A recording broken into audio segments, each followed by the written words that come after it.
Yo, hello. Welcome. What's up? Welcome, guys. Hello, yo. Welcome. Hello. Welcome. We have a lot to get through today. We have a lot of chapters to get through. Hi, guys. We have a lot of chapters to get through. I want to finish at least 2 chapters, chapter 10 and 11 today, so that we can do 12 and 13 tomorrow. I feel like that should be doable, right? Yeah, it should be doable. So, yo, hi, welcome everyone. Welcome. So let's just go right into it. Yo, howling. Yo, welcome guys, welcome. We're going straight into main story today. No extras, no nothing. If any extras pop up, we're leaving it till the end. I saw the news on Fate Extra. Yes, sir. Classic Bamco. And maybe Wonderful World of Ploys. That's the only one. What? Hi, Wax. Hi. Maybe we can do that one because it's like 10 minutes.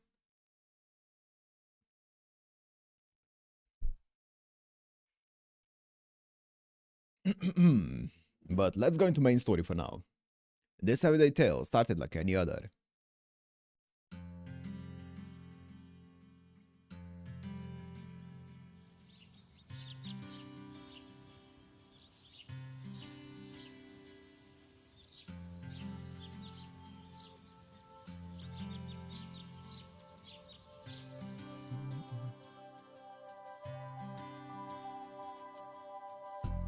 And the morning sun alerted Soujyuro that a day of work lay ahead. Specifically, the gardens need attending to. And an unkept garden made for an unhappy Soujyuro. Luckily, today was his day off from his old part-time jobs. Soujyuro has a day off? No way. It was a perfect opportunity to get his hands dirty. There is one problem, however. The mansion's grounds were vast. Not only had the courtyard been left to run wild, but the area around the front door had been neglected too. To tend to those problems thoroughly, he would have to work on them week in, week out.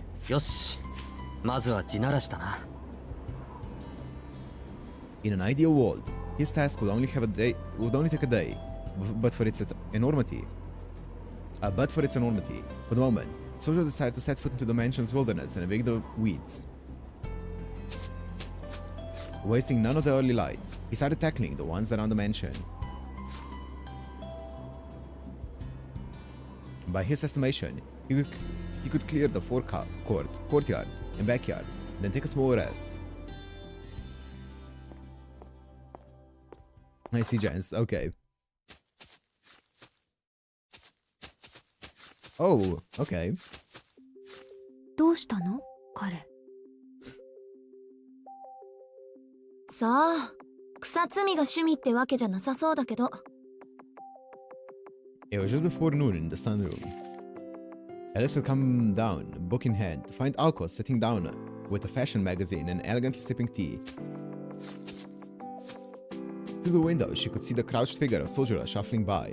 朝からやってるみたいよ。起きてカーテンを開けたら、もうあの格好でスパスパやってたから。ついでに焼却炉の掃除も言いつけといたけど、いいでしょ？ Yo, hi. いいけど、頑張るのね、彼。外はあんなにも寒いのに。He can't stand still. Alice quietly sat down. Her teacup had been placed on the table for her. She poured herself some tea and proceeded to open her book.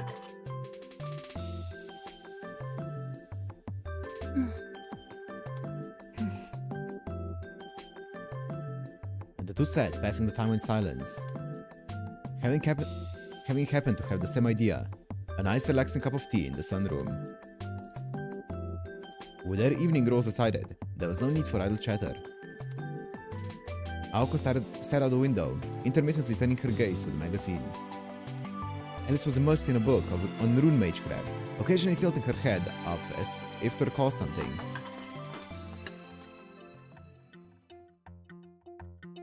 As if by unspoken agreement, in unison they pressed their teacups to their lips and glanced outside. To the two girls, Soujyuro appeared as if he were in an animal zoo. An animal in a zoo. Neither was interested in lending a hand. Despite his sluggish movement, he was making good progress. As Aoko's attention turned back to the sunroom, her eyes met Alice's. Alice turned her gaze to the book, and though moments later, she raised her head again.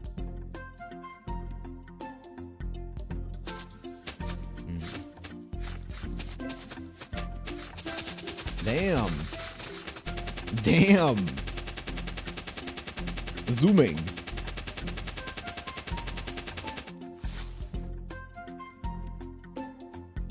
Toko.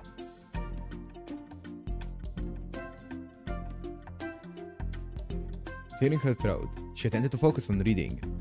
It was no surprise that Alice admired Soujyuro's diligence. Not even 30 minutes had passed before he had cleared the courtyard of its unsightly weeds. 30 minutes! Damn! Made in heaven. Without stopping once, the mysterious gardener left the courtyard, puffing clouds of white breath. The area he left behind was spotless. Alice muttered after scanning over his work. Stalwart, Soujyuro worked confidently and ceaselessly. She was impressed, like she was watching a scene from a great movie, but before long she grew irked. Why would he waste his energy like that, she thought.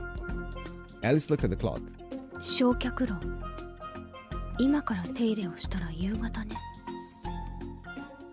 The incinerator. そっちはもう終わってるわ。朝、上から見てたもの。What? 壊されちゃいけないからあれこれ指示出してね。Bro is speed. いやー、窓開けて散々となったから、部屋が冷えること冷えること。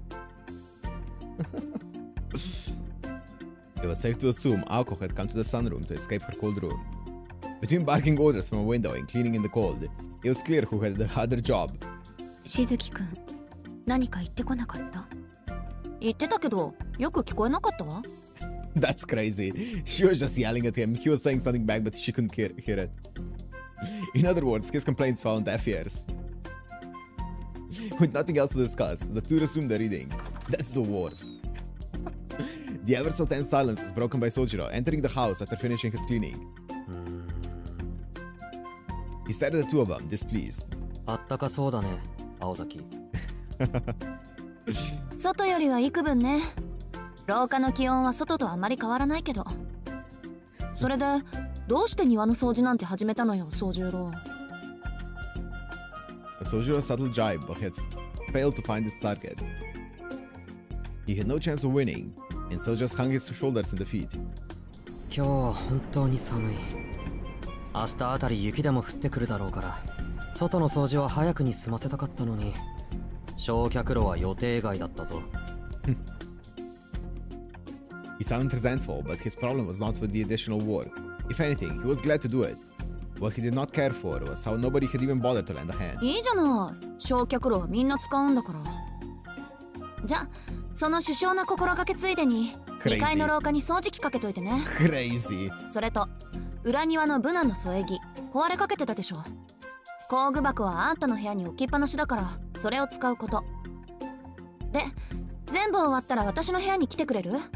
いらないものまとめておくから、焼却炉で焼いておいて。Hence why she made them clean the incinerator. Cruel but clever. それで青崎、君は何をするんだ？そうね。やることもないし、ギターにでも触ってようかしら。Aoko thought hard about how to spend her afternoon. Yet the thought of cleaning did not cross her mind, as had always been the case.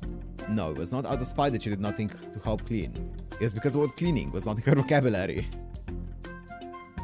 Soujyuro knew exactly why the mansion was in the state it was in. Still, that did not change the fact that the corridor upstairs was very long, and Aoko was not lying about how cold it was inside. How cold it was. Inside was not much different than outside. Damn. そうか。あくまで掃除をする気はないんだな、青崎。まあ、掃除はしたいからするけど、こう、なんだろう。一緒に住んでる人間をそこまでこき使って両親は痛まないか。それとも割と気づいてはいたけど両親そのものがないのか。Yeah, Cosmic, I know about it. I know. Yo, what's up, Kev? What's up?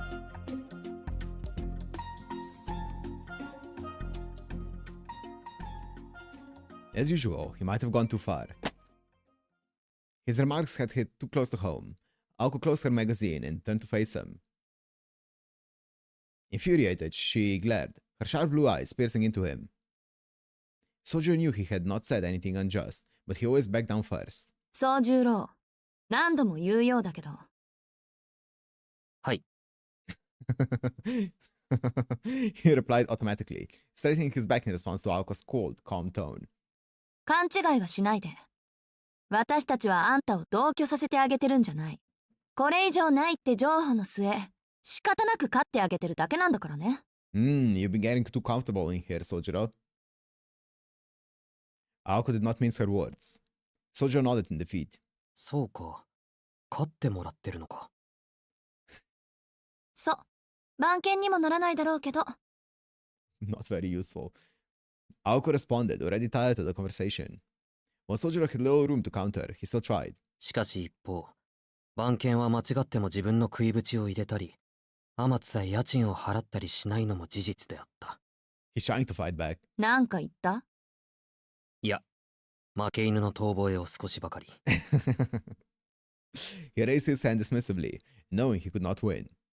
To Aoko's ears, his attempt at self-deprecation sounded facetious.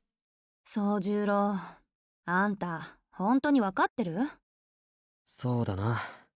君たちがどうあっても掃除をする気がないぐらいは、なんとか。Oh, he's so snappy. Aoko grinned at her pet's obedience. As long as he knew his place, that was all that mattered to her. She seemed to be extremely satisfied with his response. 余裕あるんだ、しずきくんってば。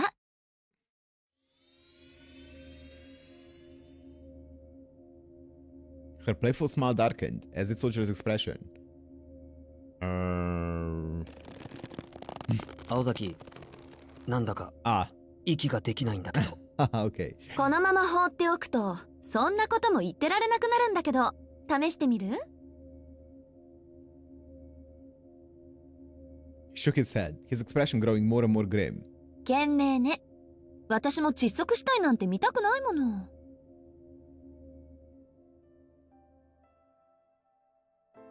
The grating sounds subsided. As Soujyuro gingerly touched his throat, the collar that had suddenly tightened around his neck returned to its normal size. 気管が塞がれた時の苦しさを知らないんだろう、青崎は。本当に抵抗できなくなるんだぞ、あれは。だからそのための首輪だって言ったでしょ?今まで実践したことなかったし、あんたは相変わらず危機感ないし、ここらで一度しつけておいたの。それより掃除、急がないと日が暮れるんじゃないの?はあ、わかったよ。You're wasting daylight. 結局、今日はこうなる星の運びだったんだ。As Soujyuro left the sunroom, his shoulders slumped and his tail between his legs. Aoko watched him leave before turning to her magazine as if nothing had happened. Alice paid no attention. None of that had anything to do with her. With Soujyuro gone, the room once again fell silent. As the clock ticked on, Alice suddenly stopped flipping through her book. ねえ、どうして彼を酷使するの? Oh, she asked as though talking to herself. Aoko replied without so much as looking up. 別に最後には記憶を消させてもらうんだから、楽しかったら困るじゃない。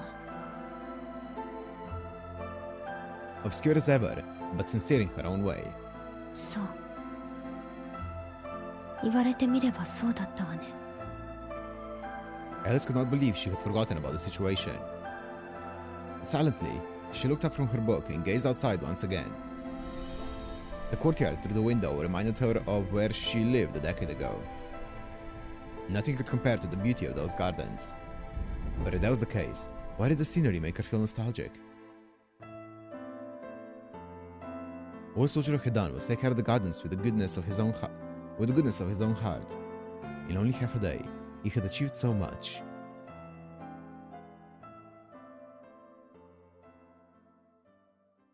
It was Christmas Eve, and snow had started to fall.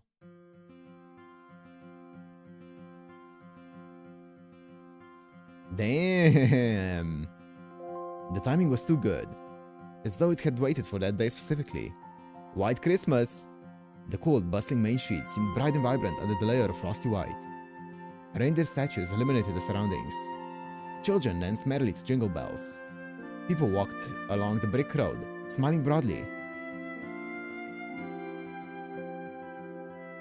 These festivities, however, had not reached the mansion on the hill. Silence enveloped the isolated building. The shadow of the snow-covered woodland grew longer, beckoning in the darkness. People returned to the warmth of their homes, knowing a bitter night lay ahead.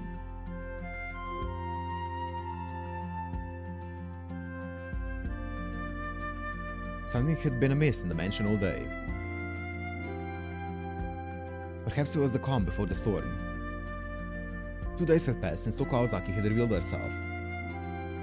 Aoko and Alice spent more and more time locked in their rooms. Mealtimes had grown noticeably quieter. With their roles decided, they were too busy with their own jobs to worry about each other. On this day, the two had been relaxing in the drawing room since morning.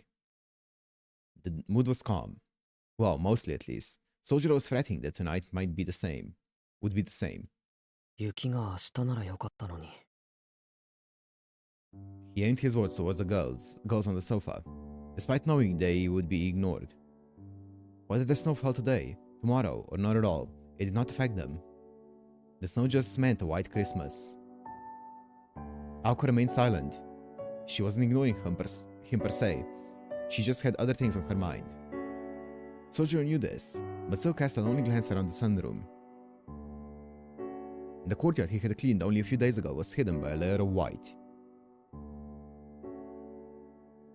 The falling snow would stop every so often, but then resume again, as if teasing Soujyuro. By the next morning, the courtyard would be a winter wonderland. Aoko and Alice sipped tea in an effort to fight the cold. In fact, that was all they were doing. そういえば、トウコさんの髪の色は青崎より濃かったね。あんな綺麗な赤毛は初めて見た。短くしてるのはもったいなかったな。Okay, brave. Soujyuro rambled on, not expecting a response. However, 短かったって姉貴の髪が？ Oh. Aoko's expression went from nonchalant to its usual sharpness. それどういうこと？短くしてるって髪の毛のことよね。ああ、アリスより短かったけど、それがどうしたんだ？別に、あの人前は私より長かったってだけ。Okay. そう、あの髪を切ったのね。Aoko spoke in a grave tone. Showing slight interest, Aoko turned to Soujyuro. 普通じゃないな。髪を切ったぐらいでどうしたんだ一体。トウコさんの髪が短いと青崎が困るのか？まあその通りだけど。Oh. いいわ。どうせ夜まで暇だし、説明ぐらいはしてあげる。Please あ do んたが it. そんなこと言わなければ、未知数のままトウコと戦う羽目になっただろうし。Aoko knowingly glanced at Alice, her expression suggesting she was treating her. She was also likely seeking approval. Alice remained stoic as ever, her expression showing neither approval nor disapproval. 簡単に言うと、魔術師にとっては髪の毛も武器ってことよ。Oh, yeah. 昔から人間の髪や目は魔術の材料になりやすいの。女の場合はことさらにね。瞳の色は多いほどいいし、髪も長いほど質がいい。髪の毛は自身と同一視しやすいし、長い年月をかけて育てられる原始的で強力な原料と思ってくれていいわ。私が髪を伸ばしてるのはまあそういうこと。手入れが大変なんだけど、そこは女だから半分趣味みたいなもんよね。Soujyuro glanced furtively at Alice, wondering if the same held true for her. Maybe Alice had cut it because it was a hassle to maintain. It sounded stupid, but then again, this was Alice. Soujyuro nodded to himself. じゃあ青崎としてはいいことじゃないか。トウコさんの髪短いんだから。それがここに来る前に使い切ったものならいいんだけど、伸ばした髪にはいろいろと使い道があるのよ。Oh, if she has it stored up. 私は瞬間的な術の強化にしか使えないけど、姉貴だったら高級的な術の補佐に使う So は she can ず。 use it kind of like as an ingredient in her magecraft spells. Okay. 年月と想念を蓄えた髪は魔術師の分身とも言える。そういったものをね、死んじゃった犬だの猫だのを反言させるときに与えると、術者に服従する使い魔が出来上がるの。Oh. 生前魔力のなかった使い魔。例えば猫とか犬ね。これらは術者の髪を取り Wait, 込ん that's で actually crazy. I 独 didn't know 自の that. 魔術回路を得る。I did not know that. Wait, so wouldn't every single mage just want to grow out their hair and then keep the hair when they cut it so they can use it as an ingredient? 申請することで全く違う生き物、 That sounds like 猫の魔 the 術師 obvious に thing なる to っ do て then. こと。例えば人語を介したり人間に化けてみたりって。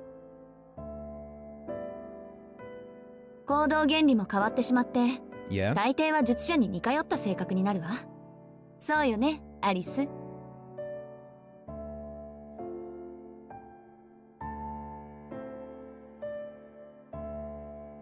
You may. Waver, yeah. I was thinking about Waver. There were a few who had long hair, but then there were also people who had like extremely short hair, like let's say Kenneth. Her last words came with a mocking smile. Alice silently ignored it. じゃあトウコさんにはアリスのみたいな使い魔がいると。そう見るのが妥当でしょうね。 But then there's also like Wodime, right? 姉貴は20年以上伸ばし続けた髪と引き Kenneth 換 was a えに fraud. 強力な使い魔を用意したってことよ。 Strands of his hair as emergency reserves, yeah. I see them. Yeah. Okay. That makes sense. Growing her hair for over 20 years, she could have an army of powerful familiars. The fight at the amusement park. Yeah, she used hair there. Just the thought of Alice Conjure releasing flat snarks sent a shiver down Soujyuro's spine. The War of the Moon had been uniquely familiar out of this world. A unique familiar out of this world. ほら、そこ心配しない。三崎町をぶっ壊す規模の使い魔なんてありっこないから。確かに長く歴史のある紙を使用するほど強力な使い魔が出来上がる。けど紙を使った魔術師はそれまで溜め込んできた山中のうちの一つを初めからやり直さないといけない。They need to reset one of the three pillars from the beginning. 切った紙はまた伸ばさないといけないでしょ。使い魔を作るのは簡単だけど、そう多く従えないのはそういうことなの。Yeah, I was thinking about Zalrich as well. Zalrich has... His hair is not really short. It's not like fully long, but it's a bit longer, right? On the longer side, if I remember it correctly. It's kind of like medium for a guy, right? As Aoko spoke, her mood visibly improved, as though she had made a breakthrough. 犬とか猫か。Tilting his head to the side. Beard? Yeah. You could not imagine a world where dogs and cats were so powerful. 変ね。トウコさんは人魚師よ。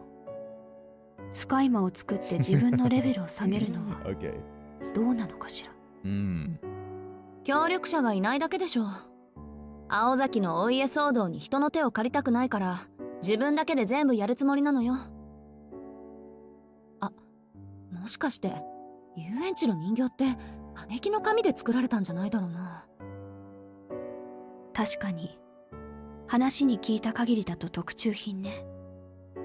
呪いによる永久期間、両手のギミック、フィンの一撃、執念深さ。トウコさんでもゼロから作るのは難しいでしょうけど。けど何よアリス。あの人は人形に自己を投影するような人じゃないわ。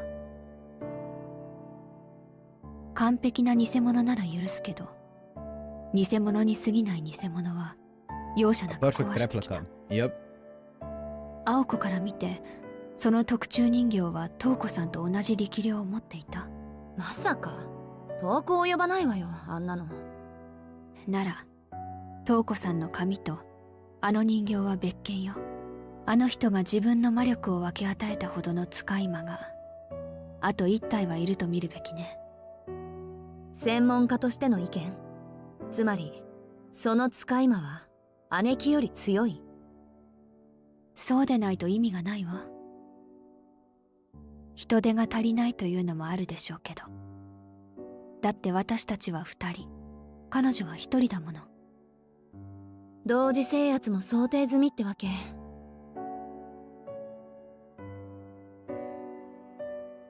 Wait, I'm just thinking about something. No. なるほどね。 That's super. その場合、どっちが強い方を引き当てても恨みっこなしよ、アリス。I had the craziest theory pop in my head. Like with the entire Soujyuro neck situation, I was like, what if he is somehow like a doll or something? But no, that doesn't make sense because Alice knows what's under the appendages. ま、こと使いまであんたが遅れを取るとは思えないけど。Alice had never been defeated by a familiar. She sided Aoko's overconfidence. 青子、たとえ20年間の蓄えを付与したとしても、その器が小動物では限度があるわ。あのトウコさんが切り札になる使い魔を用意したのなら、それは。よしてよ。いくらなんでも姉貴はそこまで悪趣味じゃないわ。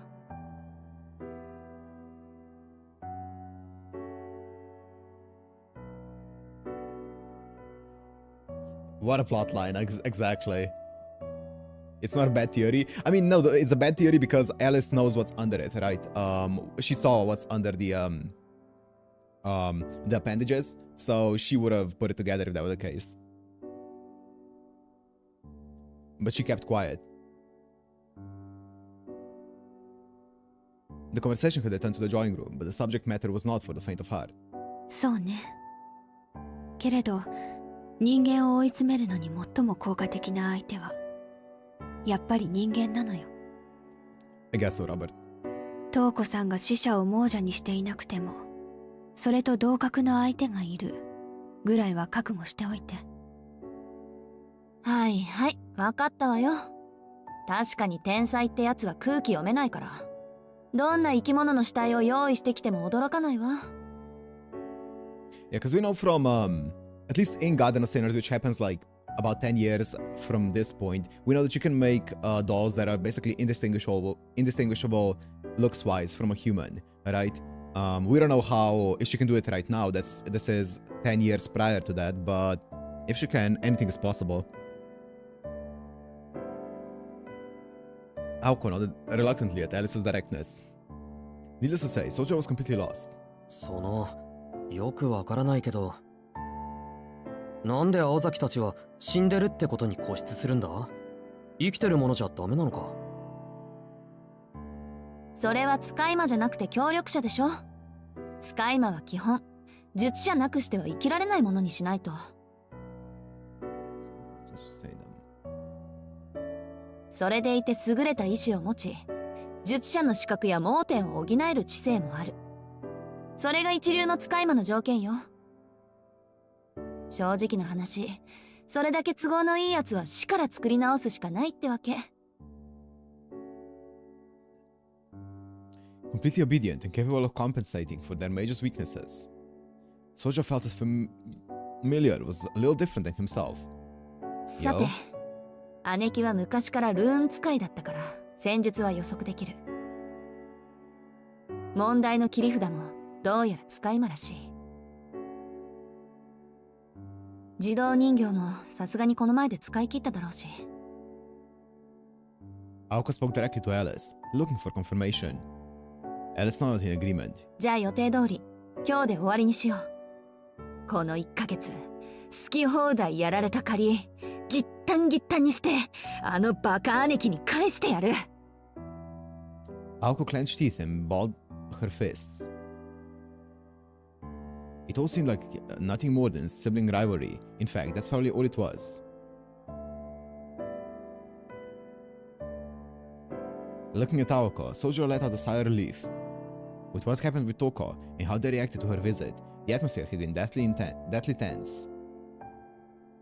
For now though, Aoko seemed much calmer. He took comfort in the thought that perhaps the sisters would just bury the hatchet. Even if Aoko and Toko were not sisters, he would not want to see what would happen if they fought. The hands of the clock turned gently. Approaching Judgment Night, a merciless silence would soon come to mock Soujyuro's complacency. Damn.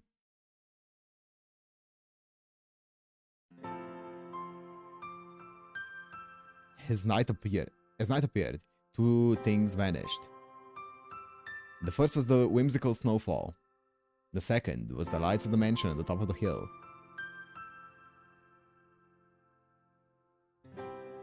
Aoko and Alice were nowhere to be seen inside. Only Soujyuro remained. It was the night of Christmas Eve.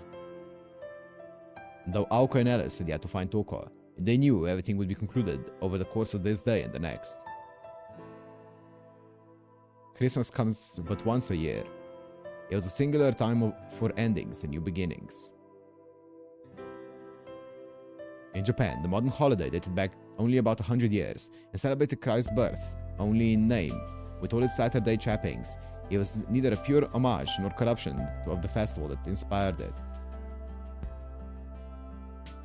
Regardless, there was a significant increase in the land's mana during festivals. Such charge distortions were a boon to a mage's craft, be it creative or destructive. Toko Aozaki sought to destroy the local sigils, which gathered and properly cycled the magical energy of the land and its people. Soujyuro was able to gather that much from Aoko and Alice's conversation. Toko had already claimed 3 sigils. Only 2 remained. Any further loss would signal Aoko and Alice's defeat. In order to protect the remaining ones, they had to split up. Aoko lacked power, so she would need to borrow a ploy from Alice and head to the Tokawa sigil, which boasted the greatest local energy supply. Alice would go fully equipped to the sigil in Yashirogi. Free from the constraints of civilized society, Magecraft is most powerful at midnight. The young witch and the apprentice mage wished each other luck before leaving the mansion. It was almost 10 at night. After the girls set out, the first 2 hours passed quickly. When Aoko was ready to head out, Soujyuro walked with her to the foyer. Neither had spoken a word to each other. She had departed without showing any sign of fear. It was difficult to tell whether she did not want to get him involved or whether she did not see him a worthy ally in combat. The thought stuck with him. He let out a long sigh, not out of dejection or frustration. It was a mechanical, emotionless breath. He sat on the near-frozen floor, staring vacantly up at the skylight. A moonlight peeked through the clouds. He imagined the moonlight bouncing off of the town's powdery blanket and illuminating the night. But he would not find himself downtown. Watching from the sidelines was his role to begin with. His roommates and he lived worlds apart. He could not keep up with them, and if he did not show the same kind of will, he would remain on the sidelines. However, そうか。この手が必要な時はもうないのか。Soujyuro looked up at the moon.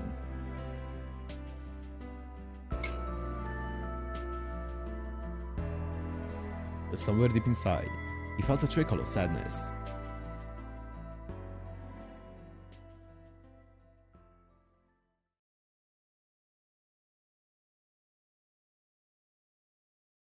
Veiled in white and cloaked in darkness, the park seemed like a forgotten memory.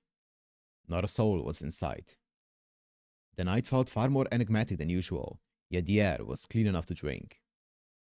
Though only a sliver of moonlight peered through the clouds, it lit up the entire world. In those moments, a young girl's footsteps echoed, trampling the still white silence under a midnight sun. The pale moon illuminated the inky blue sky. Only a few streetlights and an incongruous phone booth betrayed signs of civilization. Incongruous, I think it was. A girl appeared, dressed in black. Against the snowy landscape, the figure of Alice Kuonji was unmistakable. Pure black, deeper than even the night. Wore her overcoat, gloves, and hat, even her hair and eyes. Nothing stirred for a time. Not Alice, nor the white scenery.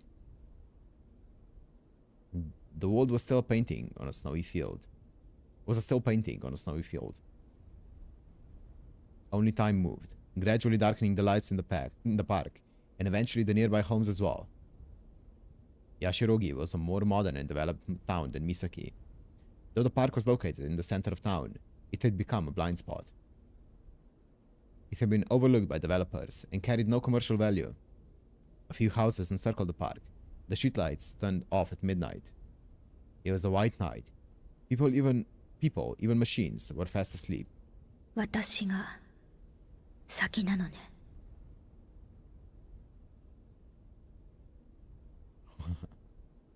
Alice whispered, watching the streetlights slowly fade. She thought she heard a dog howling in the distance. Perhaps it was howling at the moon. The howl reached deeper into the night than expected. A wolf, maybe. Oh, the writing of that entire sequence there was kind of crazy. Oh, that was cool. The phone rang. It was perhaps the first time it had rung since Soujyuro moved into the mansion. Hesitantly, he picked up the receiver and brought it to his ear. He heard nothing. He felt he had to say something, but could not think what. Maybe something like, "Hello, Kuonji residence." Or maybe, "You've reached the Aozaki residence." While he was deep in thought, a voice as light as air came into the receiver. Shizuki.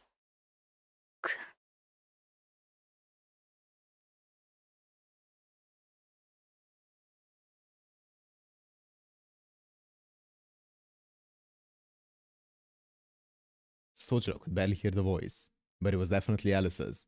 That's actually terrifying. そうだけど、アリス No response. The silence was as profound as the night, but for the sound of static from the receiver. After a long pause, Alice finally spoke. 青子はいる。いや、まだ帰ってないけど。そう。With a click, the call ended. Soujyuro wondered if she had had something to say, but could not respond in time.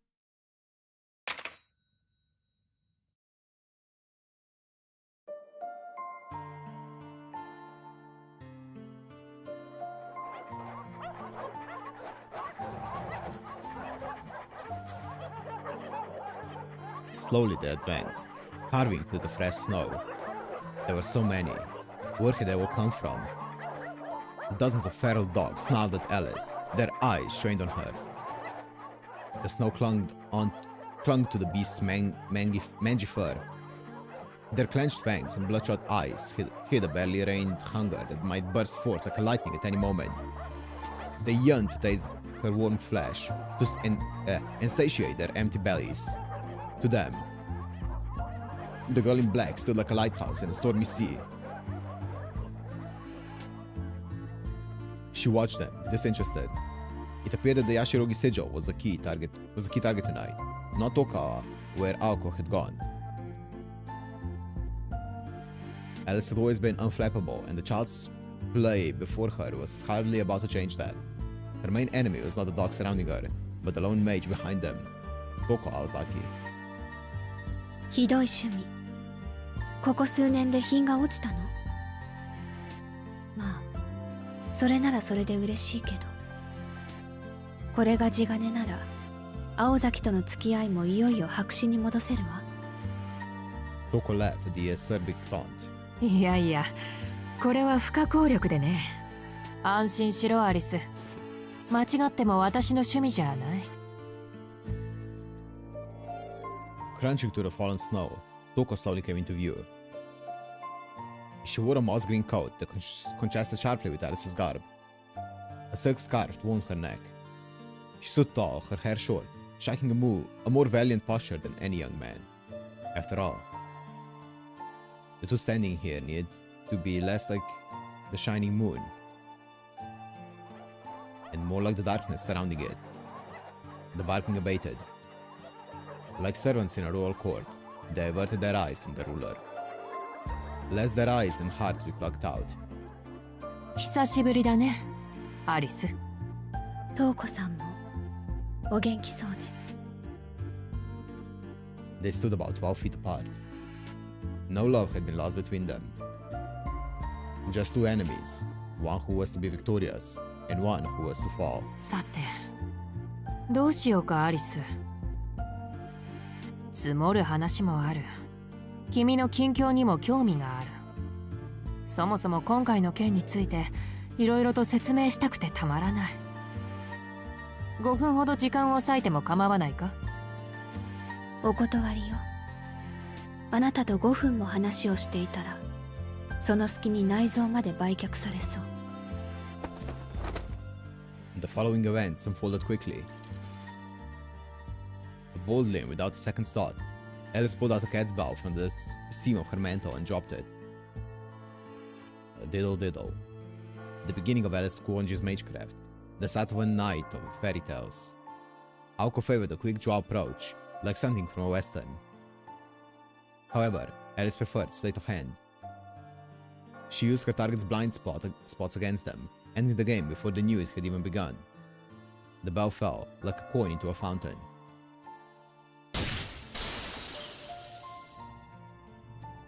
Then, as it was about to strike the ground, it shattered, disappearing without a trace.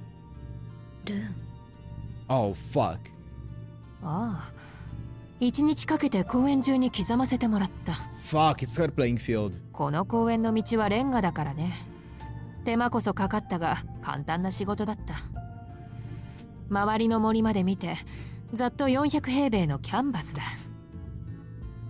面白いだろ？今私たちは30万字以上のルーンの上にいる。300,000 characters.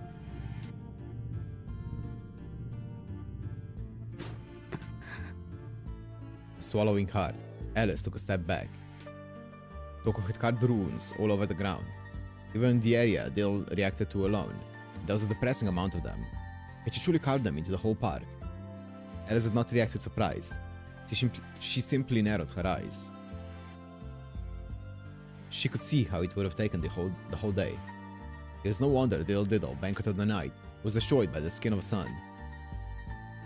Still, something bothered Alice. 一体どうやって隠していたの？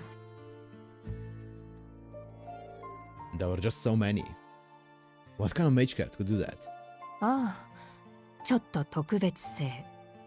このルーンね、普段は確定していないんだ。こうしている今も変形している。パッと見はただの傷跡。それが強い魔力に触れると元の形に立ち戻る。形状記憶ルーンとでも言おうかな。そんなわけで、いかなる夜の深さをもってしてもこの太陽は没しない。この通り、雪が降ってくれたおかげで視覚的なごまかしも万全だったしね。She spoke modestly, but Alice could not imagine the amount of persistence, technique, and skill it must have taken.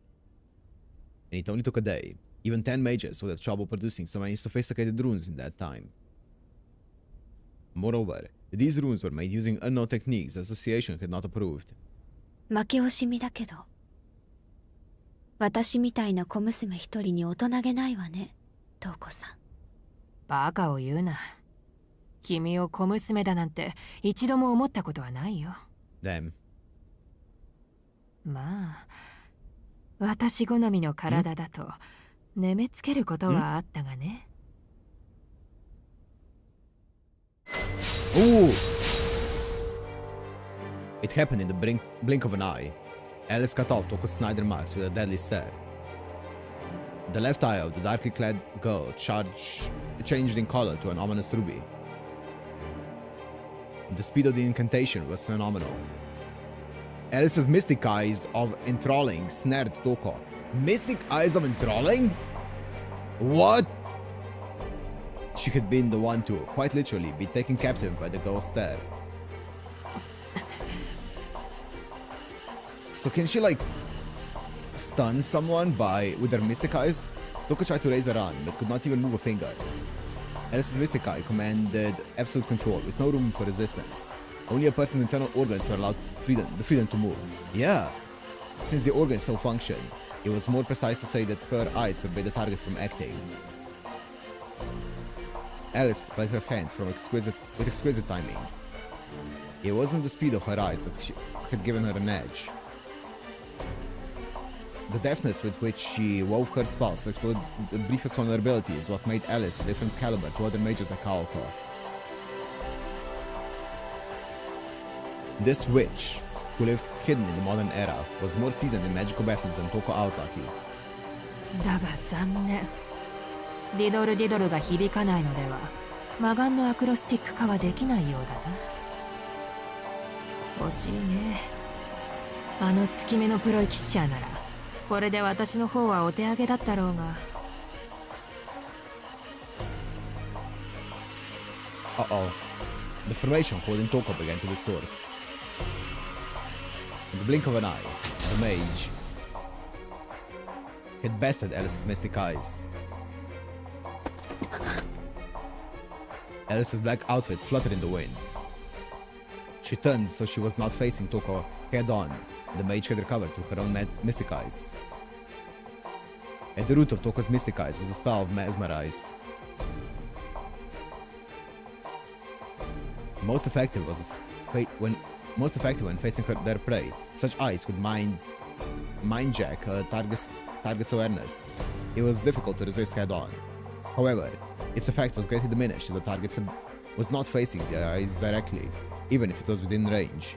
Moreover, the girl was the last witch of her lineage, who commanded a great number of fairy tales.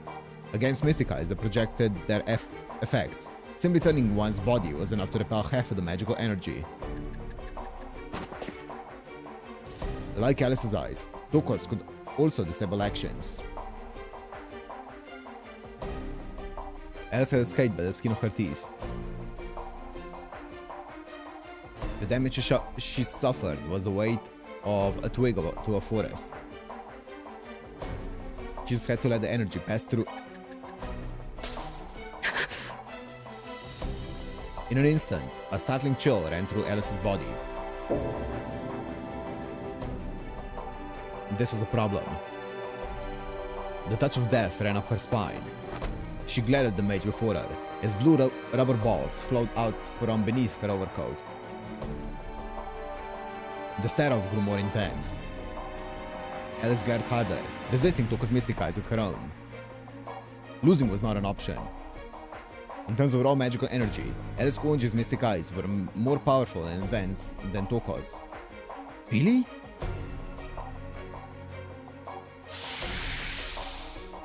Okay. Surely nobody could beat her. And yet, her unfiltered shock of magical energy, stifled by old-fashioned values, was no match for Toko's madness.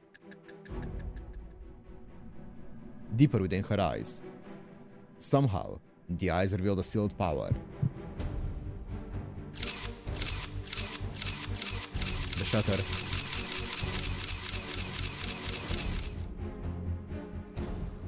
Inside the crystalline lens of the mage's left iris was a bottomless pit. A Klein cube. A Klein cube! Alice winced in pain. The bindings grew in number. So many mystic eyes, thousands perhaps, and all fixed on Alice.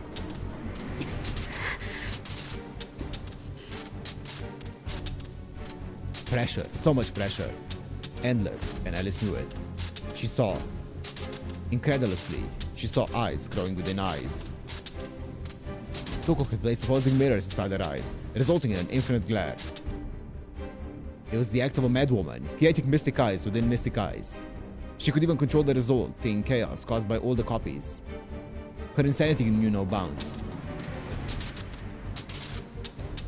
No mage in her right mind would mass produce so many mystics, the last escape of humankind, so indiscriminately.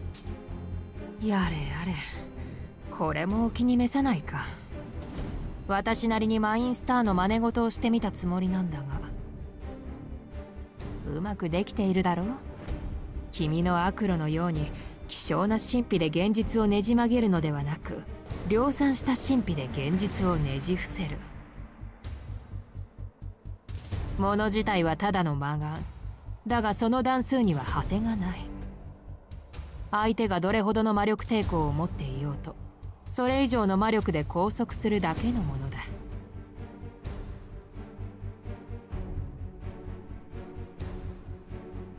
She wielded power without limit to disable an opponent. Once one was caught in them,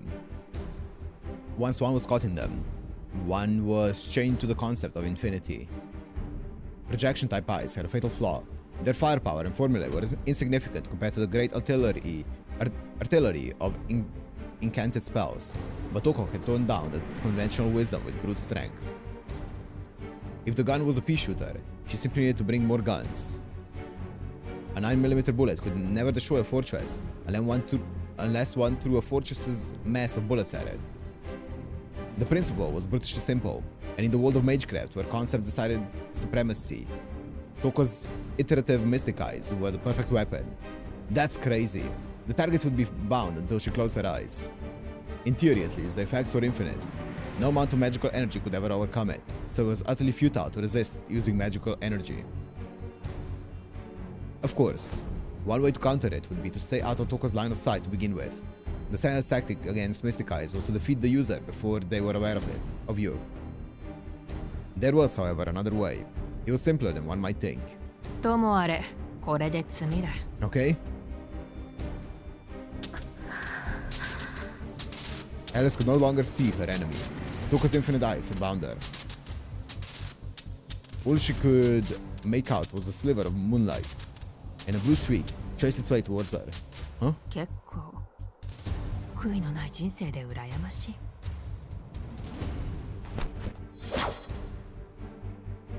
She drew a rune in the air, unleashing a shockwave to tear flesh asunder. The gusts became blades of air that shredded Alice's overcoat and minced. Whoa! Whoa!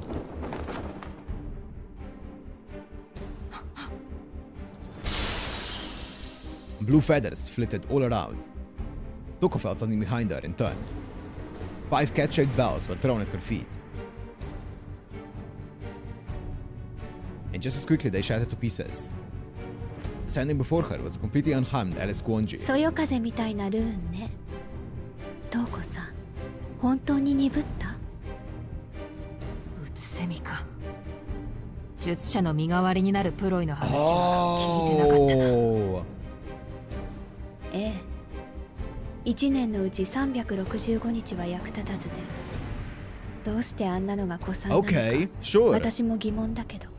A simple but effective. 殺 A される double. ことだけは得意なのよ、彼。Robin! As though responding to Alice's words, a bird began chirping frantically. An anonymous sacrifice. Who killed Cock Robin? Echoed into the night, sung out of tune. ああ、そんな歌もあったな。だがあれは一度に1回しか殺されない。2度目はないし、あったとしても。The bird squawked a very unbird-like death throw. From behind Alice, the blue robin fell from a tree, a victim of Toko's mystic eyes. 本当 07. に使えない。さて、ではやり直しだ。あとも使えている。これで終わりにしよう、アリス。そうでもないわ。確かに、今の私にあなたの魔眼は破れない。けれど、Beauty of his wood and clay, wood and clay, Oh, she's getting serious. Beauty of his wood and clay, my fair lady. She's getting serious. The OST. The song came from the depths of the earth, stirring a mighty quake to mark the birth of something gargantuan.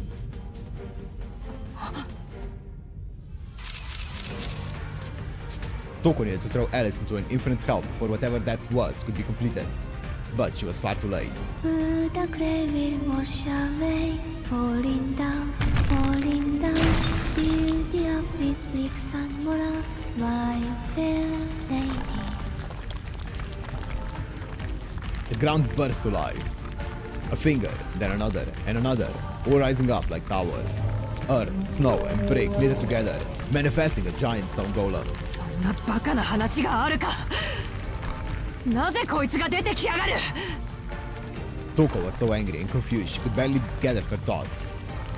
The bridge giant, the monster from the mindless fairy tales, rose from the ground, ruining Toko's plan. The giant was extremely powerful, but could only be summoned under one condition. It must be in proximity to a natural river. And that was the monster's one and only condition. Bro, that sounds hella OP. But this spark was nowhere near one. And on top of that, it was rising up directly between Toko and Alice mid-battle. あら、あるでしょう。すぐそこに。川という分は小さな、すぐに消えてしまうものだけど。Toko lowered her gaze. Did you? She was standing in a puddle of water. What? The scarlet red mage was dumbfounded. That was why Alice could use the diddle before. While the bells could be replenished, they were valuable to Alice. And she could spend 5, throwing them in an intentional line for the Sunrooms to destroy.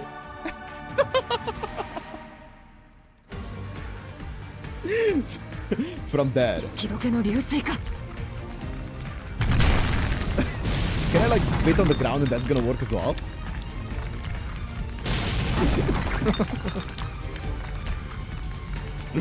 That's crazy. So you just need to bring like a bottle of water with you at all times?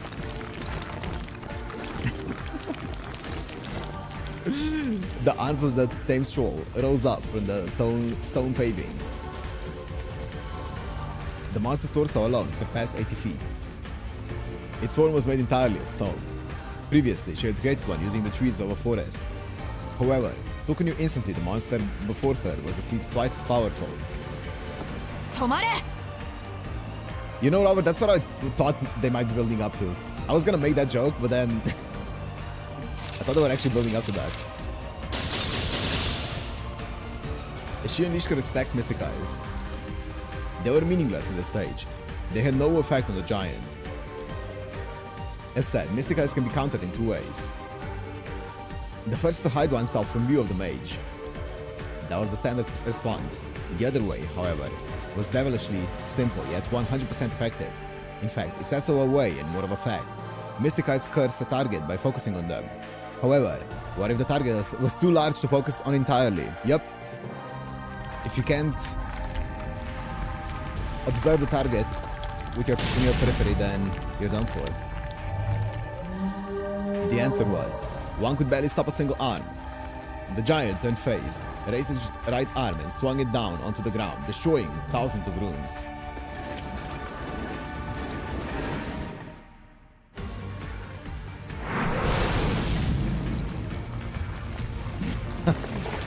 Goodbye, entire days of work.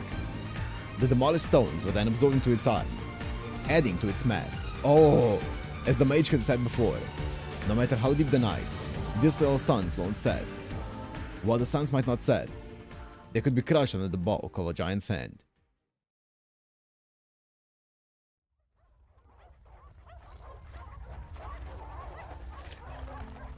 The victor of the battle was decided. Toko Aozaki closed her eyes and prepared to escape. The stray dogs began to whine, fearful of the hulking figure before them. 参ったな。私ではマインスターには勝てなかったか。まあ、そのあたりは今後の課題としよう。呆れた。逃げられると思っているの？と。まさか。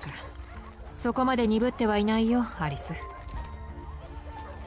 第一、逃げるとしたらそれは私の方じゃないからね。 There was no hint of bravado in Toko's tone. Even in the face of a titan, she had no means of harming. Her confidence was unshakable. The reason being... ま、前座は終わりだ。来い、ベオ。 Beowulf? This is no longer a battle of skill. A fight for survival has begun. Snap went Toko's fingers. In response, a beautiful high-pitched melody floated up towards the moon. It echoed all around them. The spiral howl dredged up ancient, primal memories. Its source emerged from the shadows and landed next to the mage. Ooh, okay, Grimmer. Alice's lip trembled faintly. Not from fear, but with admiration, once she recognized the creature before her. It was a majestic golden beast, beyond the domain of both magical and phantasmal, simply divine. It was alive that should have passed from the world with the Age of Gods, a mystic derived from human wisdom, preserved by thousands of generations of hidden tradition, a recreation of a miracle that once freely walked the earth, the natural enemy of magecraft, able to crush it with ease.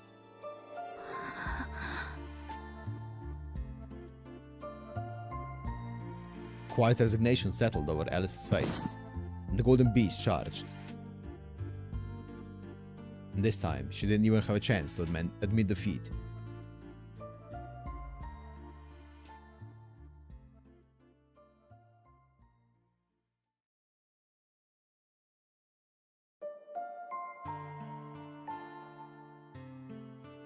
She could hear the beast breathing in her ear.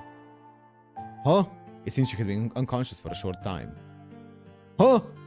Alice opened her eyes and took a deep breath.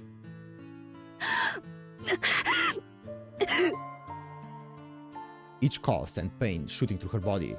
Blood rose from the pit of her stomach, and she spat it onto the cold ground. When her vision returned, she was able to make out distant sky, falling snow, and the golden wolf. The wolf panted. It stared at Alice, saliva dripping from its mouth onto her cheek. Razor-sharp fangs lined its jaw.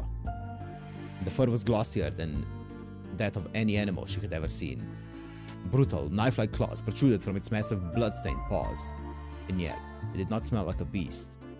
Surely, the presence of such a noble creature, a human would feel like the lesser animal. The battle between Alice and the wolf was over before it had begun. After destroying the troll, it baptized Alice with its wicked claws, giving her no chance to escape. Its sideswipe had torn into her abdomen like a sword, carving through her clothes and flesh, all the way to her heart. Even so, not once did Alice make a sound. The wolf had her pinned and stared at her face. Her limbs felt ready to break at any moment. That was the situation she found herself in. Now fully conscious, Alice stared at her enemy through pained eyes. She felt no fear, only cold reality sinking in.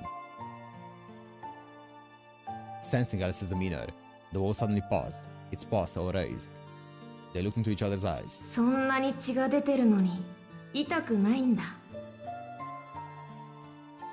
That's its voice? The wolf's voice came as a surprise, but there was no doubt it had spoken. それとも痛いのは平気なのかな。What? Why does it sound like that? Okay. The wolf's voice sounded innocent, almost childlike. Yeah. In complete contrast to what had happened to that point, the wolf smiled. どっちにしろ我慢強いんだね、お姉ちゃんは。Luna, you came at a bad time. The wolf opened its mouth wide and clamped its jaws around Alice's neck. ベオ。Toko's stone was sharper than the wolf's fangs. The wolf froze. トウコさん。He let go and slowly turned his head towards the voice. とどめは刺すなと言ったろ。余計な仕事を増やす気か。Okay, she's keeping her alive. She's keeping her alive. Jesus Christ. それはそれで楽しいのに。ああ、退屈。話に聞いた橋の巨人も結局は他の生き物と一緒だったし。The wolf backed away from Alice, as if no longer interested in his prey. To the golden beast, she was little more than an old chew toy. なんだ、もう意識が戻ったのか。心もタフなら体も大概だな。骨まで砕いてその程度の出血とは。マインスターの教育の賜物かい？ Barely clinging to life, Alice said to Toko, but not a stare of hatred in the feed, but one of disbelief. Alice simply wondered why Toko had brought such a beast. ああ、紹介が遅れたな。彼はおそらく地上で現存している最後の人狼だ。北欧の奥地に生きる彼らの一族の中に現れた生粋の原種だよ。見ての通り、先祖返りなんて言葉じゃ表せない黄金の神秘でね。Beowulf! 名前がなかったんで、 joking when I said Beowulf. わかりやすくベオウルフと呼んでいる。ベオウルフ。Alice's face was perplexed, even though she hadn't wavered when she was disemboweled. Beowulf, the name of the heroic giant slayer from Danish legend.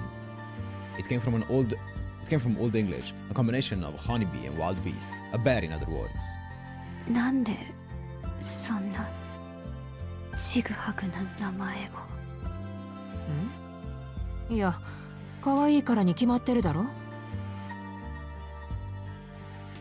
Perhaps because of the name, or because of the golden beast itself. Fighting the pain, Alice struggled to read Toko. In this respect, she was worse than Aoko.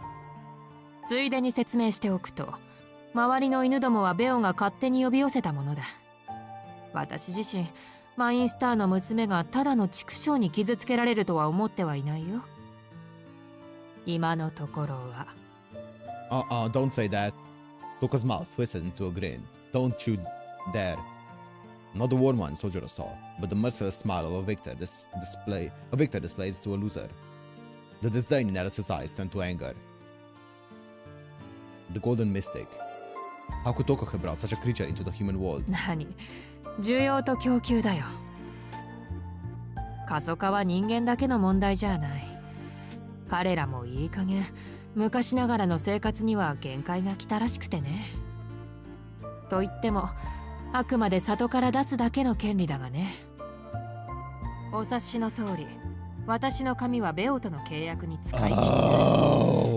自分の髪を使って分身を作るより強大な怪物を縛り付けた方がよっぽど健全。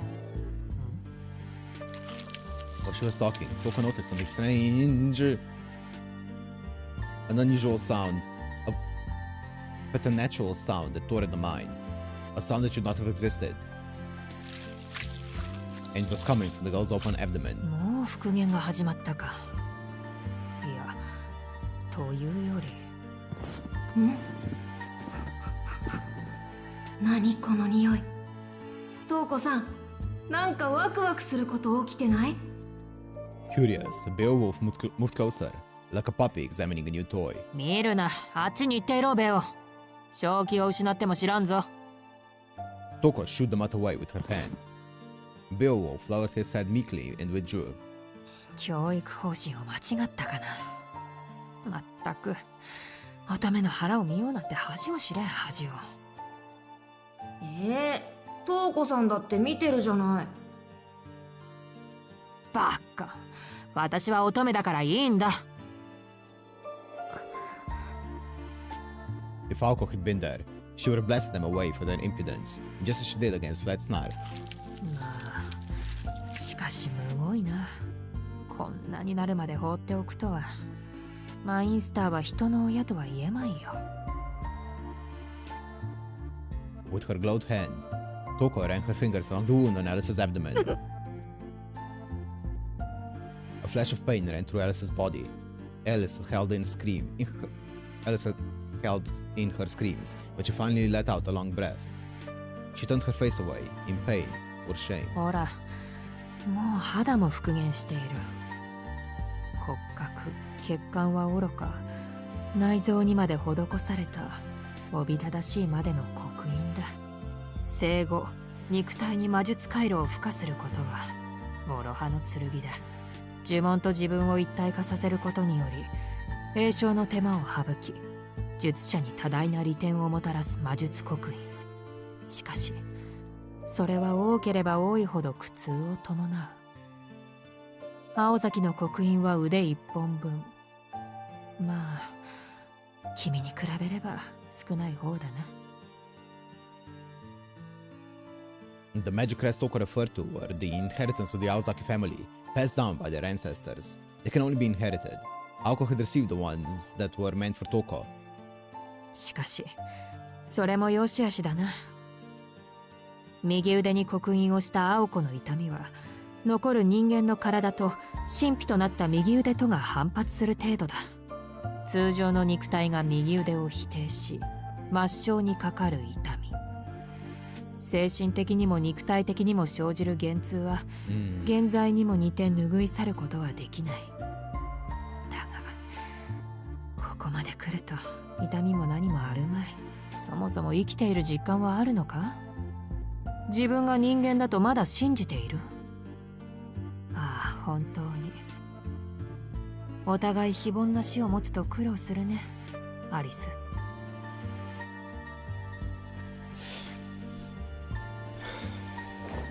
Toko took Alice's body in her arms. The wounds from werewolf had mostly healed. Even so, her breathing was shallow, likely due to the pain. Toko gently held the girl's face in her hand. マインスターには恩がある。それに私の相手はあくまで青子一人だ。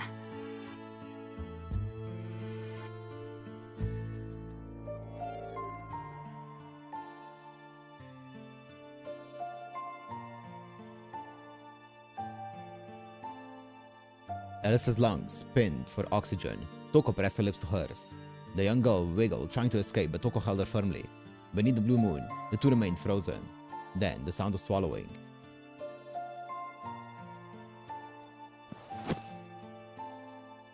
Something solid slid down Alice's throat. With that, she went limp and her arm fell. After setting Alice down on her side, Toko stood up. 今のは七かまどに手を加えた私の特製品だ。そう簡単に解毒はできない。魔力を流せば体の中で暴発する仕組みになっているから気をつけなさい。ああ、口移しは私の趣味だから特に気にすることはないよ。 With wide mouth.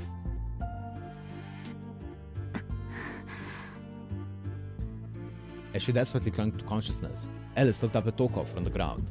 The disgrace on the kiss was greater than the pain she felt in her body. Toko began walking away, with her golden wolf in tow. Neither looked back to see Alice's hateful glare. Okay. そうそう、一つ言い忘れていた。ベオが呼び寄せた野犬たちだけどね。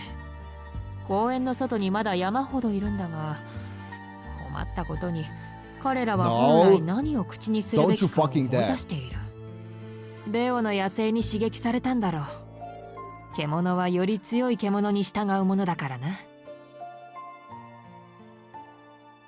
In a roundabout way, Toko had read Alice her last rites. In nature, it was common for the weak that could no longer move to offer their bodies up to feed the strong. じゃあ、私は行くよ。歩くことも満足にできないだろうが、無事に帰れるといいね。あり。With a twisted grin, the mage headed into the darkness. As her footsteps faded, the sound of growls grew louder. Alice could still barely focus her eyes. The hounds looked like monsters out of a picture book. Alice took a deep breath, her consciousness slipping away. The sky was blue, the trees were tall. The park was a graveyard. In the corner of her eye, though, Alice could just about make out a solitary phone booth.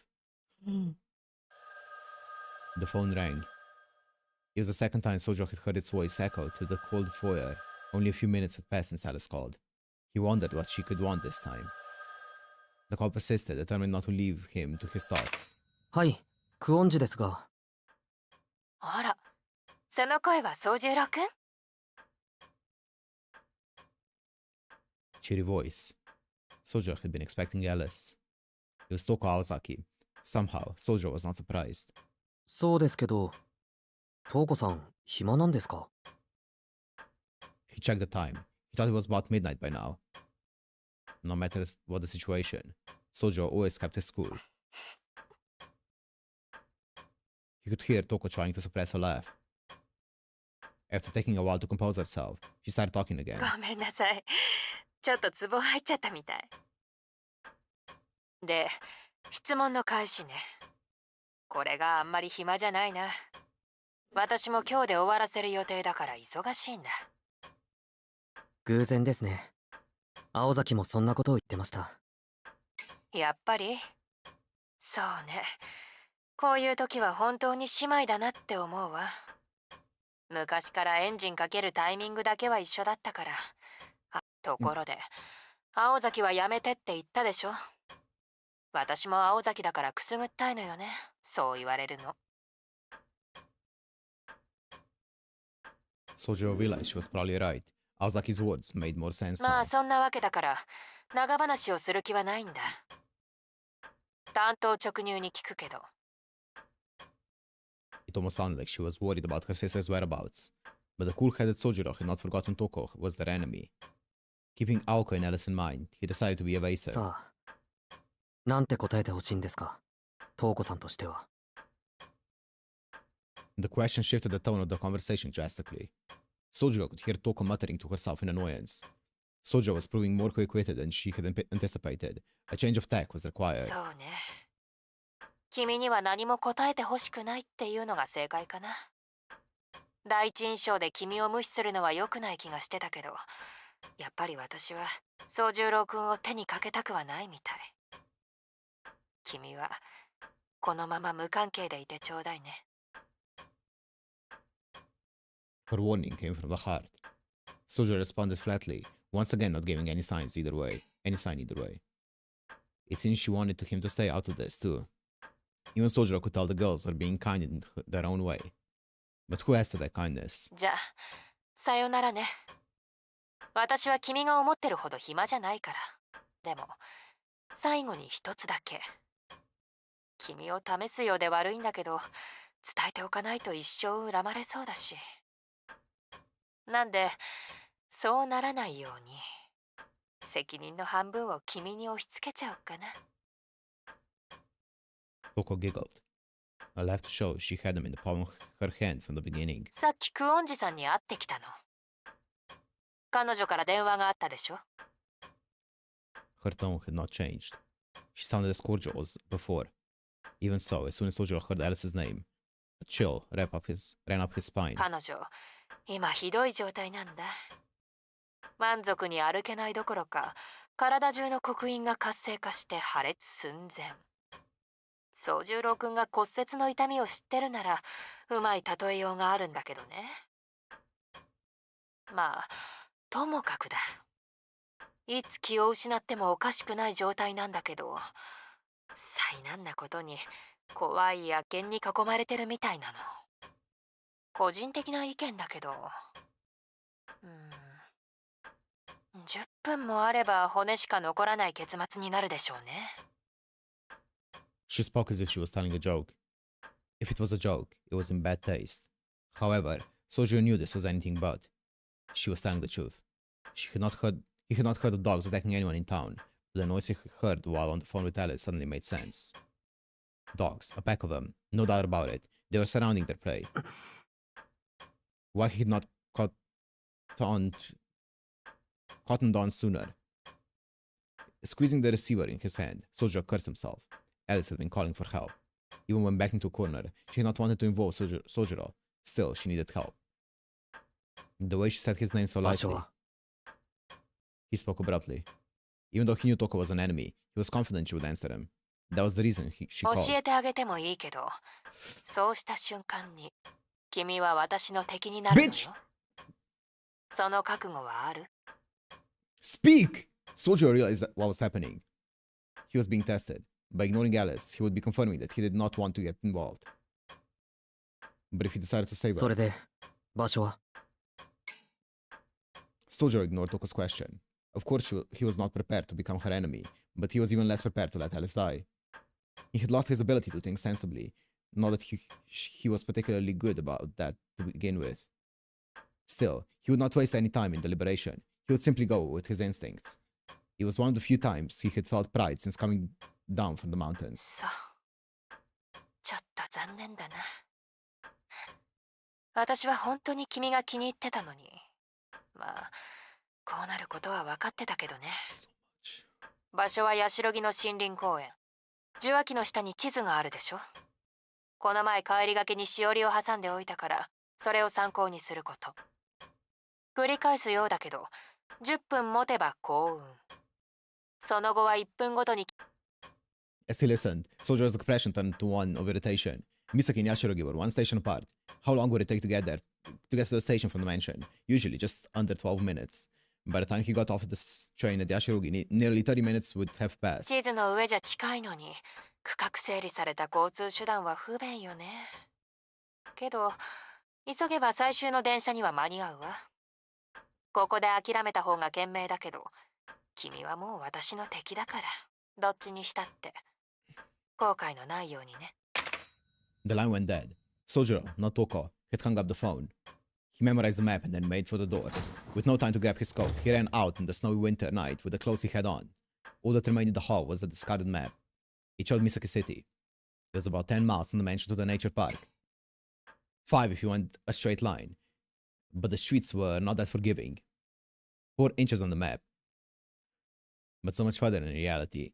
For the first time, Soujyuro cursed the town.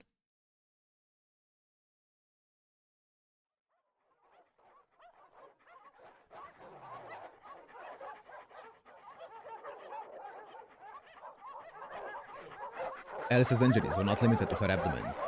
The wolf had punched a hole straight through her back, crushing her lower vertebrae and leaving both of her legs paralyzed. Though her magic crests were repairing the damage, it would likely take another hour before recovery. At the very least, her heart and slender arm still worked. Although, after crawling along the ground to the phone booth, those too were failing her. As the crests healed her wounds, a searing heat ran through her body that threatened to overwhelm her. It was as if her body was no longer her own, like she was transforming into another creature. The poison throbbing through her open wounds hurt emotionally more than physically. She was used to pain, but she could not accept this disquieting feeling. Not that she had any intention to. The moment she did it would be her last. Alice wrestled with the discomfort from her abdomen and her magic crests, and with her consciousness holding on by a thread, she took the phone in her hand. It was unlike Aoko would be there to pick up. It was unlikely that Aoko would be there to pick up. Even so, with the stray dogs gathering around the booth, she had to try. It was Soujyuro who picked up. Alice knew she was better off just hanging up, but his name slipped out of her mouth. After pausing and fighting with herself for some time, an image of the innocent boy came to mind, and she hung up. Her instincts had won out. She could not let him get involved. And not just because he was an innocent bystander, it was more than that. To Alice, Soujyuro appeared that day because he was merely in the wrong place at the wrong time. Only the lightest of breaths passed her lips. Above her, the moon began to blur. Snow was falling again, so close, yet so far. The dogs began hurling themselves at the phone booth to the chorus of hungry snarls. Tongue, tongue. She took one last deep breath and closed her eyes.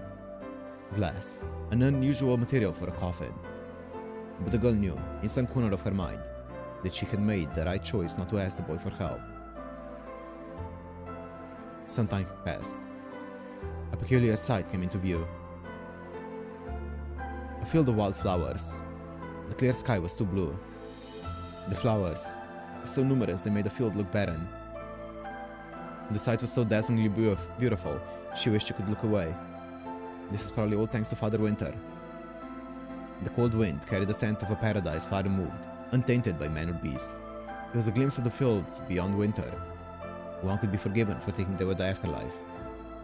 And to think of it, she remembered how funerals were sad, yet always beautiful. She cried. She made an incordious whine, a sound of life. Her breathing was strained and erratic. Hollow and useless was the heart that she once used to fend off pain. It was as though she was in the space between disconnected body and mind. A crying woman and a silent child. High was the sky, deep was the forest, unmoving were the people. No footsteps or voices of salvation came. Who was that looking innocently up at the sky in the stillness?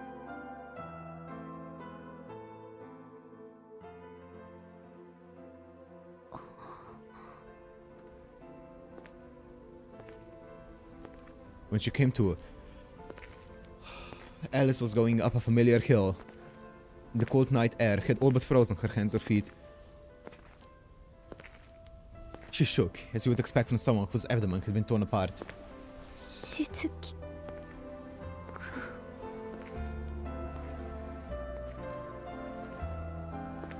She could barely comprehend that she was being carried slowly up Shiro Inuzuka. Soujyuro had Alice on his back, and was silently ascending the slope. His calm eyes seemed to be suffering from the bitter cold. He did not seem to be dressed for the time of year. Not even a coat. His exposed neck and hands were ice cold.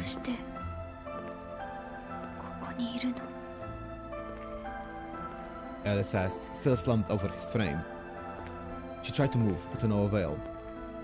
The last thing she wanted was to rest her entire weight on someone else. Toko さんから電話があった。アリスが危ないって。青崎はともかく、アリスは意地を張りすぎだ。あの状況で助けを呼ばないのはどうかしてる。そりゃ、自分が言っても何もできなかっただろうけど。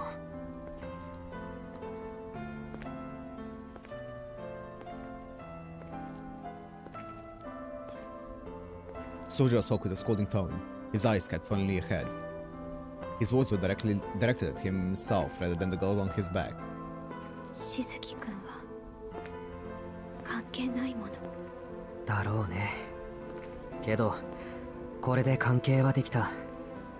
館に着いたら話してもらうぞ。Soujyuro focused on climbing the hill. The slope would get steeper from here to the mansion. The thought of Soujyuro climbing this steep hill with her on his back surprised Alice. 降りるわ。もう大丈夫だから。お腹をむき出しでかい？この方が少しは暖かいよ。それに、アリスは薪より軽い。山じゃこの程度は朝飯前だから気にしないでくれ。息が上がっているのは公園まで急いだからだし。まあ、その意味はなかったんだが。なぜ？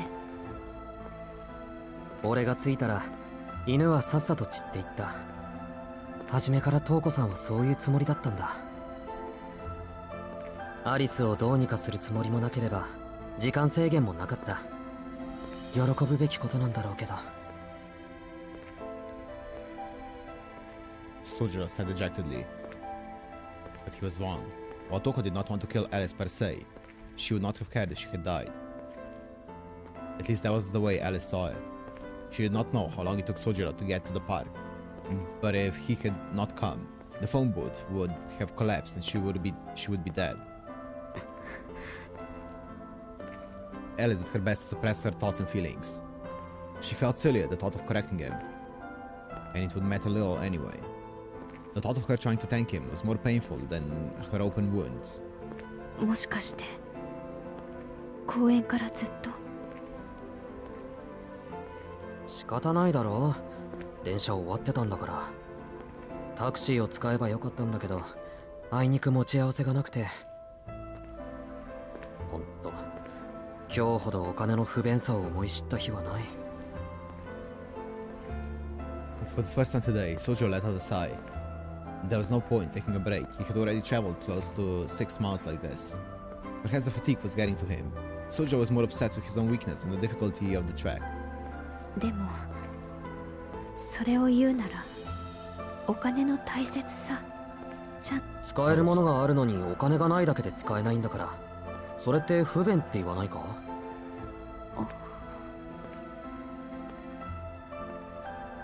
？The innocence of his question made Alice briefly forget her pain. She, too, felt distant from the real world. But compared to the boy carrying her, she felt like a regular citizen. 何かあなたらしいわ。 Alice smiled to herself. As Alice rested her head, something soft touched her cheek.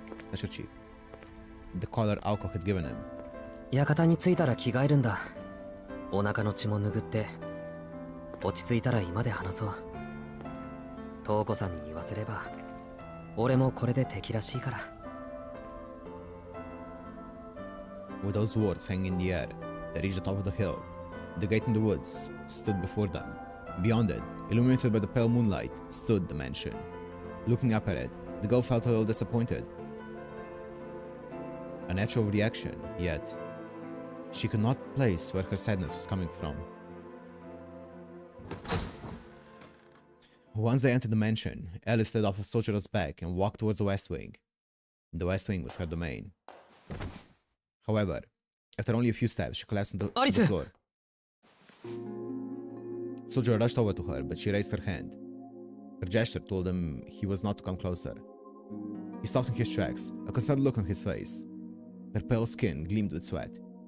Her expression uncharacteristically strained. 平気。部屋に戻るぐらいの力は戻ったわ。服を作ろってくるから、あなたはここにいて、すぐに戻ってくるから。そうしたら。The pained look in Alice's eyes told Soujyuro they would talk later. He knew he could not stop her. Soujyuro reminded himself that she was the one in pain, not him. それじゃあ、戻ってきたら話を聞かせてくれ。Alice took a deep breath before slowly disappearing down the corridor. An uneventful 5 minutes passed. Alice returned wearing a fresh set of black clothes, but her complexion remained pallid. With a small sigh, she carefully leaned against the pillar in the foyer and slid down it until she was sitting. アリス、傷が痛むなら無理せず横になった方がいい。Soujyuro sat across from her on the cold floor. 傷はもう痛まないわ。横になる必要もない。この体の異常は七かまどを飲まされたせいだから。どうあっても治らないもの。じゃあ、せめて毛布とか。いいから、気遣いはしないで。ここなら寒さも関係ないから。She seemed to be telling the truth. Soujyuro remembered Aoko telling him that as long as Alice is inside the mansion, she would be comfortable. うん。あったかいのならいい。それで、七かまどっていうのは。薬草の一種よ。7回かまどで焼いても燃え残ることから付けられた名前で、紅葉は魔除け。普通の人には良くない程度だけど、私や青子には少し厄介ね。体内での魔力生成そのものに抵抗されてしまうから、手の打ちようがない。毒と思っていいのか。いえ、本来は薬草よ。Hmm. 今は傷を治すために魔力を使っているから苦しいけど、傷が完治すればおとなしくなるわ。魔術さえ使わなければ七かまども反応しないから。単純な話、七かまどを消化するまで私は役には立たないだけ。Alice paused. She decided not to say how many days that would take. 別にしずきくんが心配することじゃないわ。こんなの血が流れる程度の痛みだから。She worked hard to keep her tone calm. Aoko had barely blinked when she was struck in the back. Some mages must have an unusually high pain threshold. Soujyuro was surprised and bewildered by what she said. If wounds didn't count as long as the pain wasn't too bad, then nothing would hurt except an injury that killed you. わかった。話をするのは明日にしよう。今日はとにかく体を休めてほしい。明日になっても私の容体は変わらないけど。いいんだ、それでも。アリスはもっと体を大事にしてくれ。He stood up. 部屋まで送るよ。それとも今で休むか？西館には入ったことはないから、アリスの部屋もわからないし。ここでいいわ。青子を待たなくちゃいけないから。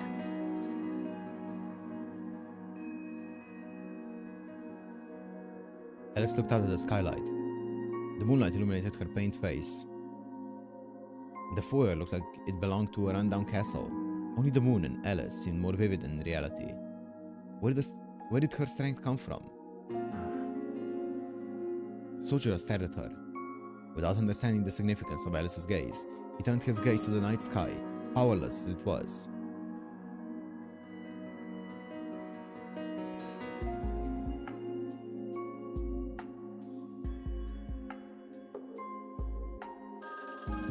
For the third time that night, the silence was broken by the sound of the phone ringing. Before Soujyuro could move, a thin shadow bolted across the foyer.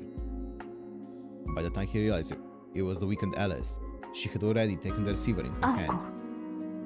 It was the first time Soujyuro had heard Alice sound concerned. Her tone was infinitely graver than when she was enduring her own pain. Alice's question received only a short response to the voice on the other end. It was a voice more frail than Alice's, like a flickering flame about to turn to smoke.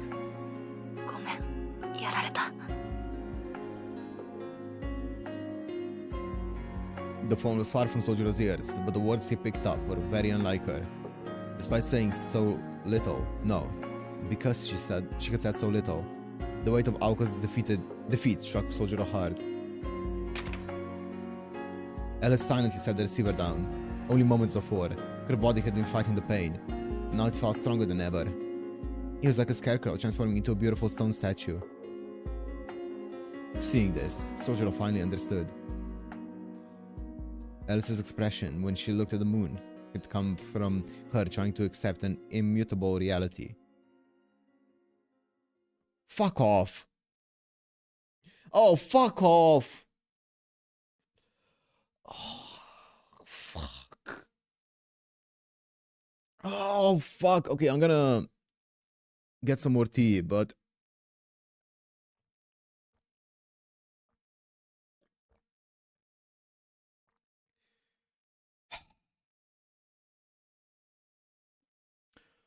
Oh, fuck.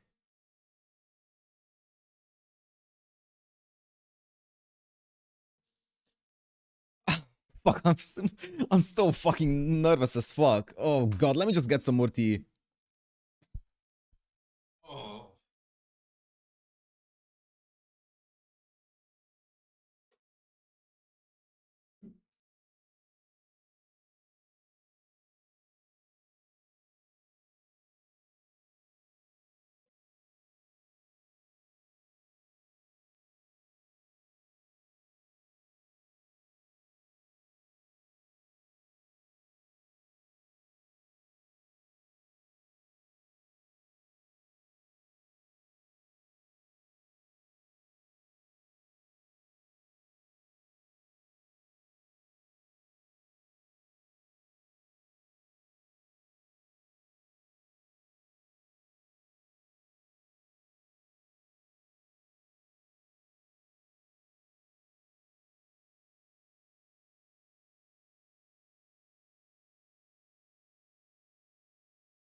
What tea? Peppermint. Because I don't want any caffeine. I don't want green teas or black teas right now. Oh man. Oh, I can't do this again. I can't do this again for another character. Oh, fuck.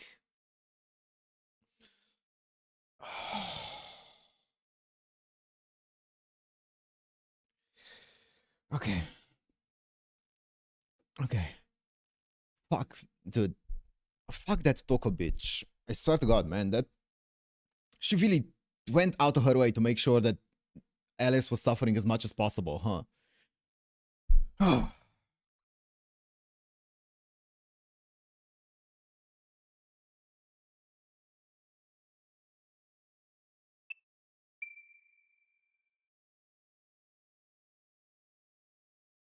Yeah.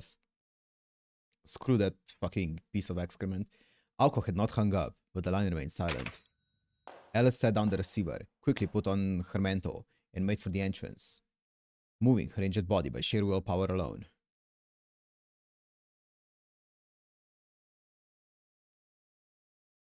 Along the way, she paused, turned to Soujyuro, and looked directly at him. 青子に何かあったんだな。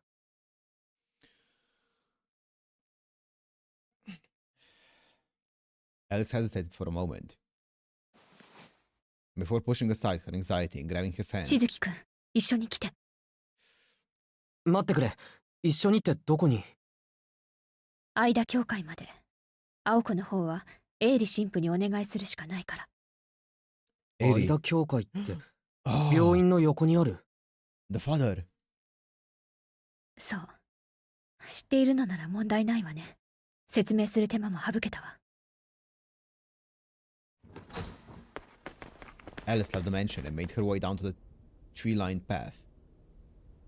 She was clearly determined, but the look in her eyes betrayed her pain. アリス、連絡をするなら電話は？ Soujyuro asked Alice, whose grip on his hand was tight but unyielding. 教会の人にならもう知らせた。もしかして病院のことを言っているなら、それこそ無駄よ。ハイヤーなんて言うけど、空を飛ぶわけでもないし。今は助けを呼ぶより、助けに行かないと間に合わない。Alice had thought of everything. She turned to the mansion and lightly snapped her fingers. In response, a window opened and countless starlings took flight. 1番隊は索敵。Whoa, 2番隊と familiars. 3番隊は現場に向かって応急処置を。在庫切れになってもいいわ。Oh, that's cool. まだ生きているなら、青子の心臓を止めないで。Alice commanded the birds firmly. しずきくんは裏庭から青子の自転車を持ってきて。Soujyuro let slip his discomfort at the thought of that thing. The custom-made red bicycle. When he was cleaning the incinerator, Aoko had verbally assaulted them for nearly scratching it. いいけど、どうするつもりなんだ、アリスは。ここにいるより、教会にいた方がしずきくんは安全よ。それに、私も急がないといけない。しずきくん、二人乗りできる？While Soujyuro had seen people riding tandem and was confident he could imitate them, he still wasn't quite certain he could trust a bicycle with his life. Moreover, its frame was so light, he was unsure it could support both their weights. 二人乗りってことは、アリスが後ろに乗るのか？できないなら、いいわ。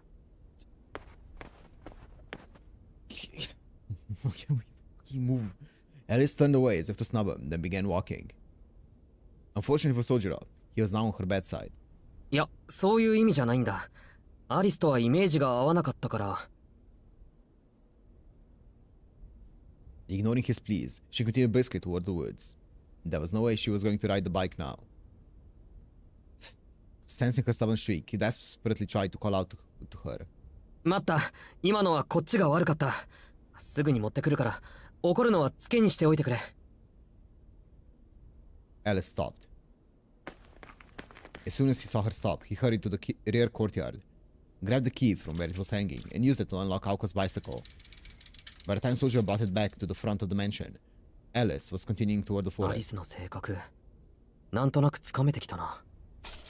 muttering to himself. He straddled the bike. He rested his foot on a pedal. It felt light but sturdy. Confident the bike could support his weight and Alice's, he began pedaling. アリス She turned as he called out to her, before shooting him a piercing glare. 行こう。後ろの荷台に乗ってくれ。でもクッションがないから痛いと思う。辛かったら言ってくれ。私は大丈夫よ。しずきくんが嫌じゃなければの話だけど。He had hit the nail on the head.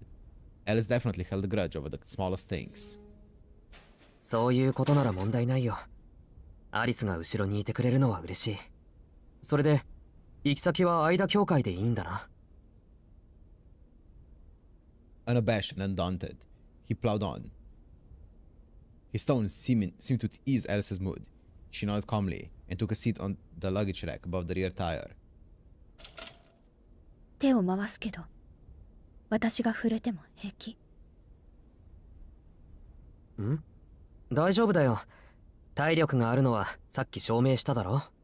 Do we really have the time for this? Alice silently wrapped her arms around Soujyuro. Once she had held on tightly, he gripped the handlebars. よかった。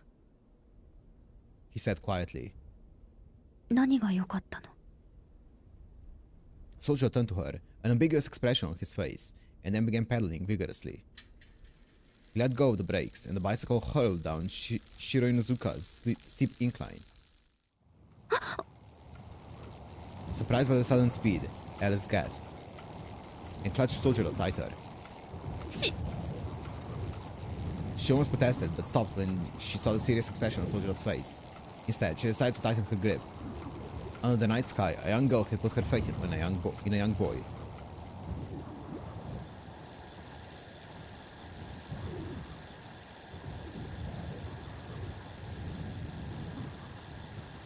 Faster than a roller coaster, the bicycle hurtled towards Misaki Station. Around the station, there was no sight of cars or people. While the town slept under its snowy blanket, two people were racing like the wind. While he pedaled, the boy said, 本当によかった。二人乗りが思ったより簡単で。but he was alone in his relief. It was their first bicycle ride together, and they spent it speeding down an empty highway. The boys' words were lost in the howling wind, fortunately.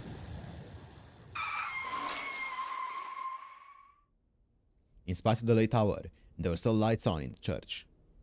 Originally, the only light at this time of night came from the entrance to the sleepless hospital, ever vigilant and ready to receive patients. However, this was a quiet town with little nightlife. The hospital saw perhaps one emergency patient per night, and it was not equipped to handle tonight's sole patient. Wait, it was not equipped? Yeah. It was a little before 1 o'clock in the morning. Leaving the bicycle outside, the two headed into the church.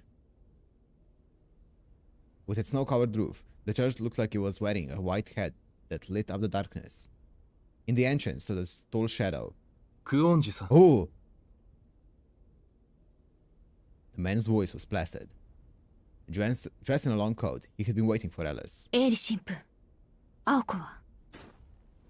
ユイカが見ています。Okay. 私が駆けつけた時には手遅れでした。Okay. 青崎の家に伝令を願いたいのですが。青子はそれを望まないわ。それに、あちらも今は城に囚われている They're そう trapped in で the す。 castle. 今夜の相手は、真っ先に青子の祖父の動きを封じたようですから。Oh shit! The two exchanged pleasantries. Soujyuro did not move from the foot of the stairs. おや、そちらは。Though the father seemed calm, his words had an edge to them. As if to protect Soujyuro from his gaze, Alice stepped between them. 彼は青子の使い魔。契約はまだなされていないけれど。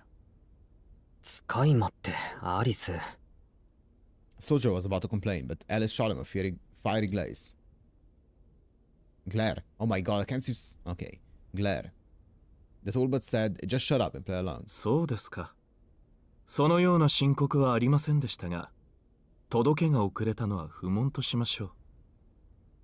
外部の魔術師と交戦中でしたからね。あなたたちはその撃退を最優先にした。ということで。Alice nodded in thanks. では通ります。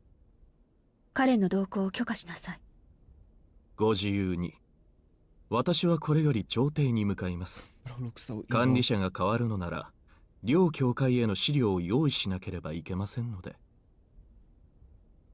ああ、留守中はリツカに任せてありますから、必要なものがあれば彼女に。As if passing the baton, Father Eiri exited the church. Soujyuro took 2 full steps back to give him a wide berth.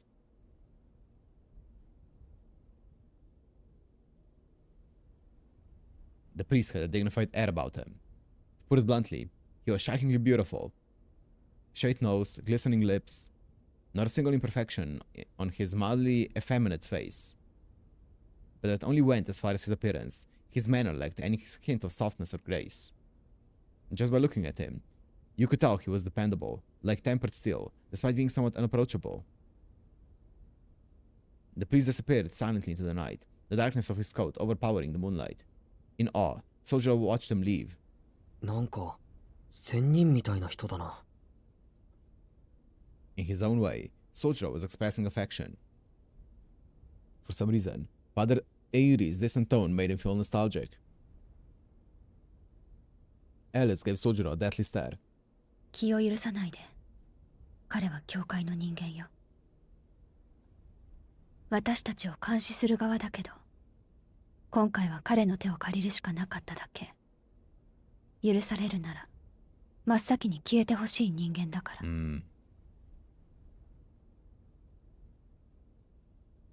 Her curse ringing in the air, Alice placed her hand on the doors to the chapel. They were twice her height, and who knows how heavy. It did not look like she could open them anytime soon. Soujyuro climbed the stairs 3 at a time and helped Alice push the towering doors inward.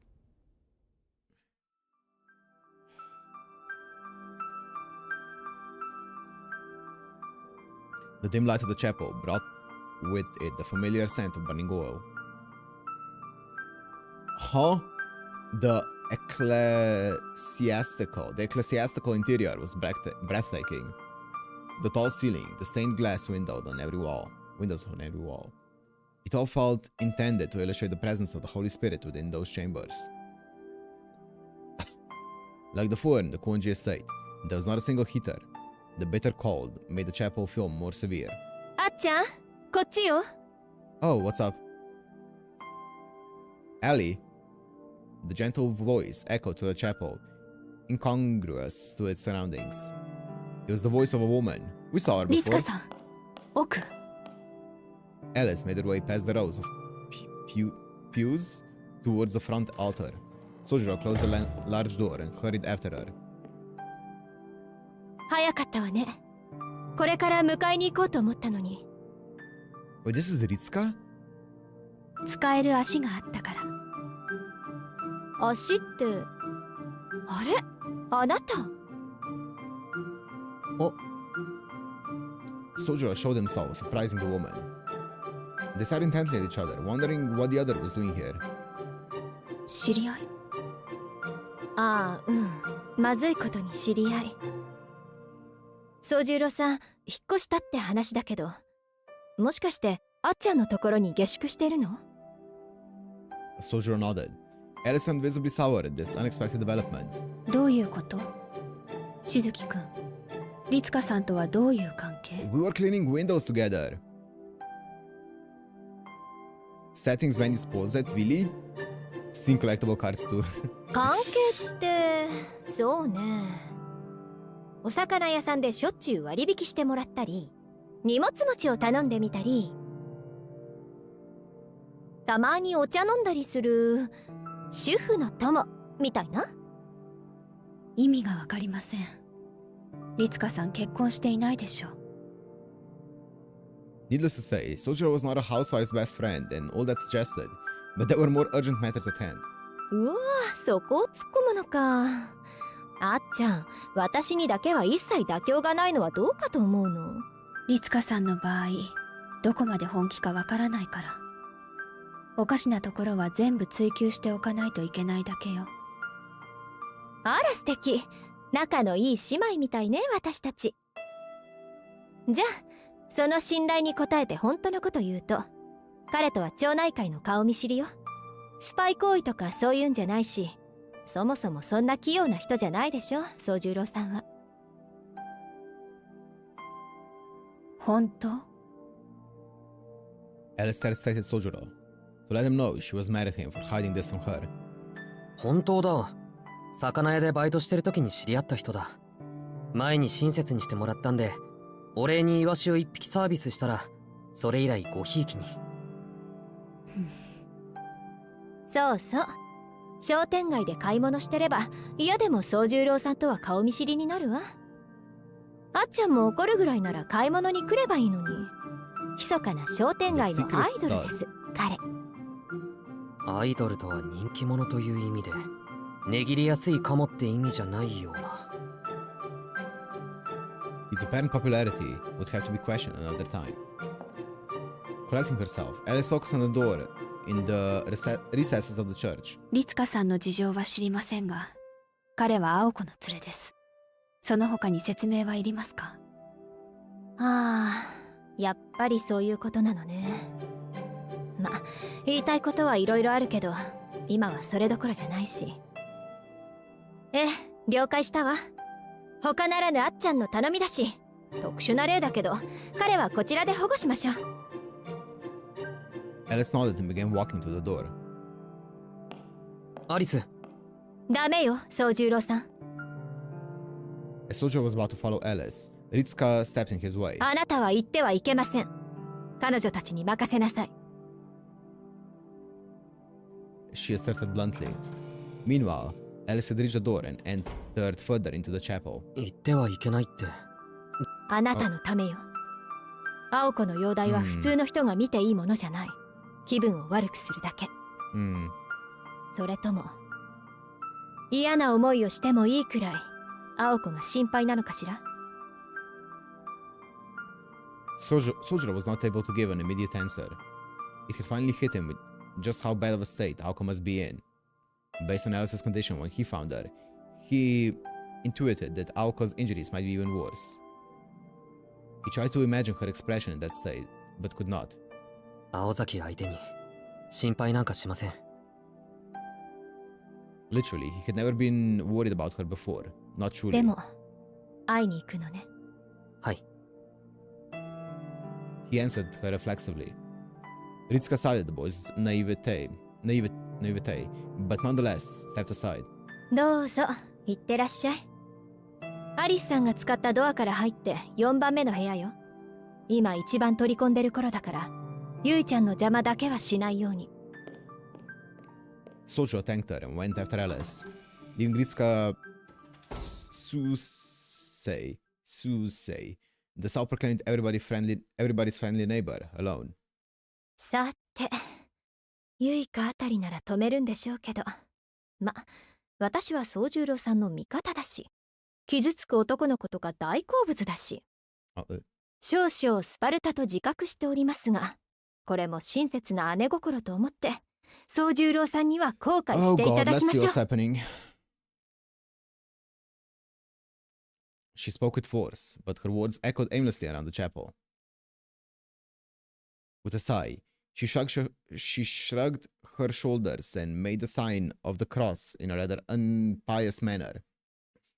The sound of Soujyuro's footsteps grew fainter.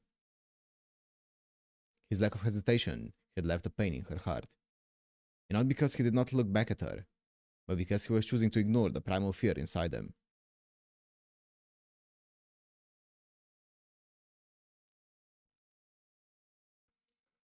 An elderly man once said,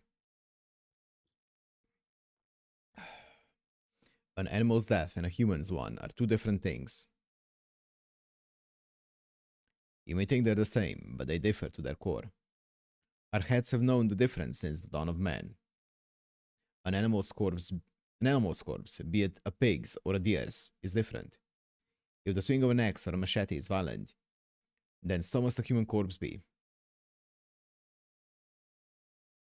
Therefore, before you see one with your own eyes, you should at least understand it with your ears. Listen closely, Soujyuro. When a person dies, blood flows like a crimson river. It's too much to bear.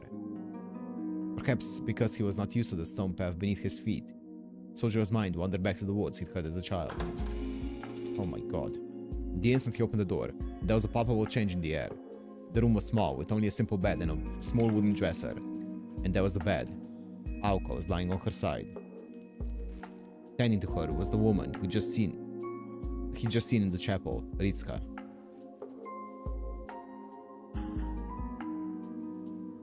No, she only looked a lot like her. I was like, what? Her eyes were closed and her garments covered in blood. He had met her maybe once before. Yuika Suse, a nun at the church. Oh, she was doing something to blank. Oh my goodness. Is it supposed to be blank because she's so unrecognizable? Yuika held a pair of scissors and some thread. Her hands moved delicately yet quickly, as though playing an organ. Her movements were precise, as if flawlessly reading sheet music. One by one, the supply of bandages diminished. Bandages recently applied to the wounds were quickly replaced with fresh ones. Gauze was placed everywhere to try and cope with the amount of blood. Once white cloth was now dyed red and discarded. The dressing scattered around the floor, resembling roses. In a wilted rose garden, the nun played her organ. The scene looked unlike any reality Soujyuro knew. It was clear why the air had changed. There was a savage odor in the room. Even though he was experiencing it for the first time, he knew what it was. The smell burned his lungs. He could not bring himself to look at the bed. Fighting his feelings, his eyes refused to move there. He noticed Alice next to the bed. Even expressionless, she looked like a statue next to a grave. Except she was trembling ever so slightly. It could have been from fear, anxiety, rage, or a combination of the three. Before her lay a life on the verge of death. But whose... Oh, what the f... But whose life? It was difficult to tell with only a glance. Some sort of puppet covered in bandages, perhaps. Her hair should be beautiful, yet it fell flat, disheveled. Despite her short breath, her chest convulsed, up, down, up, down. Facetious though the thought was, Soujyuro recalled the rodeo machine on the roof of the department store. Ah, the painkillers and anesthesia could not have been working. New bandages were soaked crimson in seconds. Her fingernails bit into the sheets. Her face twisted in agony. Anesthesia would not be enough. As if she was still alive, she must be conscious too. So if she was still alive, she must be conscious too. It worried him that no one seemed concerned about this. In this state, she would surely lose her mind before her life. In short, the boy never wanted to see anything like this ever again. Bedsheet should be white, not red. With every blink, the color deepened. Soujyuro was finally forced to accept that the bleeding mess in the center of it was her. He felt the blood surge in his veins. The squeaking of the bed, the snip of the scissors, the gasp of agony, it all faded. All he could hear was his own pounding heartbeat. The smell of the blood she choked up sent a wave of nausea through him. His knees abandoned him. Just don't show it, please. And it was perfectly understandable. His brain had to shut his consciousness to protect itself. The mind could only take so much reality. He would give anything to never see something like that again.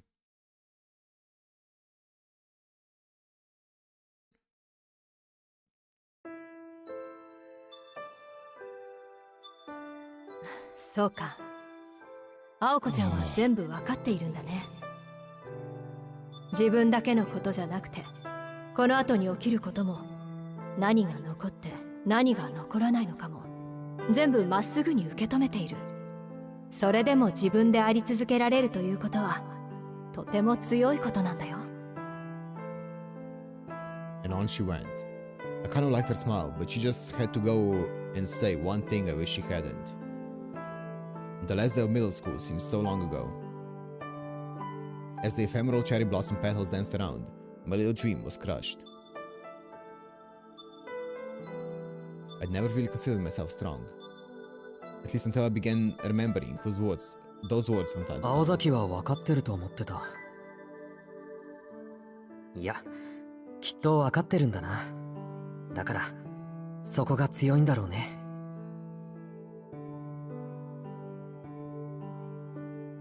And lately, an idiot who said things like that had appeared in my life.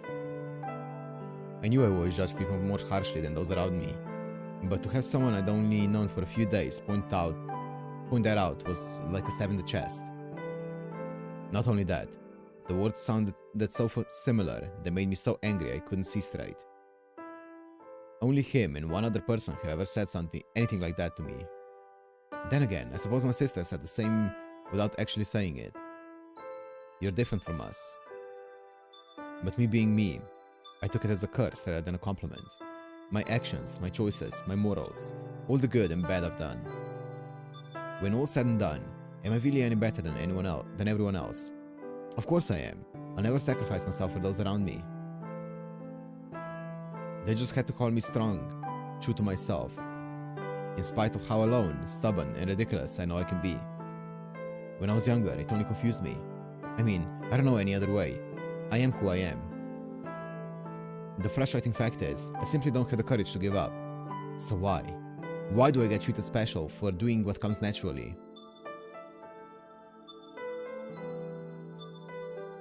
The sunlight stirred her.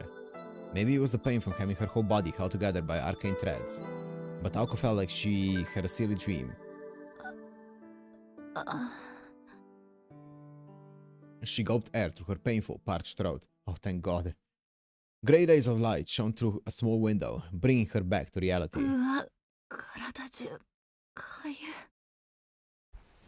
Unable to bear it, Aoko attempted to roll over, except she could only move her right arm. She tried lifting her arm, but couldn't feel anything past her elbow. Once she stopped concentrating on her bandaged arm, it fell to the bed like a stone.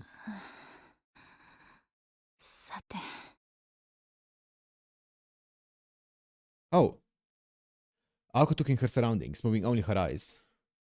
Evidently, she had been asleep on this bed. Unable to feel certain parts of her body, she felt like a robot. The room was tiny and undecorated. It was like an apartment without a tenant. Judging by the good repair, she guessed that she was in either church. Outside, it seemed closer to noon than morning. Clouds filled the sky as usual, dulling the sun's rays. Idly, she thought that it could be enough to melt the snow outside. And then finally, she noticed the figure of a girl. Next to her bed, Alice Gonji was sitting in a chair, unmoving. She called out to her, all too casually. It was more difficult to talk than she thought. Alice was her typical stoic self, although Aoko did notice a glimpse of concern in her eyes.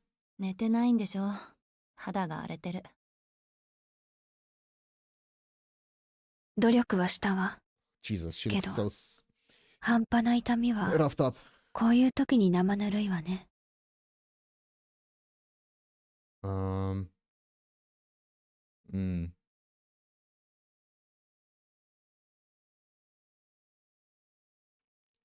Alice's uncharacteristically vulgar comment helped Aoko feel a little more like her usual self. She felt reassured having a comrade in arms by her side instead of a concerned neighbor. そう、アリスもやられたの。状況は大体予想してるけど、一応細部を聞かせてくれない？ Aoko remained horizontal as she spoke with a cool tone. Despite Aoko's condition, Alice granted her request. After all, they had known each other for 2 years. Alice knew exactly the kind of anesthesia Aoko Aozaki needed right now. Alice Gonji's battle with Toko Aozaki ended in the former's victory.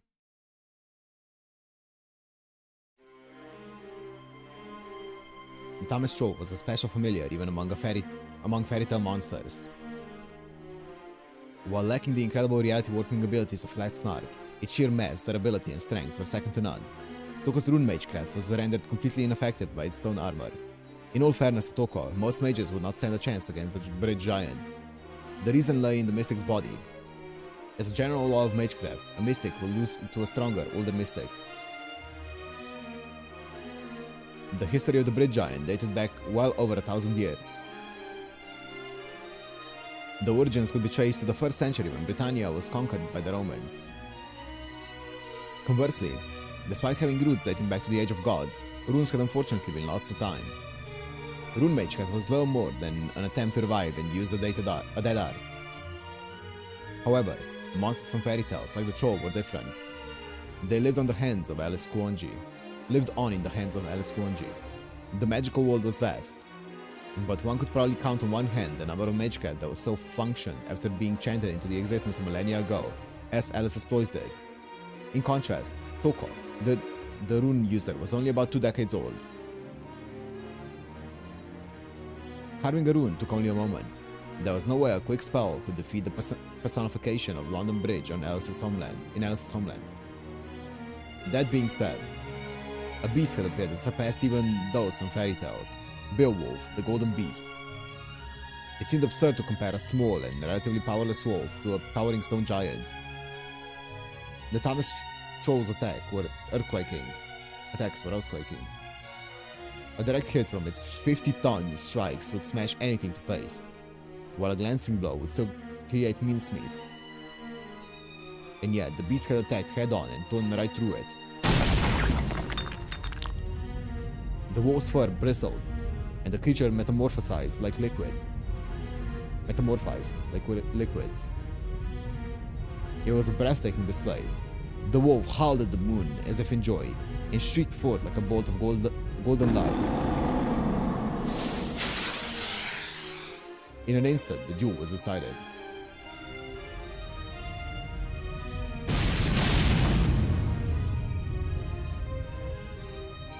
The radiant spear of a wolf flew straight to the giant's chest and sank its teeth into its heart. The troll exploded. Chunks of stony muscle rained down.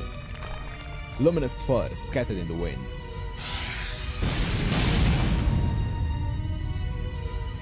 Two mystics dispersed without a trace and returned from whence they came. The curtain fell on a battle straight out of mythology. There, among the rubble of the fairy tale monster, was the golden wolf, standing like a flame. What came after could barely be described as a battle. It was more like the slaughter of defeated pawns. The wolf left on Alice, disemboweling her with ease. Its claws cut through the protective wards on Alice's coat like a hot knife through butter. The golden wolf. This wolf, which understood human speech, could only be the magical creature known as the werewolf. Werewolves were the forest people of Western Europe, with origins far more ancient than the fabricated vampire legends of the continent. However, none were known to have golden coats. It was said that the most elite werewolf bloodlines boasted silver fur. Silver werewolves were pack leaders, and werewolves of that caliber were considered phantasmal, rather than merely magical creatures. But a golden werewolf was superior even to that, and so transcended human knowledge.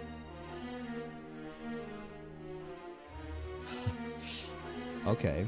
Alice Kuonji's ploys were among the ultimate mystics to have been created by humankind. So wait, are they saying that because we don't have any kind of like material on a golden werewolf, the mystery is so strong that it basically transcend, like, because of the mystery, it's even stronger than a silver one would have been that we thought was the strongest one? That's kind of cool. Therefore, the golden wolf could only have been a mystic born on the planet. Shiny Pokemon. When a celestial body has been active for millions, even billions of years. Born of the planet. So, occasionally a miraculous droplet of creation spills over into our current world. This mystic had to be over 3,000 years old. Damn! A human mage. No, any mage living in the current magical paradigm would be helpless against the golden wolf. Not even in theory would they stand a chance of defeating it. Which meant that this werewolf was Aoko and Alice's worst nightmare. そう。アリスがお手上げの相手だものね。私がどうにかできるはずもなかったわけだ。でも、要は魔術でなければいいのよね。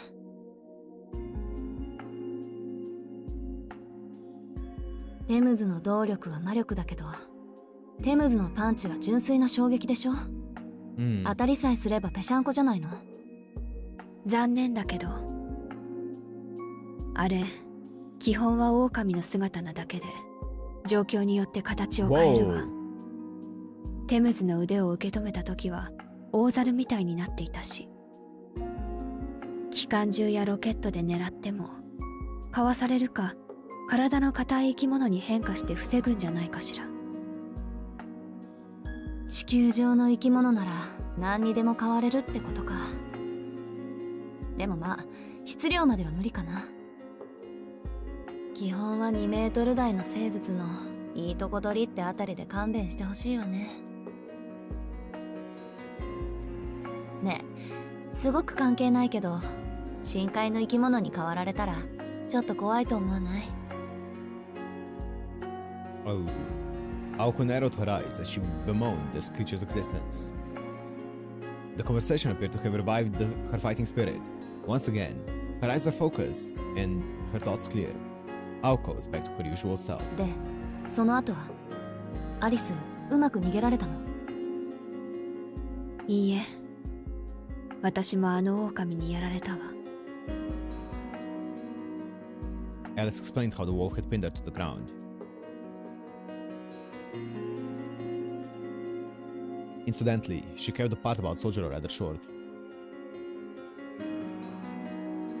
Alice herself was not entirely sure why she felt it was necessary to leave most of that information out.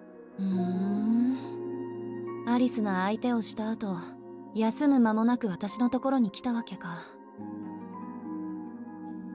初めから昨日で決着をつけるつもりだったんだ、兄貴。姉妹かな。兄貴。ここぞって時のタイミングは一緒だったの忘れてた。切り札は見せたからには敵を殲滅しなくちゃいけない。You don't understand, Aoko. She was too preoccupied with making sure that she deals as much damage and as much suffering to you guys. So she forgot to kill you. 姉貴は視点を残り2つにしておいて、自分の正体を告げてこっちの戦力を分けさせた。その時点で奥の手を投入してくることは覚悟してたけど、まさか人狼なんて奇葩者とはね。Aoko let out a heavy sigh. Alice nodded slightly in agreement. それはそれとして、宗十郎がアリスを助けに行くなんてね。感謝しなくちゃいけないんだろうけど、バカな真似してくれたわ。私がトーコの立場なら、報復の可能性は一つ残らず排除する。私たちがどうにかなった後、猫の手首ひねるみたいに片付けられるわよ、あいつ。しずきくんならこちらで保護してもらってるけど。Aoko's eyes widened. うわ、どういう風の吹き回し？アリスがあいつの世話を焼くなんて。だって放っておいたら青子が怒ると思って。Alice responded with her eyes closed. Aoko frowned in silent indignation, as if she wanted to protest where Alice got that idea from. まあいいけど、それじゃあ今ここにいるんだ、宗十郎。姿が見えないけどどうしたの？ Part-time job. Still unable to move her neck, she looked around as best as she could. 彼なら気分を悪くして倒れたわ。今はエイリ神父の寝室を借りているけど。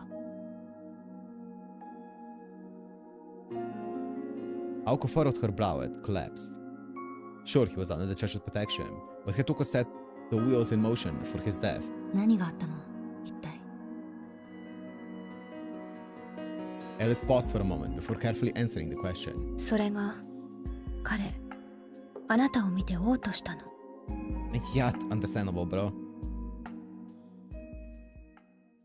She had decided to be blunt. It's not the best wording. Not the best wording though, Alice. Not gonna lie. Aoko was taken aback. For several seconds, dim sunlight leaked through the window.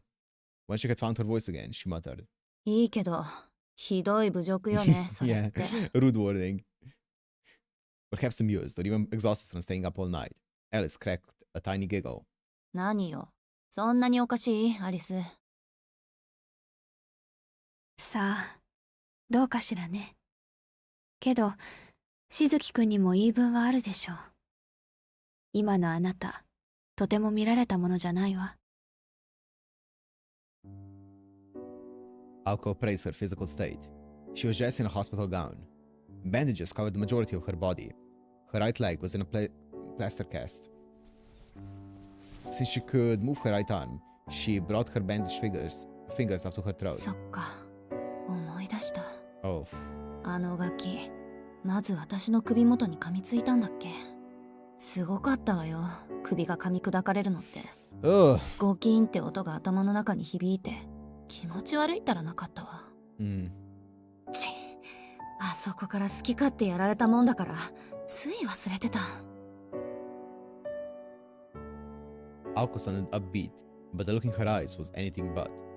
She had been torn to pieces, but her life had been mercifully spared. At least she hadn't become dismembered. Hadn't been dismembered. She had been bitten. Beaten, and her bones broken. Magic crests containing the Aozaki's secret arts decorated her body.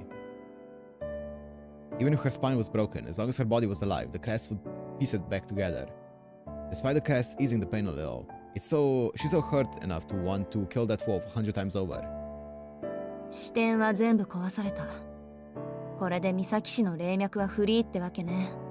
全容を把握してるのはうちらだけの特権だったけど、トーコは昔から知ってる以上、解析の手間もいらないと。真剣な話、所有権の書き換えまで何時間かかると思う？トーコさんなら2日かからないでしょうね。支店の修復は土地そのものに任せるしかない。支店のプロテクトが治る頃には、この町はもう彼女のものよ。明日の夜明けとともに破産する我が身とはね。それでアリスの方はどうなの？まだいける？思考魔術だけなら少しは。あとは小道具に頼ることになるでしょうね。ああ、お話にならないか。Do we have like a gun? Surely that can be effective. Aoko went silent again, staring straight at the ceiling. Alice knew all too well what that look meant. それでもやるんでしょ、アオコは。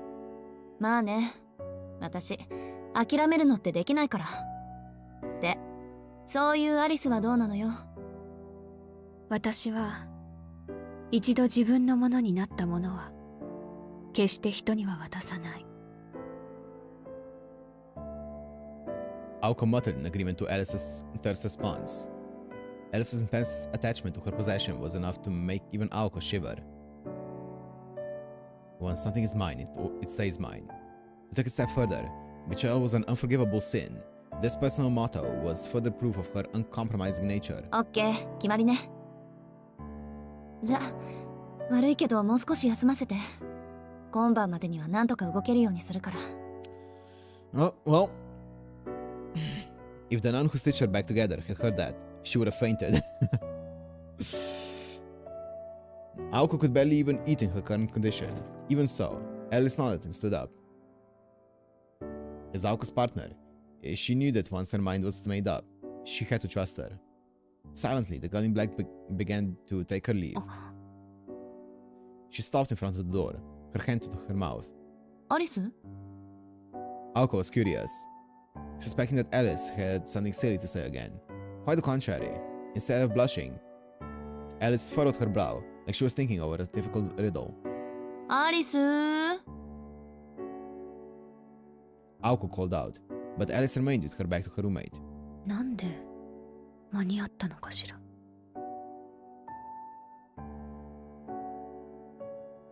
She spoke as if the words had accidentally burst out from her thoughts. Alice's question was about something Aoko could not possibly have guessed. あの時もそう。私たち始発で帰ってきたのに。She carried on mumbling at the door. Unable to find an answer, Alice gloomily put her hand on the doorknob. 言いたくないなら別にいいけど。何がどうしたって言うのよ、アリス。Alice did not respond. She opened the door to leave the room, and left a few words hanging in the air. どうでもいいことだけど、ゆいかさんにはしずきくんは見えなかったそうよ、青子。What?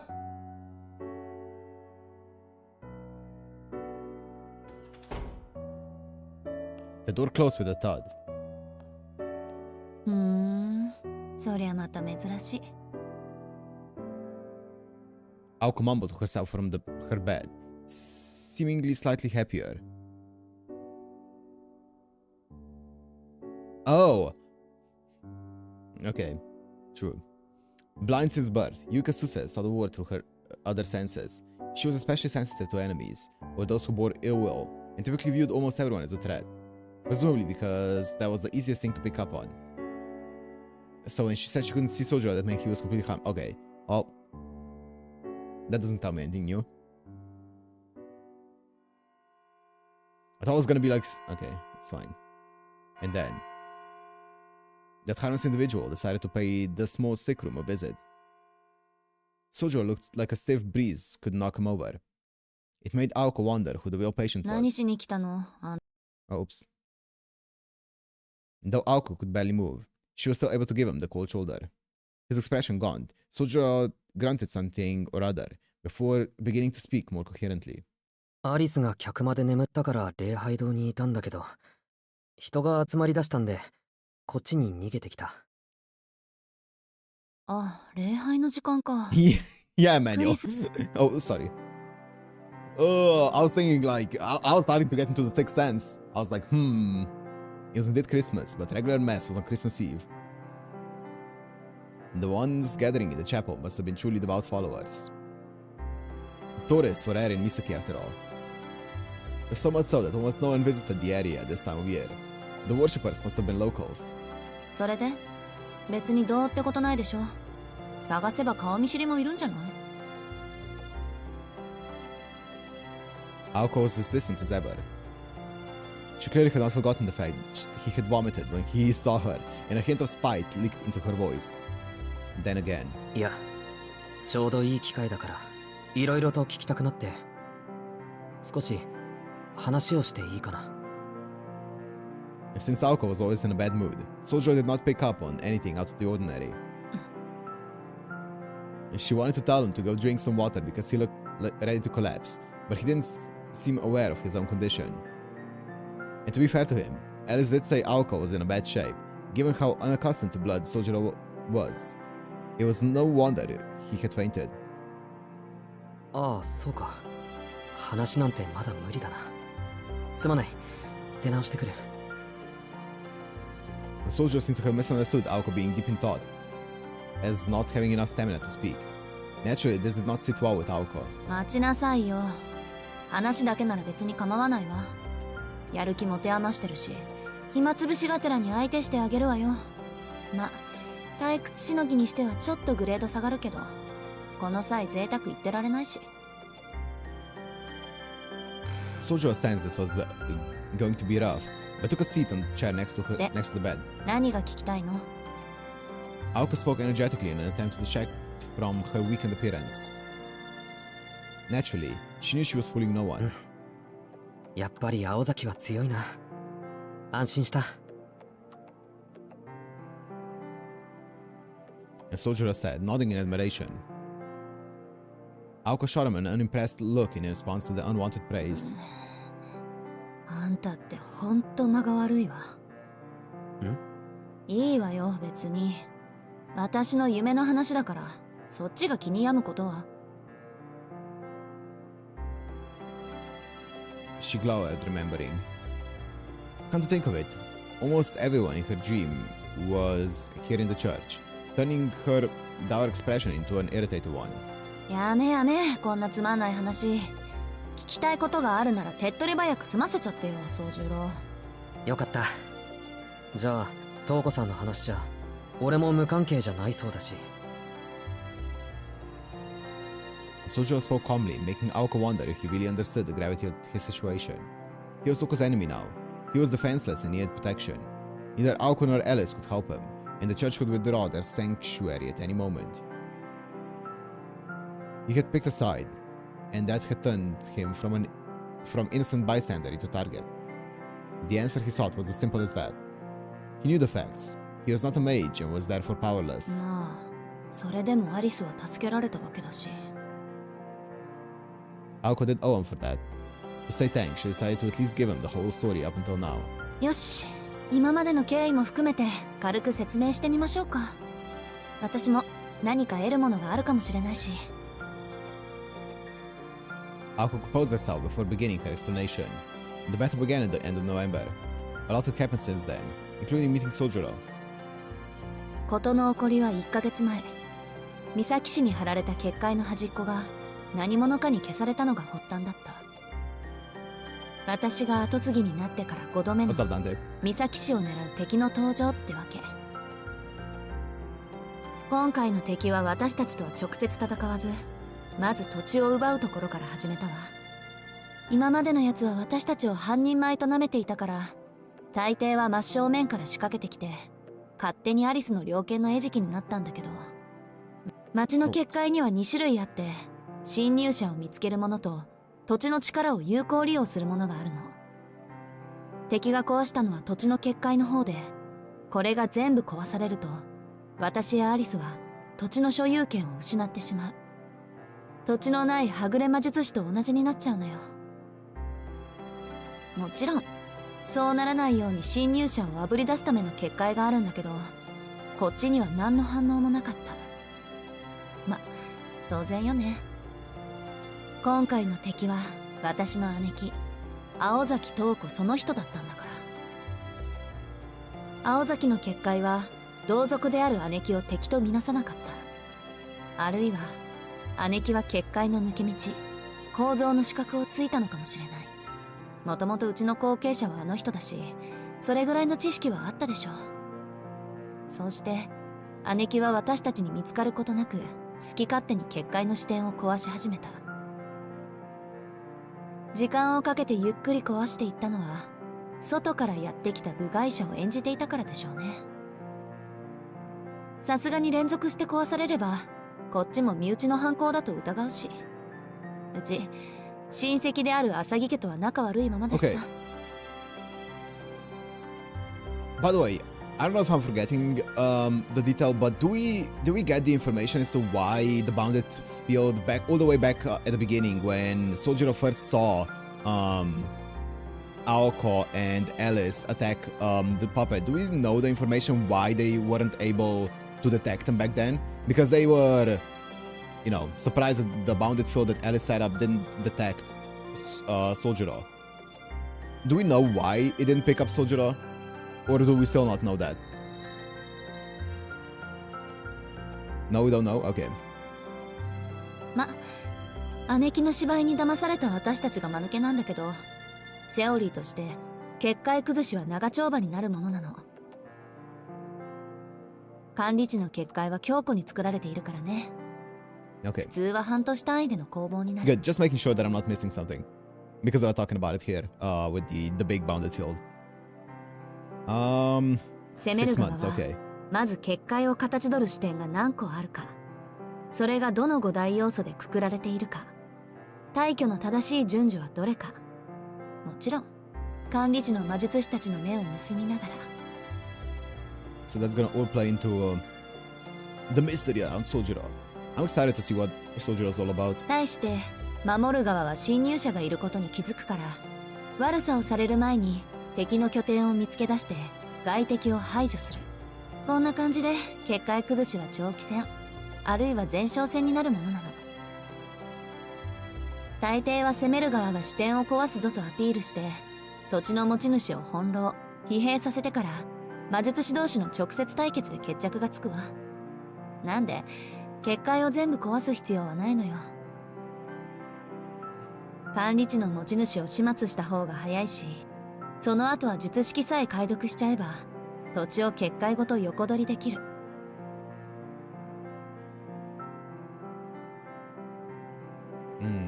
わざわざ壊して作り直すより、昔からある結界の方が土地に馴染んでいて強力だしで一石二鳥でしょ。 And that was how Aoko and Alice were duped. They never thought the enemy would waste the time and effort needed to break all sigils.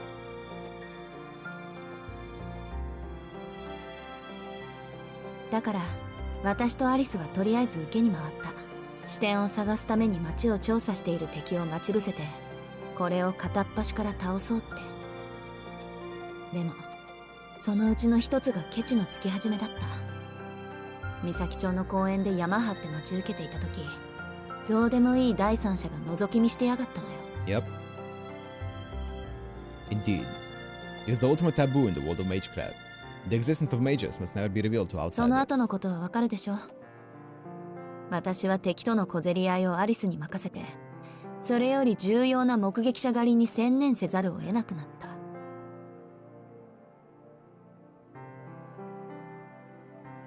Sorry, give me a sec.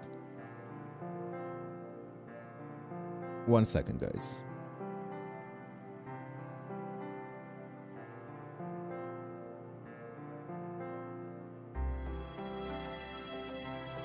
言っとくけど、これはあんたのことだからね。Yeah. そこで我関せずみたいな顔しないこと。 No sooner had Aoko said that, Soujyuro gave her that exact look. Clearly, he had been listening, but not necessarily understanding. ま、いいけどね。宗十郎がそんなだから秘密は漏れなかったんだし。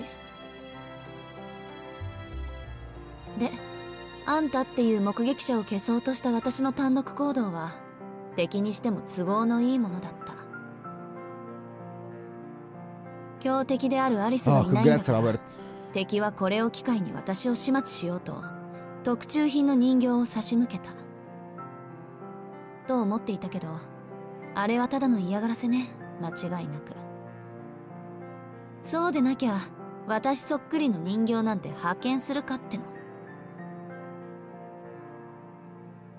Soujyuro nodded, thinking back to the Aoko replica. あれのことは忘れてちょうだい。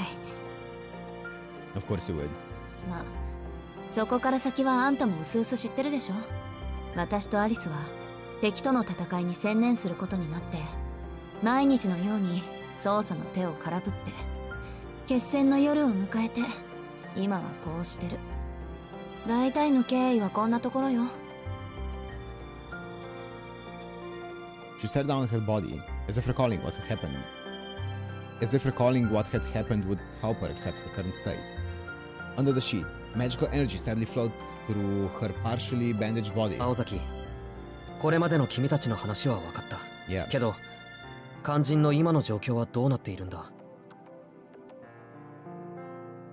Soujyuro's specific concern was the reason Aoko was lying there. More than anything, he wanted to know what had happened to her the night before. バカね。状況も何も完全に私たちの負けじゃない。 Judging by her tone, she would have raised both hands sarcastically in celebration if she could. 負けた？そう。事実は正しく受け止めなくっちゃね。5つの視点が全部壊された時点で勝負はついたの。管理地の所有権は宙ぶらりで、明日にはトーコの手に渡るでしょう。で、それを阻止したいこっちは、私もアリスもこのありさま。もう立場は逆転したから、これから私たちは挑戦者。つまり、はぐれ魔術師ってことよ。Which meant that Aoko, Alice, and Soujyuro only had a few more days with which to utilize the church's services. Either church was not only an arm to the Mages Association, but also a branch of the Holy Church that monitored heresy. Aoko and Alice were owners of Misaki City's spiritual lands, but they belonged to neither of these organizations. The only reason the church helped them at all was because they were the land's administrators. Once those rights were lost, the church would have no reason to provide any further aid. エリ神父はコウモリだから私を助けてくれたけど、 Oh ユイカ shit! さんは教会の代行者だから、 Oh wow! 傷が塞がったなら明日にでも出て行けって言ってくる。 She's an executor? 教会にとっちゃ魔術師なんてもともと排除ばかりつかは。ま、泣きつけば力にはなってくれるでしょうけど。 Soujyuro understood little what Aoko was talking about. そうじゃなくて、青崎、昨日の夜、何があったんだ？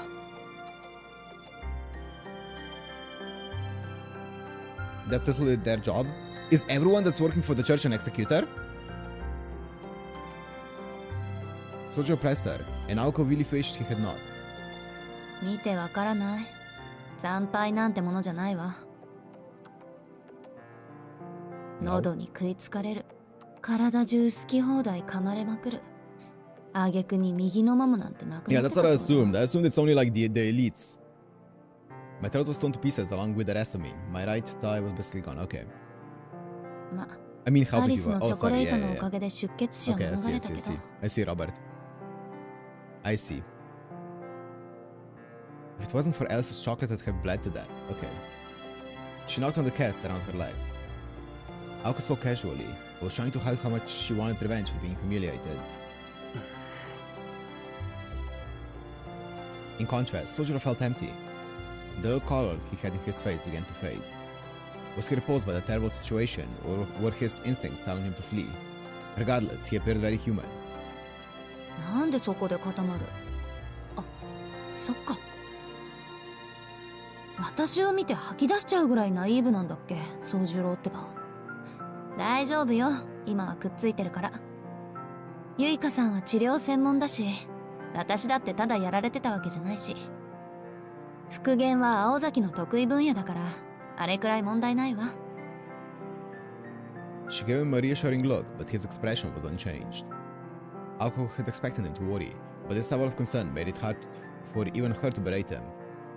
Feeling embarrassed, she started talking again. けど姉切ったら、どうやってあんなのを手なずけたんだろう。金の狼なんて伝説の中にしかいないと思ってた。Just some hair. 寝台の神秘であるあいつには千年クラスの魔術じゃないと太刀打ちできない。かといって殴り合いでどうにかできる相手じゃないし。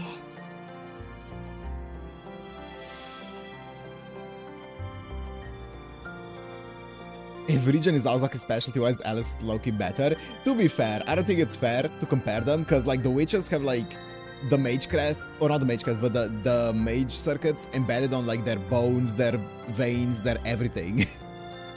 I think a witch compared to a human might be a bit different. Yeah, it feels like her hair is a very low price for a relic or a mystic from the Age of Gods. As images of the night before entered Aoko's mind, she bit her lip in anguish. 金の狼 Conversely, the bizarre phrase snapped Soujyuro out of his state of shock. そう、黄金の人狼。金狼って言った方がいいのかな。狼男って言ってもわからないわよね。人間と狼のいいとこ取りみたいなやつと思えばいいわ。Only the best parts? 野獣というより魔獣の類よ。普通の人狼なら対抗手段はあるんだけど、トーコが連れてるのは黄金の毛並みをした怪物でさ。あれは原初の人狼の血統で、魔獣を通り越して幻獣の域に達している。聖域の相手にはそいつらを上回る神秘、積み重ねた時間とか魔術の奥義じゃないと無効化されるのよ。魔術は万能だけど、この年月の差だけは覆せない。ま、人間の魔術師にとっては天敵みたいな自然災害ね。Her words indicated more admiration than hatred. The way she'd whispered about the wolf strangely made sense to Soujyuro. 何？いや、要するに青崎たちじゃかなわない相手なんだな。なんてひどいやつだ。アリスはお腹が裂かれてた。青崎は傷ついてないところはないぐらいだ。子供なのに、いや、子供だから加減がないのか。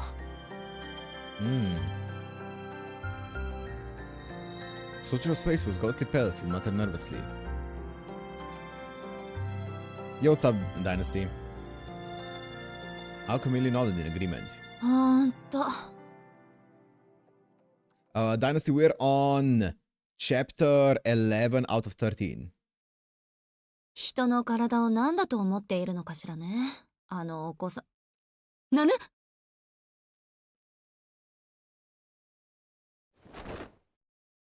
？Aoko raised her head. He knows a bit too much about this. She looked as if she had seen a ghost. 子供って言った。 Yeah, he knows a bit too much about it. あんた、なん Yeah. でそんなことまで知ってるの？やっぱりそうなのか。金色の髪なんて2人もいないと思ったんだ。そいつなら一度見かけたことがある。 Him? 青崎が口にしたような怪物じゃなかったけど、森の奥で。木の実が2人がかりでとっちめようなんて怖いこと言い出してさ。金一個ないから止めたんだよ。 Oh shit!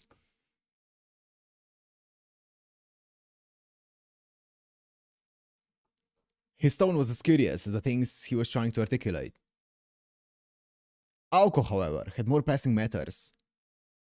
Much more pressing. 見たって、どこで？学校の旧校舎。あ、そういえば挨拶程度なら話もしたっけ。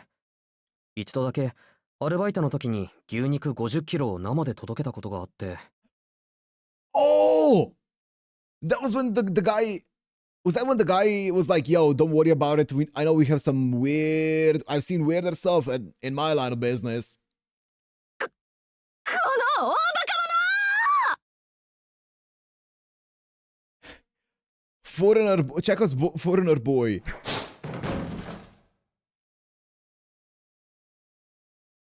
A strange satisfying slapping sound rang out. Ignoring her wounds completely, Aoko had grabbed a slipper and thrown it at Soujyuro's unassuming face as hard as she could. She panted as Soujyuro was not completely out of his chair. For a while, neither moved. なんで怒るんだ、青崎。 The boy asked, unfazed as he slowly picked himself up. He sat cross-legged, as Aoko scowled at him like an enemy. 当たり前じゃない。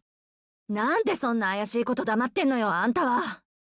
Oh, he doesn't know that 言うほどの it's ことでも weird. ない。 Yeah. 第一、君たちにこんな話をしても怒られるだけじゃないか。 Aoko knew he was right, and so she swallowed her words. She imagined themselves at dinner. ところで今日、牛肉の山を担いで届けたんだ。一匹丸ごと。いや、あるところにはあるものだね。お金と食欲。 If he had actually said it, Aoko and Alice's response would have been less than cordial. それはそうだけど、本当に金髪の子供が旧校舎にいたの？それが青崎の言う人狼かどうか自信はないけど、少なくとも町中の料理店が入れ替わりでおかしな注文を届けてるのは事実だ。駅前の大帝都なんてお得意様だって。確かに食事のたびにあいつを外に出してちゃ目立つだろうけど。 She did not want to believe it, but the child had to be the werewolf. Could Toko really have been so careless as to hide him in plain sight? It didn't matter at this point. With the werewolf's habitat revealed, Toko's base had been revealed too. To take over the bounded field, she needed an inconspicuous place to store materials. Misaki High School's old school building was the perfect place. つまり、すべての鍵はあんたが隠し持ってたってわけね。隠していたんじゃない。だいたい青崎が裏山の掃除に参加していたら、その時に分かったんじゃないか。飛び丸一人に任せず、青崎も掃除に出ればよかったんだ。Yeah, Kev. Maybe it was the kid ordering himself, and he wasn't too smart. He was like, "Oh, there's a number to." Maybe he had the menu for the restaurant in front of him. He was like, "I'm hungry. Let me order like 50 kilos of beef." He didn't have the butcher shop there. You shouldn't have left it to Tobimaru. Oh, it's revealed later. Okay. In response to Soujyuro's infallible logic, Aoko snapped her fingers.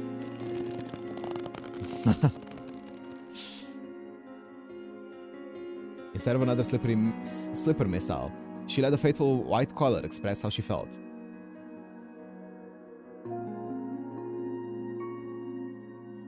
And with the tightening of the collar, Soujyuro realized something. Aoko had changed. From the bed, she looked down on him with a commanding glare. Though weak from her injuries, she was as sharp as ever. You could be forgiven for forgetting she was ever a patient.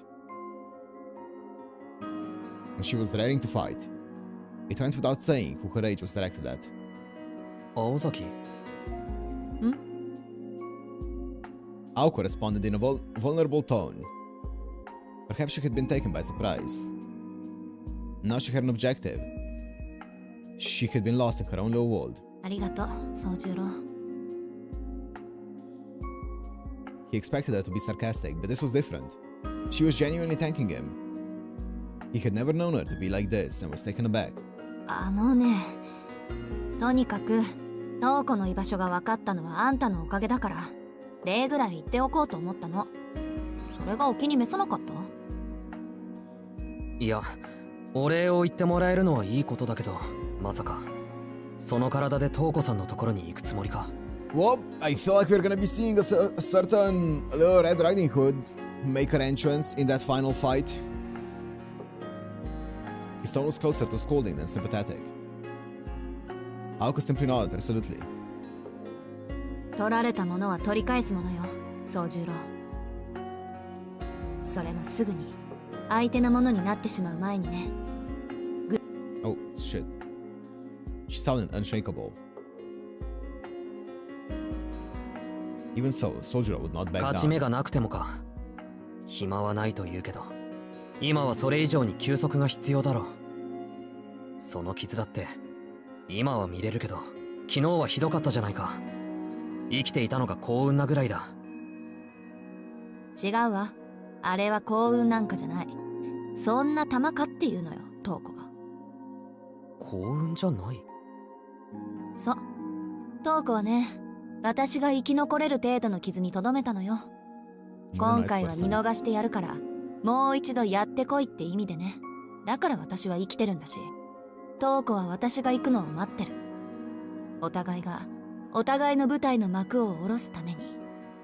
そうでなければここまで待った意味がないでしょ。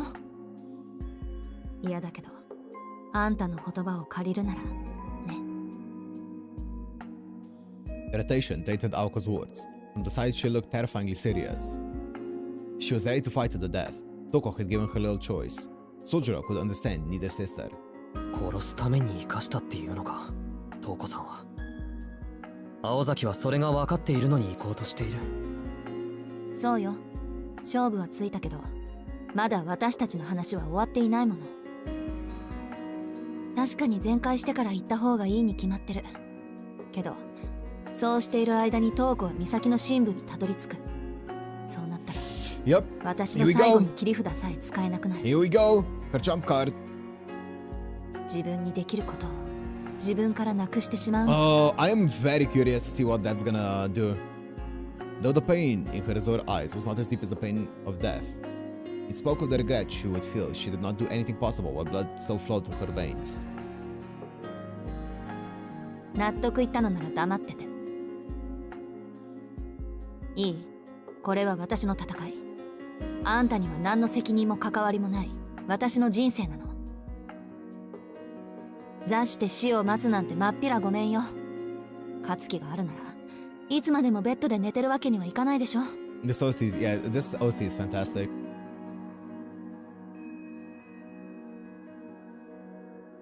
Soujyuro was dumbstruck. Also, one thing is, what was I gonna say? Oh, is the witch's biology, from what we saw, or at least the mage circuits or the magical circuits that they have, it's kind of similar to the Ilya situation, right? Where most of her body was constructed from magical circuits. From what we've seen here, it seems like she has magical circuits all around her body, like her bones, her veins, like kind of like how Ilya was, right? Obviously not a homunculus, but still. Soujyuro was dumbstruck. Aoko could never let anyone else get involved. Whether that was because she cared or cared less, he could not tell. Only Alice, yeah. Kinda, yeah. What he did understand, though, was if he wanted to stop her, he would have to do so with his bare hands.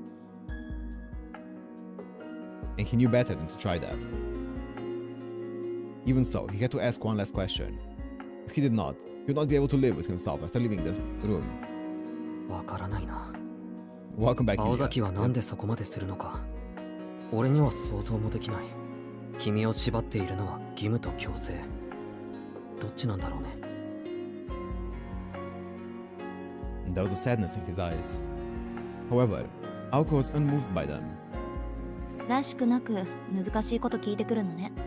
いいわ。口にしても仕方のないことだけど答えてあげる。その2つはね、常に私を圧迫してるものだと思う。けど勘違いはしないで。義務も強制も誇りも恐れも周りから与えられたものじゃない。トーコと戦うのをやめたところで祖父は私を叱らないだろうし、アリスも文句は言わないでしょう。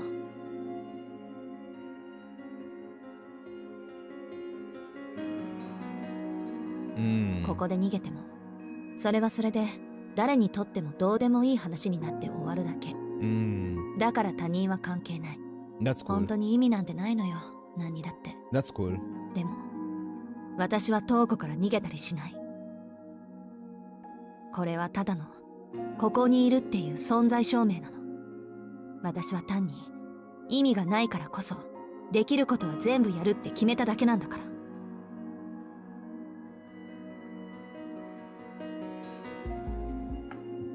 Wow.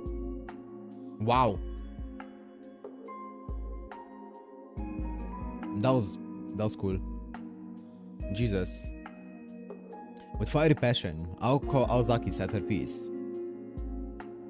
Soujyuro was left with a pang in his chest. He did not know why, but her words angered him. Then again, at the same time, her self-confidence had him in wonder. Even though she had said that her life had no meaning, her stubbornness gave meaning to everything. じゃあ、それがたとえ Without thinking, he started to ask another question. Maybe he wanted to change her mind. Maybe he just wanted to hear her answer. たとえ他の誰も見ていなかったとしても。It came out as a murmur.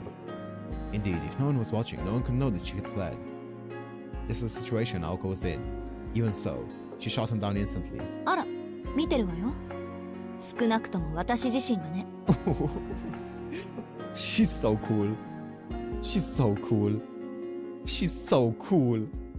Her expression brightened, possibly because she had been surprised at having to state the obvious.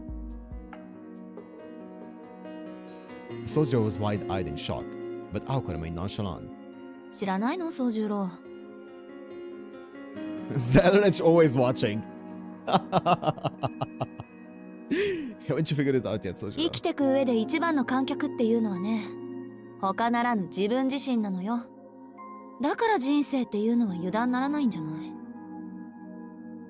Is your SQ in danger for her banner in April? We are locked and loaded. I have about like almost 1.7 K SQ counting the tickets. So we should have some reserves.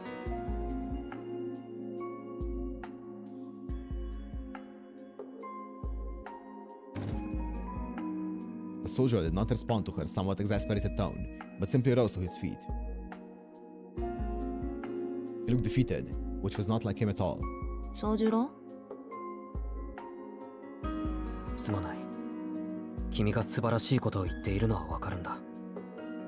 けど、俺にはわからない。He meekly walked toward the door. As he placed his hand on the doorknob, he paused.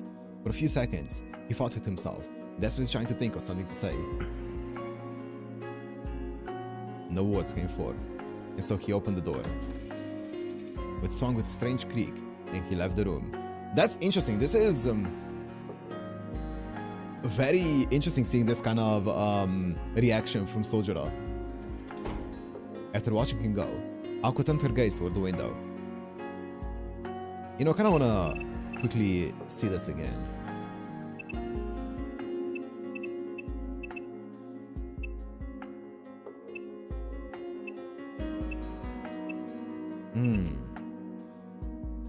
Interesting. After watching him go, Aoko turned her gaze towards the window. It was nearly evening. A thin veil of darkness was threatening to descend on the town outside.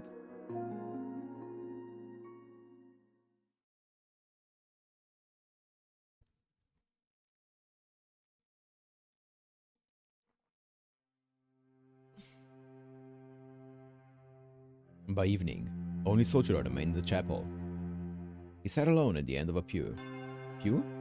Slouching helplessly like a guilty believer ready to confess. The chilly air seeped through the walls, turning breath to mist.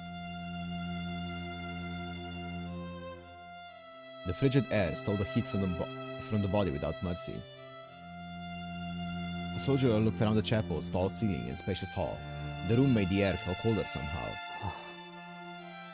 Unsure of what to do with himself, he stared into space. His thoughts were entirely unfocused. First and foremost, he could not understand what the buzzing sensation was in his chest. Time passed by. No answers came. To onlookers, he must have seemed deep in thought, or in a deep sleep, like he would turn to stone if left be. Either way, he clearly looked down. And the problem was his lack of awareness. Not that he was aware of it, of course. おや、夜間の礼拝とは感心です。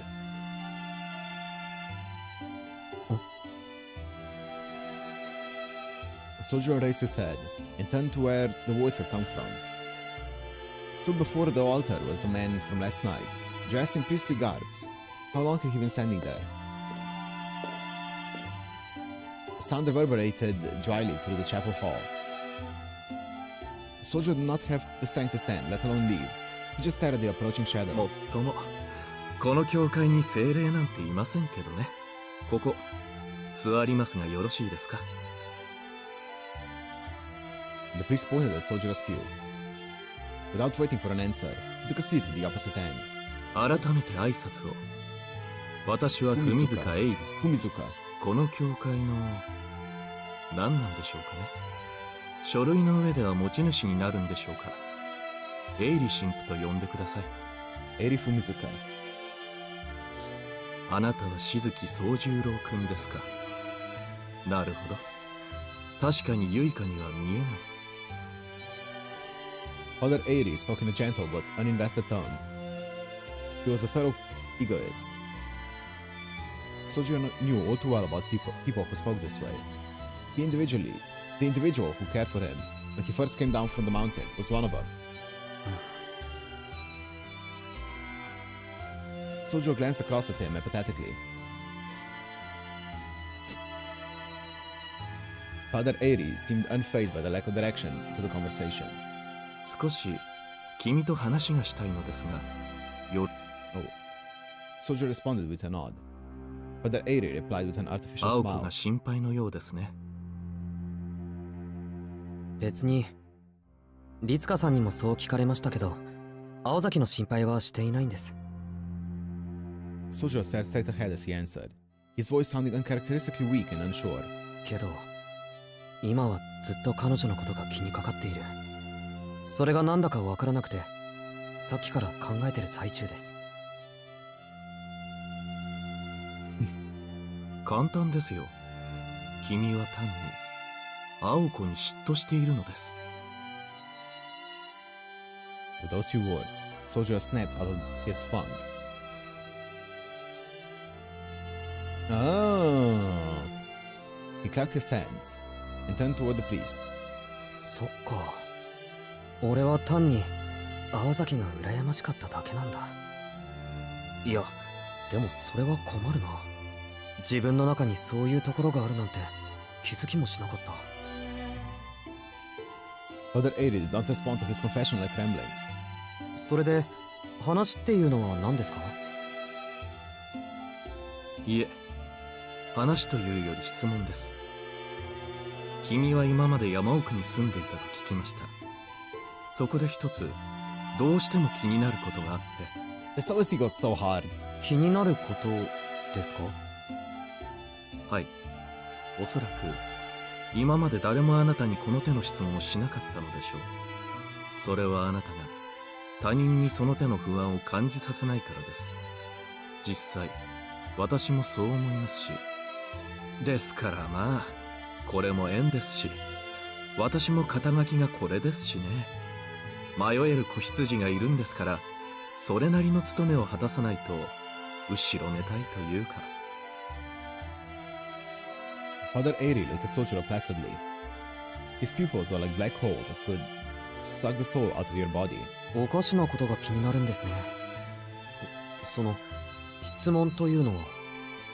いえ、ごく自然の疑問ですよ。あなたはなぜ山から降りてきたのか。Yeah, that's what I was thinking. That's what I said at the beginning. 君は幸福だったでしょう。I wonder why he came down from the mountain. Soujyuro was not sure what he had done, but it sounded as though the priest was accusing him of something. Then again, it was a reasonable question, if a little pointless. Soujyuro had no answer. Father Eiri ignored the solemn boy and continued. 山での生活がいかに厳しいものかは、私も人並みには知っています。若い頃、ちょっとした手違いで遭難したこともありますしね。山での生活はこの上なく簡素です。何しろ生きること以外に時間を割く余裕がない。楽しむために生きるのではなく、生きるためにただ生きる。山での生活に比べれば、都市のあり方は楽園以外の何者でもないでしょう。ですが、楽園の定義は人それぞれです。Soujyuro still did not answer. His expression remained blank. The only sound was the priest's voice echoing through the chapel. 一粒の種の誕生すら喜びになる生活。電気の明かりがどれだけ暖かでも、自然のままの厳しい寒さを君は尊んでいたはずです。なのになぜ降りてきたのですか。山にいれば君は幸せだったでしょう。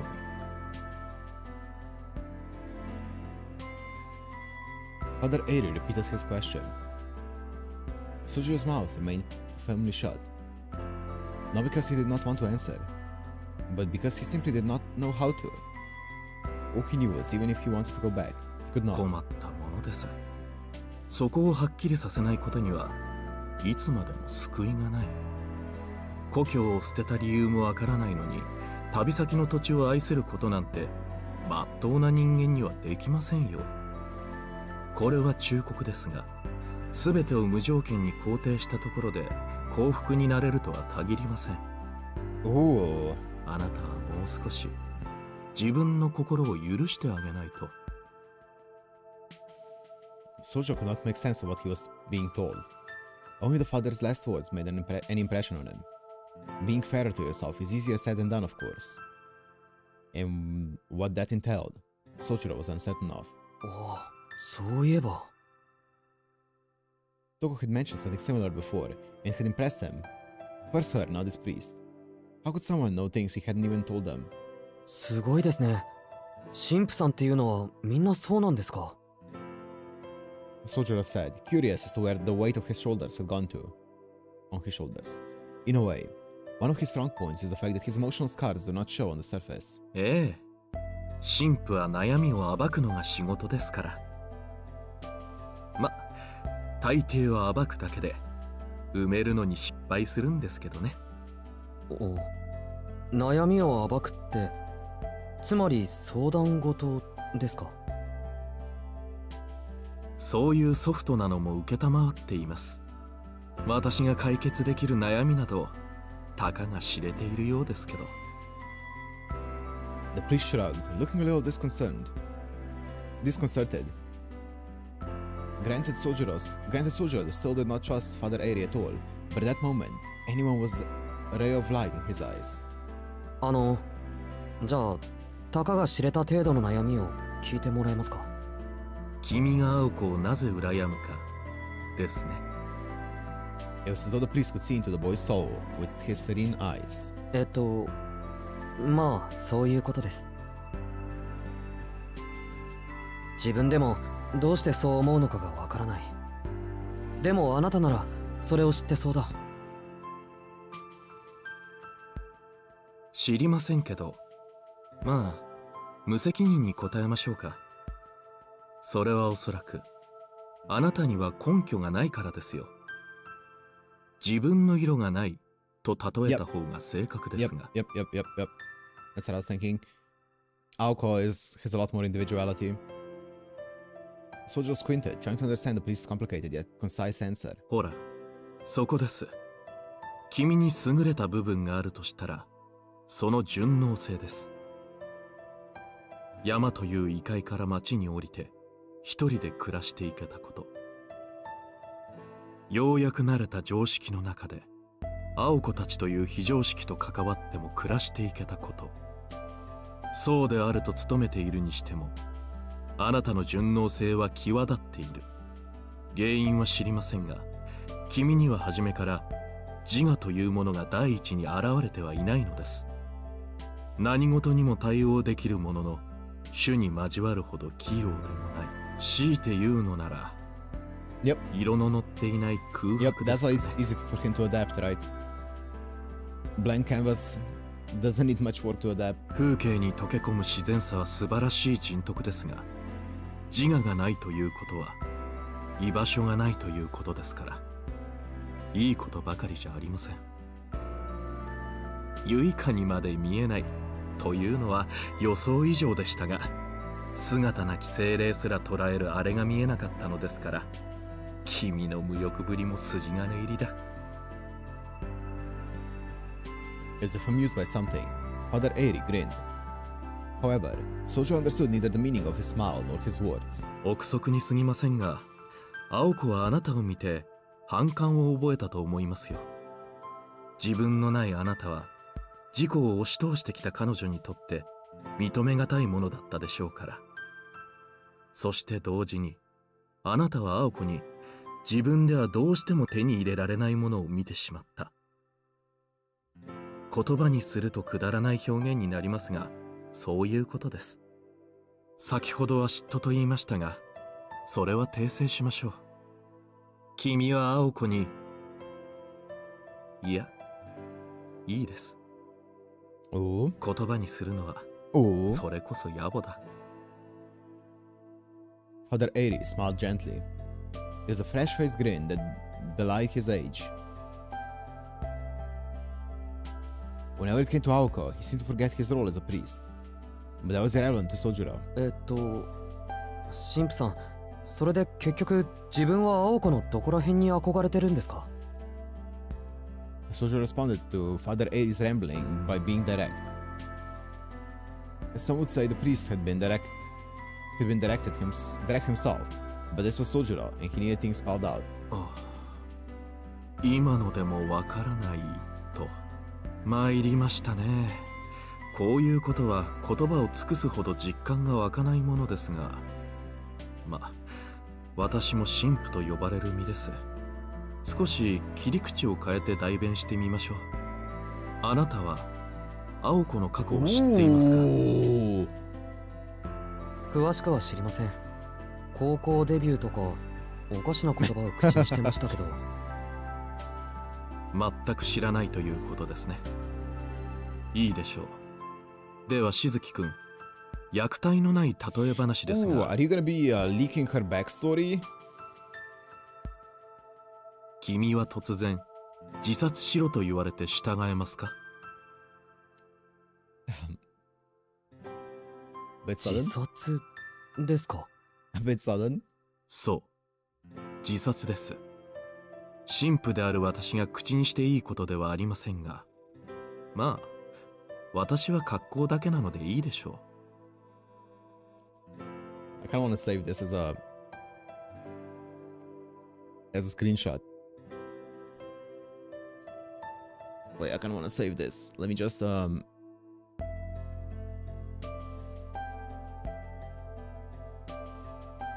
Okay, nice.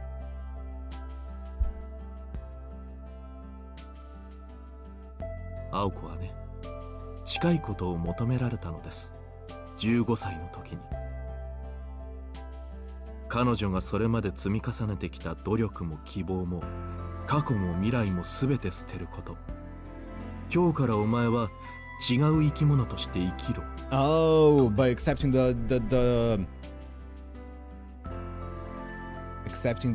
Little Red Riding Hood? Is that what she said was going to happen? どうです？それは自己の抹消。未来の死と同じだと思いませんか？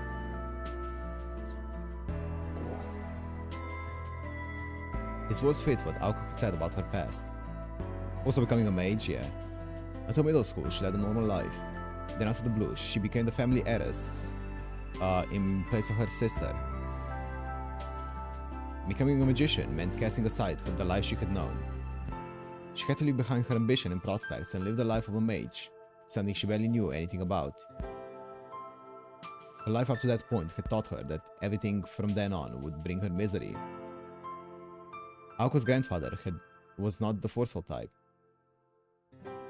Your sister has failed. Now it's your turn, he had said. Did Aoko resist? Soujyuro could not begin to imagine. All he knew is that she would not be happy with the hand she was dealt. Even if the life of a magician was attractive, to believe the possibility that Aoko could give up her lifestyle up to that point was to not know her at all. Yeah. Aoko Ozaki put her all into everything. She'd probably achieved a lot in those 15 years. Her achievements and prospects were no doubt enough to make anyone jealous. But did she have the conviction to doze away and go... Did she have the conviction to doze away and go back to square one? And square one did not come close to the reality of it. The future she had envisioned for so long would have been obliterated. Aoko, どうしたんですか? いやー、これがもう全くの頑固者でして、立ち会った私でさえどうかと思うぐらい簡単にうなずきました。震える指を懸命に握り込んで、やってやろうじゃないと見栄を切ってね。彼女は祖父の期待や青崎の責任感からではなく、逃げることを嫌って魔術師の道を取ったんですよ。拒むことは逃げではないのでしょうが、青子にはそう思えたんでしょう。逃避という行為はこれまでの自分の時間を否定することになると。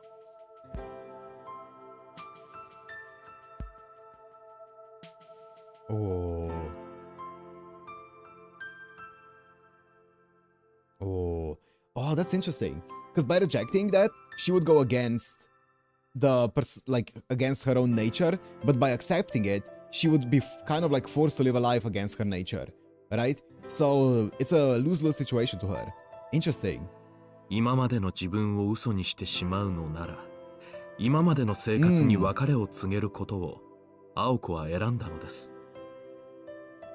まあ、極端ではありますが、あれは前に進むためなら全てを捨てられる人間なんです。An affectionate smile crossed Father Airi's face. Rather than signaling his closeness to Aoko, it conveyed the pride of a guardian. ですが、私も思い違いをしていました。結局はそうなるように、青子は育てられていたのです。Yeah, even though she is more humane or a lot more, I guess, normal than a lot of other mages, she was still raised in a mage family. 彼女の祖父は、トーコが家を出ることも、青子が跡継ぎを了解することも読んだ上で、あの二人を育ててきた。形だけですが、私も神父としてさすがにそれはどうかと思いましてね。柄にもなく青子を説得したものです。祖父の思い通りになることはありません。なんなら私とメキシコあたりに逃げませんかと。Okay. What? しかしまあ、Mexico mentioned? 躊躇なく振られました。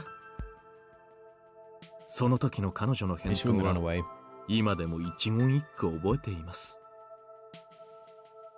だって私一人がどんなに泣き叫んでも今の状況は変わらないんでしょ。私にしかできないなら正面から受けて立つ。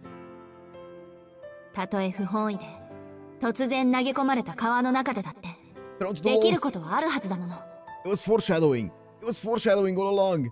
She was thrown to the wolves. 逃げるなんてのは最後の最後。それまではせいぜい華麗に踊ってやる。Oh, she's so cool. Look at her. Look at her. The priest cited her words as if recalling lines from a favorite play. It suddenly seemed like something she would say.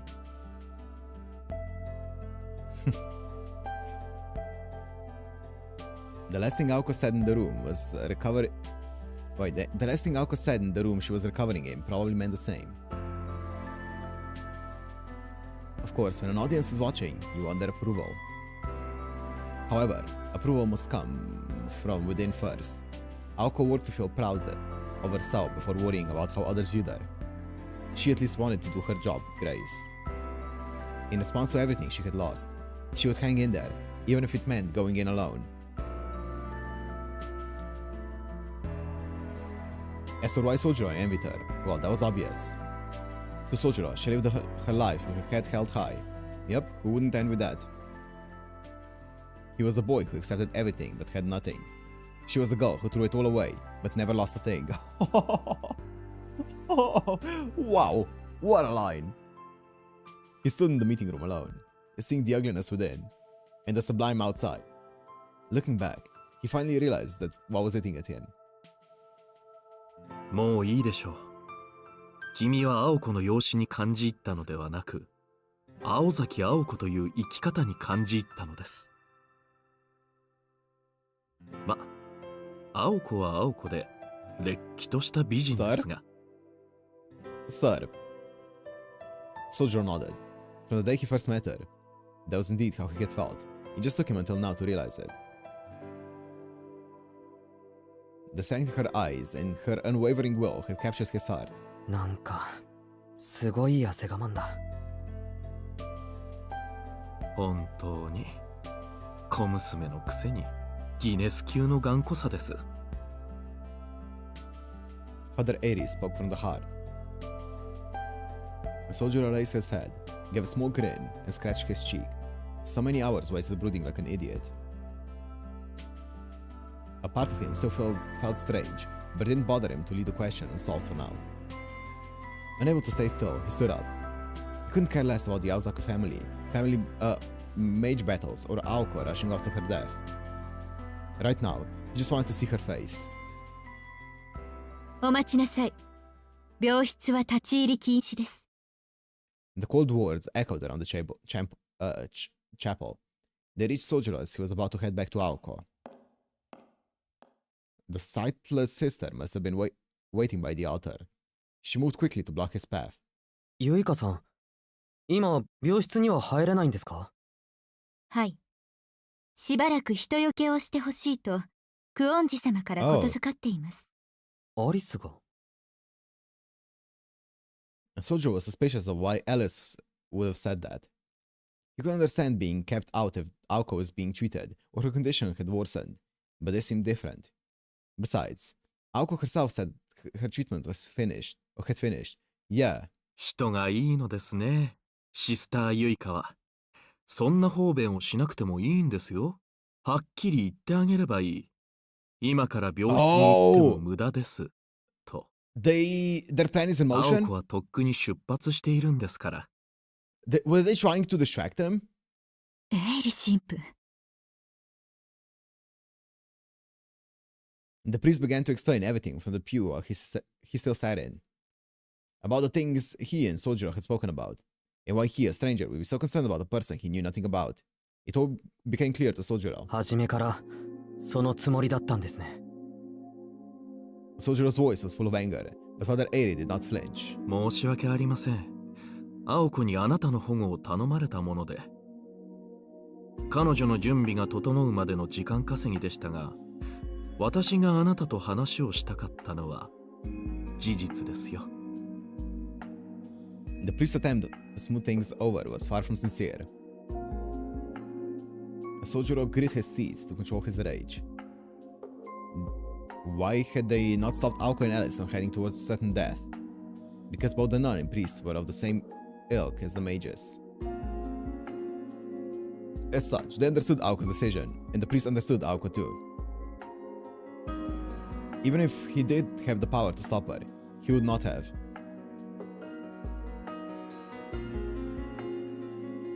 The Aoko Aozaki he knew was not about to hide away in the church and lick her wounds.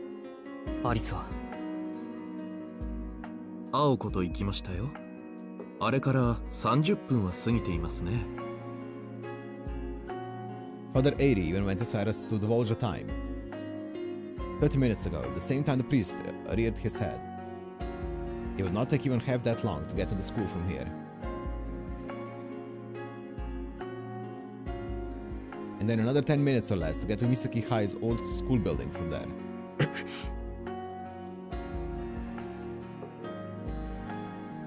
Soujyuro turned to the entrance of the chapel. However, 待ちなさい。どこへ行くつもりですか？ you don't get to leave. The sound of her voice stopped him in his tracks. An unseen pressure had locked him in place. Yo? Her admonition seemed to carry a spellbinding power, stopping the foolhardy boy where he stood. She's an executor. あなたは魔術師同士の争いを知りません。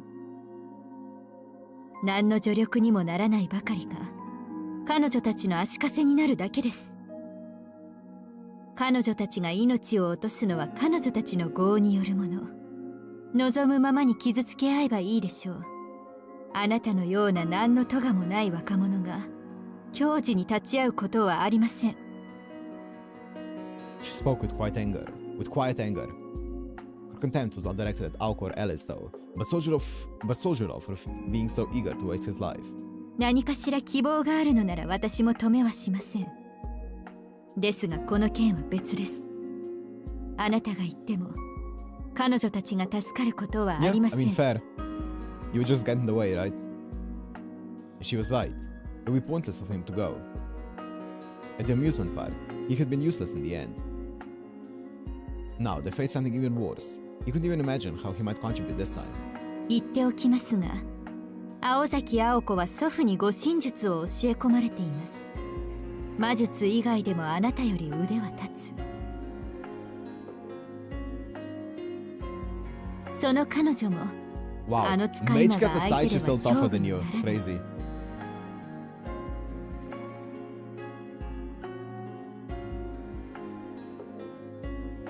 Soujyuro's physical strength, his only edge, meant nothing.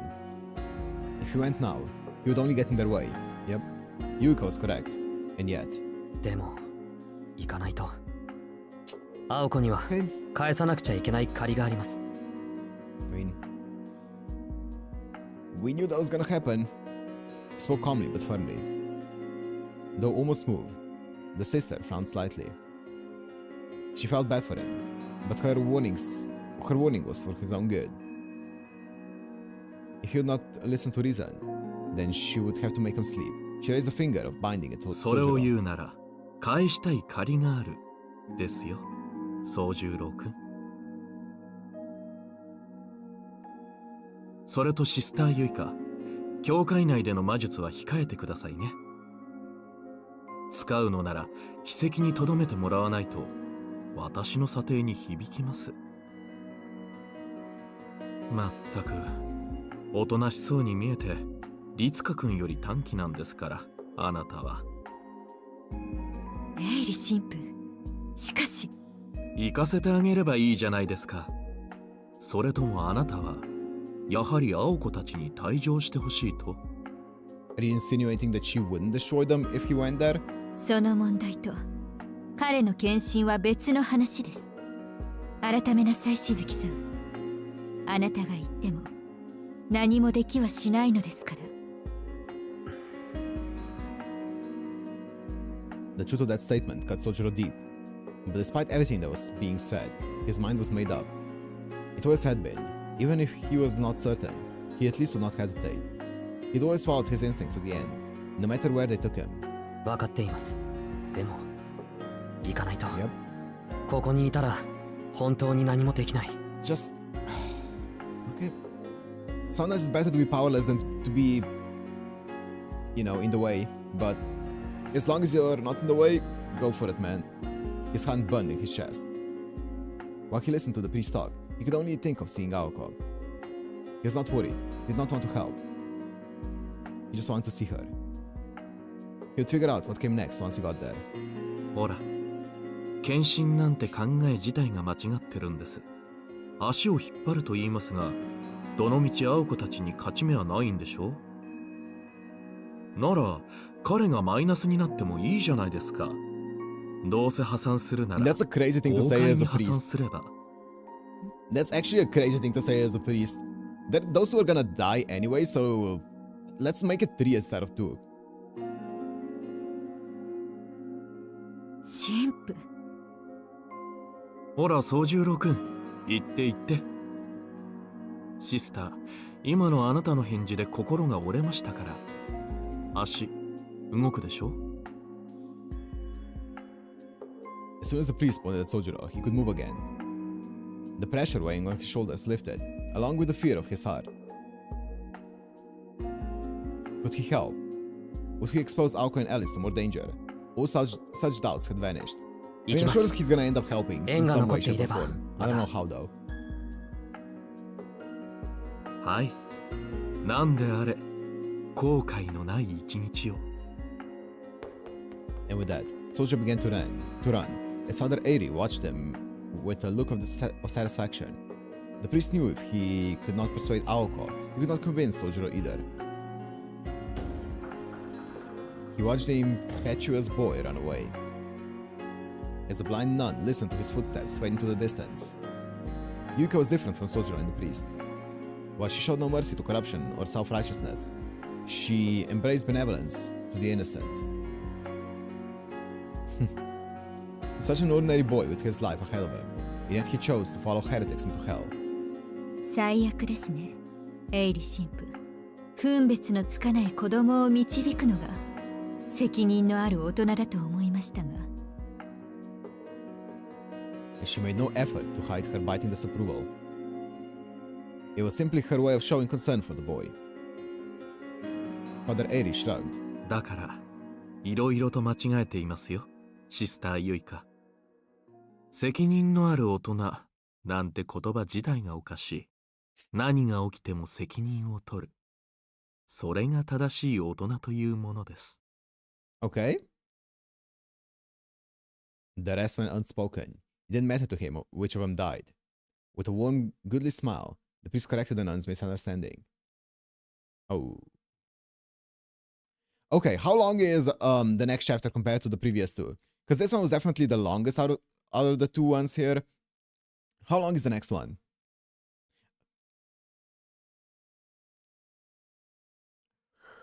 Because I'm down to do it if it's like an hour and a half. Shorter, definitely. Nice.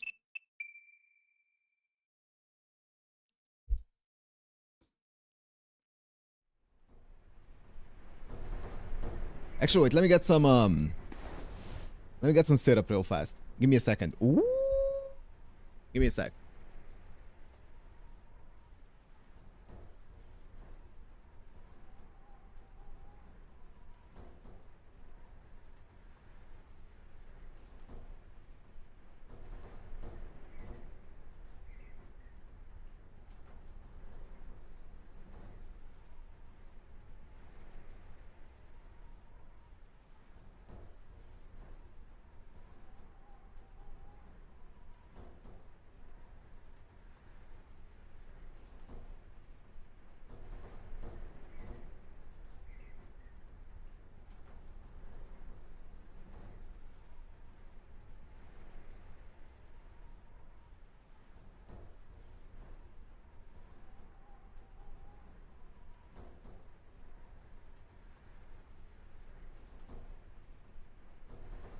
Mahou é tu.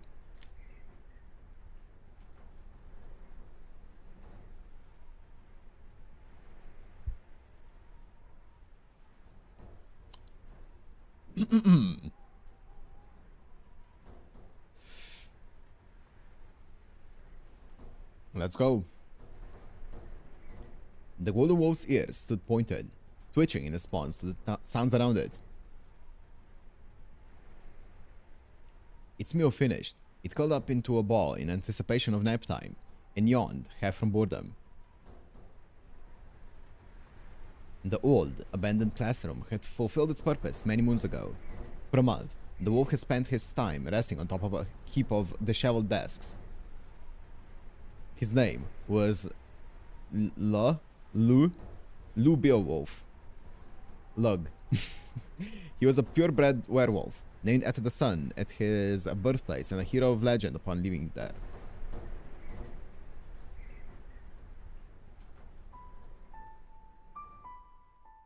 Lu? Okay. It goes without saying he was not from this country. Glug. He came from a land deep within the European wilderness, surrounded by mountains and forests. His homeland was a realm no human had ever set foot in. In their isolated world forgotten by time, a diminished race of werewolves lived in peace. This is where Beo first appeared. In a cave on the outskirts of their village, the werewolves found a child bearing the same golden coat as their ancestors. The child was sleeping soundly, as if in his natural habitat. The village welcomed their new member with open arms. 2,000 years of advancing civilization had been cruel to them. As the forests were destroyed, the valleys unearthed, and waters polluted, the werewolves' birth rate dwindled. They were now facing one birth a decade. The child's golden coat deviating from the typical grey or white, and shared only by their ancestors who were treated as gods, felt like a sign their prayers had been answered. A bloodline in atrophy, the werewolves were forced to embrace change. This radiant child at least temporarily made them forget about their troubles. Alas, as time passed, their hopes turned to disappointment. The golden wolf was not their salvation. For some reason, Lu, that ray of golden sun, remained a child. Decades passed and still he did not grow up. He did not grow. Forever young, immortal, cursed.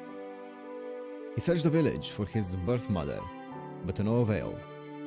He searched the village for someone who understood his plight, but to no avail. Over hundreds of years, he came to realize something. He was different, very different. Neither male nor female. Okay, neither strong nor weak. Ignorant of life and death, joy and fear. The thing's a spirit, born of nature. Might look like a werewolves, but don't let that fool you.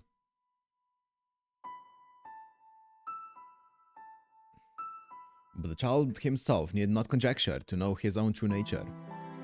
He was perfect, and therefore he was alone.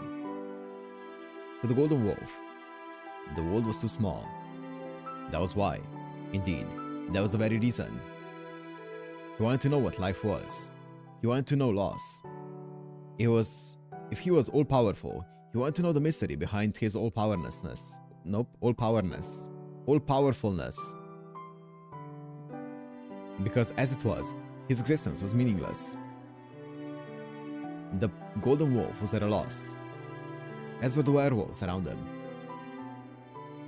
They revered him, but at the same time wanted nothing to do with him.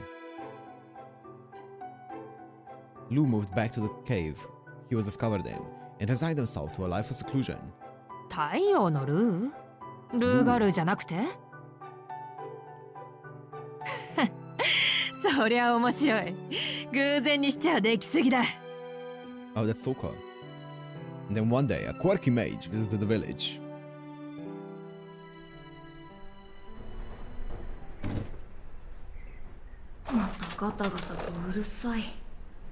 Toko さんはあれだよね。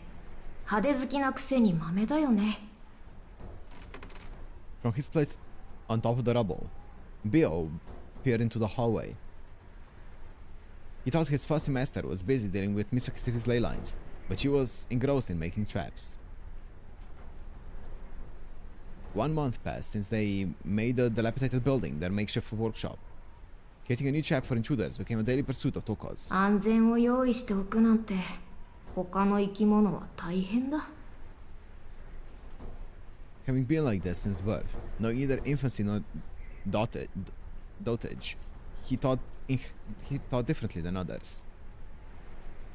For he was perfect on the day he was born, never declining, never improving. As such, he had no comprehension of weakness. Childlike, fickle, and without morals, he had no concept of good and bad as either a human or a wolf. A beautiful creature disconnected from the world around him, he was on top of all other creatures.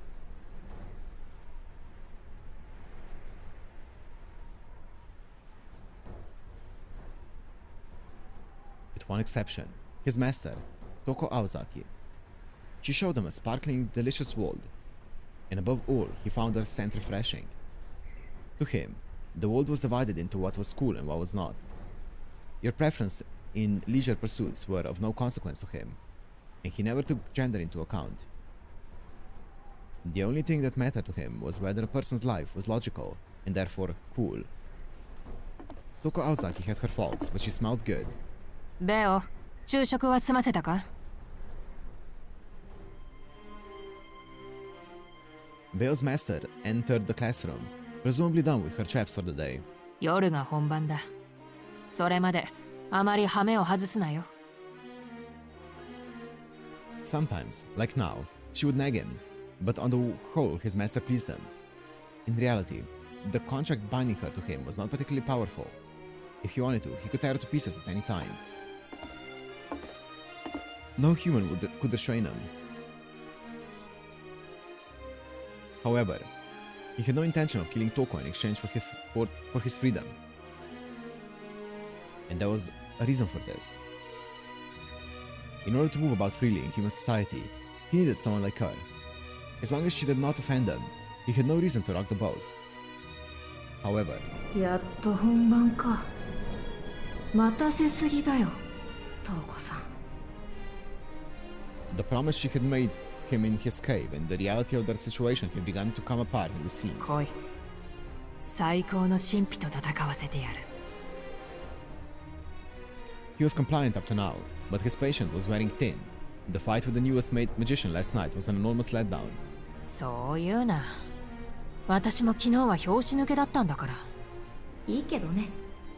実はあの子、Yep. 使わないんじゃなく Here we て go. 使えないだけじゃないの？ His master's expression turned serious. Not in agreement to the wolf's question, though. She had already asked herself the same, and many other similar questions. いや、使うぐらいなら死んだ方がマシなのかもな。そんなバカなことがあるの？使わないと死んじゃう状態だったんだよ。だからそんなバカな考えが成立するぐらい。That must be too terrifying to use, Toko finished in her head. She stopped short of voicing it and chuckled at her emotional outburst. どれほどのものか想像がつかないのは確かだ。Oh, so she doesn't even know what it does. Okay. だがまあ根本は変わらないさ。魔法がどのような奇跡神秘の類であれ、魔術師である以上、青子に勝ち目はない。Does Aoko even know what it does? Or is Aoko like... I mean, I'm guessing Aoko knows what it does. With those words, Bill's master walked out of her room. That's kind of the bit. I mean, everyone kind of like knew what... Or actually did they? I was gonna say everyone knew what Heavensfield did, but maybe they didn't actually.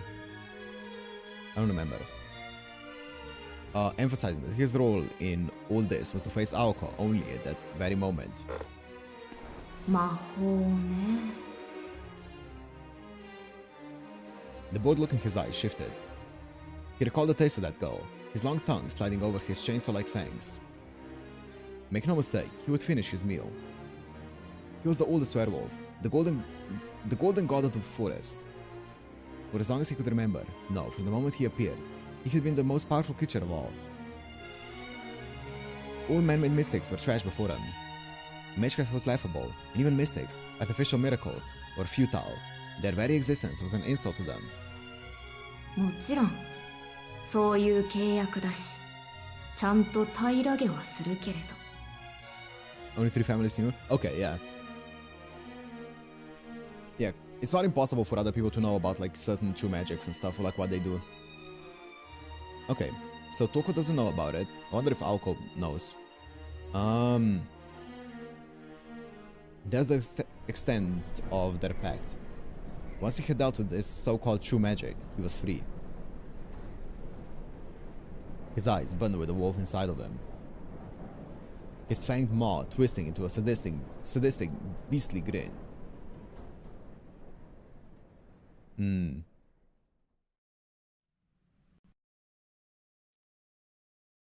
What?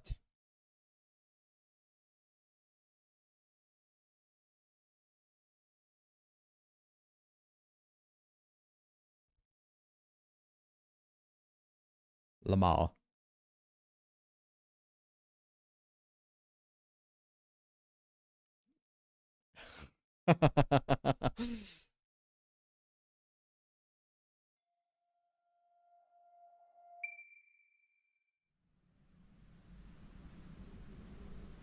What? Okay. I was like, this is not where I left off. Oh my god. Wait. To choice in the next scene? What do you mean to choice? There's no choices.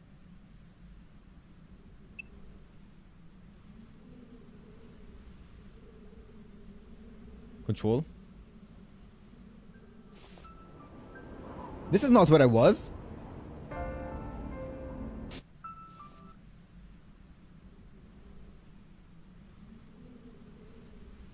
Wait, where am I?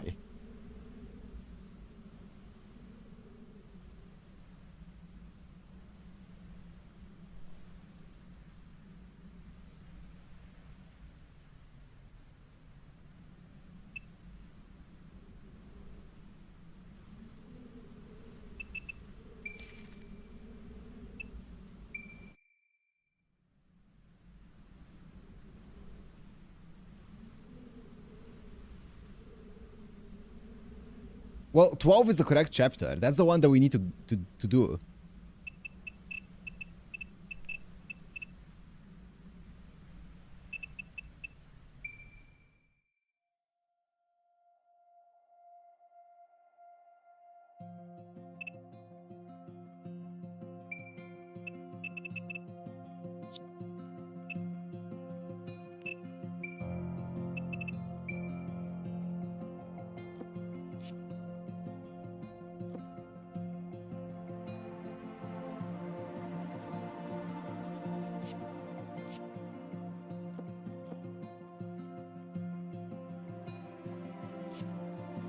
That's 11.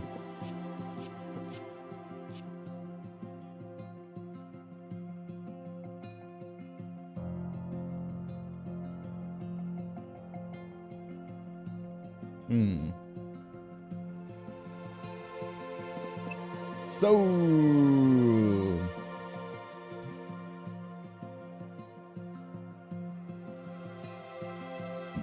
go to end.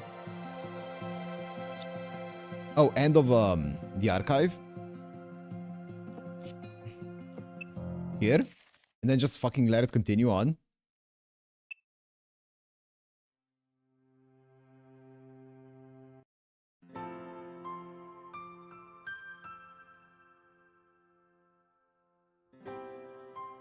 You return to archive? Yeah. Yeah.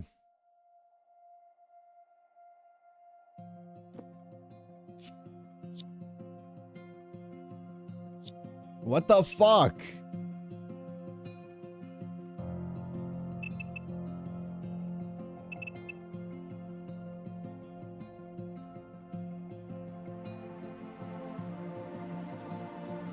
Check history. Where do I check? Is it in extra?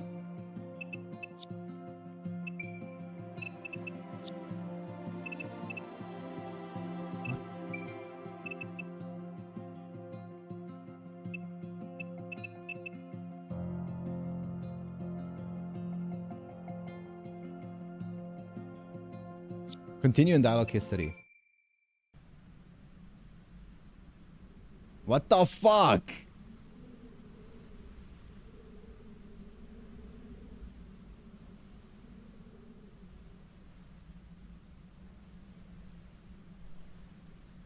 Okay, we couldn't have missed much. We could not have missed much. Surely.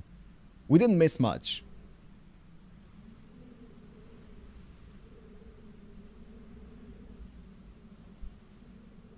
We didn't miss much. It was coming to an end. I think it probably crashed on the transition to this scene anyway. It probably crashed on the transition to this scene anyway.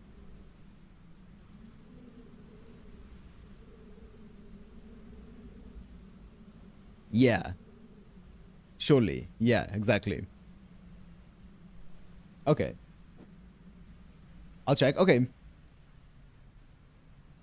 It crashed on save. It must have auto-saved when it went to the scene. Oh boy, oh boy. That is fun. That is fun. Oh, I guess we're just gonna keep going. It was just past 7 p.m. Misaki High School's old building stood silently. While light from the city reached the area, the forest and mountains kept the area hushed. Nothing unusual. During winter vacation, the old building, now so covered in yesterday's snow, was rarely used. Without signs of life, such unused structures were mere monuments of what once was, nothing more. The old school building would remain that way until the start of the new semester. Behind it, the vast forest grew darker by the minute. If the building had died in just under 2 weeks of vacation, or what had become of forest over the years?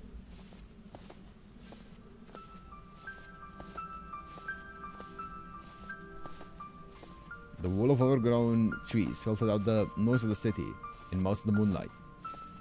An otherworldly realm had taken root, not even 2 miles away from town. Piercing the cold night air, footsteps crunched through the powdery snow. この辺りに仕掛けはなさそうね。それで、どうするの？このまま旧校舎に忍び込む？まさか。私らがやってきたことなんてとっくにバレてるわ。隠れても意味はないし、何より敵のアジトに入ってどうするのよ。盗みが目的じゃないでしょ。 You crashed right in transition? Nice. Okay, good. Thank you guys. Thank you guys. Thank you guys for checking. Thank you guys for checking. Okay, good. We didn't lose any dialogue whatsoever. Perfect. Thank you guys. 後ろから切りつけるのは強盗というのじゃなくて？それができれば苦労はないんだけどね。まあ忍者の真似事は私というかアリスの芸風じゃないでしょ。そもそもやる気満々なのはこっちもあっちも同じってこと。 The sound of their footsteps stopped in unison. The old forgotten Misaki High School building stood before them. What used to be the schoolyard was now a barren snowscape.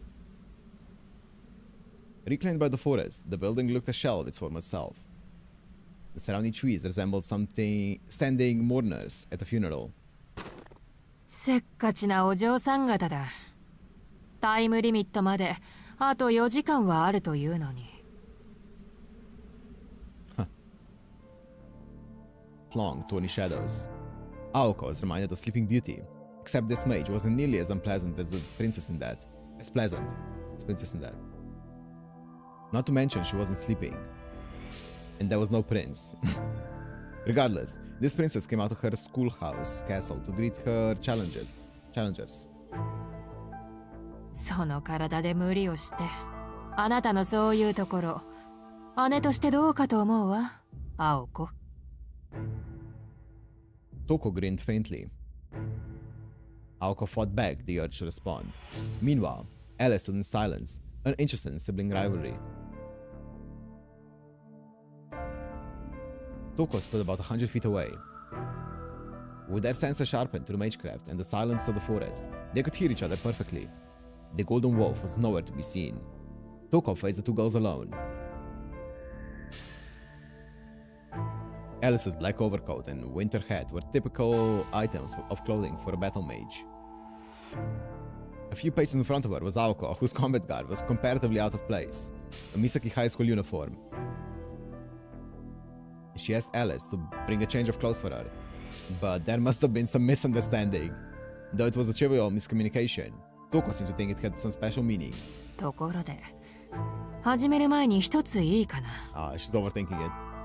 気になって仕方がないし、この先機会もないだろうから聞くんだけど、あなたの戦闘服ってそれなの？ Is she overcooked? Oh, oops. Toko spoke clearly, and despite the distance, was able to communicate her deep-seated scorn without trouble. Aoko would rather attack than engage in small talk. But she decided to take the bait. She got... Oh my god. そんなわけないでしょ。今までこういう機会が多かっただけよ。数えるなら今日を含めて4回しかないわ。ま、私はまだ現役だからそれも悪くはないかもしれないけど、いつか流行るでしょ、こういうのも。Aoko was sure to emphasize her words. For a split second, Toko's eyes narrowed. 呆れたな。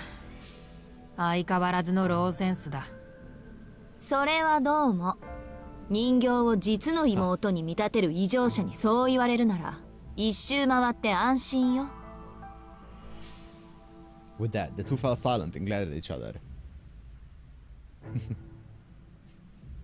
Their bloodlust cut through the thick, cold air like a knife. While the two of them sized each other up, Alice surveyed the area around Toko. There was no indication anyone or anything was lying in wait near her. Perhaps she should see if the werewolf was still in the old school building. Maybe Toko didn't feel like Aoko and Alice were much of a threat in their injured state. Or was she really not expecting a counterattack so early, so the werewolf wasn't ready? After some contemplation, Alice surmised it was the former. She really was going to fight alone. Her arsenal comprised her mystic eyes and Rune magecraft. That was more than enough to deal with Aoko and Alice in their current state. Alice, all I need is one shot. Aoko signaled to Alice behind her with the movement of her finger. Alice had no objections. The original plan was for her to keep the werewolf busy. With the mirror as a backup, Aoko was hoping to catch Toko off guard. They had a few other cards up their sleeve, but the fact remained that as mages, their attacks wouldn't affect the werewolf. So they decided to ignore it and focus on taking out Toko. Not the best strategy, but it was all the two of them could come up with. But they had been thrown a curveball. Toko had the upper hand. She was reluctant to use the beast. Aoko wasn't about to let this opportunity go to waste. By distracting her with sibling banter, she would settle things before the werewolf even showed up. Man, I'm worried because they're laying out the plan, and that usually means they're gonna lose. It's not gonna go according to plan. 今度はこっちの番ね。どう？結界の張り直しは進んでる？まさか昨日の今日よ。まだ手をつけてもいない。せいてはことを仕損じる。だいたい私の目的は霊脈の奥にあるもので、結界そのものじゃない。張り直しは予定にないさ。まあ土地を暴くなんて面倒な真似をするより、お前を暴いた方が早いのかもしれないが。ふん。やっぱりそれが目的だったのね。ならなおのこと。あんたを魔法使いにするわけにはいかないわ。Aoko's blue eyes burned brightly with a fiery fighting spirit. Even though her sister was ready to pounce, Toko remained motionless but for her mouth, which twisted into a smirk. 魔法使いか。確かにまだ執着はあるね。私には移植されなかった魔術刻印と青崎の伝える魔法の正体。だがもういいよ。欲しくはあるが、到達すればどちらも自分で用意できる。それとも今ここで私のために魔法の正体を見せてくれるのかい？青子。Toko's words came out flatly, but her eyes mocked her sister. It was true, however, that if Aoko wanted to defeat Toko, her best chance would be to use this mysterious true magic. The only problem was that she couldn't. If she could, she would have used it to avoid being mauled last night. Aoko Ozaki couldn't use true magic. Toko believed she needed to fulfill some kind of condition. The protection their grandfather placed in the formulae was to prohibit miracles from being easily realized. However, that wasn't because he was concerned about the human world. It was no exaggeration to say that he'd feel nothing if magic leveled the entire city. The truth was, true magic never had any conditions. Aoko was being held back by trauma. These 5 privileges, the only powers of their kind, were bound by cognitive seals. That's why Toko looked down on her naive little sister. So weak, A body incapable of handling magic could be cut down with a mere sword. Aoko knew that better than anyone else, which is why she couldn't forgive her sister's ridicule. Just try using true magic, huh? A pathetic taunt. If that was how she wanted to play, then so be it. ええ、お望みとあらばね。 Let's go! With a burst of pure rage, Aoko made her move. Her colorless shoes sped across the untainted snowfield, like a stone skipping across the water. As Aoko charged forward, she disappeared. Only her footprints advanced, like bullet holes in the snow. Toko held her ground. Concealment was elementary magecraft. More than likely, the powers come from one of Alice's trinkets. It was a simple yet effective countermeasure to Mystic Eyes. Toko's Mystic Eyes used the lock property to bind the opponent. It did not have the logos property to discern truth through an illusion. Once the magecraft's workings were revealed, its weakness was exposed. 足癖が悪いのも変わらず。 In a mere 4 seconds, her opponent had closed 10 yards and was still speeding up. It appeared that she had given up on a mage battle and was going to move in for melee. The other girl, Alice Kuonji, didn't take a single step. 被弾覚悟の特攻。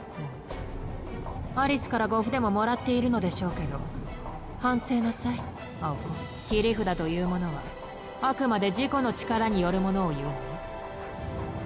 Sneering, Toko raised her left arm, holding it out in front of her threateningly. 10 more yards. Unfortunately, her footprints gave away her position. そう。 Toko began engraving a rune into the air, but before she could finish, Aoko's footprint stopped. She was still too far for close combat. What a strange place to end her attack. No, wait. Could she really stop so suddenly at that speed? とんだく。 Toko made a snap decision. She quickly raised her outstretched arm towards the sky, as if saluting the moon. 添える。 Oh! Flames tore to the air. Alice! The rune cut into the body above her, bathing it in a pillar of flames. No internal resistance spell could help. Rather than simply burning their target, the runes wrapped around them in a wreath of flame.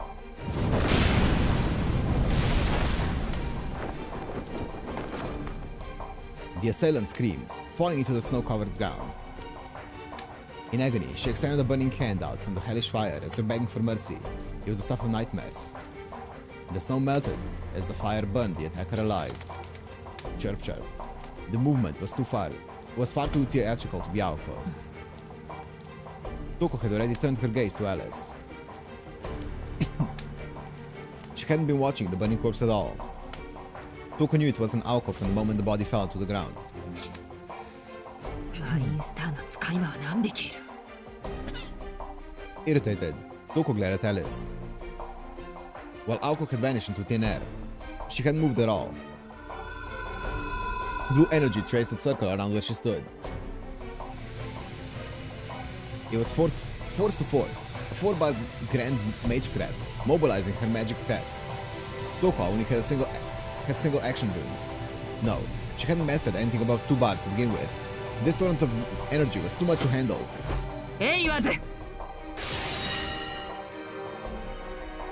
The rune formed in the magic circle.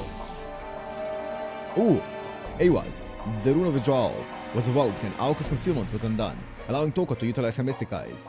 Within her open pupil, the infinitely mirrored eyes captured their target in an endless hell.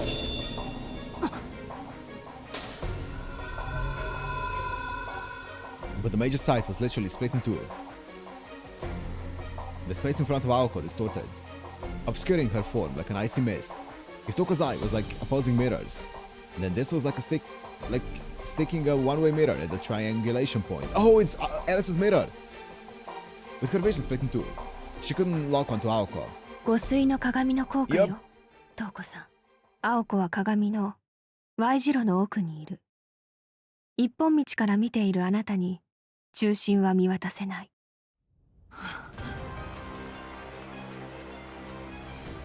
Alice Alex explained without concern.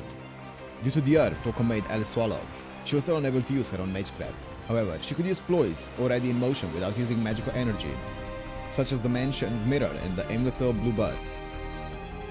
Finally, the magic bullet was loaded. セットルートディレクトカーラント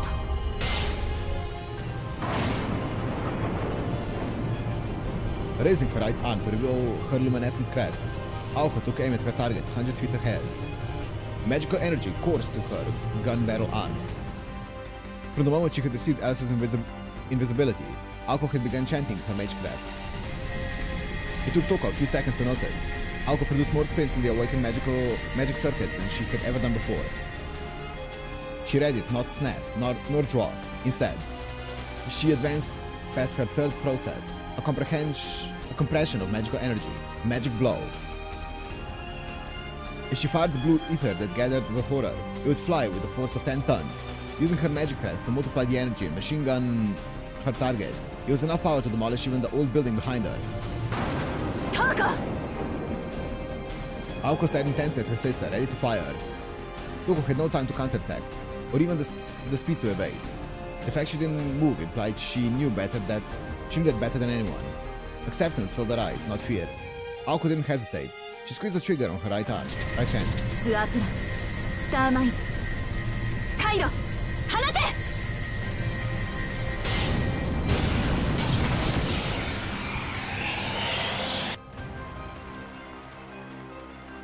Magic bullet, the last word came out like a scream. Under the impact of the ether, the surrounding snow melted away and flew around.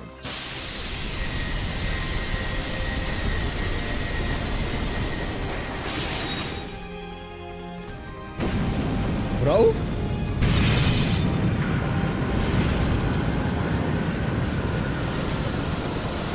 There's no way it's gonna be that easy. Toko was engulfed in dirt. No way she could survive Aoko's magic bullet. It contained every bit of Aoko's magical energy she could muster. Viewing the chaos, Aoko conferred her victory. Oh, oops. And yet, somehow she felt bitter. But then, choosing to deal with the torrent of magical energy she swallowed up later, Toko tutted at Aoko's childishness. Yep. Her disappointment was so deep it bordered on despair. What the fuck? 学ぶにしては遅すぎたが、まあ聞いておけ青子。切り札というものは先に出した方の負けなんだよ。Her voice cold and aloof. She was completely unscathed.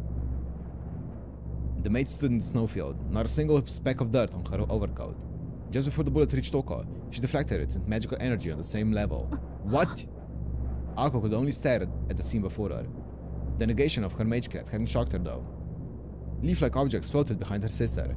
Aoko stared like she was living a nightmare. Well, that must have been some of the traps that she prepared. A barrier. Countless magic crafts poured out from Toko's back. Whoa. It all happened in an instant. Whoa, the magic bullet approached like a tsunami. Toko lightly snapped her fingers, causing a stream of letters to rush out from behind her. Text became art. Golden flowers bloomed. There must have been hundreds. All sorts of magecraft from even beyond Western Europe. The kind normally carved into the flesh of a mage. The kind Toko Aozaki shouldn't possess. The kind only followers of those schools should know. Blossoming magic crests, brighter than the moon. Inscribed in the air, they formed a totem pole, a guardian beast to protect Toko. What?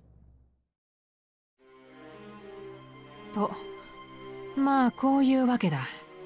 ベオだけに頼ってはいないことがよくわかったろ。Toko's expression was steely. Victory was in her grasp, and there was no room to rest on her laurels. 姿を隠したのは鏡の応用か。Wait, okay, I mean, I guess we'll see, right? But she has a bunch of mage crests there? How the fuck? Okay, I guess we'll see.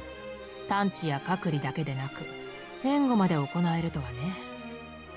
三大のプロイには含まれないものの、汎用性の面で言えば、あれも破格のプロイだな。持ち上げるじゃない。何？騙された負け惜しみ？いや、ただの自画自賛だよ。何しろ今のバージョンは私とマインスターの合作だ。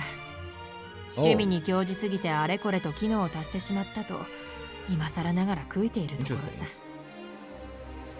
その後、青子に見せかけて私に向かってきたのは例のコマ撮り。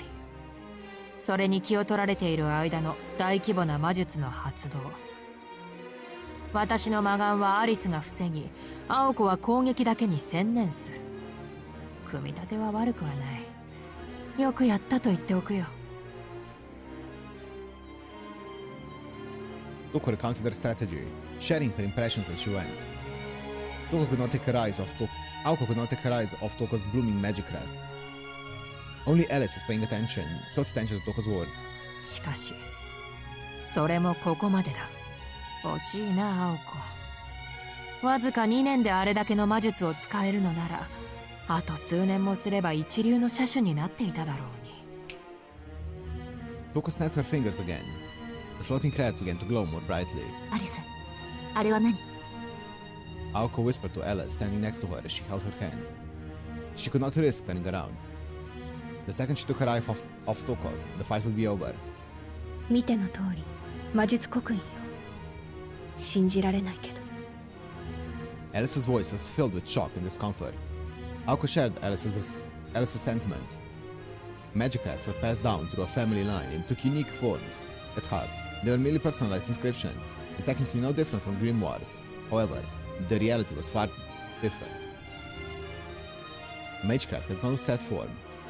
Without a set shape, the ability to recreate mystics was itself flawed. To craft it into a form required an immeasurable investment of time and devotion.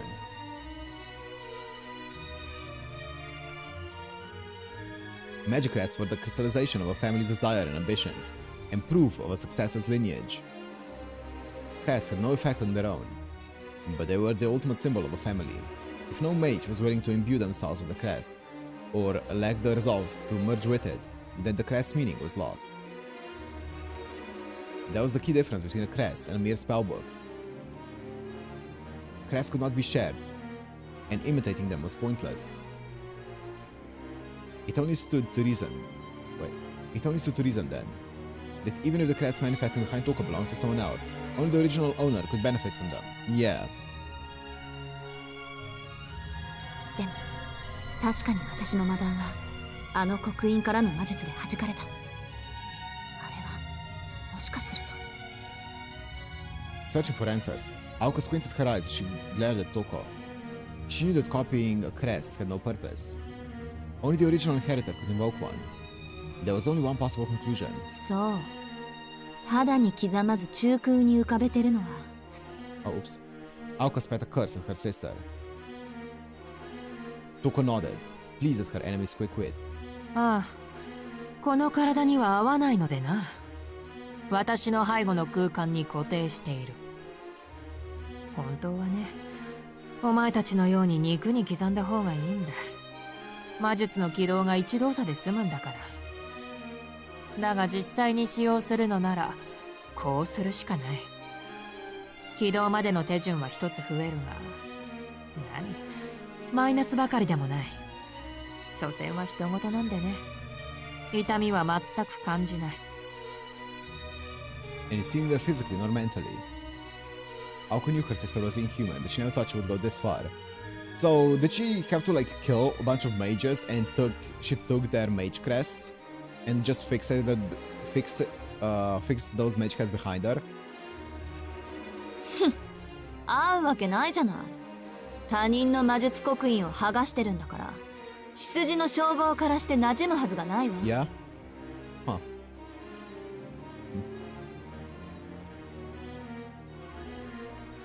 で、奪われた連中は死ぬこともできず、今もどこかに生かされているわけだ。She can't kill them. Okay. 刻印の持ち主が死んだら起動すらできないものね。Oh my goodness. She forced them to give her the mage crest and then lock them up because they can't die? トウコさん、あなた。Jesus fucking Christ. This is like some Zoken shit. 非難される覚えはないんだが、私はかかる火の粉を払っただけだよ。向こうから戦いを挑んできたんだから、戦利品ぐらいは用意してもらわないと。まあ、中にはつまらない単語を口にしたバカ者もいるが、それはそれだ。むしろ優しいと思うけどね。私を殺しに来た連中をわざわざ生かしてあげてるんだから。その魔術師たちがちゃんと人間の形をしてることを祈るわ。肉親として。お前ね、私を何だと思ってるんだ。脳だけ保存とか面倒だから100人ひとまとめにした肉塊とか、そんな手抜きなんぞするものか。I was not thinking that. You brought that up. I was not thinking that きちん actually. とカフェを用意して食事も娯楽も睡眠も自由に提供してるんだぞ。中には一生ここで暮らしたいなんて騒ぎ立てるバカもいるぐらいだ。And he's saying you did them a favor? Toko's words were hardly believable, but it was clear her crests weren't copies. Alice's scowl deepened. What Toko had described had no discernible benefit in her mind. Why had she gone to the trouble of stealing the other mage's crests? It would have been more efficient to break down the crests into components and make replicas. For a skilled puppet master like Toko, that would have made much more powerful puppet. She could have made much more powerful puppet. Wait, a much more powerful puppet with those crests.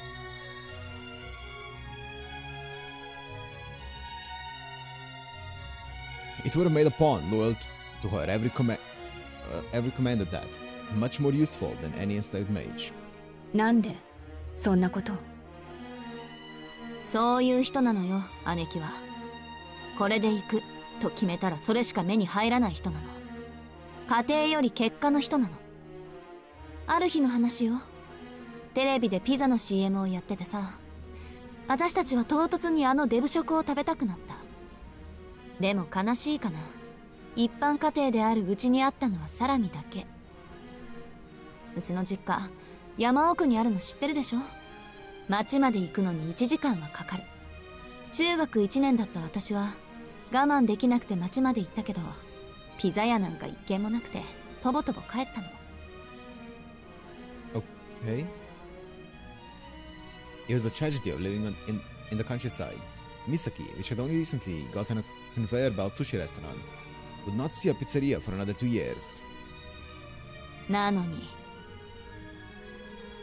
骨折り損で家に帰ったら、姉貴のやつ「おかえり」とか手を振ってピザ食べてやがったのよ。おせんべいを下地にしてみたわとか言って、外見たら鳥3羽と牛1頭丸々消えてて、ああこの女には10日交換とか手間とかお金の問題とかそういうの一切頭にないんだって思い知らされたわ。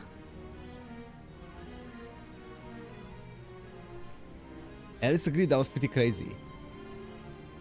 そんな無茶なやつだからガンド打ちで目に見える傷跡を出そうなんて平気で考えるのよね。あんなのゲマトリア1節分の栄唱で同じ効果を出せるのに、あくまで呪術にこだわるから空も飛べない人形になるのよ、バカ兄貴。 Okay.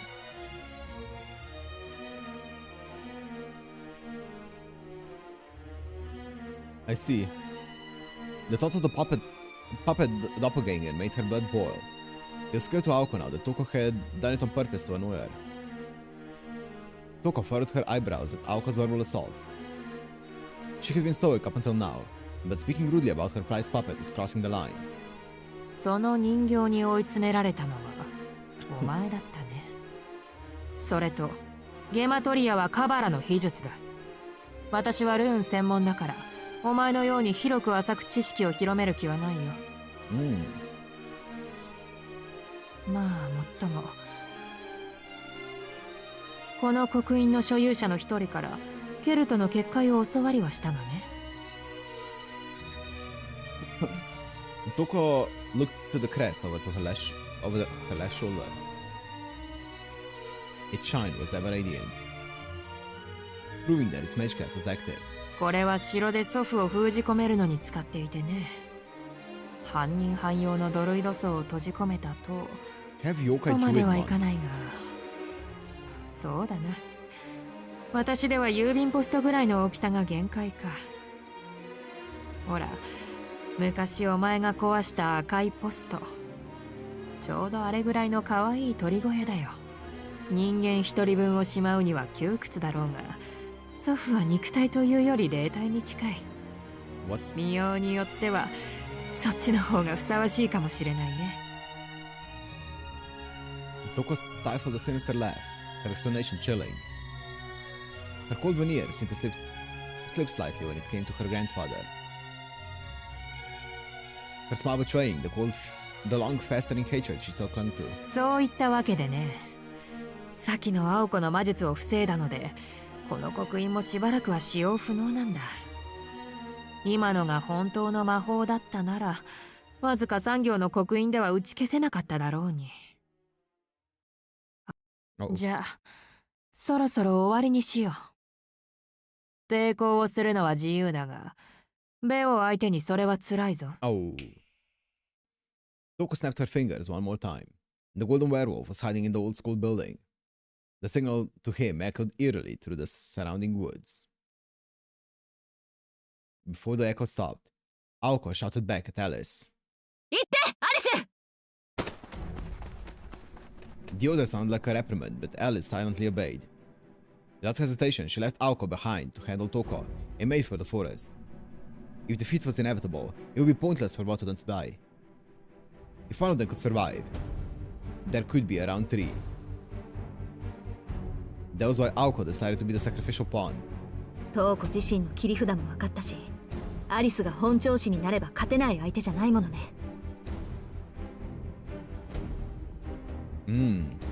Aoko muttered bitterly to herself as Alice's feet crunched through the snow.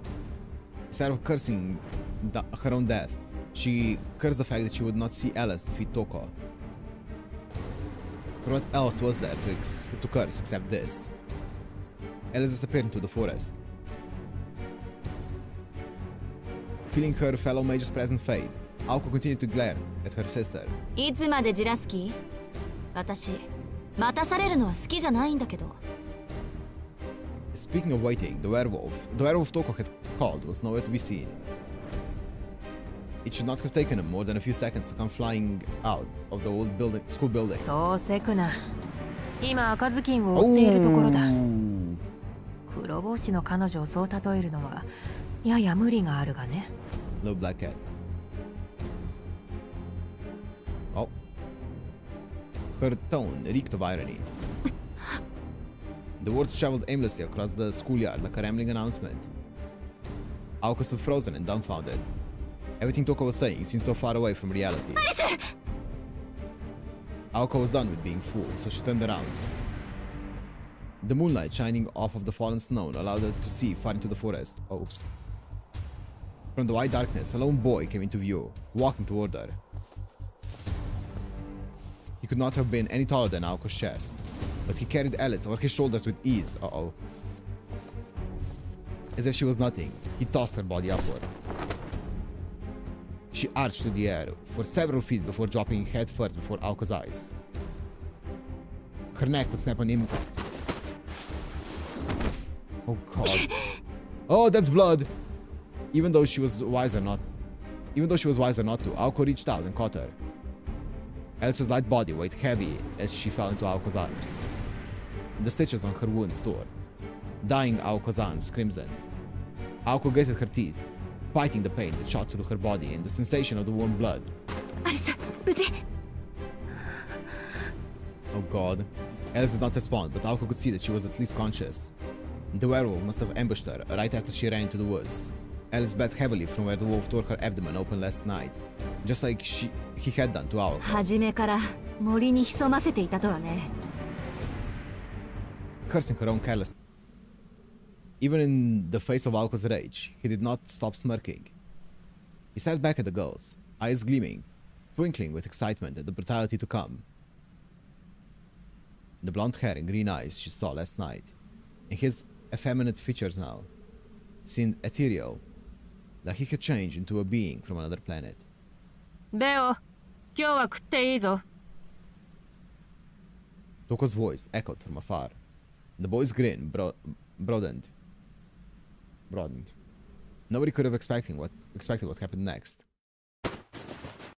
Aoko rushed head first at the boy. Faster than the robin decoy, she sped, blood dripping from both arms. Toko watched wide-eyed at the spectacle. Alice could only look on with vacant eyes as she lay helplessly on the ground. The werewolf boy was caught off guard by the prey becoming predator. Aoko crossed a 20-foot gap in a second before planting a foot in the snow. It arrested her momentum and pivoted her body like a top. Even if he instantly understood what was coming, the boy wouldn't be able to dodge in time. Using the momentum from her sprint, she pushed her leg into the ground and sprang up. With deadly timing, her roundhouse kick swung in a wide arc toward the boy's neck, sending an explosion of force to his brain stem. It was an expert display of martial arts, strengthened by magical energy. She'd gotten the hang of close combat while fighting Toko's puppets. The violent kick was powerful enough to shatter a tree trunk. The boy did not move. Aoko's right shin connected firmly and stopped. A shockwave rippled through his neck. It was the same feedback Aoko had felt when she destroyed the puppet. Even if he wasn't defeated, she had to have severely damaged his spine. As she looked at him to confirm her kill, the boy simply stared back at her, not even bothered to twitch an eyebrow. Well, お姉さんの右足は確か噛み切った方だ。それで首を狙ったのはすごいよね。女の人は本能的に自分の体をかばうものだってトウコさんは言ってたのに。けど残念。せっかくの勇気も無駄でした。僕の体毛の質はこの姿でも変わらない。産毛だけでもお姉さんの蹴りを受け止めることはできる。The only one hurt between the two was Aoko. The leg she had lodged into his neck was totally numb, like he had been chopped clean off with a hatchet. それに少しだけ迷いがあったな。くっつけたばっかりの足だからかばったでしょ。人間が僕の相手をするならそんなこと気にしちゃいけないのに。ああ、でも。The boy smiled, basking in Aoko's shock and awe. She could not free her leg. No doubt, as soon as she regained her footing, he would tear her stomach open. どっちにしろミンチだから気にしても仕方がないよね。ほら、もったいない。せっかく治ったばかりなのに。Uh-oh. Aoko was not sure, but it felt like he had sunk his finger into the flesh of her right leg. He was right about her leg. She barely had any feeling in it. It had been completely paralyzed after the last attack, and was now back in the same horrid state. Except this time, instead of being torn to pieces, it had been crushed to the bone. Oh.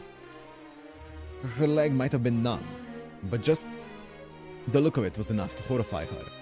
The way it was crumpled, all that blood. Any normal person would have died from shock. Instead thinking about someone else, Aoko considered how cruel magecraft could be. あれ？まだ目が死んでない。あんまり苦しめたくないんだけど。頑丈なのも考えものだよ。The boy thrust his hand out at Aoko's chest. Her consciousness flickered from the sudden pain of a stake. No, a child's face piercing her torso. The scenery flew by. She soared through the air, like a rag doll tossed away by a bored child. Just like Alice a moment ago, she tumbled through the air and hit the ground hard. Her right leg was crushed, her chest caved in. It was as if her heart had been scooped out of her chest. Each gasp for breath left her wanting more. Was this what it was like to see stars? The terrifying part was the pain. Never let up. Desperately trying to suck in oxygen, she could still feel his fist. Leisurely, the boy strolled across the snow towards Aoko's broken body, his red tongue gliding over his lips. He stared at his prey, who was desperately trying to breathe, his eyes filled with glee.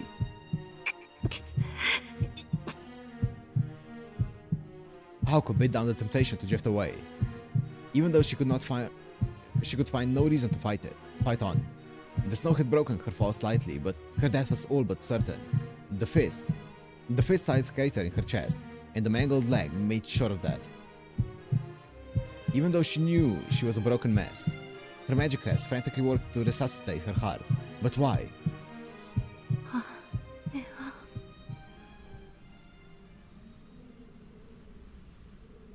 The sight of Toko in the distance was the only thing that kept her conscious. Her sister looked surprised for some reason, like she was witnessing some strange phenomenon that wasn't like her. Wondering what it was, Aoko tried to stay conscious. Sonoji? Feebly trying to raise her head, she looked to where Toko was staring. Why did she look like that when she was so close to victory?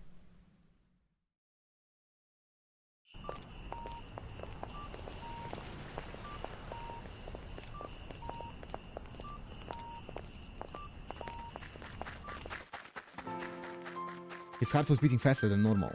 The fragmented and disturbing images kept returning, and he desperately pushed them to the back of his mind. They were thoughts that shook his resolve. He did his best to file them away into an unseen corner of his consciousness. Right now, he could only focus on controlling his breathing and his exertion. Just stay calm, and he repeated to himself. He had not stopped for a second since leaving the church, even without giving a thought to what he would do next. So many traffic lights, so many people. It was Christmas. There's no way he would find a taxi. Waiting for one was not an option. It was why he had put his trust into his legs. He dashed through the city streets. He had to find a shorter route than last night. His heart was ready to jump out of his chest, pounding like a hammer against a fire bell. He had no intention of giving up just yet, but he could not seem to calm himself down. In his precarious condition, even surrender seemed too great of an effort to spare. Visions of horrible outcomes flashed through his mind. No, calm. He had to stay calm. That was his only weapon. He was painfully aware he was powerless. The best he could do was to keep his head on straight. While he wrangled with his mind, his pulse seemed to quicken with every step. The forest was faintly lit by the moon. There was more than enough on such a bare mountain. He followed the two sets of footprints. A headless situation he had nothing to do with, just like at the amusement park. Even if you go, there's nothing you can do for them. The only effect her admonishing words had was to hasten his pace. He pushed the ground with his legs even harder, trying to leave his doubt in the kicked-up snow behind him. Of course he was powerless. The pain in his chest told him so. At best he would be useless, and at the worst he would be a liability. He recalled this binding spell placed on him at the church. It did not matter. His body told him he would regret being torn to pieces less than if he did nothing. Not once did his legs fail him as he ran through the woods. Though it felt as though his heart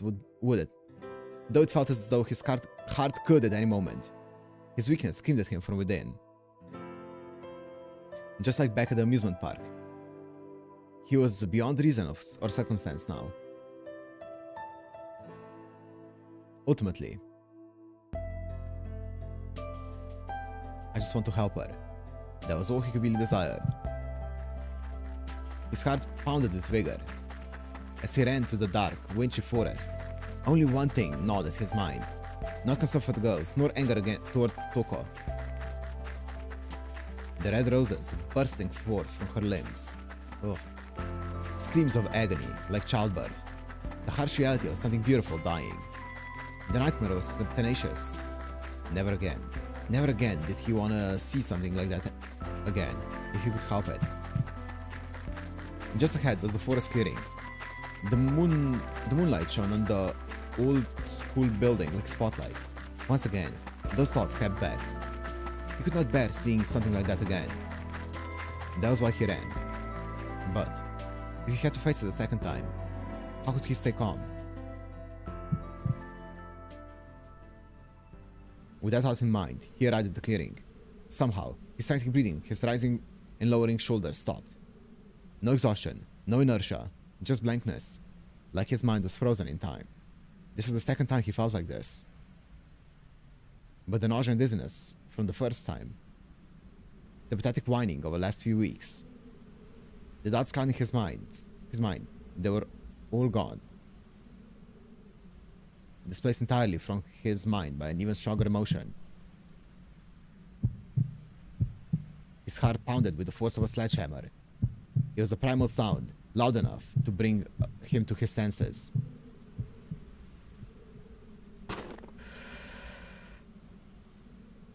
Soujyuro stepped into the clearing, letting out a deep but steady exhale. Although his eyes were locked with the blonde-haired boys, his concentration was focused inward. Be calm, be calm. Every fiber of his being vowed to control his breathing. The clearing told the story of Aoko and Alice's crushing defeat. Aoko was lying face up in the snow, her right leg bright red and crushed at the thigh. Her eyes were glazed over, but Soujyuro could tell she was still bravely fighting. Judging by her spluttering, she had taken a hard blow to her chest or back. Soujyuro deduced it was most likely both. Alice's injuries seemed less serious than Aoko's, but she lay motionless on the ground nevertheless. She was lying across from Aoko, face down in the snow, arms out in front, as though pushing herself up was too painful. Before the old school building stood the figure of the mage she had seen before. Paying her no mind, Soujyuro began to walk forward. Feeling calmer since arriving at the clearing, he advanced toward Aoko. Toko did nothing to stop him. No one noticed, but the faintest look of worry flickered in her eyes. お兄さんもその人たちの仲間? The child werewolf spoke amicably, confident in his victory, and perhaps also eyeing up a new meal. Soujyuro ignored them and kept walking toward Aoko. The complete disregard wiped a smile from the boy's face. Still, Soujyuro carried on. The beast's feelings were the last thing on his mind. Once he reached Aoko, he looked down at her with a pained expression on his face. Strangely, he was at a loss for words. After a slight hesitation, all he could manage to say was, なってないぞ、生徒会長。行く時ぐらい声をかけるものだろう。 His awkward remark was half scolding and half affectionate. このバカ。 Despite the pain in her stomach, Aoko was able to throw an insult his way. 安心した。余裕あるじゃないか、青崎。 His voice brightened, as if buying her bravado. The truth was that she barely had the strength to live. Despite that, Soujyuro looked like he wanted to respond in his usual way. Something like, "See, Azaki, you're too tough to die, even when someone kills you." あんた。 As soon as she tried to speak, she ran out of breath. Soujyuro heard her loud and clear this time. He might have looked absent-minded, but he knew exactly how dangerous the situation was. Aoko knew because his carefree sounding words did not match his expressionless face. 何のつもりで? Here we go. Before she could say doing, she coughed painfully. Soujyuro pressed his finger to his lips and nodded. Aoko could not quite believe it, but it looked as though Soujyuro had gestured her to not speak. だってほら、状況はあの時と一緒だ。君がやられたら、次はこっちの番なんだろう。だから協力をしに来たんじゃないか。まあ、何もできないのも、あの時と変わってはいないんだけど。Aoko did not know what to say. She could only look up to him, amazed and awed. The werewolf stared at them, visibly frustrated. After all, he believed himself to be the noblest of all creatures. Ignoring him was treason, punishable by death. Had Toko not been there, he would have sunk his teeth into Soujyuro's neck by now. He was sure he had been intimidating enough. However, his prey did not show any signs of fear. It was hard to imagine, but maybe, just maybe, this guy did not view him as a threat. まあ、誰でもいいんだけど、筋張った肉は歯ごたえがあっていいし、何より食い出がある。先にそのお兄さんから始めても構わないよね。The boy wolf called out once again. Still not responding, Soujyuro raised a hand to his nose. Cool, calm, and collected, paying no mind to the boy, yet keeping an eye on him. 匂うな。ん？ Everyone present was confused. No one seemed to be able to smell anything but him. へえ。何が匂うっていうのかな。Bill's voice retained his usual arrogance but was tinged with impatience. The boy was unable to hide his irritation at being ignored. Finally, Soujyuro turned to face the boy, just a short distance from him. 品のない肉の匂いがする。これだから犬は嫌いなんだ。He hates dogs? Oh well. His voice was filled with disgust and contempt. Soujyuro was mainly speaking to himself. But the werewolf boy had never felt so insulted. Even if that was not Soujyuro's intent at all. In a moment, the wind picked up, perhaps signaling a change in the werewolf's mood. A fiery gale whipped around, carving patterns in the snow. Soujyuro! Sensing he was about to be killed, Aoko desperately tried to move, but her broken body would not respond. After hearing Soujyuro's insult, Alice was unsuccessfully struggling to get to her feet too. In complete contrast, Soujyuro stood there, firmly and unfazed. The little blonde boy's wall of impatience had run dry. そうか。要するに、僕が子供だからって舐めてるんだね。お兄さんは。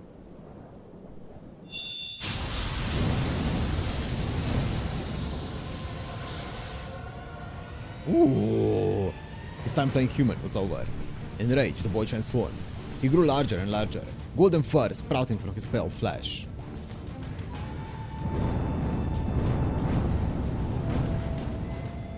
His mouth grew razor-sharp fangs, his hands grew claws. Drawing from the magical energy in the air, he transformed into a preternatural beast, a wolf in the shape of a human. 重化の許しは出していないぞ、ベオ。Toko yelled at him, but the werewolf did not respond. He only held deep breaths of hot air. そんなバカな話が。That was all Soujyuro could say in response to the boy's metamorphosis.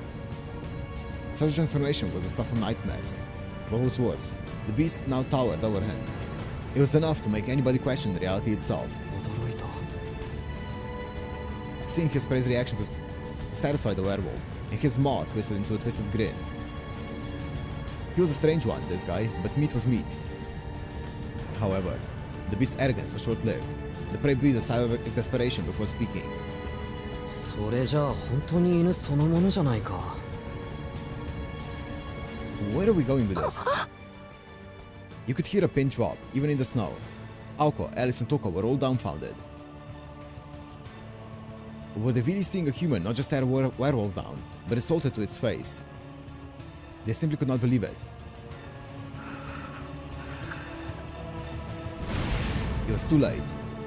Any trace of the wolf's pride or dignity faded away. The onlookers finally realized that the wolf was serious. ベオ、殺すな！ But Toko's command fell on deaf ears. The wolf prepared to lunge, his emerald eyes fixed on Soujyuro not 30 feet in front of him. A mere 30 feet. A half second was all he needed. Another half second to bring his claw down and sack his prey from head to toe. 死んだよ、お前！ A roar of joy as unbridled fury echoed far and wide. It's the only warning the werewolf gave as he exploded towards Soujyuro.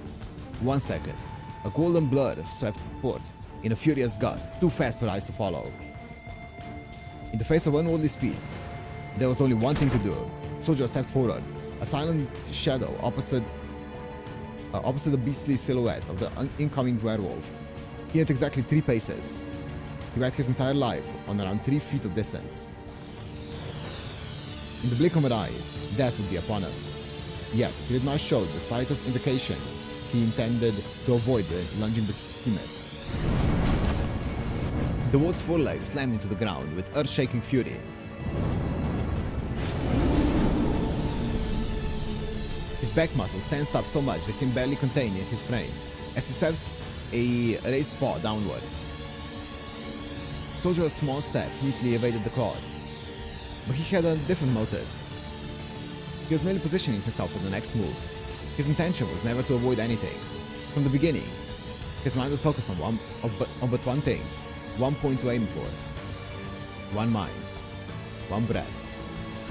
He picked up the perfect opening in the wolf's torso, the precise microsecond between contraction and relaxation. That one point alone was the correcting the dam of life.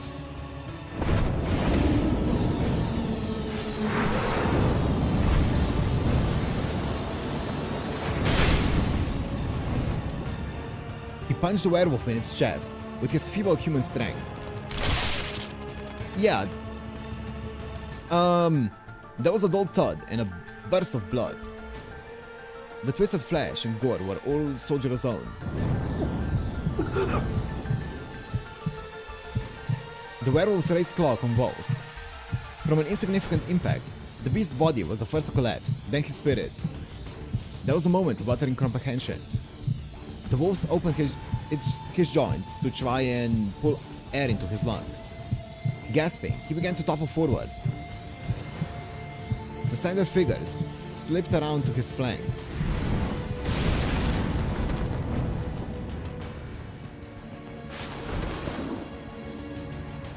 The next blow pierced him like a spear. Ignoring his mangled left arm, the silhouette whirled around and drove his right elbow into the collapsing werewolf's back. There was another muffled impact. The second strike penetrated to the exact spot the first strike had, crushing the beast's heart. What? This time, the blood that flew into the air belonged to the gasping wolf.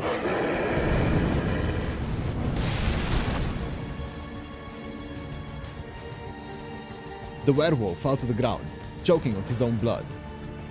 He did not get up. He showed no sign of life.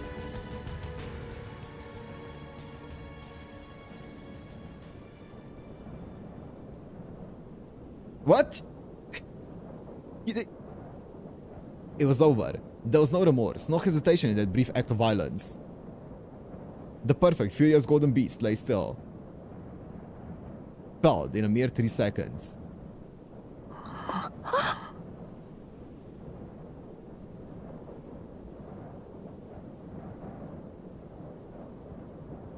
No sane person would have bet on this outcome.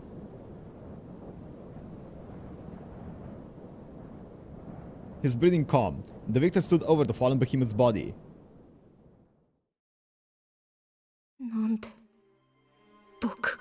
Hey, you tell me, I am as confused as you are. Even as the beast lay crumpled on the snow, he could not grasp what had happened. His heart had ruptured, cutting the blood flow to his body and brain, leaving him helpless. That much he knew. If he were a normal creature, he would be dead. As it was, this was a trifling inconvenience. Once his heart was repaired, his body would heal as well. It is not as if he had been struck by magecraft exceeding his own mystical nature. It was little different than a grazed knee. Which is what was so strange. Your heart does not stop from a grazed knee.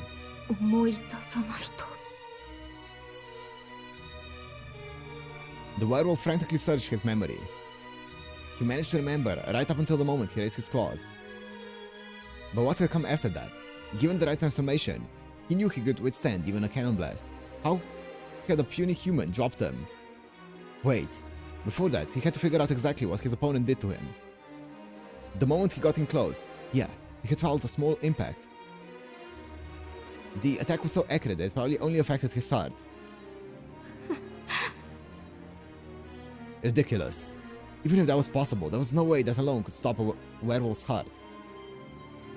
In the end, no matter how much he thought about it, nothing added up. The answer was out of reach for a werewolf with no knowledge of being attacked into a corner, let alone the limits of human skill. Only one thing was certain, he had lost. He tried to piece together the sequence of events. The explosion in his chest, the flash of white. After that, as he was falling over, he took another blow to his back. That was the one that disrupted his heart.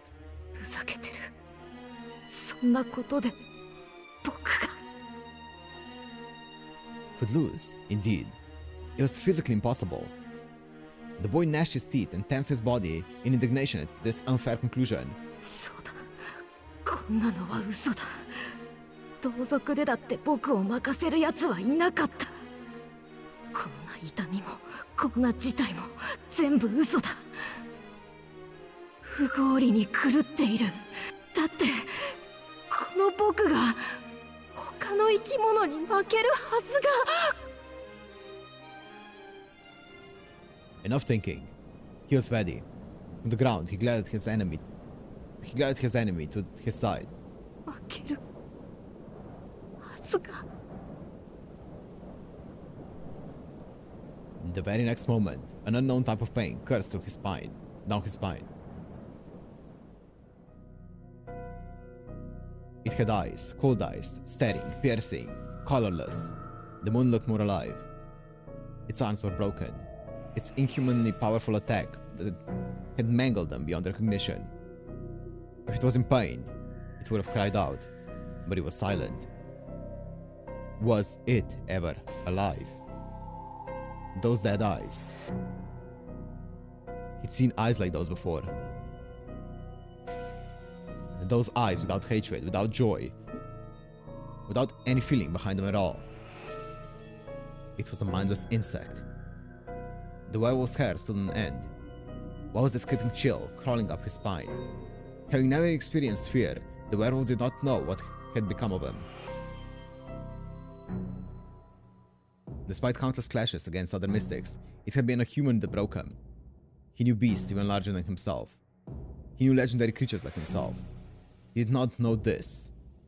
He'd never met, much less imagined, a human-sized bug.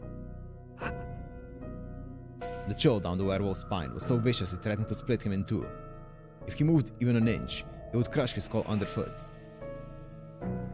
In spite of the despair gripping him, the boy paradoxically sensed that his opponent would not move at all. This human would exhibit no further violence. It was a creature, no, a stone, that held no animal instincts. It masqueraded as a human. The contradiction grated against his heart, his values. A phantom pain born of an unknown emotion, fear. It wasn't just grating, it was like many needles slowly digging into his heart. This had been his first taste of doubt, of reality. Such contradictions existed in the world, after all. There were irrationalities and questions he did not want to hear the answers to. 痛い。 The suppressed pain suddenly flowed through his body, like a raging river. This was also a first. Until now, he had always been able to control pain. He had never known what it was like to tremble. An elemental might have even felt sorry for him if it were here to watch. How sad, born complete yet lost in the lunacy of the human world. 痛い。His heart had fully regenerated. Howling in mental agony, the beast clutched his own trembling body. Those eyes, those human eyes were looking straight through him. And then the boy realized the only reason he was still alive. Even with both arms broken, the human could have finished him off with its legs. But it mattered not, because his opponent was giving him a taste of his own medicine. This was not revenge for trying to kill him. This was revenge for the wounds he inflicted on the girls.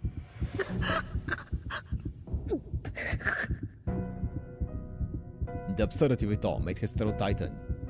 His breathing was frantic. This human had no sense of self. It had no concern for its own safety when it stood between him and the girls. That must be why it had no hate or fear, or perhaps even intent to kill him. Indeed, the fact that he was alive had nothing to do with the human's will. The fight was machine-like, so was its judgment. An eye for an eye and nothing more. If the werewolf had killed one of the girls, this exchange would have ended differently. 殺していたら殺されていた。 Sonoji's just standing there and he's just like dying on this. He's just dying on the floor from just thinking about everything. He shuddered at the thought. He could never entertain such a possibility. He had never had to. because he was supposed to be the one exception to that rule. Agony kicked him hard in the gut. No matter the mistake, nothing was immune from injury, from decay. The boy finally understood an obvious law of the world. Or rather, he had been taught. That goes hard.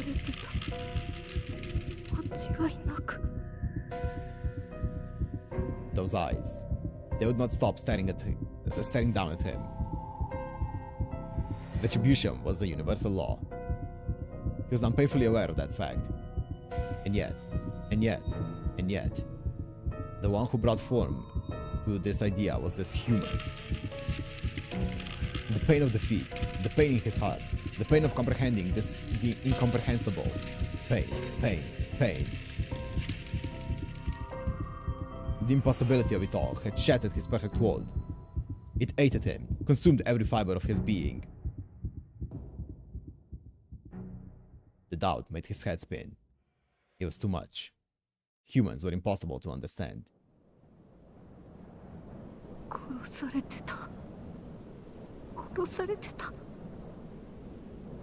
He had not been made to face the death of another, but his own. Unable to cope, he reverted to his human form. Quietly, he shivered like a frightened child in a mother's lap.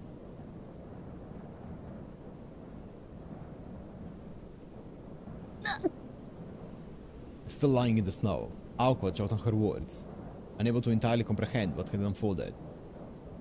Soujyuro, anta.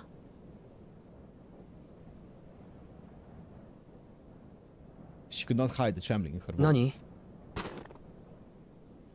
Speaking in his usual way, Soujyuro nonchalantly turned toward her. 何って、今自分が何をしたか分かってんの?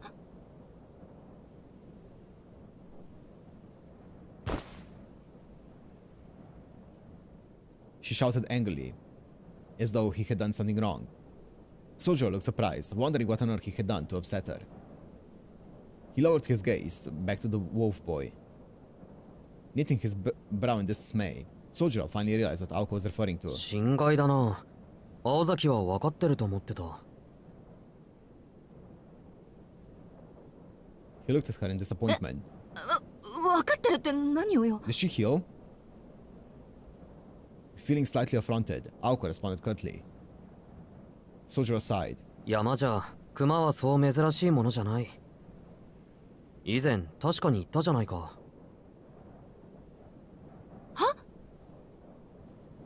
Aoko's jaw dropped. It took her a moment to process what he had just said. She recalled some meaningless conversation or two from... Wait, what? 君、もしかして俺をバカにしているのか? まったく、なんで熊を倒すためなんかに修行しなくちゃいけないんだ。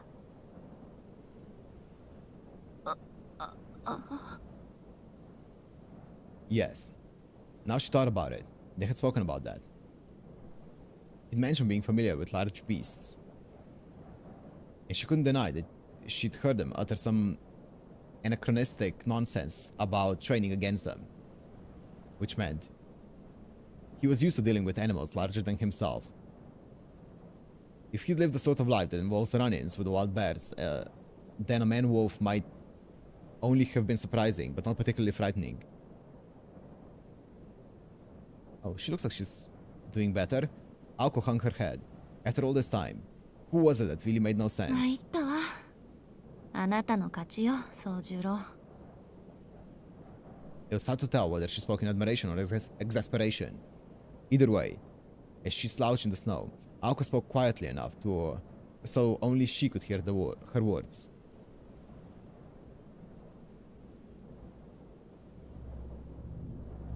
Toko, on the other hand, understood exactly what had transpired. Veo lay fallen, now just a sobbing boy. And another boy stood over him with two shattered arms.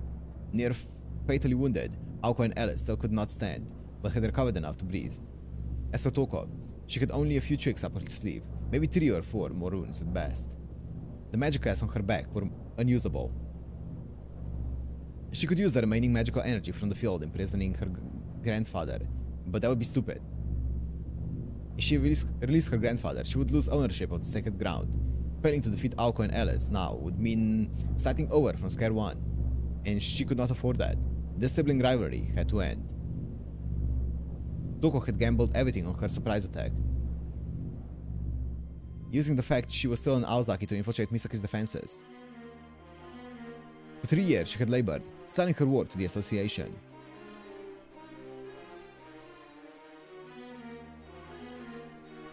And she used 20 years worth of hair to mobilize an army of familiars. It was now or never. だが、私は失敗した。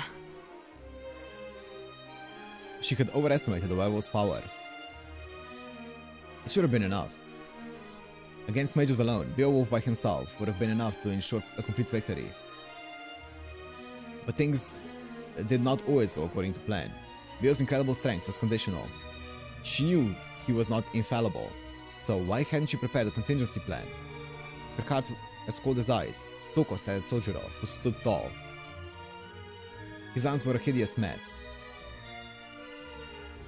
The arm he used to strike Beowulf head-on barely even resembled an arm.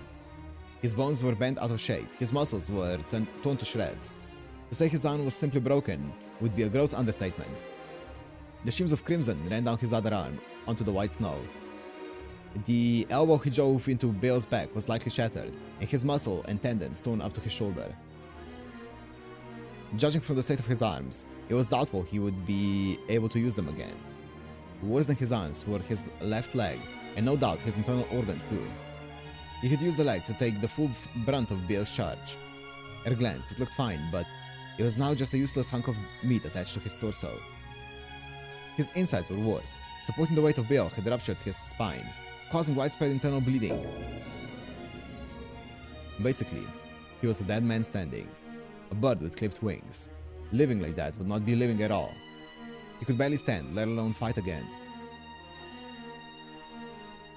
In contrast, the collapsed werewolf was unscathed. Only once had he coughed out blood.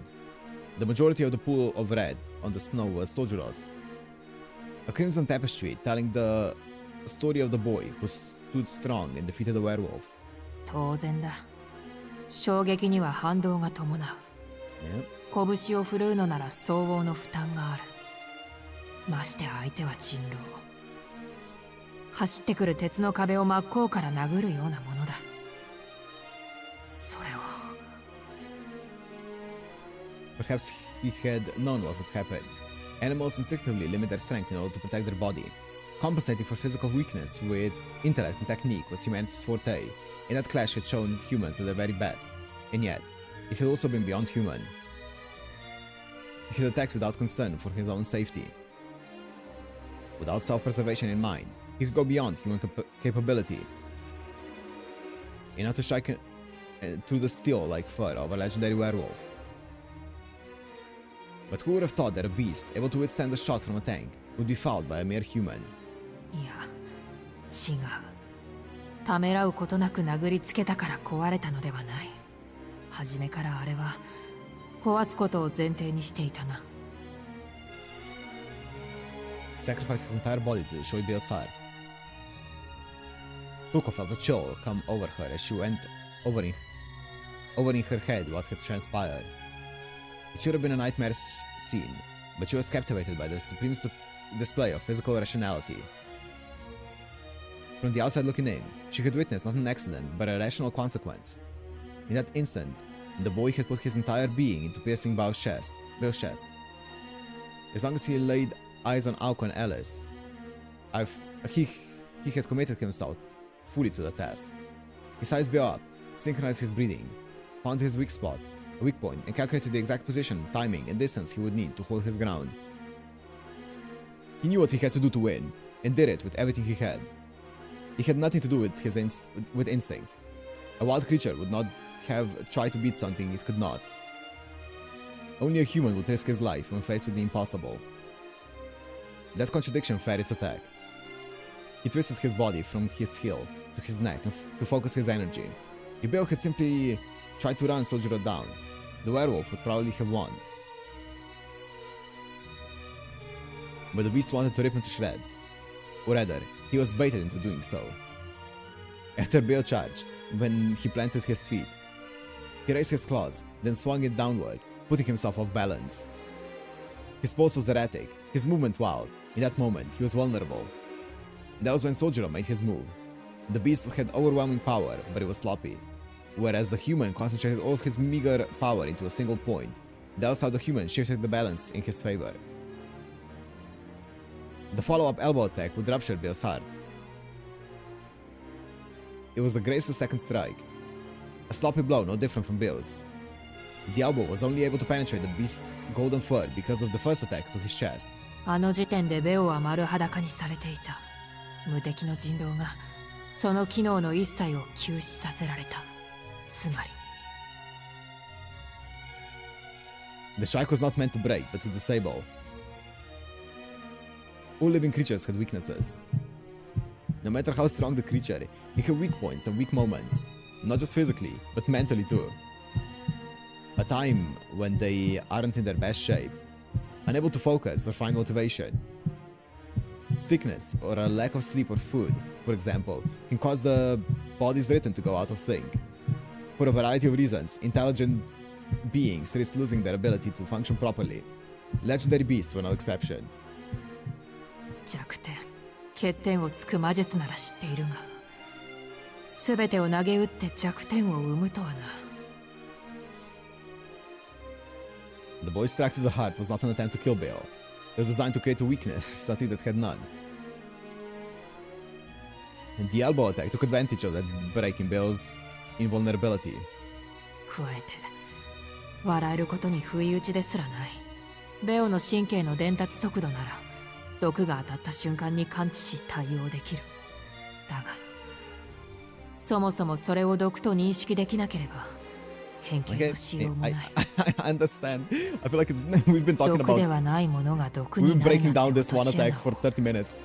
誰が教えてやれるものか。And she was frustrated, to say the least. The boy was totally committed, utterly selfless. He bet his life on that single moment without expecting a single thing in return. That boy had acquired the experience and skill to do such a thing. It was not a miracle of luck, nor a miracle of passion. It was not talent, tenacity, or hatred. Without constant, intense training, no one could destroy their own body on a whim like 子 that. 供には相手が悪かったようね。Seeing Bill cowering in the snow, Toko was disappointed in her own lack of foresight. She had used him for his talent alone, ignoring his inexperience. If Bill was not a child, his life experience might have given him the strength to bounce back and devour Soujyuro after regenerating. ベオを責めるべきか、それとも君を評価すべきなのか。 Toko quietly lifted her left hand. Nobody noticed. Standing far away, the boy standing there looked like a hunter from a picture book. He had a slender build, but that was likely because he intentionally shed any excess. Given what she had just witnessed, his cluelessness had to be part of an act, the act of a hunter. As she thought to herself, she suddenly remembered the first thing that crossed her mind the first time they spoke. そうだったな。だが、それは忘れていたかったよ、宗十郎君。No sooner had she felt a slither of sentiment, she returned to her unshakable resolve. She was raised as the heir to the Aozaki household, taught never to question the morality of her actions. That was why, even now, she knew exactly what she had to do. でも、よかった。Soujyuro muttered, unmoving perhaps because of the pain of his broken arms. He did not look at Aoko. Instead, his gaze was focused on Alice, who was lying prone some way away. Aoko thought he looked lonely. よかったって何がよ。 She asked, spurring him on. They were mere steps from each other, close enough to touch hands. Their quiet voices carried in the stillness. 私たちが無事だったからなんて言ったら怒るわよ。 She was not joking. Soujyuro turned away from her slightly, shaking his head. 口にするのは3度目だけど、青崎の心配はしていないんだ。いや、さっきはちょっと意識が飛んだようなんだけど。Said, as an embarrassed smile crossed his face. The first time, he outright fainted, but the second time, his passion pushed the dizziness and nausea aside. He just calmly did what he could as best as he could. Nevertheless, no matter how calm he tried to be, deep within festered a very real rage. じゃあ何が良かったの、宗十郎。Aoko's voice had a slight tinge of annoyance. Soujyuro responded. だって、ようやく約束が守れた。そっちだけが約束を守ってるのに、こっちは果たせなかっただろ。それがずっと気になっていたんだ。その機会があって、本当に良かった。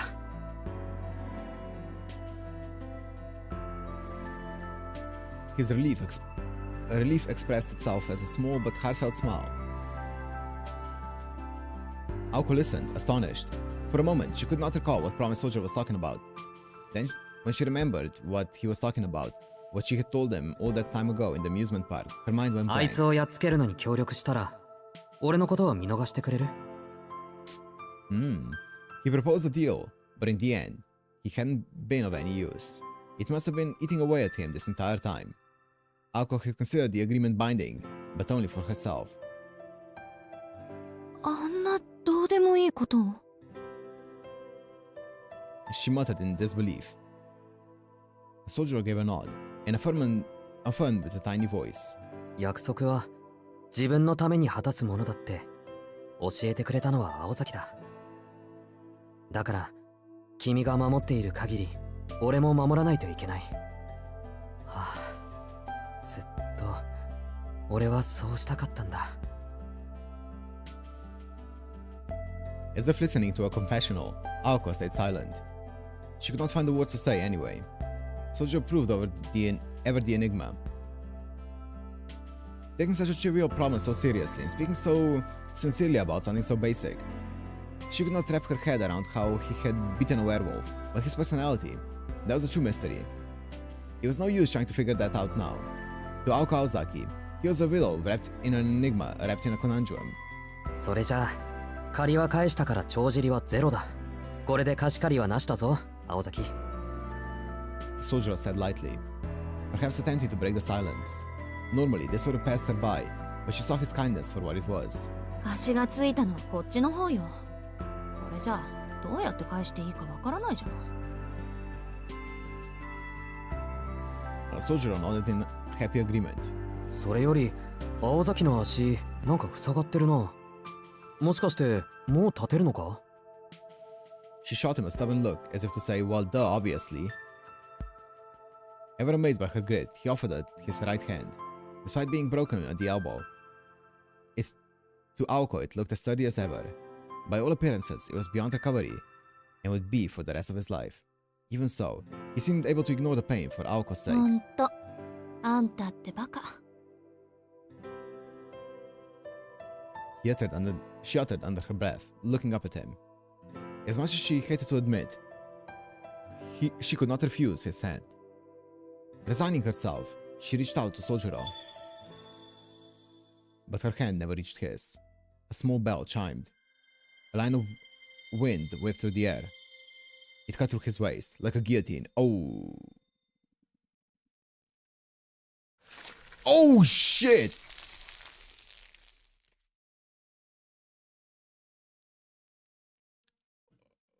Well, Toko was charging up. Pieces began to fall. What were those things dropping before her eyes? Aoko could not remember who they belonged to. Soujyuro? They're not gonna end the chapter here, right? Okay.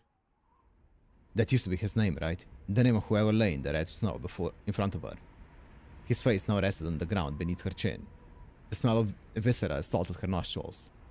A river of blood flowed from what used to be a stomach. It happened so fast. Too fast for her mind to process, in fact. Her only solace was he probably did not suffer. How could she think that so calmly, especially after what she had witnessed? Her blood boiled at her own stupidity. Which begged the question, how should she treat the one who did this? She had used all her anger on herself.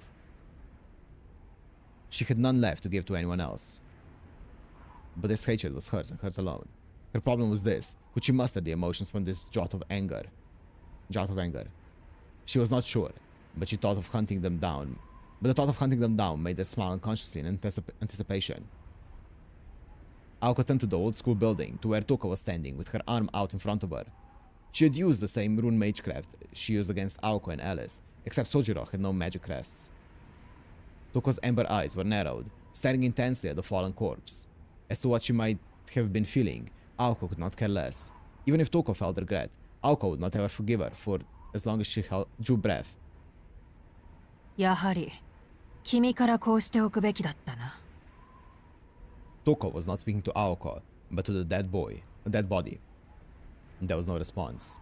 No clouds of breath. Coming to terms that he was truly dead, Aoko pushed herself up to her feet. 案外無様ね。 Facing her sister in the distance, Aoko spoke hoarsely. でも正しい選択だわ。これで勝負はやり直しだもの。 She turned away from Soujyuro and stared at Aoko. They stood far apart, further apart than their positions made them seem. You can't see her, but she's right here. Though there was nothing left to say, the two of them exchanged words and respect of the fact they were once sisters. ああ、魔術刻印という私の切り札はこの通りで、人狼というカードもお前の切り札の前に敗れ去った。だが、そちらも刻印を使い切り、彼も今息絶えた。互いに決定打はなくなったわけだ。そうね。私も甘かった。人狼が再起不能になった時点で、あなたが敗北を認めたなんて勝手に思い上がるんだから。本来ならそうなるんだけど、あなたがそんなに諦めがいいのなら、この町に戻ってきはしないものね。本当に甘かった。It was clear to Toko that Aoko was trying to suppress her emotions. Aoko was right, though. Her sister had counted on Beowulf to succeed. As mages, no matter what cards Aoko or Alice had in their hands, they were helpless against the werewolf. But then, Soujyuro had shown up, and Toko couldn't win as long as he was around. Unfortunately, he had stopped the werewolf. Though he had stopped the werewolf, he had been defenseless against the mage. So she had to kill him. With Soujyuro out of the way, no one could hold Bill back. It would take time for him to recover, but as long as his wounds were only mental, that could be overcome. Alice and Aoko could try to attack again once he recovered, but Alice was being kept in check by the poison, so Toko still had the advantage. Stalemate, still. The battle would drag on. Unless Aoko were to use it. Don't you dare, I'm gonna click, don't you dare. I'm gonna click and don't you dare. Okay. Oh, she's not happy. She angry. Powdery snow began to whirl around. The air around her wailed. It was magecraft that transcended all that was mystical. The gate to miracles beyond human comprehension, ready to show itself. やる気のようね、青子。Toko released a crest maintaining the fields. With that, her grandfather would be freed, and the barriers around Misaki would be restored, which was not what Toko wanted, but it was that or forfeit her life. The crests at her disposal were now twice as powerful as her sisters. Aoko gazed at this new threat with her eyes half closed. None of this was her concern. Far removed from the situation, she was searching for something, hidden deeper inside her, desperate to reach it. There it was, an odd feeling, like picking up algae. It was not the fire of emotion, it was not solid, nor great. It must have been people.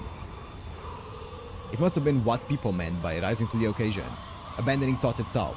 Aoko held on to that feeling as she stared at the enemy. いいわよ、トコ。 She spoke softly, yet more loudly than a scream. お望み通り、本当の魔法を見せてあげる。 Focusing her power into the dim crest of her right arm, she weaved the words together. A single incantation, a final, heartfelt farewell, a brilliant blue-colored magic, taking time back to when a certain someone has been blessed.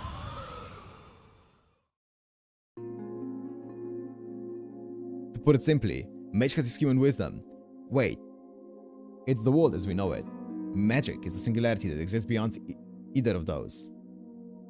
At the beginning, the first changed all. Next, the second recognized many. In answer, the third showed the future. Tethered, the fourth concealed itself. And the final fifth had long since lost its significance. As someone once said, had it only ended at the third. Magecraft is the study of history. Feats of our making and a life orbiting the planet. But true magic is the providence of a god beyond the heavens. Why do those who stand on the earth extol the virtues of miracles beyond humankind and the planet? This is an undeniable sin. Magic was the enemy of humanity. That is why those who obtain a new magic are killed by the Red Shadow. Oh. 聞け、万物の霊長。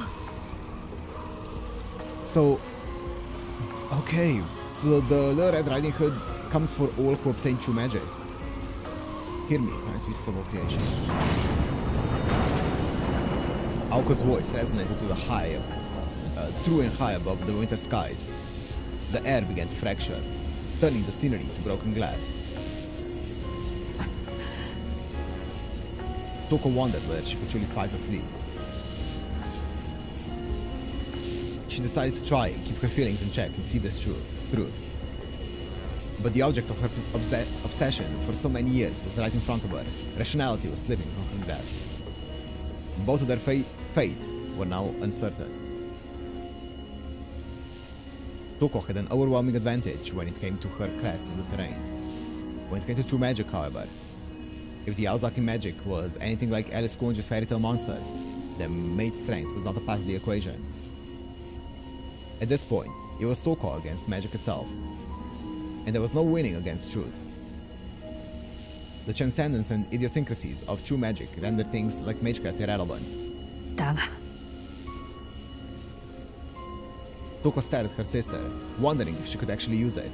Her proclamation lacked conviction. She had raised her voice, but that was only out of discipline. It had not been the arrogant conviction to sacrifice someone else for her own gain. Having not been chosen to inherit it, Touko could not imagine what the magic in her sister was, only that it was a force violent enough to change the world. No human mind could withstand the audacity required to make an enemy of the world itself.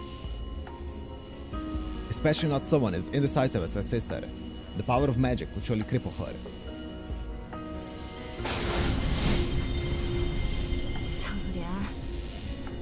Feeling Toko's eyes on her, Aoko doubted herself. She could not help but hesitate. Terror gripped her heart tighter. でも、だからって。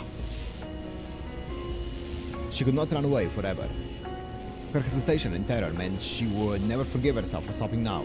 Closing her eyes, she pushed herself into the final stage.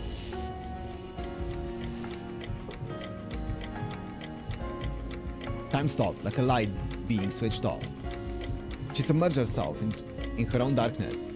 Everything froze, only she moved. Everything around her disappeared as she passed a limitless stream of stars. And as soon as she did, she wanted to disappear into the empty, thoughtlessness place she arrived in without any answers. Not again. The Red Shadow will surely come this time. Suddenly, I saw a new memory. Possibly because I used another to make the trade for...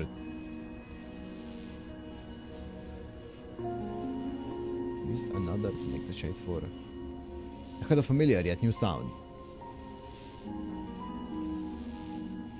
I wish for nothing. I seek nothing.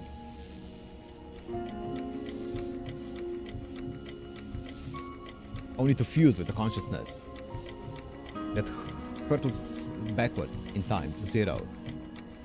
That's this sound, the bitter, sad meaninglessness, pulls me by my hair.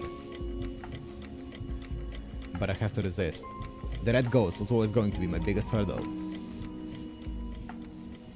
I must forget the value of life. I must forget the dignity of death. The sound persists. It's got nothing to do with this journey. It's just an external distraction. And yet, I think I finally understand. I know what noise has been making me so uneasy. What the? The unsettling whispers were directed at me. Or perhaps the red shadow was perplexed by the quiet soul listening to it. It glanced at me, its eyes full of hatred. How could I be so unprepared? Don't tell me. You can't be serious. You're going to turn me into your prey for that? That is your everything. You have nothing else.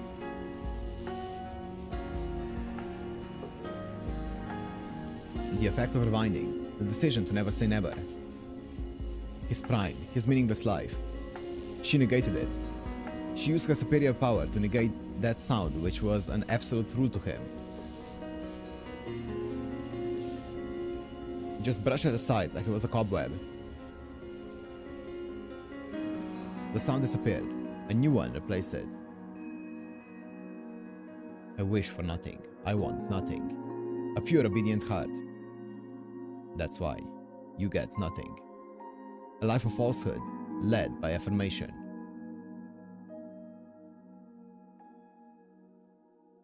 This is ridiculous. My legs move toward the future, but they stop. Change of plans. I'm taking a different path. Nothing's changed. It's just something has made me feel mad. How can I put it?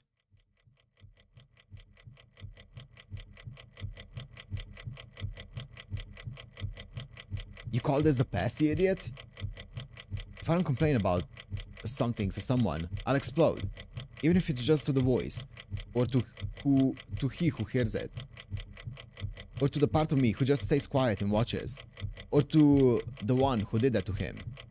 With no answer, I open my eyes.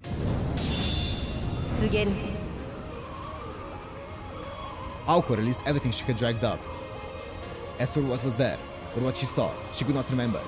All she held on to was the fury that burned in her heart. Pushed on by something she did not know what, she opened the door to magic.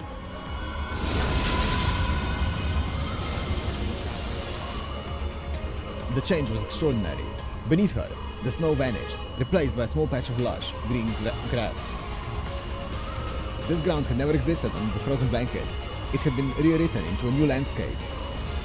The very elements ejected her, as if the world itself was fighting back. The electrical discharge lashed her body. This miracle threatened to destroy the world. The world had to protect itself. It moved to expunge her.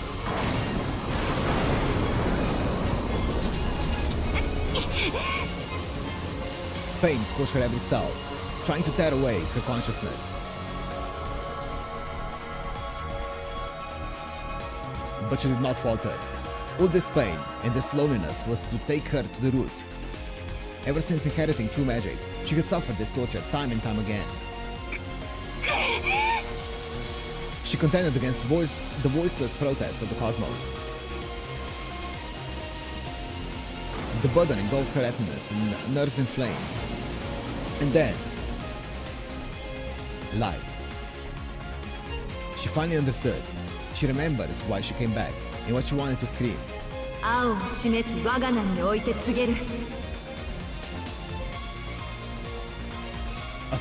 A censoring voice told her to stop. At the edges of oblivion, her hand touched the true form of magic. The snarling red shadow was there, telling her it was no use. So much doubt, so much fear. But such things meant nothing to her, to me. I didn't care about magicians' obligations or the destruction of mankind. I'm sick and tired of hearing about it. I only have one reason for doing anything right now. God, I can't believe I'm saying this out loud. I just want to save her. No, say. A blue whirlwind whisked up around her. Casting aside her doubt and sorrow, the magician played her trick upon the wall.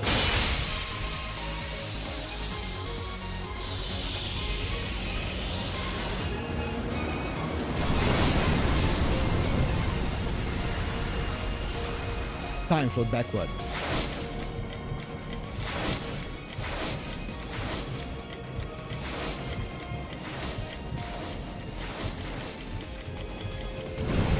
Okay, I thought so.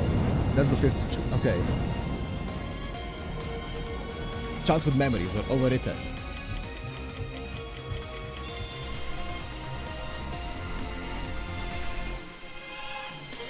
White flowers appeared, as far as the eye could see. Brighter than snow, they rippled like a wave across the world, devouring it. Yo? Yo! This looks like a final ascension to me. Oh my god! Fine. Timeless. War. Order has fallen to ruin. What was declared had come to be. In this time and place alone, the fifth magic it made itself known.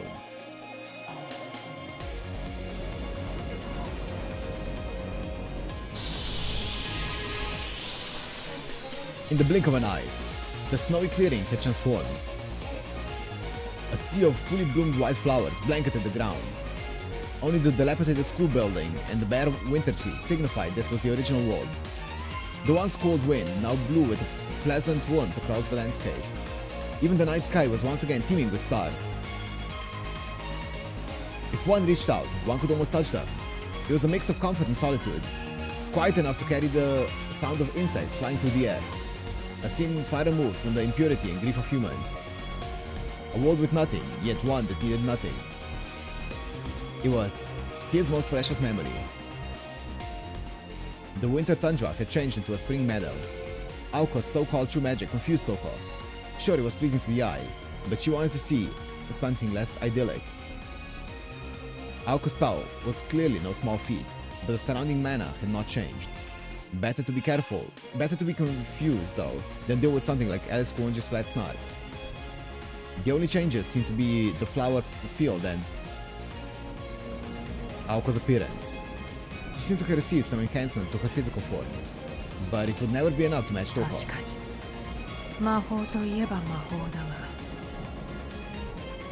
Toko said with a hint of annoyance. あいにくとお互い夢見る年頃ではないんだまさかそれで終わりではないだろ Aoko began walking through the sea of flowers, but she was not heading toward Toko. いえ、これでおしまいよ。私も、あなたも。Aoko's words sent a wave of unease through Toko. Her sister's voice seemed different somehow. It was mostly the same in pitch, so it had to be the tone. No, that was the same too. Something was off. Could it be? It was then Toko noticed something else that had changed. Not just Aoko in the clearing. The severed body lying at Aoko's feet was now whole. Corpse reanimation, wound healing. It did not look like Aoko had used a significant formula. And besides, regenerating a body did not bring it back to life. Since the dawn of time, even true magic has never been able to bring back the dead. But the body of the boy behind Aoko was moving. It was breathing, like it was taking a nap. 死者の蘇生が青崎の魔法いや違うあれは蘇生というより Before she could think of an answer, Toko realized what had seemed out of place to her before. Is it rewriting the past? Aoko's mannerisms appeared beyond her years. Her appearance had changed ever so slightly, but beyond there had to be a change from within. By the time Toko arrived at that seemingly impossible conclusion, Aoko had closed the distance between them. タービン、セット。 Aoko raised her left arm to eye level.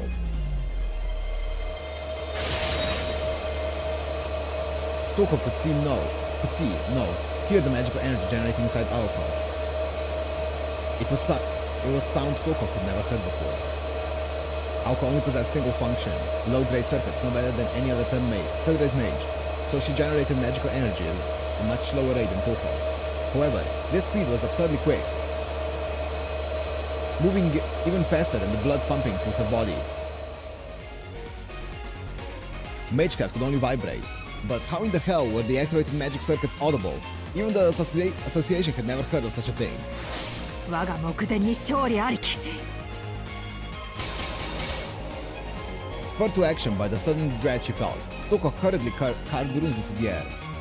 Toko summoned the divine protection of victory, Tyr, to surround herself with a barrier, which was further enhanced by her crests. Paying it no mind, Aoko held her arm steady, not moving it up to strike her target directly. まだ展開。 Aoko commanded herself succinctly.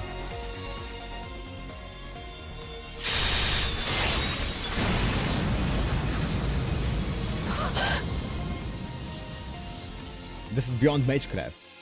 In just a few words, she could fire 20 magic bullets, like a meteor shower. The bullets smashed to the rocket-proof rune barrier, as well as Toko's spell woven code.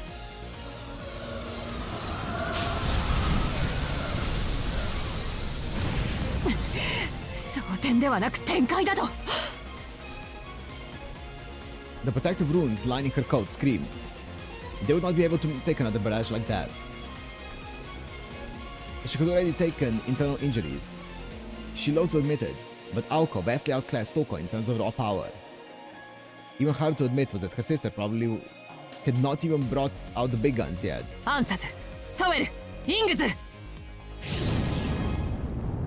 Jumping backward, Toko drew more runic symbols in the air. In response, her crest burned brightly, but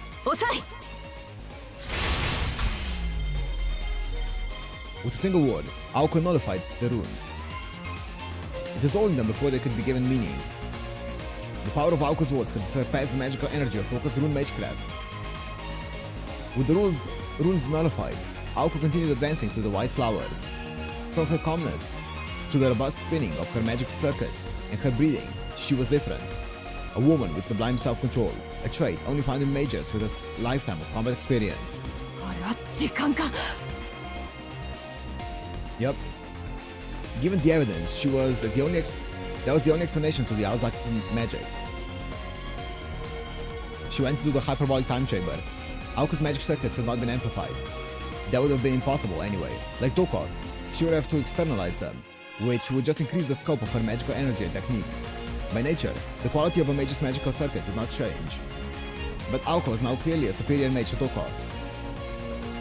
So there was only one logical conclusion. In an instant, she had grown from an amateur to a veteran. She fast-forwarded her own time. Oh, she pulled the gun. Okay, yeah. The scarred red mage turned her back to the sister and ran. She knew she was going to win. Nope, she knew she could not win, so she fled toward the old school building. Aoko did not fire. Not out of pity, but because she deduced that an attack at this range was risky. She went to chase after her sister, but stopped suddenly. A few words caught in her throat. Matt needs a break. We're getting to that time, yeah. She took a small breath. Alice, そいつ、お願い。 Did she gain the megaphone ability? Or like the echo ability when going through time?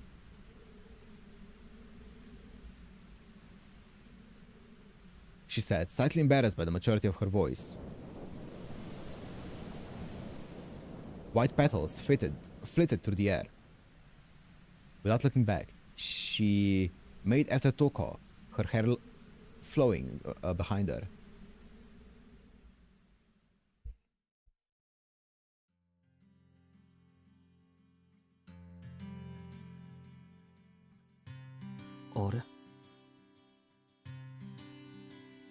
His eyelids snapped open. At last, Soujyuro awoke from his long slumber. Lying on his back, he gazed up at the stars. The trees around him created a porthole into space. Despite seeing all of this for the first time, he felt an uncomfortable sense of deja vu. So many questions. What happened before he fell asleep? Why had he been sleeping? Everything was just so hazy.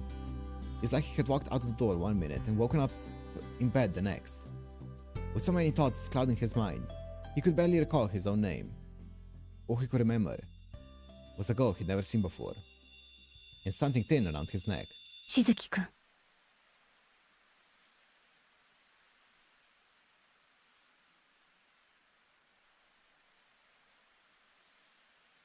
Wait.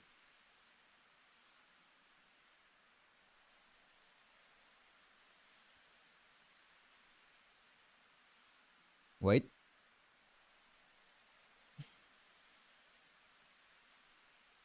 Nope.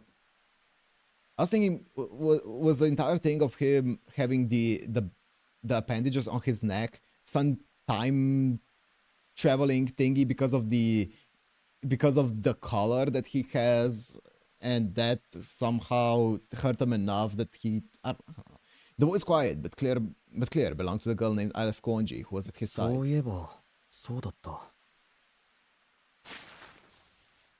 He sat up, mumbling incoherently. I don't know. I was thinking some like mumbo jumbo time traveling of him. I don't know.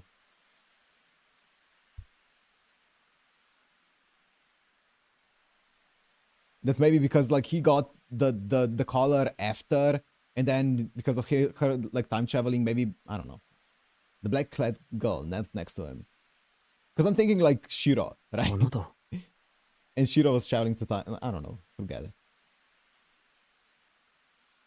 He said, paying no mind to Alice. Under the blue moonlight, spring flowers swayed, surrounded by dead trees and snow. He always had that collar? Well, he had it since Aoko gave it to him. Before that, he had the appendages on his neck, right? And I was thinking maybe if that he had those appendages because something to do with the collar in the future that happened to him, and then I don't know, something with time travel involved. Against the curtain of night, white petals danced in the breeze like butterflies. Staring long and hard at the spectacle, Soujyuro suddenly raised his fingers to his neck. He moved carefully, like he was touching a wound. Then gradually, he began squeezing, harder, harder. The voice of the girl beside him brought him back to reality. せっかく戻れたのに。また行くの?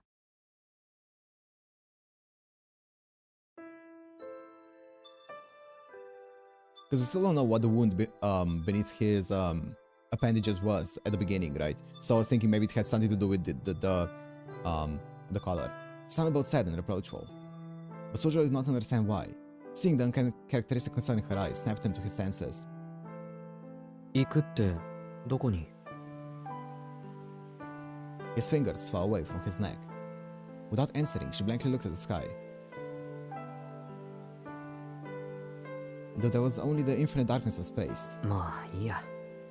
それより俺は何をしてたんだろう。なんか変だ。ごちゃごちゃしてる。Soujyuro tilted his head in confusion. Alice observed him motionlessly. This bewildered boy was a far cry from the one that made a short work of a werewolf. Then again, this was Soujyuro.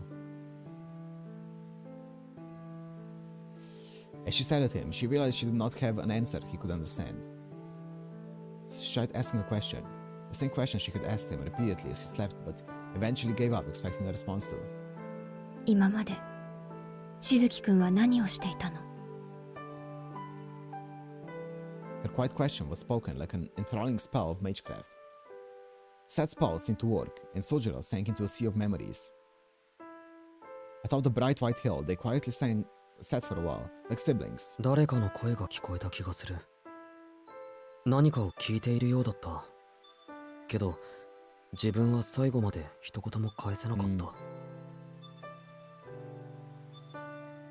Though consumed by the darkness of death, he could still vaguely recall the girl's question.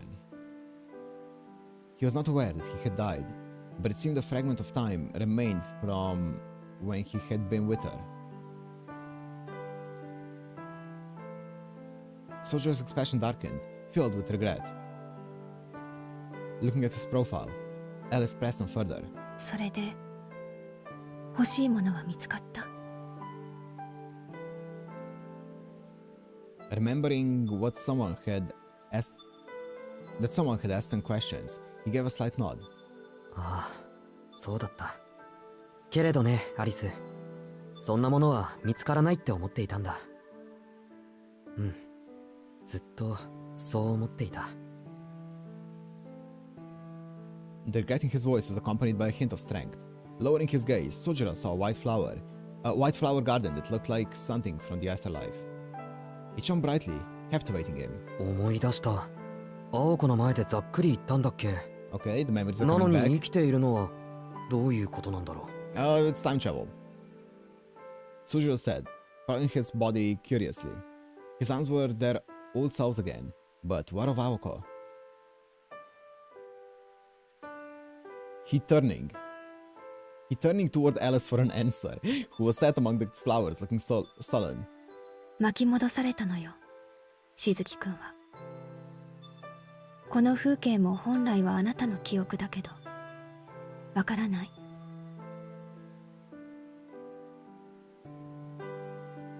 Alice seemed to be speaking in riddles.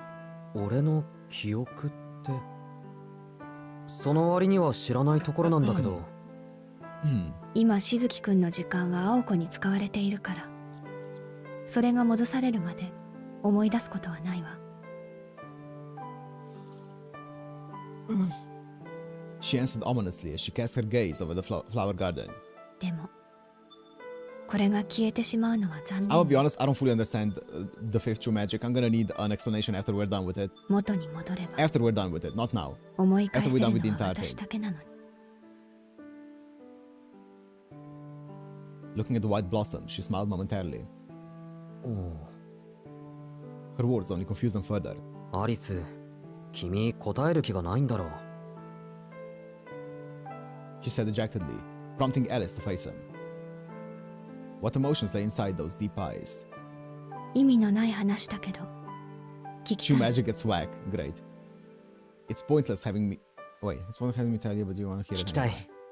アリスが教えてくれるなら、なおさらだ。Soujyuro nodded enthusiastically while Alice took a deep breath and closed her eyes. When she spoke in as scathing a tone as she was capable of.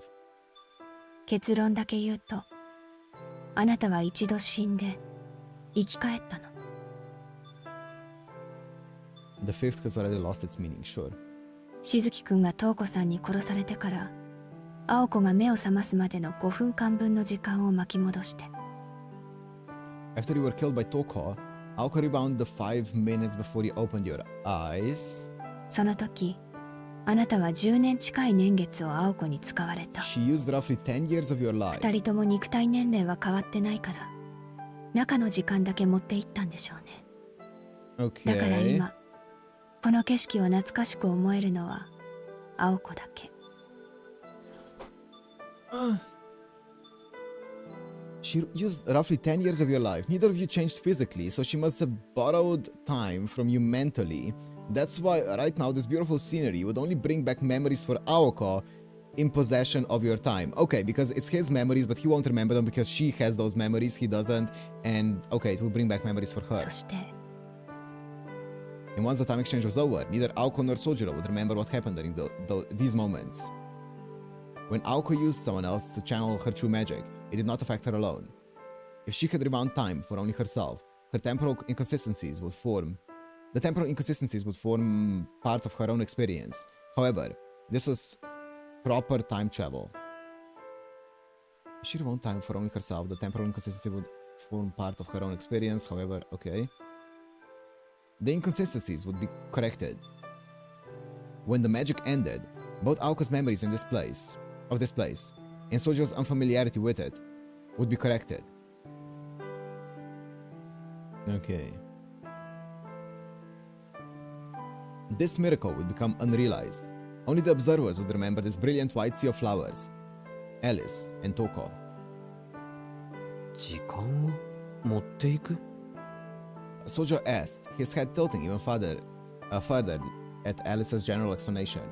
She recalled how Aoko said that if you gave Soujyuro a roundabout answer, he would stop asking questions, even if he did not comprehend し it. ずきくんを生き返らせる方法はなかったから、命の復元より死そのものの回避を青子は試みたのよ。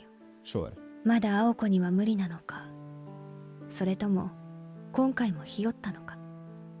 大きな操作は避けて小さな操作、自分とあなただけの交換にとどめたようね。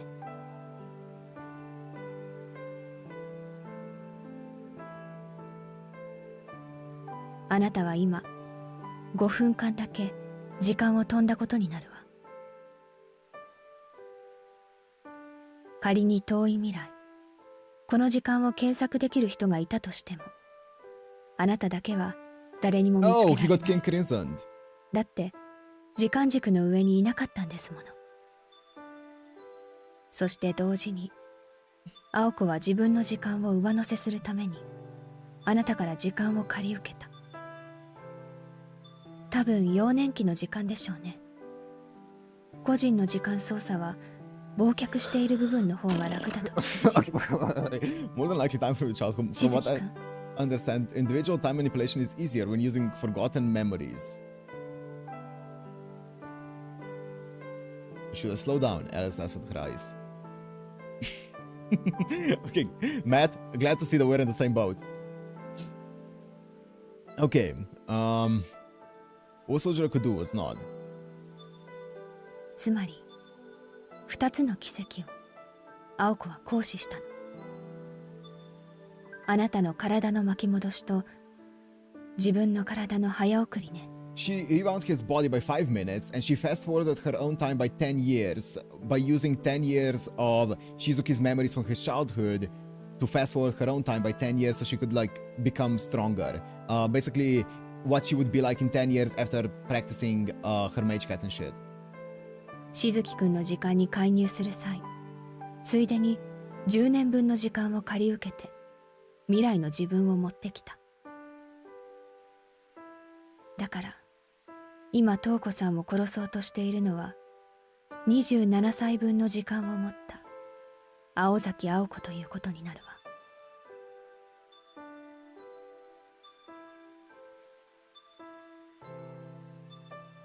Rewound his body, but also moved him to 5 minutes later, thus erasing him from the time for that duration. Okay, that makes sense. So she basically took Shizuki from 5 minutes ago, and then she pasted him into the present right now, and then those 5 minutes in between where Shizuki was dead, she just erased that part. She just basically cut it out, right? She deleted that file. Okay, that's part of the file. So basically, Shizuki 5 minutes ago, emptiness, and then she copy-pasted that last frame of Shizuki into the present. Okay.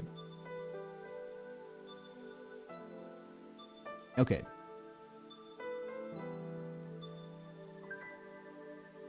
Yeah, only rewinding would kill him again in 5 minutes. Yeah. She just basically, yeah. Kim crimsoned them, yeah. Okay, I see. Okay. I wonder, like, they said that she took only these two. I wonder what the extent of it is then. Because, like, can she do it in, like, on, like, a bigger scale? Because it makes sense now for one person. But can she take, like, 1 year from every person alive and have, like, 7 billion years? Does she age? No, it's only experience that she gets, right? That compounds. Surely only experience gets added. What on earth was Alice talking about? Jesse, what the fuck are you talking about?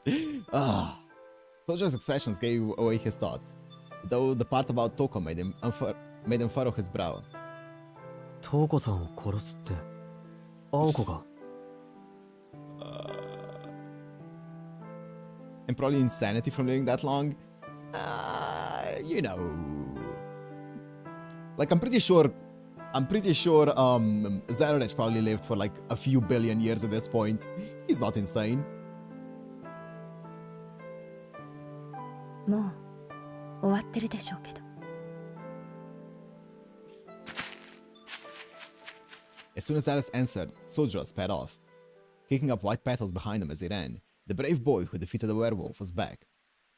Alice watched him go. On a snowy night, the same boy ran down Shiro-Inuzuka Hill for her, too.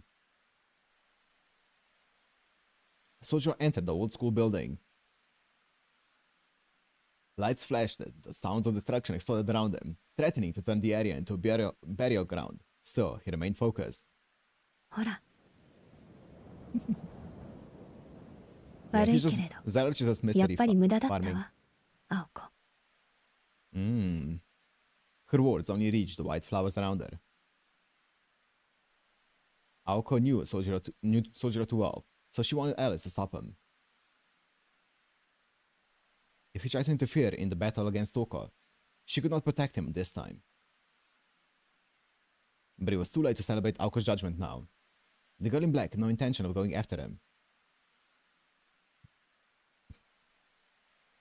She simply sat for a while, gazing forlornly at the transient flower garden.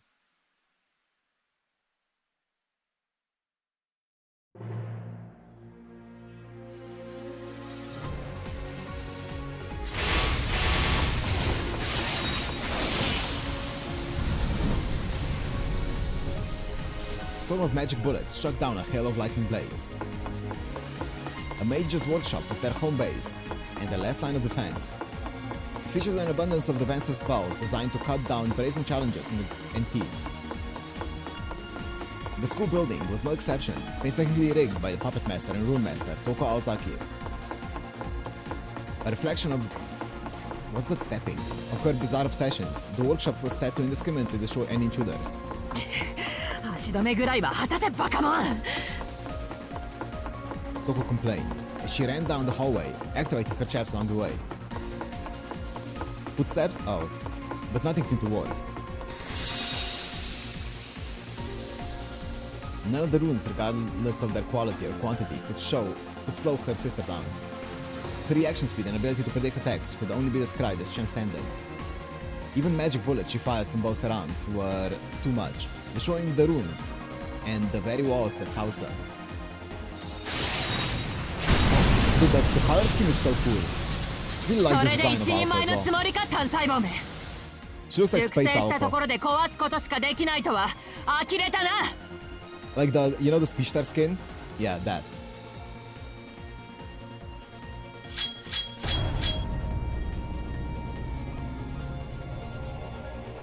As she spat out her words, the ceiling opened, increasing the pressure from the runes. Invisible walls popped up in the hallway. Aoko stopped and swung her right leg upward.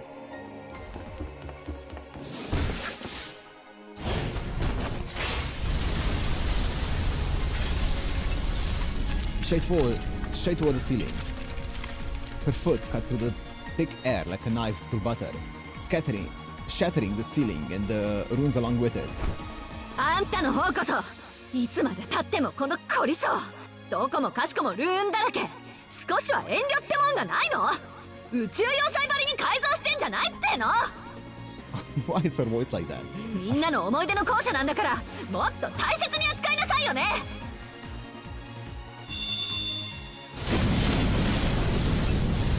Yeah, why is she still echoing? The wooden boards along the hallway that had withstood decades of wind and snow were now destroyed. Aoko charged forward. The chaos was inevitable. While Toko's runes cursed living creatures, Aoko's magic bullets destroyed all within prejudice. 夕方のかけらもないあんなのが自分の妹だと思うと Toko would do anything to change her blood, but there were more pressing matters at hand. The girl rushing her now was not the sister she remembered, but a more complete version of her. Toko couldn't afford to let her guard down for a second, but... そんなものが魔法であるものか Localized time travel. Toko didn't believe that was the true nature of the Aozaki's magic. Aoko's transformation had to be a mere byproduct of true magic. She couldn't make heads or tails out of its depths even with Aoko having achieved it. At the very least, it was not so simple a miracle. After all, the concept of time travel was already made possible through the second magic. Yeah, record manipulation, revision of possibilities, and so forth involved the operation of parallel worlds. Yeah. So there was no way that could be the fifth magic. となると次に出てくる疑問はこれか青子貴様その10年分の時間をどこから持ってきた Just borrowed them. Yoink.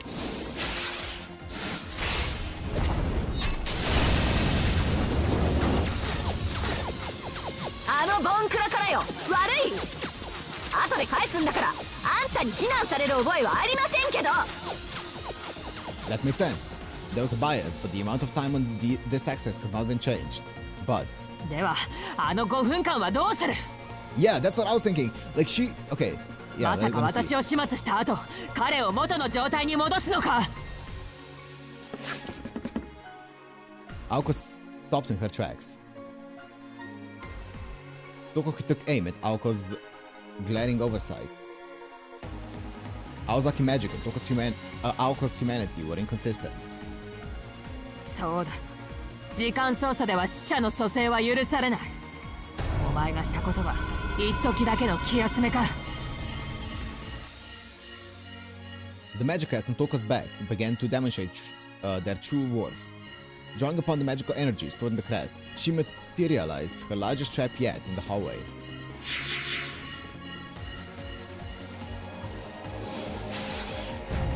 あるいはより罪深い暴虐ということだ。 Three rune stones appeared. Their scale and level of magical energy were wildly different from the other runes. Created by Toko herself with the Mages Association, they were replicas of one of the last primordial runes created by a Nordic giant. The three thin, crystalline lenses amplified her carved runes tens of millions of times. They rendered projectiles like magic bullets ineffective. Even if Aoko's magical output had far exceeded Toko's, these giant slabs were several times more powerful still. Aoko's signature magecraft could only release magical energy, so she had no way to defend or evade the attack.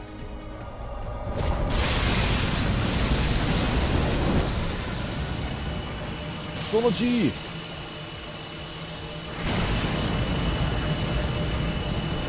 Main, set. Pushing herself on, Aoko took a deep breath of resolve. Instead of defending or dodging, she went low and charged into the runestorm.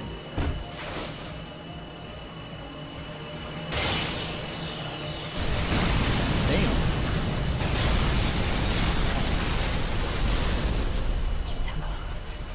この時間軸に存在していないな。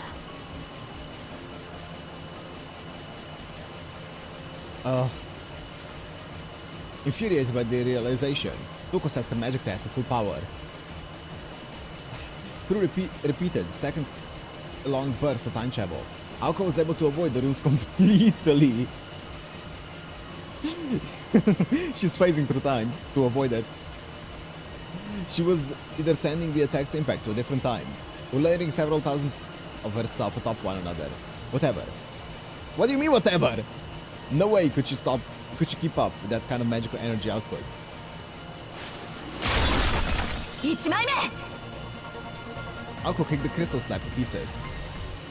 Two remain, distance 30 feet. Toko had 10 seconds of magical energy left, but that was all she needed. Aoko, on the other hand, would stop now if she had any common sense as a mage. She couldn't continue breaking the rules for much longer. Then again, time travel itself was breaking the rules. Aoko!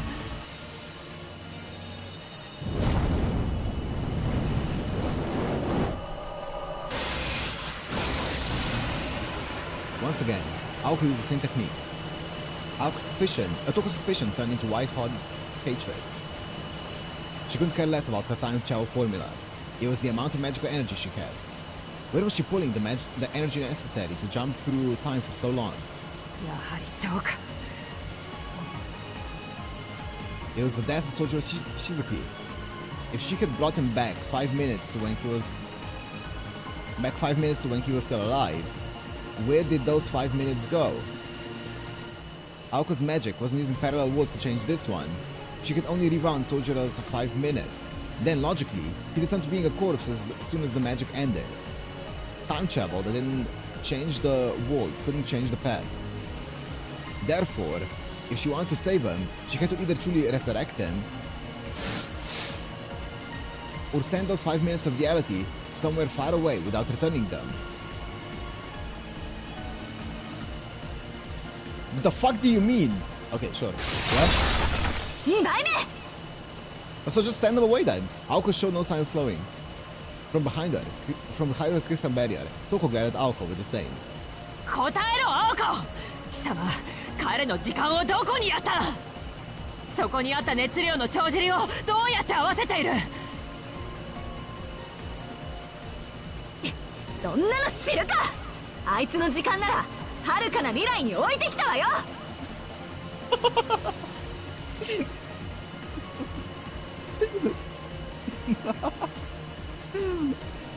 she just took his death and just threw it like a discus into the future on his timeline. I was like, oh, well, it's gonna land somewhere. 15 feet to go. Yeah, exactly. Soldier's gonna be like minding his time, he's gonna be fighting his bears and stuff like that, and then suddenly he just gets cut into, like having a delectable meal and then getting cut into as he's like having fun. Faced with such madness, Toko wanted to cover her eyes. She put the death of the present in the distant future. A time paradox would have been more humane. Such an enormous, haphazard consumption of heat could not be allowed. After all, time travel alone required a massive amount of energy.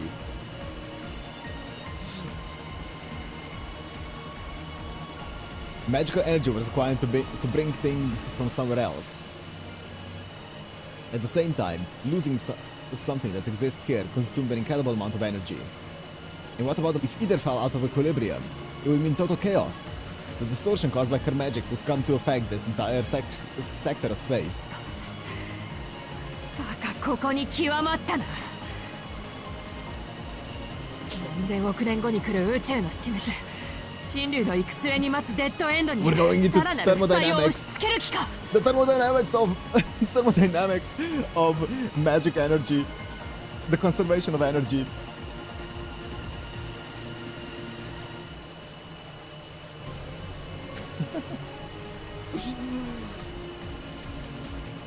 That end that humanity will reach. Heat death of the universe. We're going into entropy. she's accelerating entropy with this shit. She's like, you know what? I don't care. We're just gonna, like, entropy. That's gonna be out of my lifetime, anyways. この星の頭上に隕石を作っているようなものだぞ。というか、お前の重みでこの星を押しつぶす気か。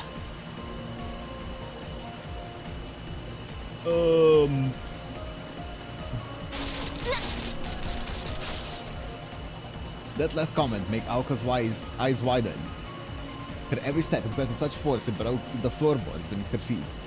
その時はその時で、今度は負債を過去に送ってやるわよ。それなら文句ないんでしょ。Next time I'll put the death in the past? What you can't just... That doesn't cancel it out. 歪みに潰されるのは過去だけなんだから。それで She's 解 gonna 決 pull し a たつも Morgan り and か。 just send the problems into the past.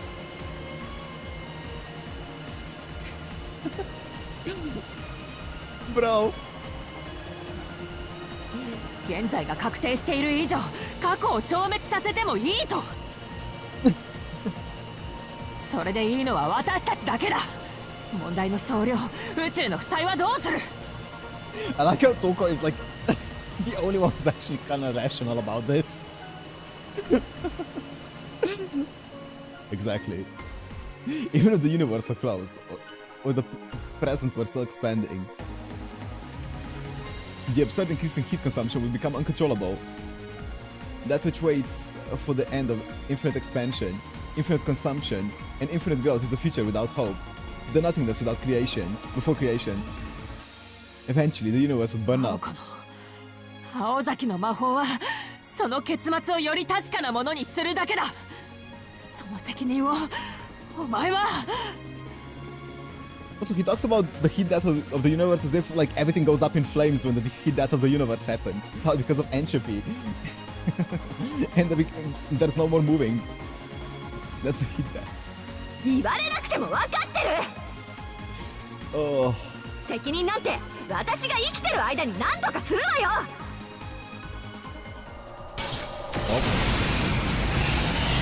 5 feet to go. The Rune blast, now carrying all of Toko's hatred, focused into a scorching hot laser beam. Her body being torn into by the intense heat, her emotions raging. Aoko drove her foot into the ground. 責任を取ると言ったな。ではその具体案は。そんなのこれから考えるに決まってるでしょ。お前は最悪だ。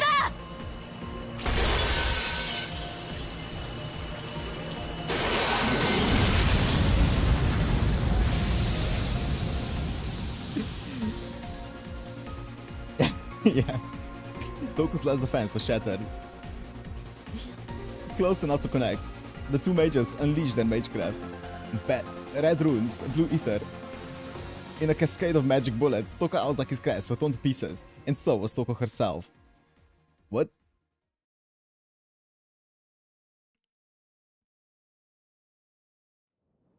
We don't know if that's going to actually happen. Oh yeah, we don't, but that is not what they are explaining here. They're talking about the heat death of the universe, like it's gonna be like a volcano exploding and everything's gonna be engulfed in flames. It was just as Alice said. By the time Soujyuro arrived, it was already over. The old school building's wooden boards had survived the elements for decades, but they were not ready for a mage duel. The entrance door hung off its hinges. The floorboards groaned. The stairs were ready to collapse underfoot.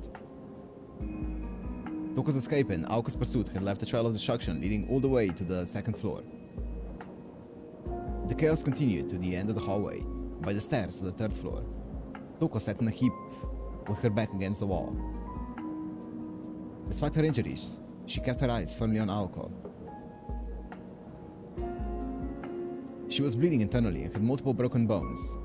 She would not be moving anytime soon. Possibly damaged by Aoko's flying kick, her mystic eyes had ruptured from within, closing them indefinitely.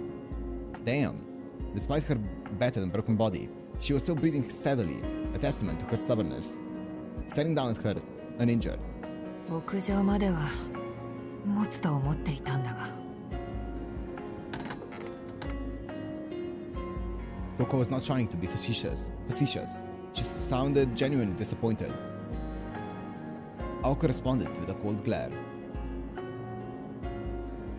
Her azure eyes had not changed one bit. They were callous as ever, yet undeniably beautiful. From where she stood, Aoko held her hand out toward Toko. Like a hunter about to put a wounded prey out of its misery. The victor was decided. The mage came to steal land and got a death sentence for her trouble. The silence was disquieting. Moonlight peered through the demolished ceiling, illuminating the two sisters with its stare. The utterly mad sibling squabble was over. Now the fireworks were finished, and the cold wind had returned to claim the old school building. 何か言い残すことはある? Aoko's voice cut to the silence. Toko thought for a moment, before lightly patting her coat pocket. Nothing. She frowned. 最後に一服と思ったが、あいにくお前を待っている間に吸い切ってしまってね。日本のタバコはうますぎていけない。 Japanese? Wasn't she smoking like Taiwanese ones or something in God and the Sinners? I guess her taste changed. Aoko gave a small nod. なかなか常人には真似できない遺言だったわ。待て待て。いくら私でも Tough crowd. 遺言まで謎かけをする気はない。 But she says those suck ass? Oh, I don't remember. 通り、敗者は敗者らしく当倍をあげるから聞くといい。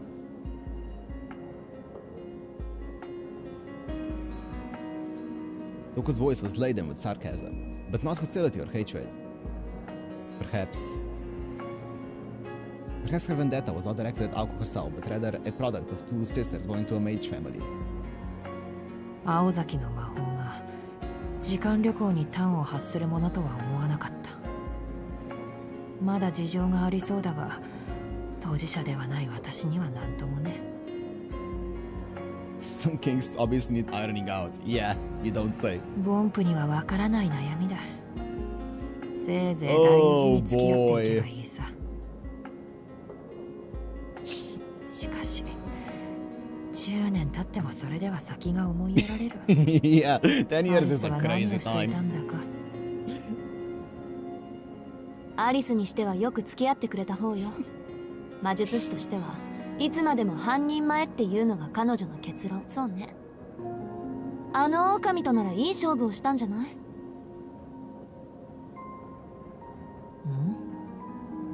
あれはダメだ。敗北を知ってしまった。もう完全じゃない。半人前に値で勝っていようが魔法の前には得意性を見失うだろう。ところでアオコ、お前の魔法とやらは手段か、それとも結果か。Toko wanted to know if it came before or came after. Did Aoko need magic to get her where she needed to go? Or did she obtain magic as a result of reaching that place?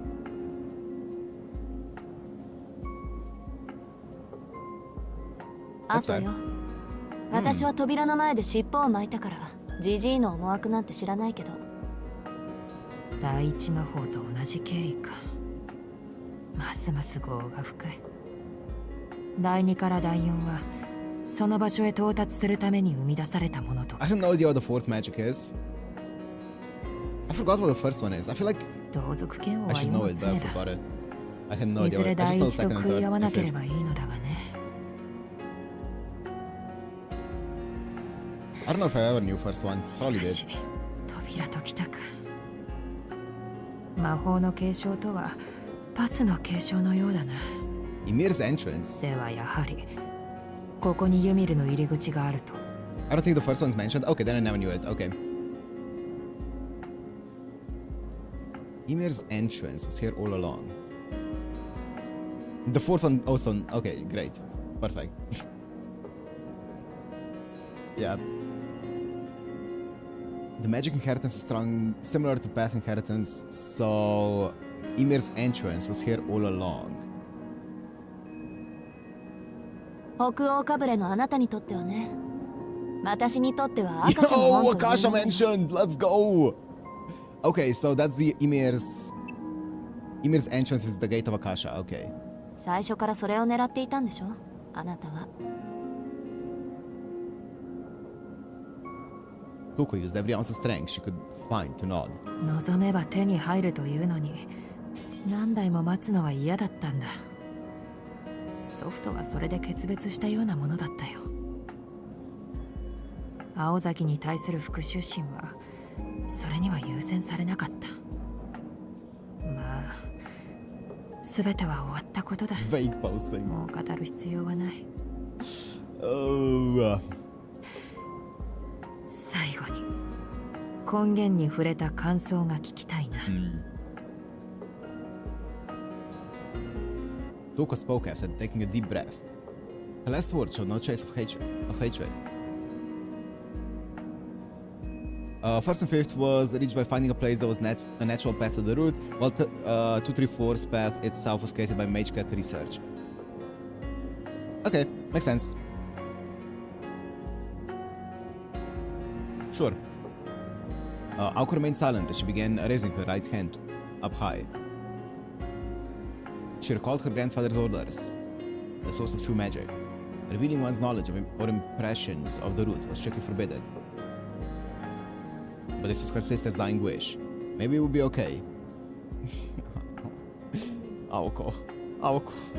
The conversation would end the moment she brought her arm down.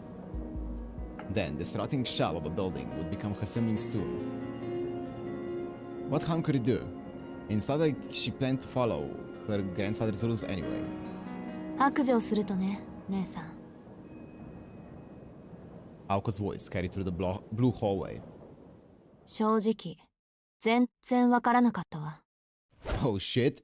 Aoko gave a blunt reply and brought her arm down like a bolt of lightning.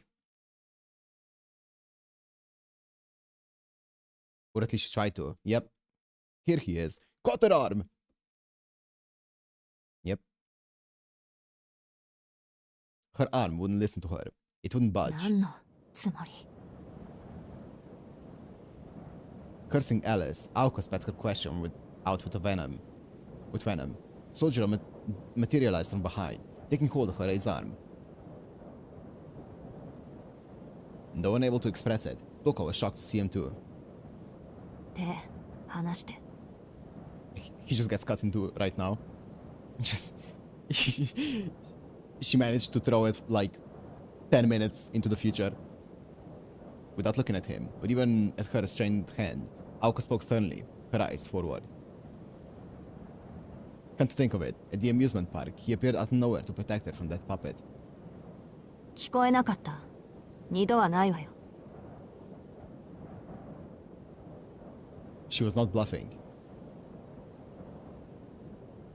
If he interfered, even he would be given no mercy. I've decided to let you live. You'd go against that promise, and he should know better. Even so, he maintained his grip on her arm. いい加減に。As Aoko turned around, the word told caught in her throat. She immediately regretted looking at him. She saw herself in his expression. Mournful sadness, judgmental anger. His conflicting emotions spoke to her of her own internal struggle.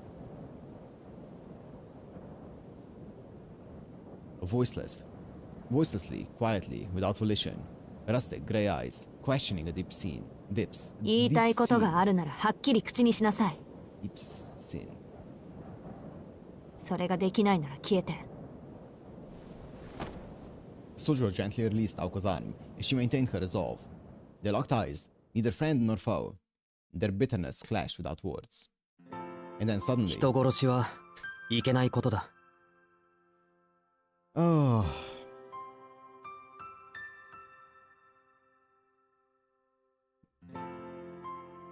Soujyuro stated in that matter-of-fact way of his, with which Aoko had become all too familiar.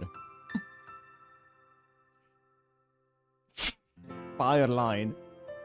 She's a heavy smoker, smoking the rare brand Dragon Smoke despite her bad taste, so she's stated she to always have a cigarette between her lips.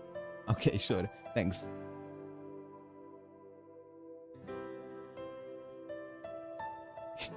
His words were empty trite even. And yet, given her current state, they reached her. Although she would soon forget the fragments of Soujyuro's memories, they made her painfully aware of how she felt. Still, she could not agree with him. It would come back to bite her. If she let Toko go now, her sister would come for her again. She had already made 2 attempts on her life. Aoko did not have it in her to forgive her sister for what she's done. Above all, just as Toko said, if Aoko did not change, she would be a novice forever. She had not even won her first mage battle yet. And she knew putting down a blood relative would require even more conviction. Nevertheless, his words echoed over and over in her heart. Murder is wrong. Such a childish phrase, but the earnestness with which he said it was enough to make her sick. Resisting, Aoko glowered at Soujyuro. だから殺されたくせにその相手までかばうっていうのあんたは。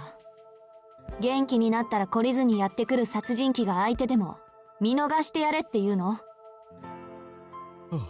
まさかそこまで言ったら聖者だ。自分にはそこまでのことは言えない。But he would probably still let her go. He did not think that Toko would change. He also did not care to rationalize her actions based on her life.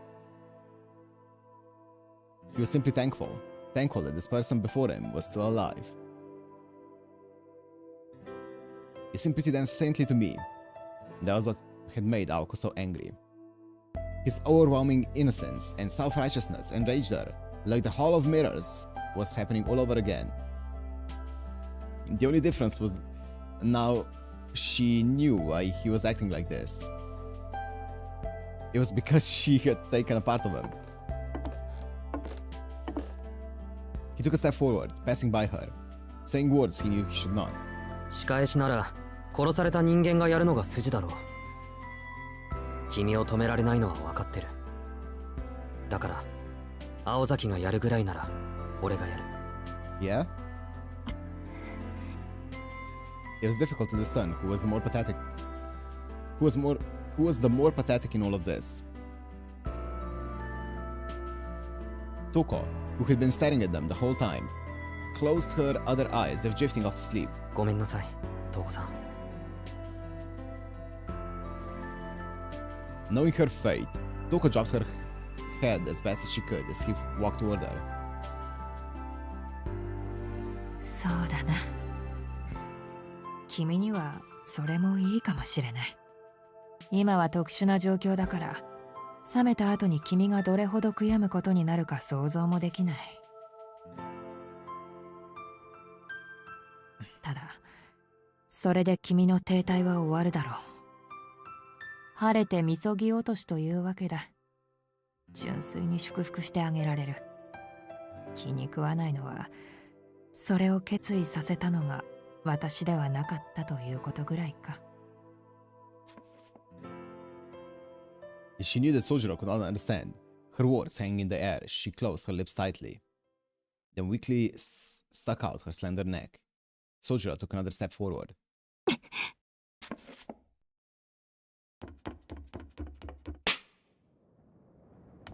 Before he could do anything, Aoko moved. Spinning in front of Soujyuro, she cut off her magical energy and swung her hand as hard as she could.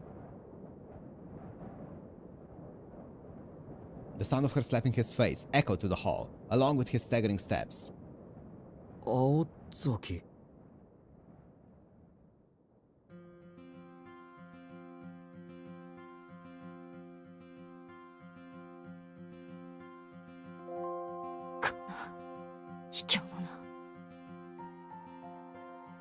Tears of anger welling in her eyes, Aoko turned her back to Soujyuro, sulking as though she would kill him as soon as she was looking at him again. 他人の記憶を取り込んだ代償か。引きずられたな、青子。そうよ。自分の意志を人に曲げられるのがこんなに悔しいなんて知らなかった。Oh, that's kind of cool. Because she took part of his memories, she has part, like, his personality kind of like affects her. That's cool. That was about all Aoko could mutter in response. The corners of Toko's lips curled into a grin. 何がおかしいのよ、あなた。いや、お前にも人並みの情けがあるとは思っていなくてね。バカ呼ばわりは訂正しておくよ。他人の理想を背負うのに怯えるなんて10年経っても可愛いじゃない。あんたね。そう睨むな。今のは心からの賛辞だ。で、私をどうする？彼に殺させるか、それとも見逃すか？仕方ないでしょ。あなたの言う通り、これが何よりの代償だったんだから。Aoko said begrudgingly, shooting Soujyuro a sideways glance. He seemed to have recovered from the slap, and his usual absent-minded look had returned. He may have had no memories of his past, but his morals and values were too deep to be erased. Soujyuro was trying to violate those. He would eat away at him. It would eat away at him forever. He would be doing it not for himself, but for Aoko. Aoko understood this all too well now. The moment he said he would do it was the moment he lost. Not stopping him would be no different than watching him die. And she would lose something important inside her. Aoko did not want that to happen. 青崎、やっぱりその自分の受けた傷は自分で返さないと気が済まない性格か？ Aoko ignored Soujyuro, who seemed to have gotten the wrong idea. Instead, she directed her scowl at Toko, who still lay collapsed in front of her. わかったわよ。トコ、今回は見逃してあげる。けど、ただで帰れるとは思ってないわよね。Toko scowled at her little sister, standing smugly over her. 祖父のところに突き出すのなら、ここで引導を渡してくれ。まさか、私もあの人には会いたくないもの。あなたにはこのまま出て行ってもらうわ。邪魔もしないし、教会に届けも出さない。律子は私が言い含めておくから、今回の件は私たちだけの秘密よ。Toko's brows creased further. There had to be a catch. 青子、何を企んでいる？別に。その代わりに呪いをプレゼントしようと思って。今まで散々ガンド食らってきたし、おあいこでしょ。まあ私のはちょっと強力だけど、今後この土地に入ろうものならマダガスカルガエルになってもらうわ。 Okay. A conditional spell. Smiling as if they had just arranged to eat Chinese food tomorrow night, Aoko walked toward Toko. はて、なんでそういうものだけ習得してるんだ Of お course, 前は。 slight blessing. Okay. そりゃ師匠がアリスだもの。偏るのは当然でしょ。 The elder Aozaki's sister, brown knitted so hard it could have produced a sweater. Perhaps this was why her sister would stay a novice forever. 宗十郎、席外して。 Damn. 覗き見が趣味なら別に見ていってもいいけど。Wow. As she spoke, she began removing her sister's overcoat. The uncomfortable look in Toko's eyes compared to the strangely cheerful one in Aoko's caused Soujyuro to hesitate. Was it really okay to leave the two of them alone? Eventually, he nodded. This was just a weird game between sisters. 覗き見は確かにいい趣味じゃないな。 Yeah. Muttering more to himself than anything, he ducked into an empty classroom. なんだそのブサイクで悪趣味な術式は。センスがないにも程がある。お前本当に私の妹か？ええ、この通り芸術的才能は全部姉貴に持っていかれた哀れな妹でして、嘆くなら自分の天才性を嘆きなさい。トコ。 Down the cold, dilapidated hallway, cries of sadness, joy, and anguish rang out.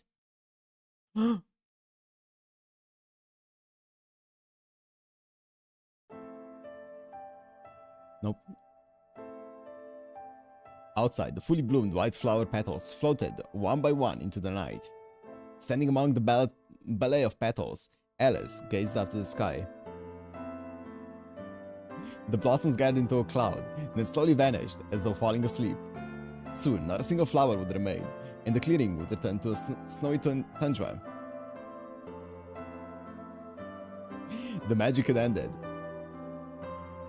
In a matter of minutes, the past would return to its rightful place. Along with it, the time shared between the boy and the girl.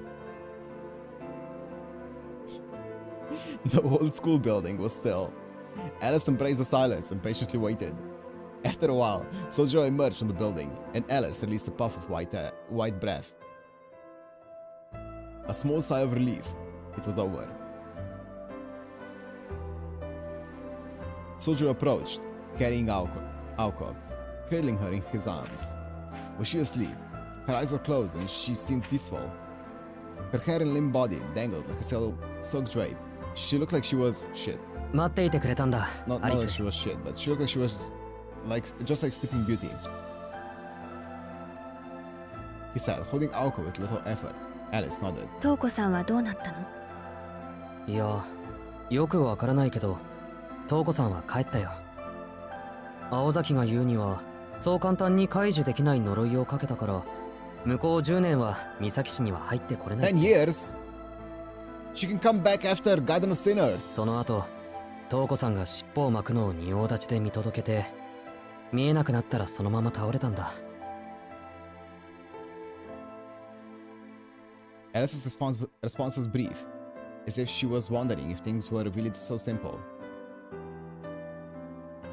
She seemed more concerned about Toko than Aoko, which made Soujyuro concerned about Alice and Aoko's relationship more than anything. それはともかくとして、青子はどうなっているんだろう。I guess in 10 years, she would be, Aoko would be strong enough. He asked nonchalantly as he looked at Aoko breathing deeply in her sleep. 矛盾と清純を合わせているのね。彼女の時間は今の時間とは異なってしまったから。歯車を合わせるまで目は覚めないわ。Soujyuro nodded in understanding, very clearly still not comprehending a word Alice has just said. なんか拍子抜けしたよ。結局、トウコさんと青崎、どっちが勝ったのかよくつかめない。そうね。魔術師の争いには明確な点数はつけられないから。どちらが強いかで勝負はつかないわ。トーコさんの大目的が青崎の魔法の解明なら、魔法を使わされた時点で青子の負けよ。その後のいざこざは凱旋する勝者を夜道で襲ったようなものだし。I guess so, Alice said, as she turned her sights to the forest. Even Soujyuro could tell that that was Alice's way of saying, let's go home. そうだね。青崎もアリスもこのままじゃ風邪をひく。ああ、それと青崎がトーコさんに呪いをかけるとき、何？ Soujyuro trailed off, hoping Alice would tell him what it was, but a story, and somewhat affected gaze was her response. 見たの？しずきくん。Wait, a story? Stony. いや、 That's not story. 青崎が出てけって。そう。それで青子はどんな呪いをかけたの？カエルがどうとか。Soujyuro's explanation made Alice's expression darken. Aoko was still a long way from learning any sort of polymorph spells. そう。Her thoughts prevented her from finishing the sentence. In actuality, it was perfectly within Aoko's abilities considering where she was in time at that moment. As Aoko had said, Toko would not be able to dispel the curse for 10 years. And Aoko of this time had not the ability to use such a curse, which meant Toko did not have anyone to rebound the curse to. No matter how much she researched dispelling powerful curses, she could not do it with the Aoko of this timeline. 青子がトーコさんにつけたのは切り傷ぐらいだから。Oh, I guess so. しずきくんが心配するようなことは That ない is kind of fun. You do something that you're gonna learn in like 10 years because you gain the insight into that time. You do something that you're gonna learn then, and it can't be dispelled by anyone but you. And then you just forget it because of the power. You just forget it, and you can't dispel it anymore. So they're stuck with that thing for at least 10 years. 青子にしては随分と生ぬるい処置だけど。Crazy. After her slightly unsettling remark, Alice quietly began to walk. The soldier followed her, Aoko in his arms. Together, they left the clearing and moved into the forest. As they did, Soujyuro abruptly froze. しずきくん。 He looked back toward the old school building's field with a strange expression.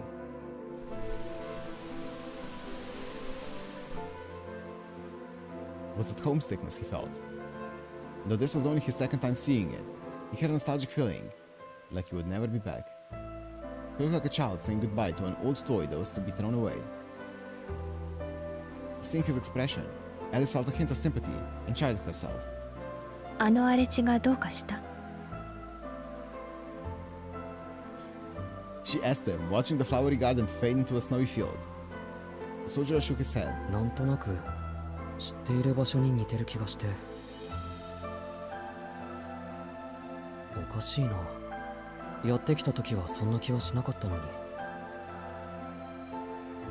He stood staring at the tundra for what seemed like an eternity, reluctant to leave. If she left him there, he would still be gazing at it by morning, probably even longer. But there was no point in doing that. In the end, Alice was the only one who would remember the beautiful scenery he yearned for. ここはその場所にそんなに似てる？全然似てない。面影すら皆無だ。なら、それは気の迷いよ。Soujyuro nodded at Alice's harsh conclusion. He smiled slightly, deciding it was pointless to want something that did not exist. そうだね。多分幻を見ていたんだ。あれは一度幸福だった時の夢だった。Severing the ties that bound them, Soujyuro turned his back away from the snowy clearing, away from the unfamiliar yet familiar place where he had known happiness. さあ、早く帰ろう。青崎は重いし、体も疲れてる。You're dead. 洋館に着いたらあったかいお茶を入れよう、アリス。Soujyuro spoke her name with a smile. Her heart skipped a beat. Yeah? Since when did he start saying her name so casually like that? Somehow she managed a nod before beginning to walk again. As he moved away from her, she asked a small question to his back. 重いって私より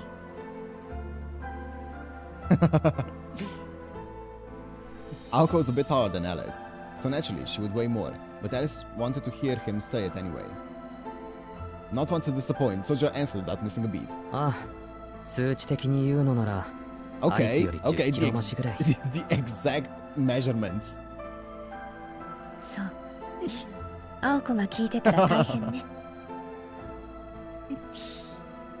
Judging by Alice's tone, she was probably going to tell Aoko later. Hell yeah. Hell yeah, you need to tell her. 意地が悪いなアリスも。それにさっきのは本人の名誉のために死者誤認してたんだぞ。 down just to be nice. His attempts at being kind had likely drawn him closer to his deathbed. ダメかな。He asked nervously. Alice could not help but crack a smile at his innocence. However, she was not used to smiling in front of others, so she turned away and walked into the woods. From Soujyuro's perspective, she was storming off in a mood. なんだ。友達の悪口で怒るなんて。やっぱり仲はいいんじゃないか。青崎。I think she's mad. Soujyuro rushed to catch up with Alice, gently carrying Aoko along the way. Nope. Though the prince lacked the courage to kiss the sleeping princess, he had at least saved her and was bringing her back to the castle. Despite what he had been through, he did not look like your typical hero. Still, in this story at least, he most certainly was. Oh my goodness!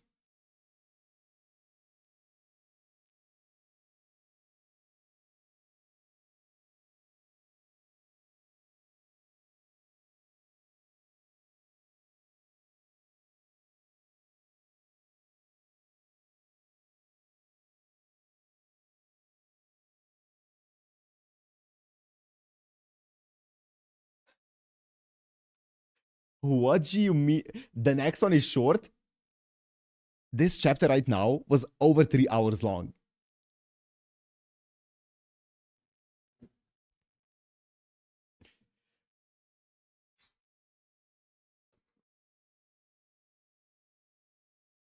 It was over 3 hours long. Whoever said that, it was like 3 or 4 people.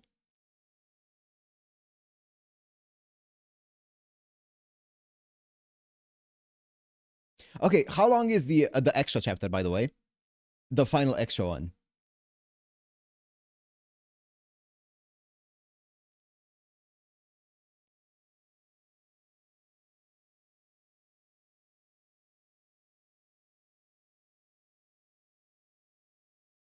Like 5-6 hours?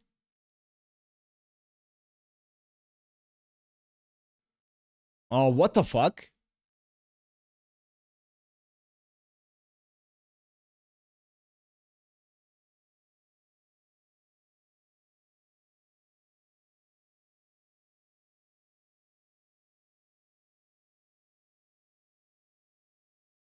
Cause I was gonna do like a stream for the extra chapter tomorrow. And I was thinking maybe do the final chapter plus the extra one tomorrow, but that you have to do all extra before. Oh.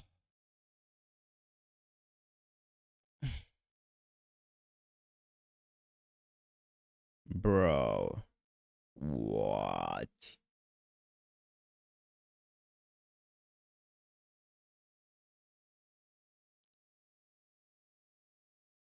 The extra's hella long.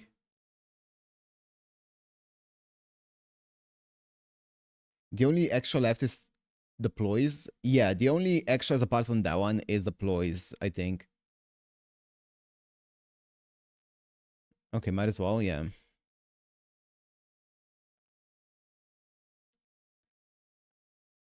Max? Oh.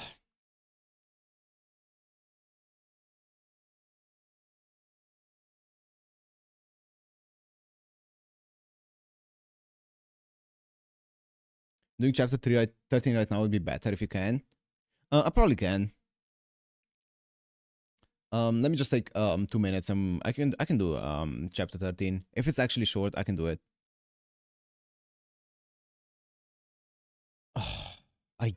Jesus. Okay. Give me a sec.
Okay.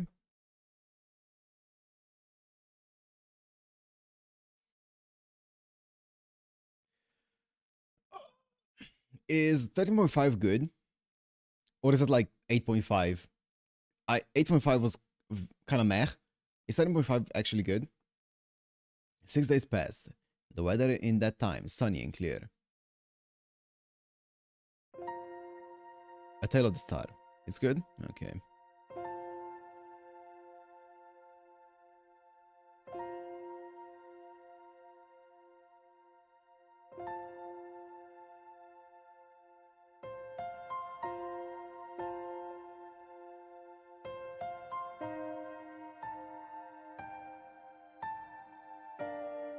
It first came to Soujyuro's attention when he was resting with Alice after spending all day cleaning. 宗十郎、今日ぐらいはバイト休みでしょ? Aoko asked him in her usual manner immediately upon entering the drawing room. It was already nighttime, approaching 9 o'clock. The afternoon's sunny weather had changed abruptly, and thick clouds were visible out the window. Awoken from his nonchalant daydreaming, Soujyuro tilted his head to the side and replied calmly. 休みだけど、どうして？これから実家に戻るから用意しておいて。Soujyuro's peaceful expression had grown tense the moment she appeared. Unsure of what any of this had to do with him, he stole a glance at Alice, who was seated across from him. Okay.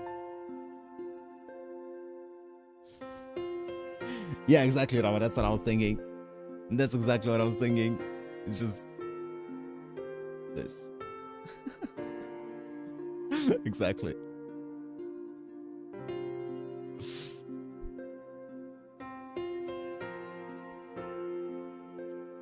However, she looked surprised as well, her eyes widening ever so slightly as she studied the other two.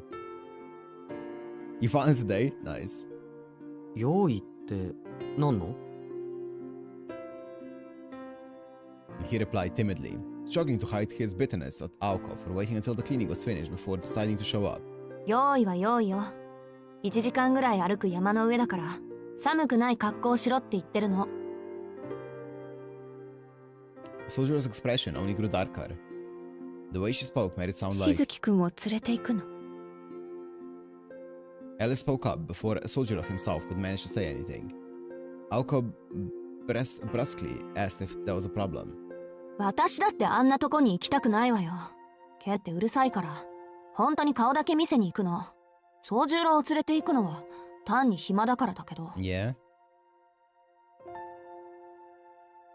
She stood tall as if challenging her roommate to oppose her decision.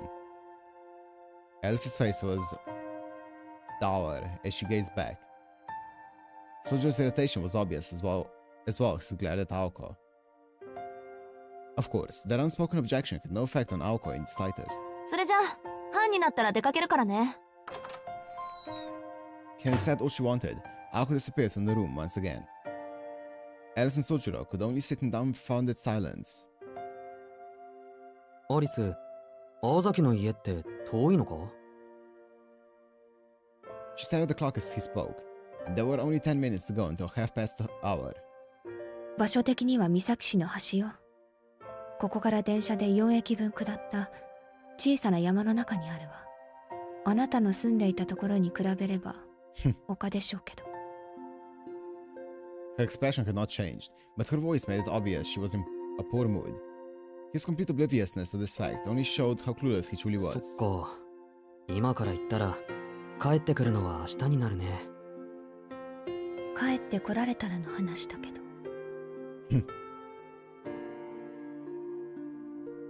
Each spoke to themselves as if there were no one else in the room. Those about to embark on a journey always feel a sense of dread, and he was no exception. 青崎の家ってお化けでも出るのか? Alice did not say anything in response. All she did was raise her eyes from the teacup to stare wordlessly at him. アリス? His question caused her to suddenly avert her eyes. Something seemed off about her today. The minute hand on the clock was about to reach 30. Bothered as he was by Alice's odd behavior, Soujyuro had no choice but to stand up from the sofa and take his leave. それじゃあ行ってくるよ。Soujyuro hurried through the drawing room. Alice kept staring at his back until he was gone. By the time he had changed in his room and returned to the foyer, Aoko was already waiting and ready to go. Furthermore, Alice was at her side and they were deep in conversation.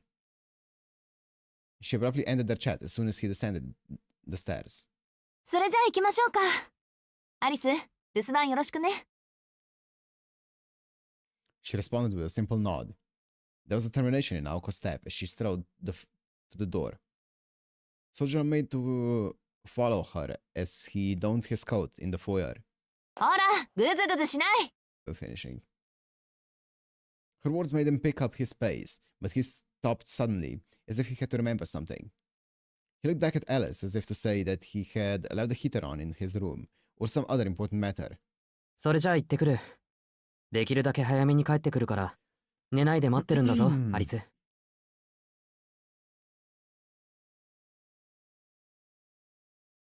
All good, Kev, all good. Have a good one. Alice blinked in shock at the unexpected request. Aoko looked on with arms folded as Soujyuro stood waiting for a response. Bewildered, Alice finally returned to the drawing room without uttering a single word. Her only response had been the very smallest of nods.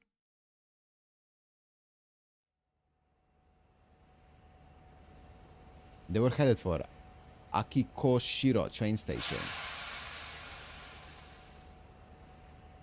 The night had grown late. It was nearly 11 o'clock. A train full of tourists went by in the opposite direction before the two finally arrived at the tiny station. The surrounding area was incredibly dark and quiet. In fact, it felt less like a station and more like a small boat dock. Soujyuro had a hard time imagining that many people came here, even during the day. He had only the absolute bare minimum necessary to greet the odd visitor. There were no convenience stores inside, only fields and the streetlights that dotted the road. Aoko placed her ticket in front of the attendant who sat sleeping in his chair and skimmed the train schedule. The last and only train back departed just half past midnight. Having confirmed her options, she headed hastily out of the station. The elderly station attendant was all alone. He had dozed off with both the heater and television still turned on. As he slept, his face looked completely content. The night felt vast in its darkness. The small train station had been rendered obsolete now that cars were commonplace. It was like a lone star shining in the night sky. Soujyuro thanked the attendant for his service before stepping out into the darkness. The man must have looked after the station for decades at this point, and would likely continue until the day he died.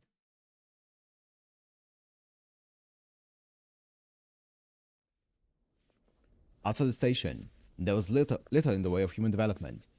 It could scarcely be called a village. There was not even an area out front for cars and buses to drop people off.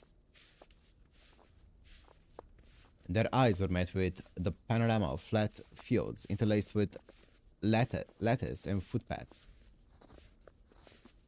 Though surely a sea of beautiful green in the summertime, during winter it was more like a wasteland. However, electric lights that felt strangely out of place illuminated one of the dark vista. The cold only grew harsher as the night wore on. It relentlessly snatched all sensation from the fingertips. Aoko thus kept her hands in her pockets as she strode through the paths among the fields. She could feel the ground below through her shoes. Its softness was unlike that of the city, and for her it brought back countless memories. She had walked this path every day in middle school after all. あの山の真ん中あたり、家の明かりが見えるでしょ？あれがうち。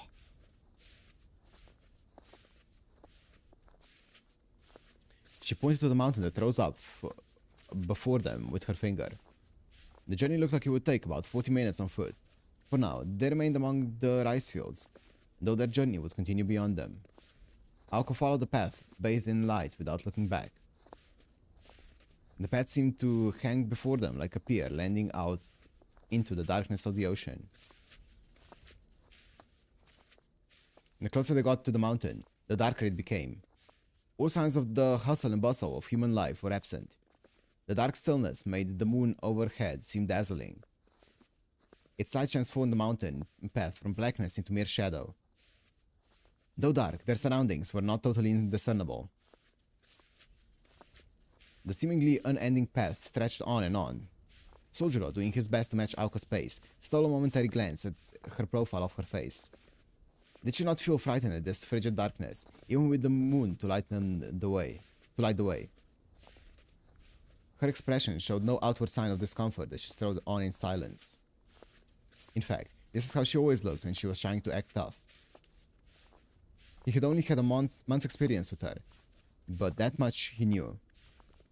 There was obviously something on her mind she couldn't ignore, no matter how small it might be. 青崎でもこういうところは怖いのかい?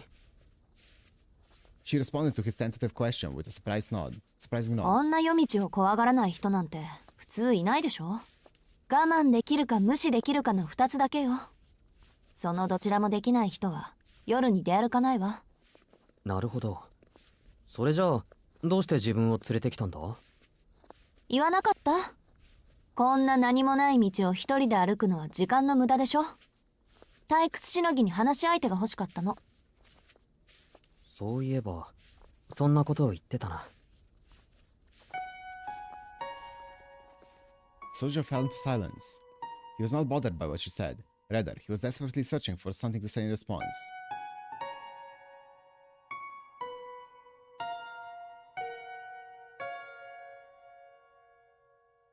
Their path through the night continued onward. Only the sound of their footsteps could be heard.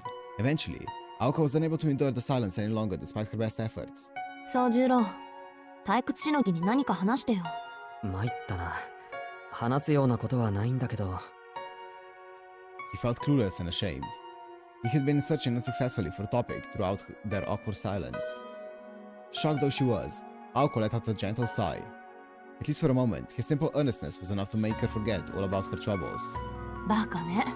嘘でも何でもいいから、とにかく話をすればいいの。別に面白い話なんて期待してないから。Her blunt retort was not entirely honest. She would surely scold him if he dared lie to her. Soujyuro said as much, reminding her of how she had claimed to hate lies. Naturally, she did not bother responding. 仕方ない。話はないけど、聞きたいことならあった。Why do you weigh so much more than Alice? 何でもいいなら、それもいいだろ。A slight scowl crossed her face at his suggestion, but it lasted only a moment before she returned to her previous calm state. ま、それもいいか。どうせ、もうすぐ忘れるんだから。She muttered her reply without making eye contact. Their destination in the mountains remained hidden from them, revealing not even a hint of its form. It had bothered them ever since that night. What was the truth behind it all? And how would the two sisters' drama unfold? Soujyuro decided to press Aoko for details. それで、トウコさんは何がしたかったんだ？あれ、言わなかった？私への復讐と根源に接触することだって。根源の渦については前に少しだけ話したでしょ？確か魔術の源だっけ？そう。そして最終目的でもあるわ。根源の渦っていうのは全ての英知が記録された位置、全ての事柄が決定された場所、そこを見て触れて理解できれば不可能なんて言葉すら作り変えられる。伝承によって呼び名は様々だけど、要するに神様のいる位置なんでしょうね。神様っていうのは八百万的なものじゃなく？たまにそういうこと言い出すから厄介よね、あんたは。That's a fine question. そりゃ万象に宿る神様もいるでしょうけど、これはその前、そういうのを決めた大前提みたいなものよ。そんなものの入り口がどうして岬にあったのかは知らないけど、祖父はそれを発見して新しい魔法を作り出した。So to create a new kind of magic. Okay, so her grandpa created the fifth true magic. Okay. でもその後に根源への道を閉ざしちゃったのよ。魔法さえ成立したのなら神様への道は消えるべきだって。Yeah, makes sense. 多分私たちが生きてる限り解放する気はなくて、トウコはそれが腹立たしかったんだと思う。たとえ力不足で取り込まれても道があるのなら試すべきだ。自己の消滅を恐れるぐらいならそもそも魔術なんて学ばなかったってね。I mean, he closed it, but doesn't it get closed anyway whenever one obtains でも祖父は the true magic? 礎になろうとする意志さえ認めなかった。もっと強力な跡継ぎが生まれるまで根源の解析は許可しない。跡継ぎに魔法は譲るけれど根源への道だけは閉ざしていたのよ。 Okay, I see. So it's just the passage to the root, not to the fifth true magic. Okay. トウコの気持ちもわかるけど私は祖父に賛成だわ。根源なんてものに興味はないし、第一今まで一人も生還者がいないんだもの。それが本当に神々の座なのか保証もないし。 Her mood gradually soured as she spoke, and towards the end, it sounded more like a list of complaints. Despite her words, however, part of Aoko was unable to agree completely with her grandfather's decision. Soujyuro took note and followed up with a question about something he found strange. 青崎、一人も生還者がいないってどういうことだ？根源に触れて帰ってきた者は一人もいないの。世界規模でね。触れれば即消滅。人間程度の魂だと触れた瞬間に元に戻るとか根源に取り込まれるとか。なんでどんなに歴史に名を残した魔術師でもあれにだけは触れていないわ。せいぜい間近にして大急ぎで自分の魔術を安定させた程度だもの。Soujyuro followed his bride at the oddness of it all. それじゃあどうしてそこがそういう場所だってわかるんだ？そりゃ中に入って伝えた人がいたからでしょ。でも生還者はいないって。だからそういう人たちは中で神様にでもなっちゃったんじゃない？ She spoke very matter-of-factly.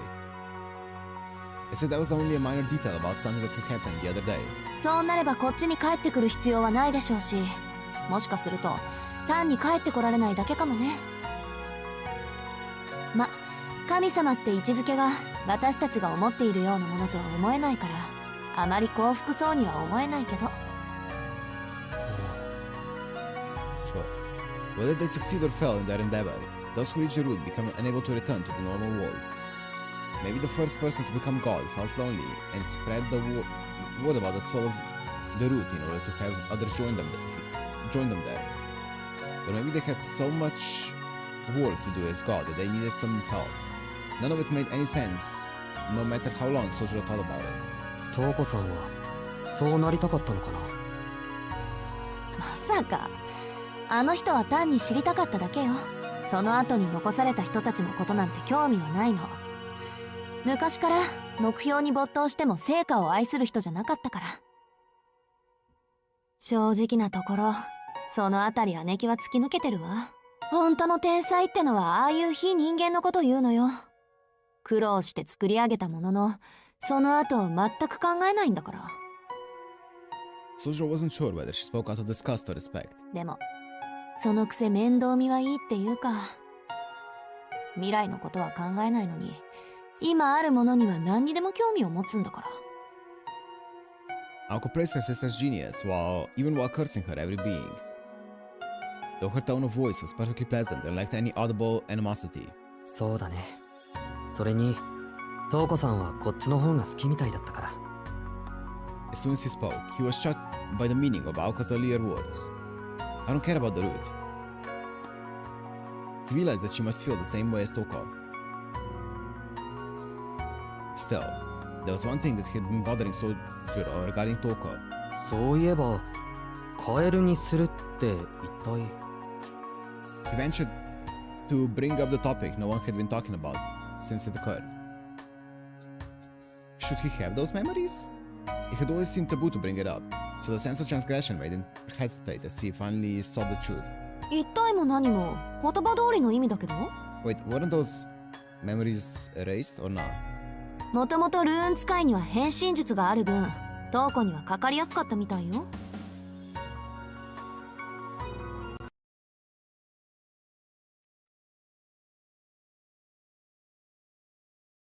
Great.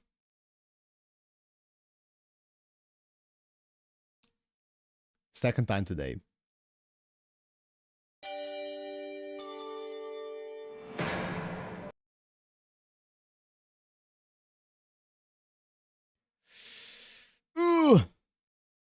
But also, oh yeah, wait, okay. Weren't the memories supposed to be deleted from him? Didn't they say that only the observers, Aoko and Alice, were to have those memories? Anything on the field of flowers should be erased. Still, there's one thing that was bothered. Oh yeah. そういえば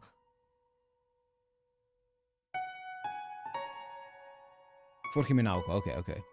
It was not in the 5 minutes nor in the past, okay. 一体も何も言葉通りの意味だけど。 Oh, okay, I see. It was after the fact, so okay. もともとルーン使いには変身術がある分トウコにはかかりやすかったみたいよ。いや、そんな当然のように言われても。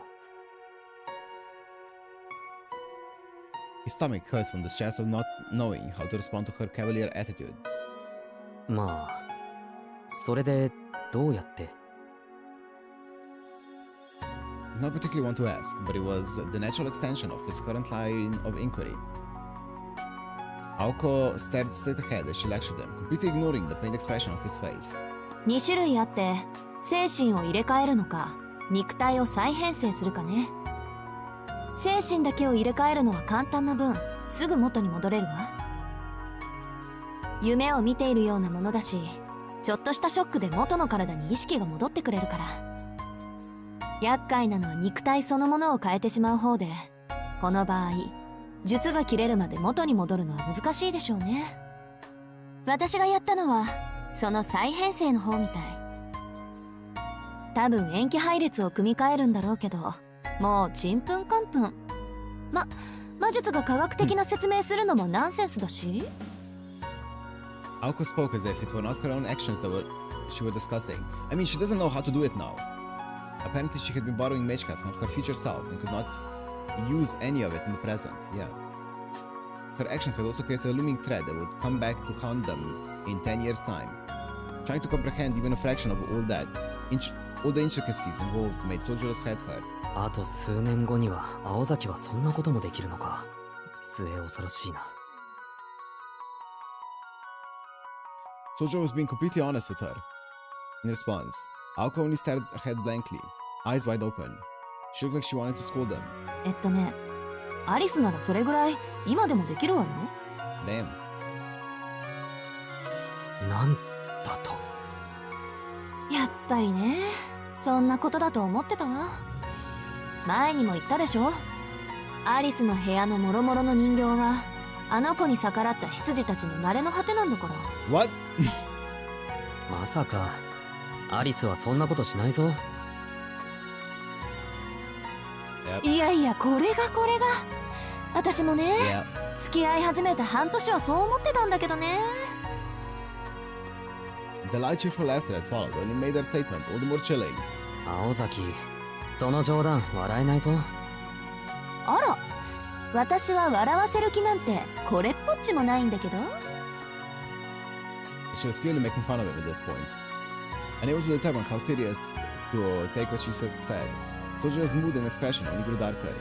His obvious ejection made Aoko smile with satisfaction.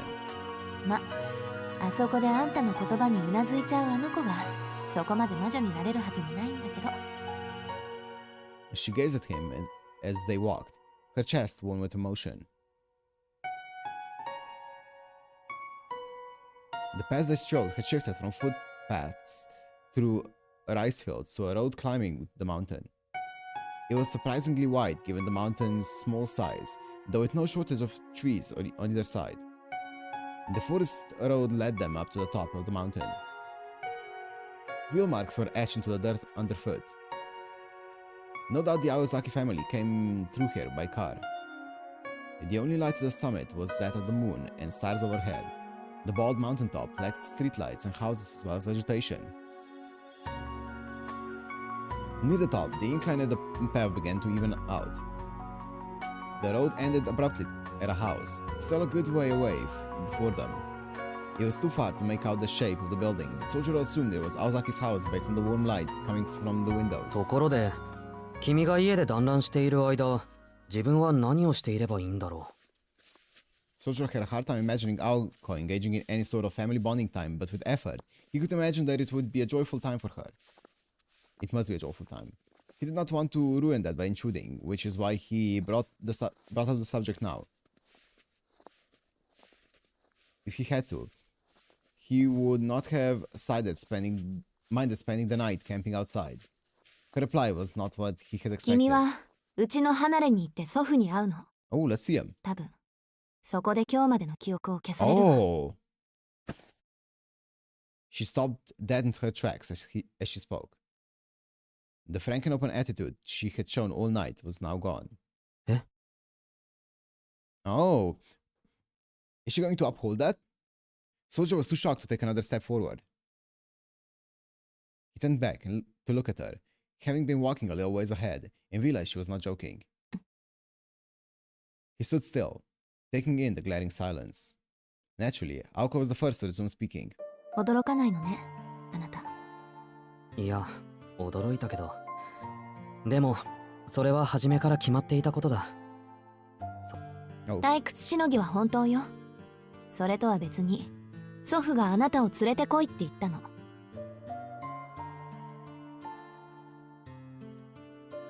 Soujyuro nodded in acceptance. He was as quiet and unchanging as the night around him. Aoko found it thoroughly irritating. それじゃあ行こうか。立っていると寒い。宗十郎 Aoko's voice stopped him in his tracks, just as he was about to resume walking toward her house. あなたはそれでいいの？記憶を消されるってことは今までの1ヶ月がなくなるのと同じなのよ。 It's only been a month? Soujyuro murmured in understanding. The thought of returning to his old self and forgetting about Aoko, Alice, and the mansion altogether felt like giving up a treasure that he had discovered. But he didn't feel like he was unable to let them go either. 確かにそれは嫌だな。青崎と知り合ってからの1ヶ月は楽しかったし、アリスとも約束したばっかりだし。でも、青崎が消えるわけじゃないんだろう。冬休みが終われば、また学校で会えるじゃないか。There was no answer from Aoko. She did not tell him that he was not the only one who would be losing their memory. Oh shit! Intervention by her grandfather would erase her own memories of Soujyuro too. Oh shit! Once it was done, they would most likely never speak with one another again. Each would become just another random student at school. Even if they did happen to meet by some lucky circumstance, things would not be the same as they were now. She could not deny that a small part of her was going to miss him. なら行きましょう。 She rationalized her feelings away instead of processing them and set off once more toward the house. Soujyuro followed along at her side. It was a matter of several minutes before they reached their destination. She was irritated to see that the expression on his face looked exactly the same as it always did. Forgetting their time together was sad for her, if only slightly so, but it did not seem to bother him in the least. そりゃね、平気で自分の腕を叩き折れるやつにそんな繊細なこと期待していないけど。Oh? Halfway through the muttering, her complaint, Aoko suddenly remembered, or rather she realized something. Something about the one-time werewolf killer before her, and the mystery of who Soujyuro Shizuke really was. The older version of herself that night had memories and knowledge of Soujyuro beyond what she knew now. She knew something about the seemingly average boy's mistakes, why he was able to do what he did, why he was raised in the mountains in the first place. She had always wondered but never had a chance to ask him about it, till now. Once her grandfather was through with them, all those questions she had about Soujyuro would be gone too. There was no point in asking right before they had their memories erased, but then again, she might as well if she was going to forget everything anyway. Yeah, do it for the camera. I wanna know. This was her only chance to demand an explanation for this contradictory behavior. 待って、私も最後に一つ聞きたいことがある。あんた、山でどんな生活を送ってたの？ Her question stopped him on the spot. She had never seen him make such a pained expression. つまらないよ、そんな話は。面白い話は期待してないって言ったでしょ。どうせ私も宗十郎のことは忘れるんだから、それぐらい話してくれてもいいんじゃない？ Her words and demanding gaze caused him to lift his head in surprise. 忘れるって青崎が？ Well, she slipped. 当然よ。あんたが忘れても私が覚えているんじゃ意味がないでしょ。お互いが忘れなくちゃ人と人の関係は立てないわ。言ってこいで公平じゃない。なんでそんな顔するの？ Soujyuro's hand shot up to cover his mouth in response. He had no idea what kind of look he had been giving her, but he had a feeling it had been pretty pathetic. そうか。青崎も忘れるのか。そこまでは考えていなかった。ええ。そして私はあなたとは会わなくなる。断定はできないけど、まず間違いなくね。Thus, this would be the last conversation. The way she spoke made it obvious, even if he had been unaware of what awaited him. Soujyuro might see her walk by at school and feel a desire to talk, but they would have no reason to interact. Even if he tried to strike up a conversation, he knew she was not the type to bother much with other people. More importantly, he was not the type to strike up conversations in the first place. Not the way he had been a month ago, at least. That was when he finally realized how cool it would be to forget something. Not only would he forget what they had done together, he would not so much as know her name or even be aware that she existed. Even if he felt strangely drawn to her, You would never understand why. Even if some lucky twist of fate brought them together, things would never be the same. Their walk that night was no less than a funeral for them both. He would essentially kill the person he knew as Aoko Aozaki, and she would kill the person she knew as Soujyuro Shizuki. Afterward, nothing would remain. だからその前に聞いておきたいの。嫌だって言うならあとはこのまま家まで直行するだけだけど。 Yeah, Alice would remember Shizuki, right? Alice would remember Shizuki being at their house and everything like that. And then like they would have like this big discrepancy between them, between Alice and Aoko, in their memories. それは寂しいな。うん。くだらない話だけど、会話がないよりはマシだろ。Muttering under his breath, Soujyuro set off towards the house once again. This time it was Aoko who matched his pace. There were only minutes left before their path came to its end. The cold air turned their breath into white puffs that hung frozen in the dark night. Okay. Looking back on their conversation later, Aoko would think it seemed more of a confession than anything else. For Soujyuro, however, it was like one long, poorly told fairy tale. 山での暮らしは別にどうということはない。毎日同じことを繰り返して毎日同じことを教えられた。そこでは明日はないんだ。始まりが朝で夜になれば終わる。一日は次の日にはつながらない。だから明日を夢見ることもない。次の日を楽しみにするなんて言葉はこっちに来てから知った感覚だったな。初めは馴染めなかったし馴染む気もなかった。けどみんながまた明日と満足そうに口にする。いつの間にかそういうものを夢見るようになっている自分がいた。Soujyuro kept walking as he spoke. He sat straight ahead as if telling his story to the night itself, not once turning to face Aoko. For her part, Aoko was utterly silent. She knew it was pointless to so much as nod and ask a question. 目が覚めていつもの一日に戻って、ふと気がつくと昨日までいた誰かがいない。訪ねてみると夜に体調を崩したらしい。たまにね、眠れなくなって家から出て行ってそれっきりな人もいたんだ。見なくなってしばらくした後、崖の下で見覚えのある遺体を見つけたこともあった。今にして思うとそれは異常なことだ。集まって暮らしていればそんなことにはならなかったのに、自分たちは関わらなかった。一日で完結する世界だったから他人は必要じゃなかったのかもしれない。山では食べるものも少なかった。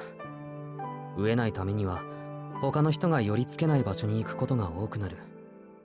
その途中の道でいなくなってしまう人も多かった。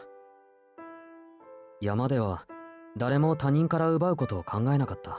口にできるものを探すとき、気を配る相手は犬だの熊だのだけで人を気にすることはなかったんだよ。今はその逆になりつつあるけど、ともかく生活の半分はそれだけで済んでいる。Oh, oops. Soujyuro continued to stare straight ahead. He did not seem troubled by his memories. To Aoko's ears, it sounded like he was describing a place no one in their right mind would want to live as if it were perfectly normal. It was almost as if he missed it. But from that point onward, he slowly began to show more signs of distress as he spoke. もう半分は、まあ、身を守る手段を教わっていた。学校の授業に比べたら些細なことだ。単に自分の体はどう動くものなのか、生き物はどう動くものなのかをよく見て、よく考えろと言われた。単純な反復運動だ。小石を蹴ったり、森の中にこもったり、まあ、そんな意味合いのことをやっていたんだ。あの決まり事が始まると、朝も夜もなかった。外の変化に気持ちを向ける余裕はなくて、ふと気がつくと随分長く食事をしていない、なんてのもザラだった。あ、ちゃんとご飯はもらえたよ。そういうのの後は。あれが何のためだったのかは、今でもわからない。ただ、山で暮らしていくには役に立ったし、そもそもあれだって生活の一部だった。Okay. 生きるってことはそうすることだって思ってた。こうやって息をして歩くためには、あの繰り返しは当然のものだったんだ。Soujyuro、それは。His tone was totally indifferent, but the strangeness of it all forced Aoko to interject. He glanced at Aoko and nodded as if to show he knew what she was thinking. 何かがおかしかったんだろう。あれは身を守る知恵じゃなくて、もっと違う用途のものだった。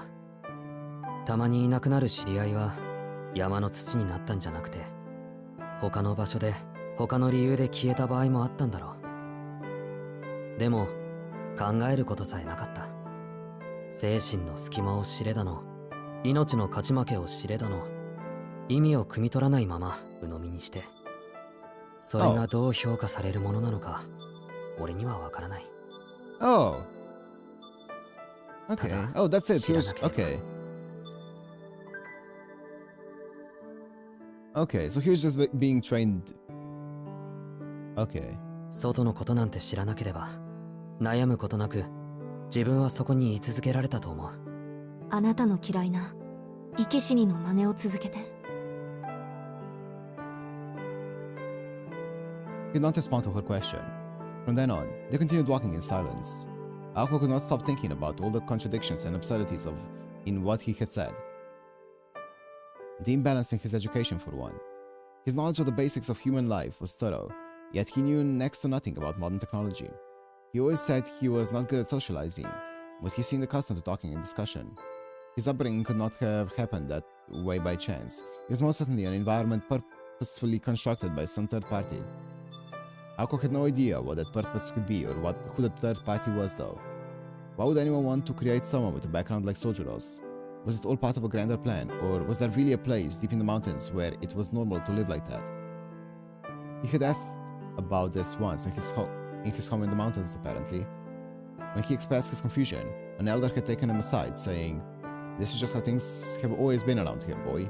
There's no reason to keep doing it, but there's also no reason to stop."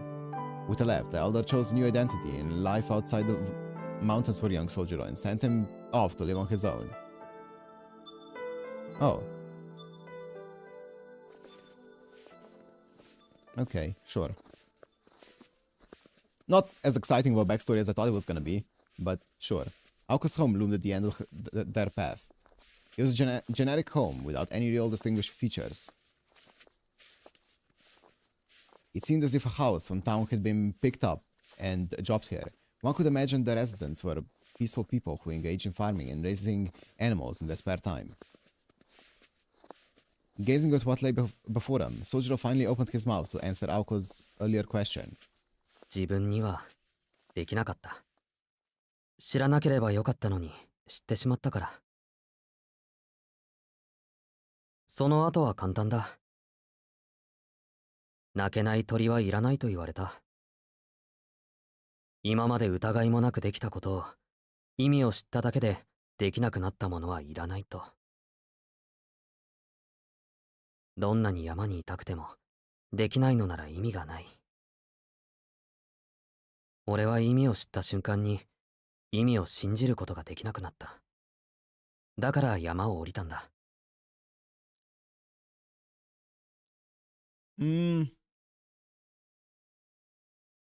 You know, I think I would have actually liked Soujyuro even more if I knew from the beginning that he was being raised as a soldier. I think that would be really cool, but it's fine.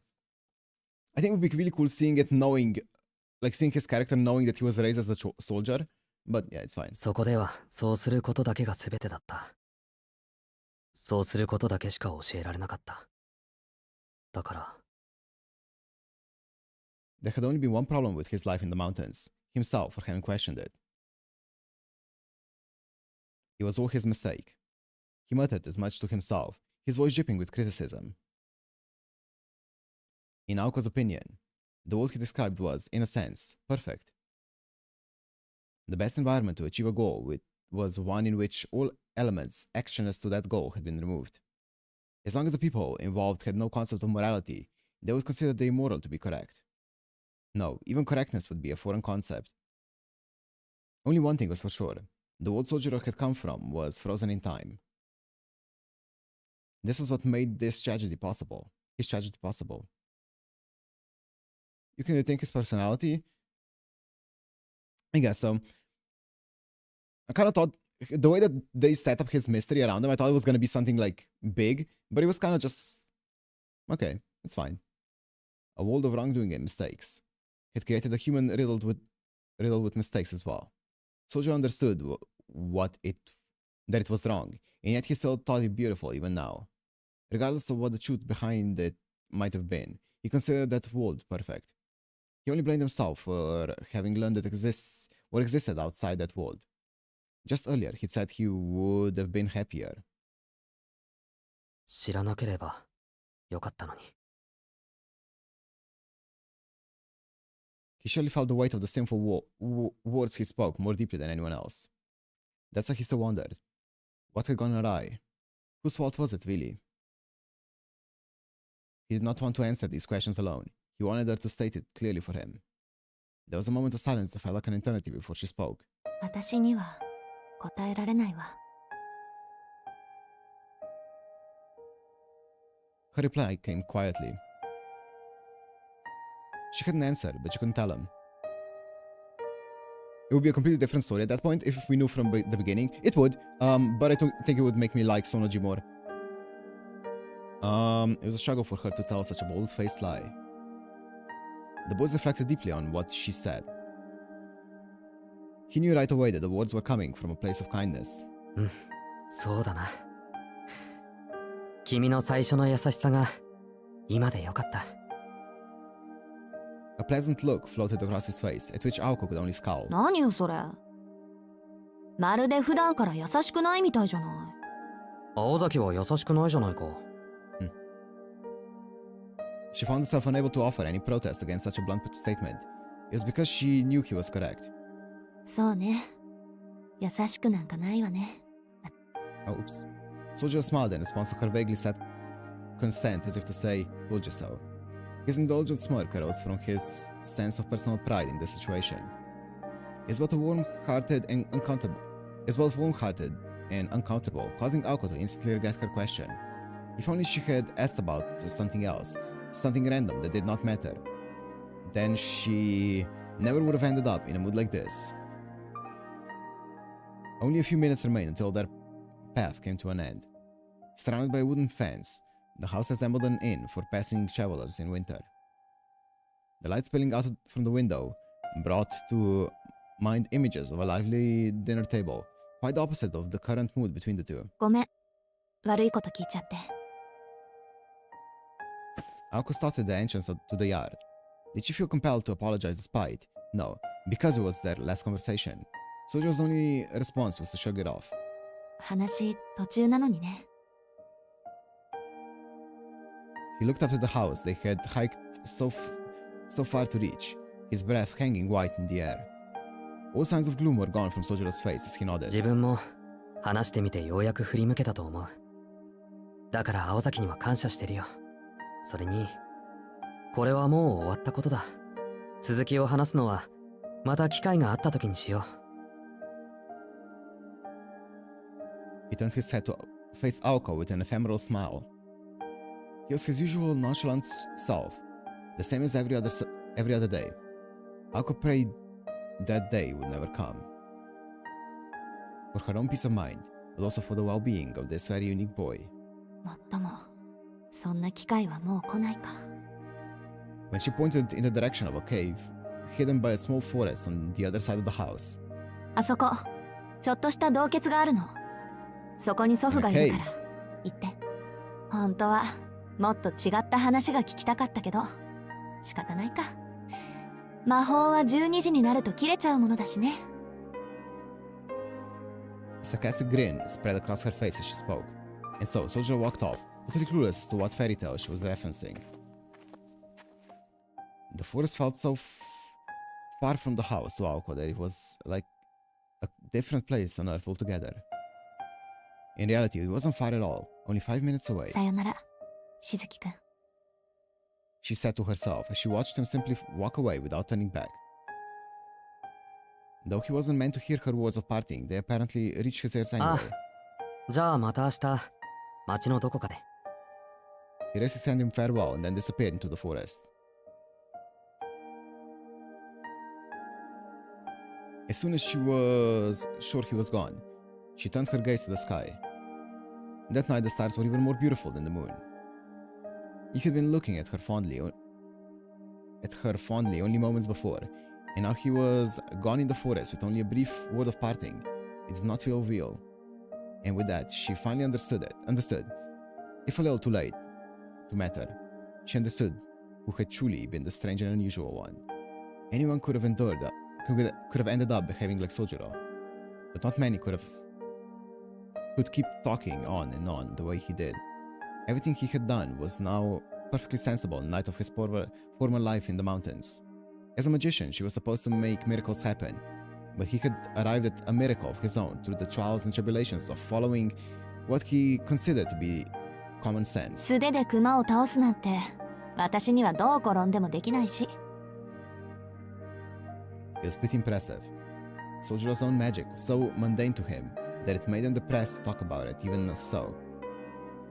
But even so, it was the kind of brilliance only possessed by humans. She pulled her eyes back down from the starry sky and began to walk. The lights were on inside the entrance and the door was unlocked. Aoko rolled up her sleeves and checked the time. 1 hour left until midnight. She had just barely managed to satisfy her parents' request to visit before the end of the year. Placing her hand on the door, she took a deep breath. She promptly stifled the faint affection and sadness she had been feeling. It was her first time back in 2 years. Upon entering high school 2 years ago, she had begun living on her own. How time flew by. For some reason, the memories began to race through her mind. And there she stood, one hand on the door, reflecting on the past. Once the door was open, she would be staring at her future instead. Her hand holding the doorknob began to move. She was met with a warm scene she expected, though strangely different than that of her memories. It was comforting to encounter something familiar after being away for so long, and so it was with small, unspoken gratitude that Toko returned to her home. Without stopping to ring the doorbell, she called out with a smile, "I'm home."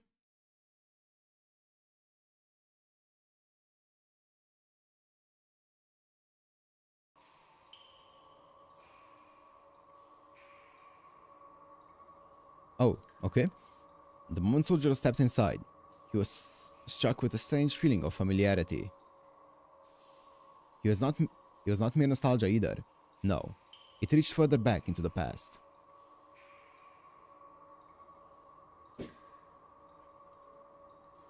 It was a feeling far beyond what he could have even imagined.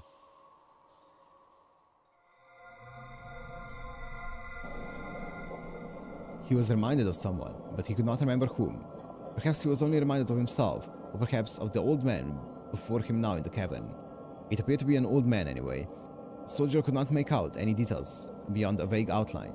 As far as he could tell, the figure did not seem to have anything in the way of a face capable of making expressions. All he knew was that the smoke-like figure before him was the one Aoko called grandfather.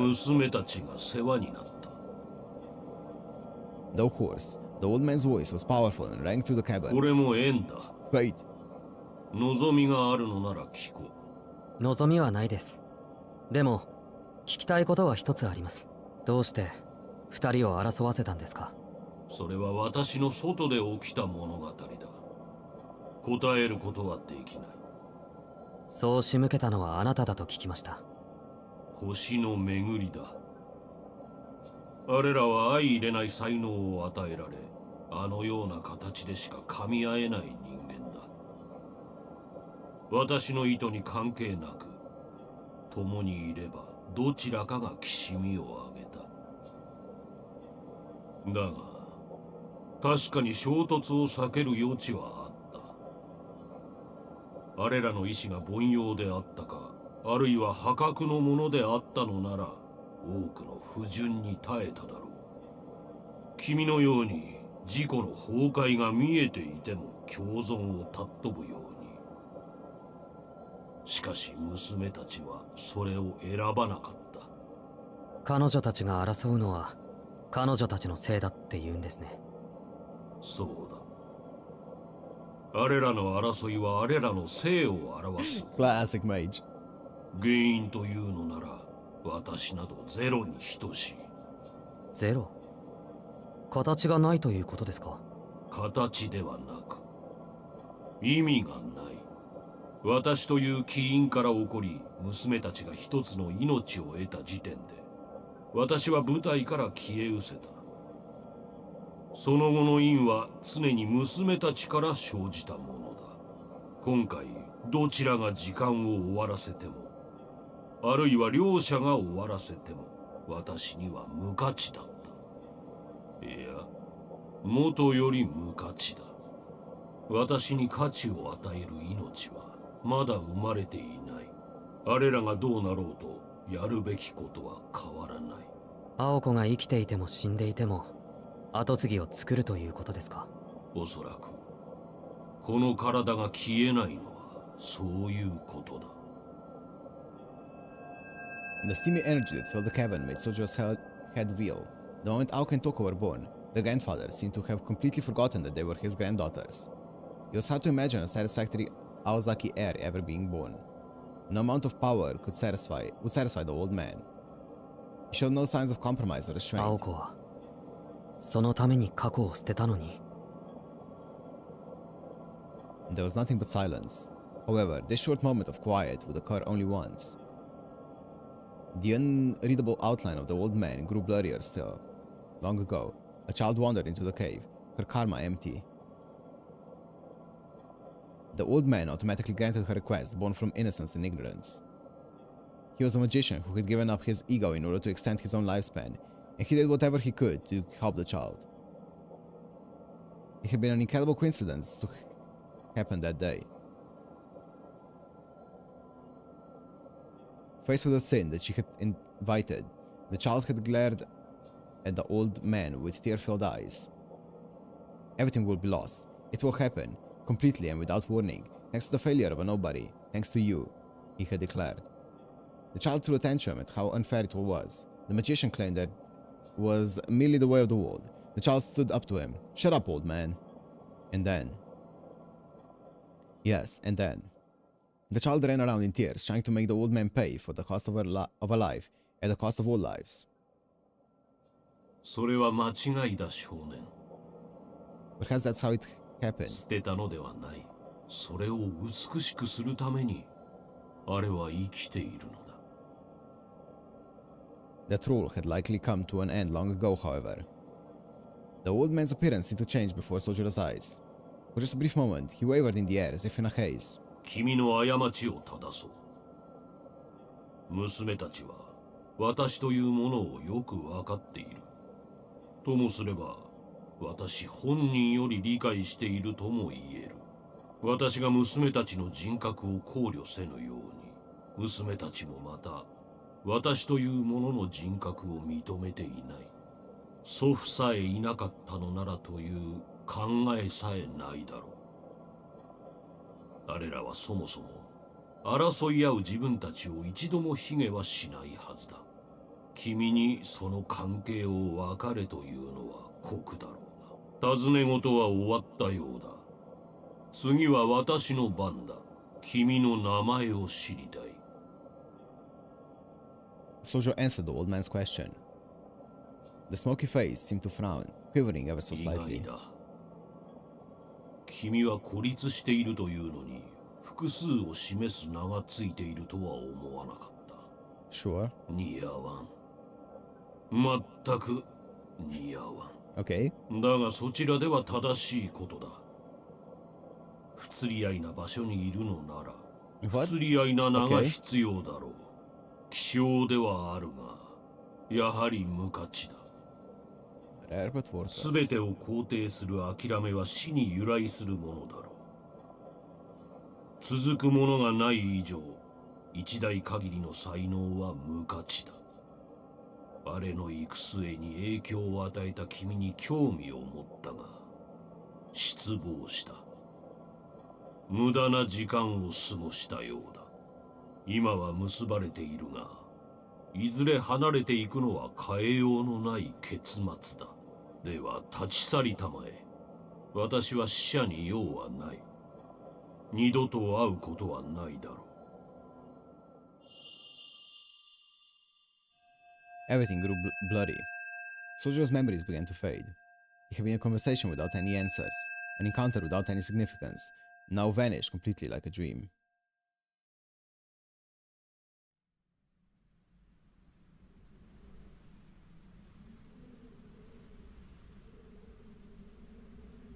The air was cold, the sky beautiful. The evening sky at the end of each day looked different from the last. Each sunset could be seen for one day, and one day only.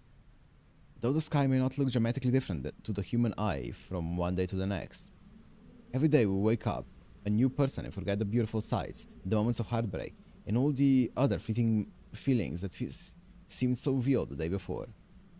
Simple statements such as these felt all the more profound in the still air of the mountains, more bone-piercing than the winter cold itself. Soujyuro stared up at the sky as if he had forgotten when and where he was. Aoko's look of stunned surprise brought him back to the present. なんだ、早かったな、青崎。What? Soujyuro turned to face Aoko, who had only just stepped outside her family's yard. At first, she had been too shocked to move or speak, but she quickly regained her composure and marched forward. She continued until she was standing right before them, with an intense scowl on her face. Soujyuro slouched instinctively, bracing for impact. He had not the slightest idea what could have made her so angry. なんでまだここにいるのよ。 After I finally managed to convince myself that things were over. She was obviously irritated with him in any case. The anger would have to subside before she could decide whether she was happy or sad to see him. Humans get angry when things do not go the way that they had hoped. さっきから10分と20秒も経ってない。なんでこんなところで突っ立ってるのよ。 Oh, oops. It was supposed to have taken an entire day for her grandfather to erase his memories from the past month. She had been planning to let her grandfather handle all the details, and yet here Soujyuro was, staring dumbly at the sky. He's no astrologer. He just likes looking at the night sky. Bombarded with Aoko's unspoken emotion, he proceeded to explain himself. あの老人からの伝言だけど、記憶の消去は君の役目で人に頼るな。だそうだ。今日呼ばれたのは単に悪口を聞かせたかっただけらしいよ。I was wondering how they're gonna make it so that their memories won't get erased, because obviously they're not gonna get erased. So I guess this is how. Hearing this, Aoko finally began to feel like herself again. Despite having been ready to dish out the punishment only a few moments earlier, she now felt quite calm. そっか。人に任せるなんて確かに私らしくなかった。 The intense look in her eyes slowly faded into her usual mildly irritated expression. It relieved Soujyuro to see her like this. She was finally back to her normal self. 納得いったなら行こう。急がないと最終電車に間に合わない。With that, he walked off without waiting for an answer. Aoko stared at his retreating figure for a brief moment before quietly cursing him under her breath and following after him.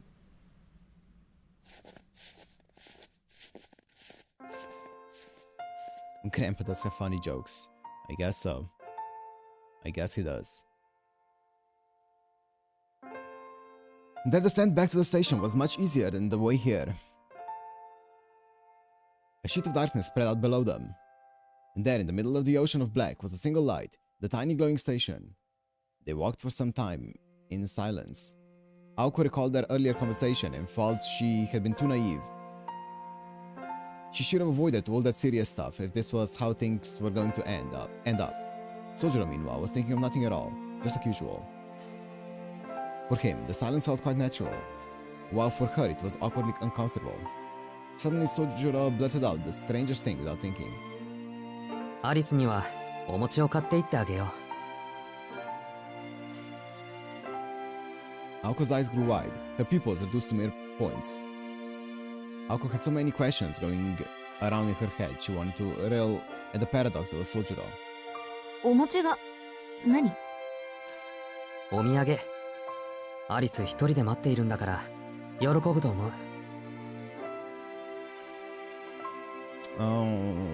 The credits song. Ew. Yeah, okay, thank you. Ooh. Good point. I might have to mute it, yeah. Aoko raised her hand to her head in concern. Unprotected by the warmth of a pair of gloves, her slender fingers were white from the cold. あの子にはそういうの逆効果だけど、宗十郎がやる分には大丈夫か。His seemingly selfless attitude came in handy sometimes. Alice would most likely accept this gift without making a scene. そうね。確かにアリスはこういうの根に持って口に出さずに恨んでるたちだけど。また、なんだってお土産がお持ちなの？だって食べたことなさそうだろ。Oh, oops. All Aoko could do in response to such a simple-minded observation was not an agreement. The image of Alice eating mochi popped into her head, and suddenly the prospect of getting back to the mansion felt a little more exciting. あんたって本当に無心よね。そういえば前から不思議に思ってたんだけど、いつからアリスと仲良くなったの？そのきっかけが私には分かる。Aoko peered at him the way she would at a strange specimen, as he took a deep breath and launched into an earnest explanation. 大きなきっかけとかそういうのはないと思うけど、強いて言うなら初めて話した時かな。もっと確かになったのはロビーで話した時だろうね。たったそれだけ？ああ、親しくなるっていうのはそういうことだろ。Soujyuro seemed to find her question odd. The way he and Alice communicated went beyond words. Aoko could only assume that was how he did it. そういえば、初めからアリスって呼び捨てだったものね、あんたは。そうだっけ？よく覚えていないけど。それより何を怒ってるんだ、青崎。別に怒ってないわよ、私。Her response was slightly cold, but also somehow gentle. They approached the halfway point of the mountain path. The night sky appeared more distant as they neared the bottom, and Soujyuro continued to stare absent-mindedly at the stars. Then it finally hit her why his behavior had been bothering her since their ascent. She realized she must be feeling nostalgia. He missed the way the stars looked from up in the mountains. 青崎、 He spoke without looking down from the heavens. 一つ聞きたいんだけど、君に後悔はあるのかな？ Soujyuro's breathing was white in the night air, his hand jammed in his pockets. Aoko had a vague feeling somewhere deep inside that he was only a figment of her imagination. どうしたの？突然そんなこと聞いて。いいから答えて。君に悔いはあるのかないのかを。It was a sad thing to be asked. He would be hurt one way or another, no matter how she answered. But he wanted an answer, and so she gave him one. ないわよ、そんなの。だってそれをしないために今を頑張ってるんだもの。後悔なんてのはね、宗十郎。するものじゃなくて、なくしていくためにあるものなのよ。That's fair. Soujyuro grunted in response. He bit his lip and pushed down the flood of emotions that rose up inside him. He waved his hand slightly without actually raising it, as if to shoo away something formless and odorless. そうか。後悔もなくなるものなのか。Pain was subtly visible on his face as he spoke, and yet it was so vivid. So much so, as much as he wanted to, he did not have the strength to say it aloud. He was not like her, able to speak her mind so readily. Maybe someday.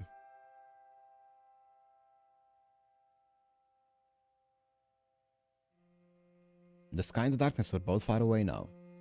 Tonight's grand view, only to be seen this once. He hoped its beauty would remain in his mind forever. But what then of the regrets he had come to hold inside, of the days he had spent that now shone like stars in the sky? Would they too be with him forever? いい空ね。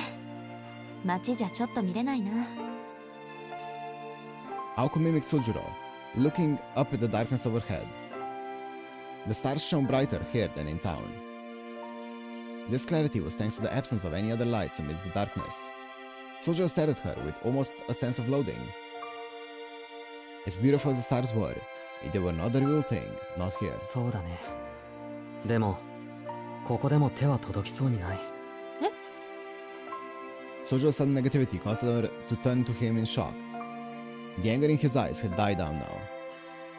Taking a breath, he began to speak as if talking to himself. His gaze never left the stars. 山ではね、青崎。星は本当に手が届きそうなんだ。届かないのは分かっていても、望めば掴めそうなぐらい近いのに、都会の星はそう思うことさえ許してくれない。He was speaking of the sky in its purest state. The starry skies in the mountains far exceeded those in any urban planetarium. Their movement was like the pouring of rain. He spoke in the primal sky, unchanged from the past, the same sky humans had traced with their fingers since prehistoric times. For him it was a past to which he could never return, a place to which he did not even know the way back. 今まで目に映る全てを山と比べていた。こんな場所は本当は嫌いだったんだ。今でも正直馴染めない。でもいつか比べるのは街になってしまうんだろう。自分はこっちに降りてきてしまったんだから。That was his one regret. He lowered his gaze from the stars and turned to Aoko. Her eyes were unusually hesitant and looked slightly hurt. Was it empathy that they showed, or pity? Either way, he was the reason for the uncharacteristic look on her face now. He shut his eyes and nodded in response to her unspoken question. それは仕方のないことだ。ただ、そうなるのなら、そうなってしまう以上に、素晴らしいものを手に入れないといけない。後悔を、いつか、後悔と思わないために。There was gratitude in Soujyuro's voice as he confessed his feelings. Remnants from the past must one day be released. Loss must be overcome. He had lost it, his everything, the moment she had answered his query. やめてよね。私の一言でいちいち人生観変えられちゃ身が重いじゃない。She smiled weakly and averted her gaze as she spoke these hurtful words. Most likely, she was being completely honest, and in that, she was being true to herself. それで祖父と何を話したの？あの人が他人に興味を持つなんてすごいことよ。The topic had finally been broached, and yet Soujyuro said nothing. An empty reply can be used to buy time. They had nearly reached the flat road at the base of the mountain. The soft earth here would soon give way to the tightly packed dirt of the paths, and running between the rice fields. But before they got that far, Soujyuro came to an abrupt halt. Closing his eyes, he listened carefully, and then gave a firm nod and turned to face Aoko. おめでとう、青崎。She blinked, not knowing what to make of it. 何よ、突然。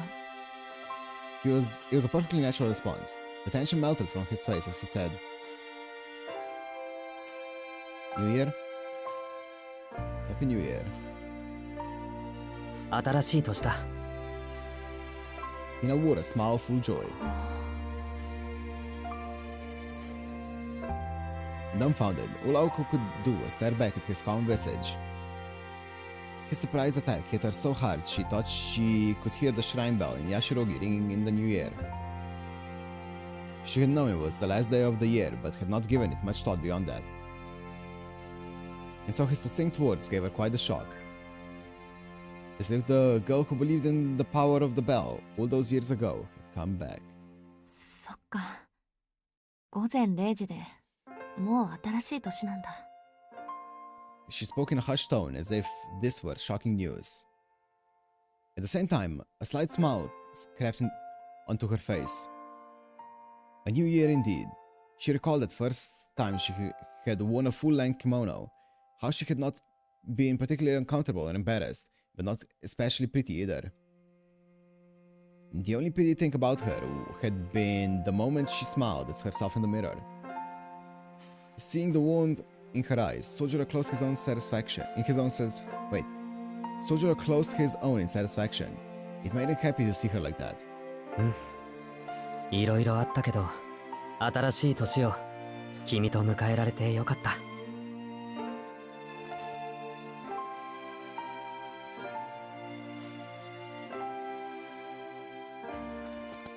With that, he went walking off once more. The thought of Alice waiting alone was probably what spurred them into action. Aoko recalled his words as she walked alongside him. The moment he had declared the start of a new year. The way he had spoken so naturally, it made her suddenly feel like they had known each other for years. She could not be blamed for being filled with happiness at the thought. And yet a day would surely come when the two would have to say their goodbyes. Until then, however, it would not do any harm to behave as if they were old friends. He was a naive yet incredibly unique young man, and as they walked, she wondered how long this fleeting feeling of friendship would last. She looked up wistfully at the sky, just the way Soujyuro had done earlier on their walk. Every star was out, without a cloud in the sky. The two strode down the mountain path, beneath stars that lay ever beyond their reach.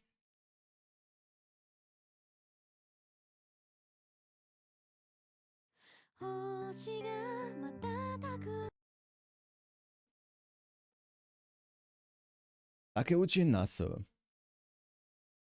It's gonna be muted for you guys, just in case.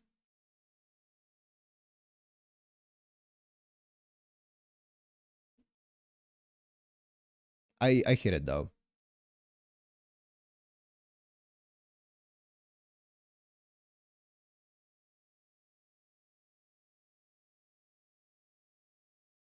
Oh, this is a banger.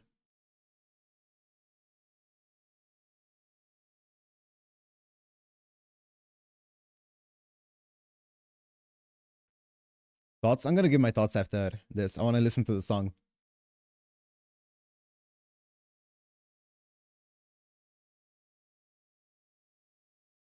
Yo, what's up, gents?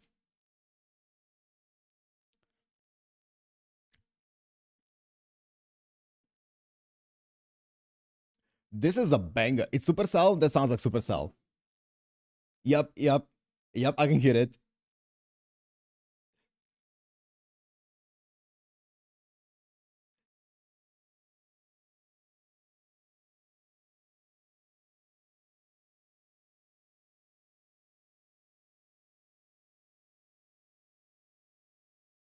Oh, this is such a banger. Wait, I'm gonna add this song to my playlist for sure. This is holy.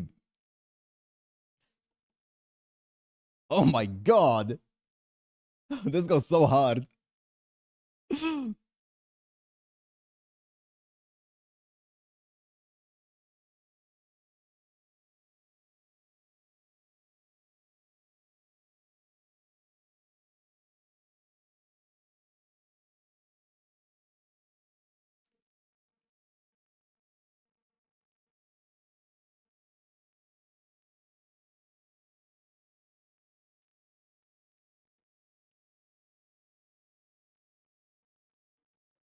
Ooh.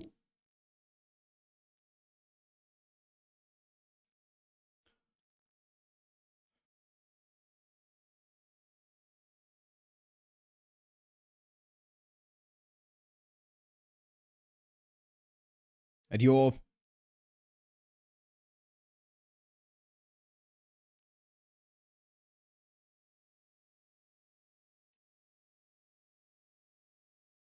Holy shit.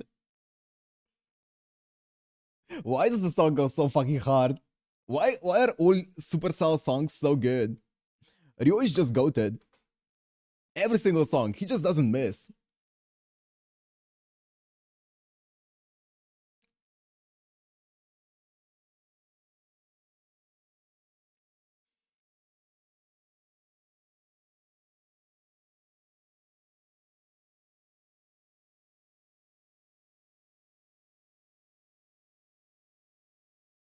Wait, it's not over yet.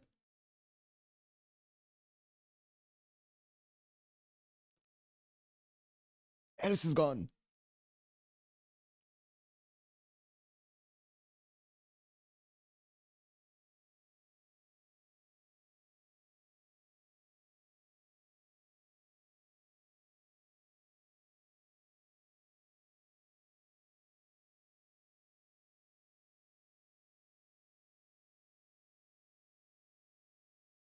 That's it.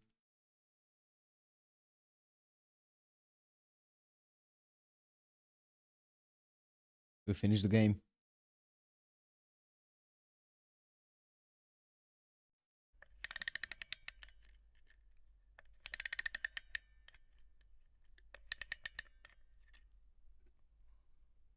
What?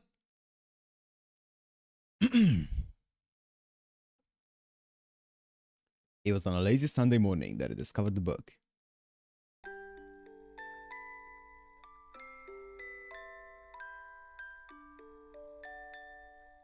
Was I an intruder?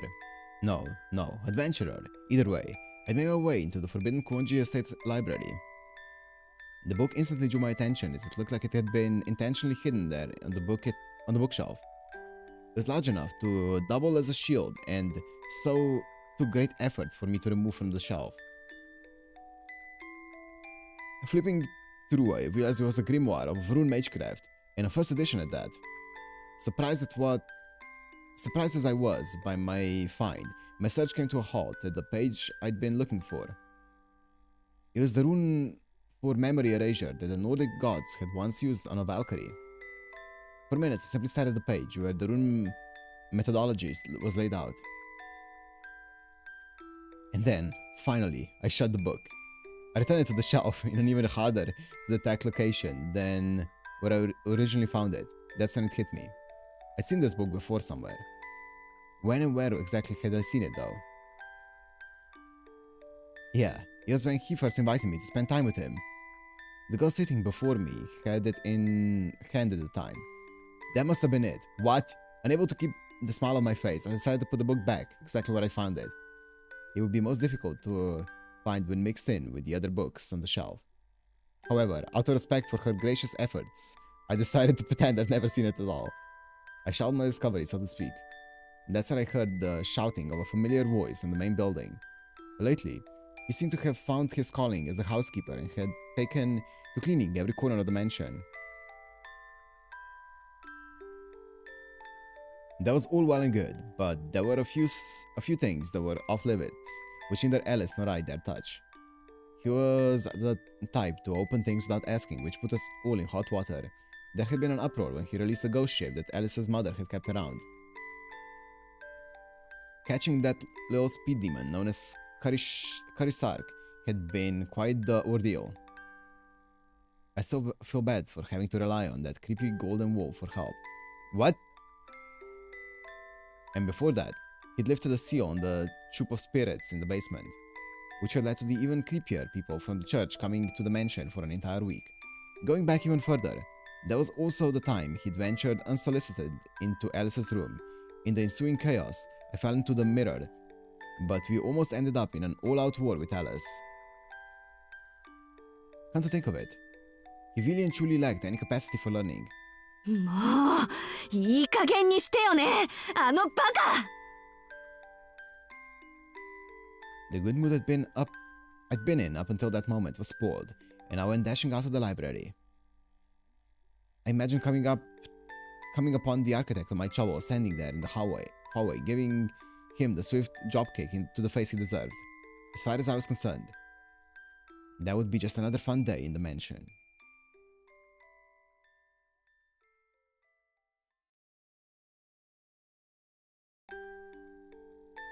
I saw a little secret remained hidden on the bookshelf, likely never to be opened again. Oh.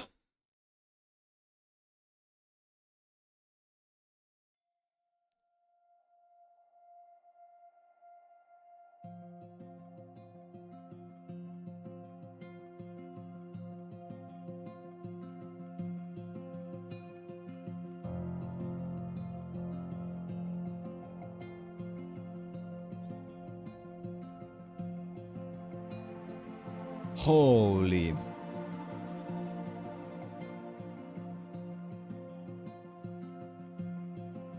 That was long. Discord, yeah. I heard it. Oh, it's this book, I see. Oh. I guess let's get into a discussion. We can discuss a bit.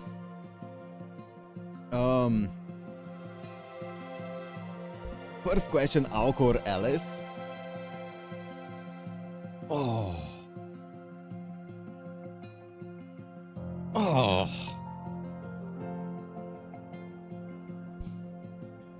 That's so hard. That's actually so hard.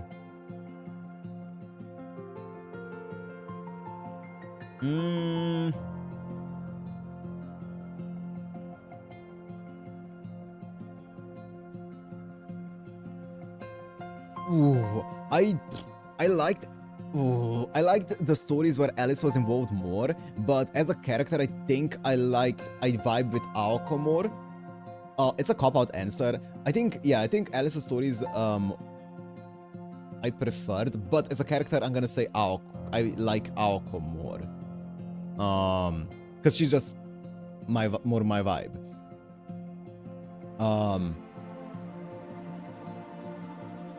But every single story that Alice is in, I think is just usually what story that I prefer. I think chapter 10 is my favorite chapter. Quite by a far margin. Chapter 10, I think it's chapter 10, yeah. I think that's my favorite chapter in the entire game. Really good chapter. Yeah, and as I said, I don't think it's close. I think it's 10. Yeah, it is. I love that chapter, and that's basically an entire chapter of just Alice, more or less. But I'm gonna have to say Aoko.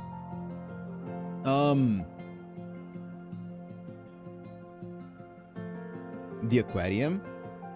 Oh no, the chapter 10 was the one earlier today. Right? The one with Aoko getting attacked by Toko. Or sorry, Alice being attacked by Toko. That chapter was the most intense chapter out of this entire... Like, that was the one chapter where I was the most nervous, the most invested in everything going on. I was actually, like, feeling everything that was happening in my gut. Yeah, the fight. Because I didn't know... I don't know who lives, who dies. I was kind of like... assuming that Aoko and Soujyuro were gonna end up surviving till the end, because I know that they're kind of like the main, I don't know, duo, I guess. So I didn't know if Alice was gonna actually survive or not. So I was actually so nervous that she's gonna end up dying there. So yeah, I was really nervous during that entire chapter. That was a fantastic chapter. Everything from there on, I think,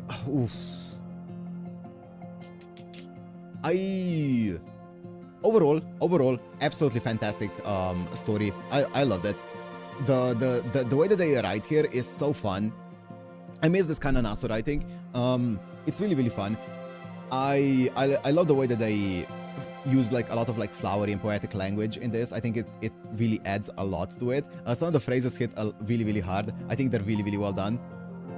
I love that a lot, the way that they the language in this is really cool. You can tell sometimes that it is a novel, right? Sometimes a bit too novelly, but we've already discussed this. Sometimes they describe things in a bit too much detail, and starts to be a bit repetitive, but that's fine. They're trying to send the ambiance, so it's fine. I love the slice of life more than the action. I agree. I think my favorite part of this is everything after the amusement park up until the church. Some parts of the church I would include into it. Those are my favorite parts. That entire section, those sections in between were my favorite parts of this. They were fantastic.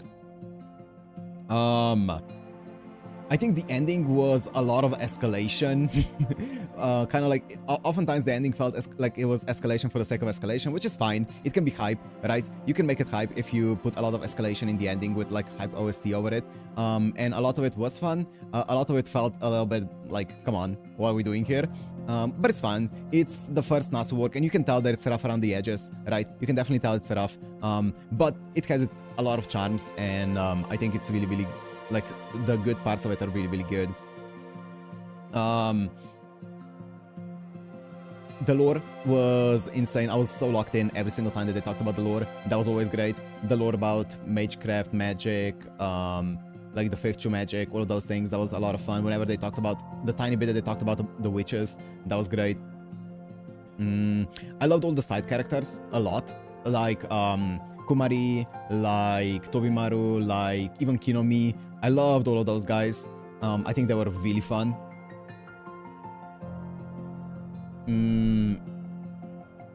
Those characters were always a banger whenever they were on screen. Apart from maybe 8.5. 8.5 was I wasn't too huge on that one, but that's an extra chapter, so it doesn't matter. But those characters were awesome. Sonoji, I flip-flop on Sonoji still. Now at the very end, I still flip-flop on him. I really liked him in the middle sections of the story. I really like him during the middle sections because I think he brought a fun dynamic. Whenever it was like all lighthearted and stuff, I think he brings a really fun dynamic to it. And I like him a lot during those sections where he can be kind of like he can bring that kind of fun, goofy side or goofy dynamic to the story. I think whenever the story is a bit more serious, I'm not too big on Sonoji as a character. Just because he kind of like takes me out of the serious moments oftentimes. Like the entire part with the werewolf, kind of that felt like a JoJo moment, you know, because I was waiting for something like really cool or intense to happen, and then it was kind of like a JoJo moment at the end, what he did with the werewolf, you know. Yeah, but it's fine, it's fun, right? It was fun. After that, it kind of like became less serious for me, and it became more just pure fun, which is fine, right? It's fine. You can just make it a bit more hype, a bit more fun. I was expecting it to be a bit more serious, but it is what it is.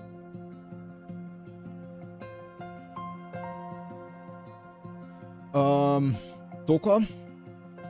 I mean, Toko was... It's hard to really excuse everything that she did with Aoko and Alice. I think they really made her pretty detestable when it comes to those things, right? She went out of her way to make sure that she hurts them as much as possible with leaving them alive.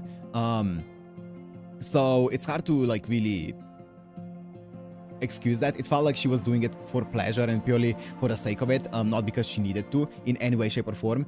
She definitely went way overboard with like all the torture and suffering, and yeah, she was pretty detestable.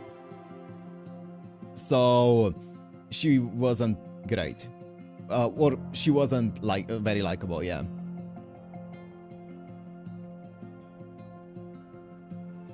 But I guess she was a cool character for Aoko's story and stuff, right?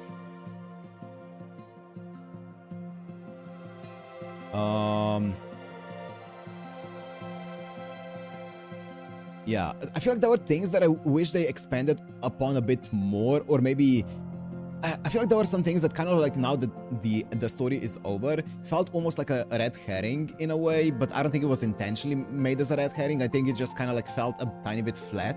That was like the entire mystery of what was in the West Wing. Was the entire thing of being in the West Wing, was that just all of her birds and stuff, and like Alice just didn't want anyone in her West Wing because she's very possessive over things, and that's her own quarters. She has like her familiars there, so she doesn't want anyone there. I kind of thought that they were building up some kind of mystery of what is in the West Wing, because like it felt like they were always talking about how, you know, nobody can go there, Soujyuro can't go there, and when they don't want anyone else in the house just in case they stumble in there. I thought it was gonna be like some kind of like big thing, but it was just a privacy thing. I thought it was gonna be, they were building up towards something being there, but then ended up just being kind of like a privacy thing. Also the same thing with, I felt a similar thing with Soujyuro's past, where I thought it was gonna be a bigger thing than it was, not just him being trained more than we thought, right? I thought it was gonna be like some really interesting history, and maybe I was being a bit partial because of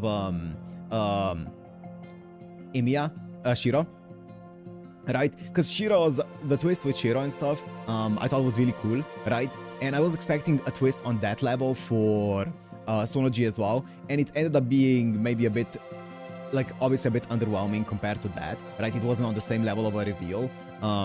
So I guess that's my fault, I guess. It's for Mahua 2-3, yeah. Yeah, so I guess my expectations were a bit different when it comes to the reveal for Sonoji. But that's fine. Yeah, I know the FGO collab is gonna be... That's why we wanted to finish this before that. He probably bit in the neck. I don't know what the neck thing exactly is supposed to be, because they really... It's probably bitten in the neck. Because they really honed in on that. Like even Alice was like, does Aoko know about the thing on that you have on the neck? Like, because obviously Aoko knew about the appendages. She didn't know what's under it. I don't know what exactly was under the appendages, but sure. There's some theories around it. Wild dog wounds, but that's so boring though. I don't know. Yeah, as I said, I think you can tell that a lot of the things got improved in like later Nasuwar's works, right? In this, a lot of the things got improved upon. You can tell that it's an early work, but for an early work, it was absolutely a lot of fun. It was just a lot of fun. Seeing how his backstories are nothing but because it's boring, yeah. Nasu told him to use for his performance, huh? Yeah, he doesn't hide his dogwoods on the hand, but hides it on the neck. Personally like that he's boring. Hey, go for it. I personally don't, but once again, I think because maybe I'm comparing it to Shiro, because Shiro is like one of the more interesting main protagonists in like anime. So I guess it's an unfair comparison. You never see him with short sleeves, I guess. Yeah, you're right. I guess I remember a few streams ago, people were comparing him to Mikia, is that his name? From Garden of Sinners. Which I don't think it's a really accurate comparison, but I think that is it's a bit more accurate than Shiro, right? But I feel like Mikia has a lot of characterization because you dislike Mikia very early on in Garden of Sinners. He does some bad things at the beginning, and you're like, oh, I don't know if I like you, because of that. But then you come around about some things that he does, but you still know that he's done some bad things in the past. So he has a lot more character, it feels like. Whereas with Soujyuro, it feels a bit more blank. And they even pointed it out. They said that he's a blank canvas and stuff, right? Definitely more of a blank canvas than someone like Mikia. Yeah.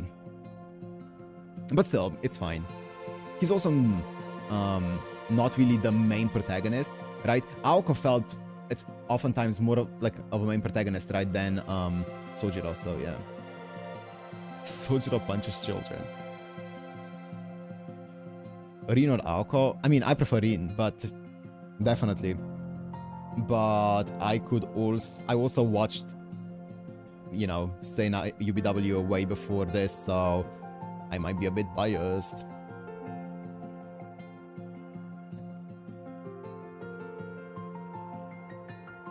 Is it really a discussion? It's not. Did you check movie trailers? No, I don't want to check them out. I might at some point, but I kind of also don't wanna. I kind of want to just go into a movie and see what it's like, because I don't know what it's gonna look like or anything along those lines. I kind of want to keep it that way.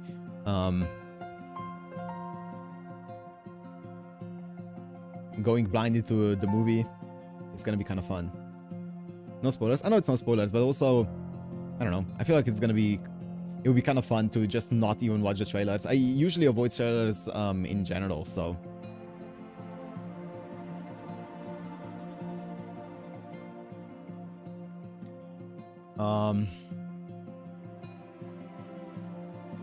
If Auto they have two styles and Demon Slayer ain't it. Yeah. It's not going to spoil. I know, but I feel like it's, I don't know. I don't have anything to spoil. I know, it's just personal preference. Personal preference. Visual novel trailer. Wow. The visual novel trailer. Yeah. I'm thinking if there's anything else about the story that I wanna talk about and shit. As I said, I think I understand the fifth true magic, but also I feel like it's one of those things where they've explained it in a way where we don't really know what happens if it's like multiple people involved, right? Right now, it's only Aoko and Soujyuro that were involved in the fifth true magic here, but I wonder like what happens when more people are involved, and I feel like they can just make up shit that they want, and it's gonna they're gonna justify it in some way, so... Check archives? Yeah. Where's my mouse? I can't see my mouse. Oh. Holy. Honey Adventure. And... deploys.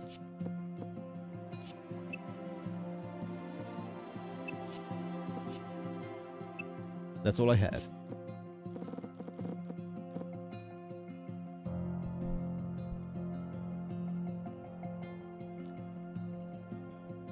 Yeah.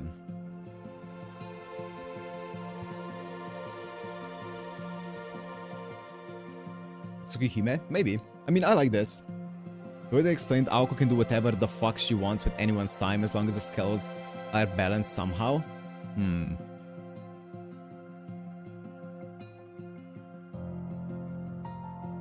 Very lenient. You mean linear story? It is a very linear story. I mean, I like a linear story, right? I don't want to... I usually prefer a linear... it depends. It can go either or. I feel like a linear story can be oftentimes better than a story with choices. Because, like, I don't want to make my own story. I'm dumb. I want the writer to tell me what the story is, right? So... it can go either or, but sometimes choices can add to the gameplay. We'll see.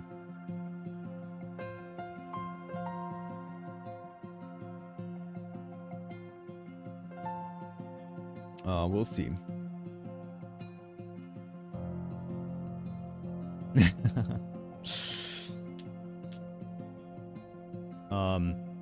But yeah, this was great. This was great. A very, very solid visual novel. I loved it. I do wish that I was a bit more invested in the relationship between Sonoji and Aoko, though. I couldn't really get too invested in it, especially when it came to the final chapters here. But I like their banter a lot during the middle sections and stuff like that.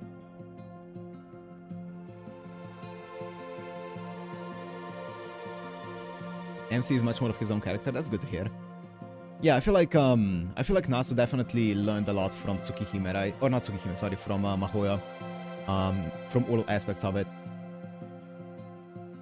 It wasn't meant to be romantic. I actually like that they didn't like fully commit to it, to them having like a kiss scene or anything along those lines. Obviously, you can make an interpretation that there were like some sparks flying there and stuff.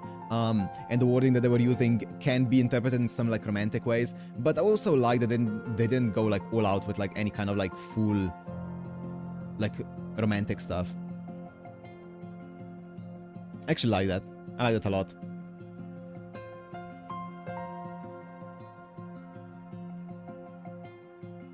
You can kind of like not leave it open-ended, but let the players imagine their own ending to this, you know? I think that's fine.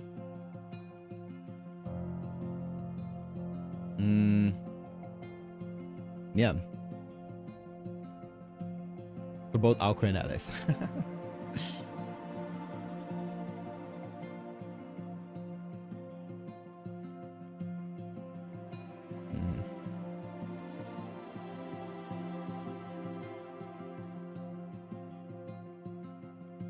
Yeah, I don't know.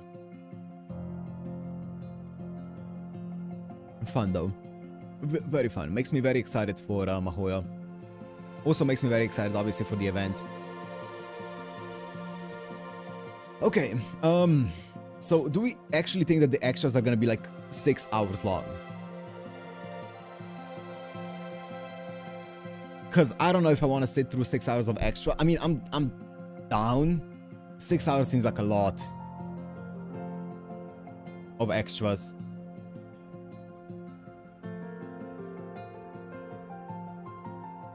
That sounds like a lot. Worth a stream? Oh. Worth?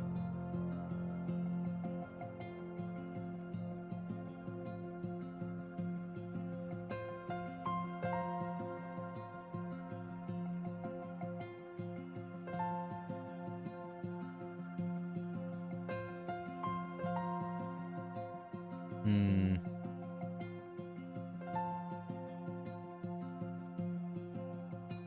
The other one is its own thing.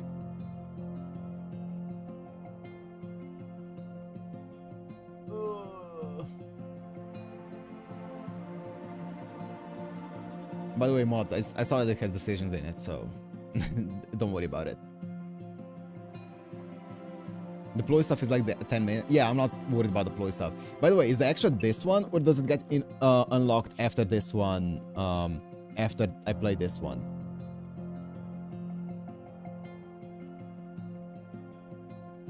Or is this one the extra?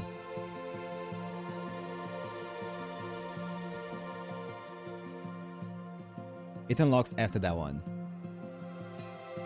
Okay, and is this one the one that you said is like 32 minutes to an hour?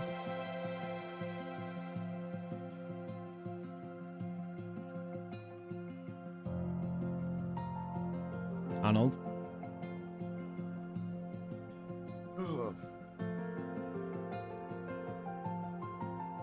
Yep, okay.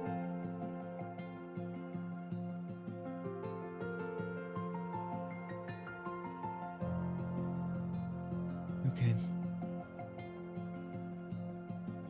Okay.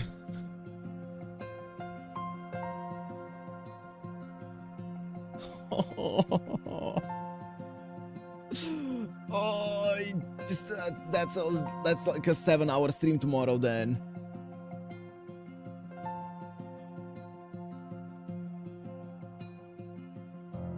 Okay. Okay. Can I start earlier? Are you guys gonna be awake if I start earlier?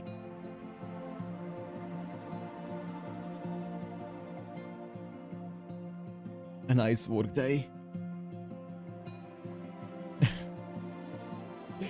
Did you expect to end the main story today? Fuck no.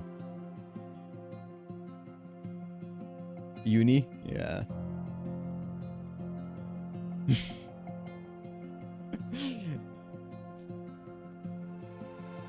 Oh, yeah, fuck no, I didn't expect to end today. People fucking baited me. They were like, oh, don't worry, the next one is short. And then it was a 4-hour fucking... Oh, no, it wasn't 4. It was like 3 hours and like 20 minutes fucking chapter. And then they were like, well, it's gonna be short from here. It's like max 30 minutes. And then it was like an hour and a bit. It's fine. You're starting during the last hour of work? Yeah. True. I'll put an alarm on. I wake up at 6 and your life usually starts at 12 p.m. Okay, okay, okay. You can always save in the middle of a chapter. No, I'm not gonna do that. I mean, if I say I'm gonna start earlier, I'm just gonna... It's probably gonna be an hour earlier, right? So 3 p.m. instead of 4 p.m. CET. Just an hour earlier. And so even if it ends up going into like 7-hour territory, it's gonna be done by 10 p.m. So I can go sleep at a normal time. Yeah. I said it was the longest one and 2 people said it was short. Well, I read the 2 people.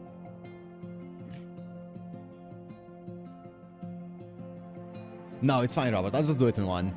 I'll do it in one. I want to finish it all in next stream anyway, because I do want to finish Mahuya tomorrow, and then Wednesday we can pull for the OC on the OC2 banner, and then I can dip. Right? I don't have to think about streaming for 2 weeks. I can dip, and then we're back with the Mahuya event.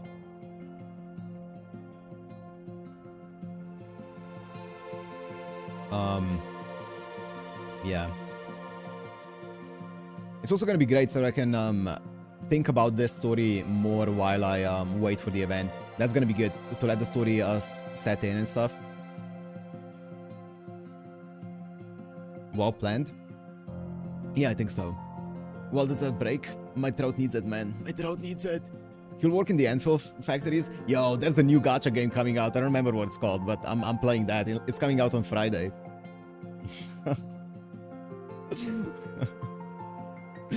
Oh. I'm playing that. Star something.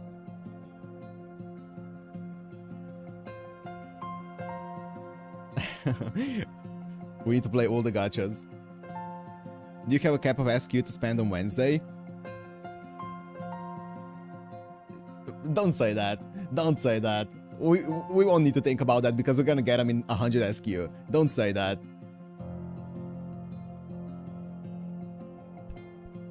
Wait, let me check the name of the gacha because I mentioned it now. And I'm thinking about it. I think it's like Star something. Star Savior, that's it. Troll Goat, yeah.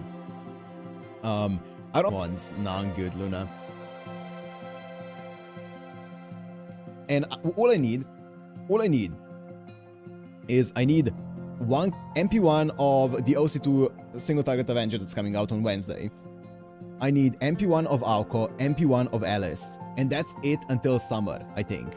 That's it until summer. Like, that's not too much to ask for. I just need MP1. I don't want the whale MP2s or stuff like that. I just want MP1s. No Castoria? Fuck! There's a Castoria rerun, and you know, like, if I have some SQ left over, my finger might slip on the multi. And that might be unfortunate. There might be a rerun. Yeah.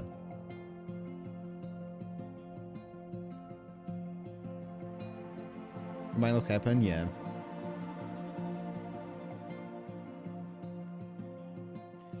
So, you know, it is what it is. It is what it is. We'll see. MP2 is actually useful for Aoko gameplay-wise. Oh, is she kind of like Ash? Where she fucking gigascales with her MP levels? Oh, that doesn't sound fun. I'm not gonna get... I mean, the only way that I'm gonna get her MP2 is if I get her, like, a double copy in one pull, in one multi. Yeah? Oh my god.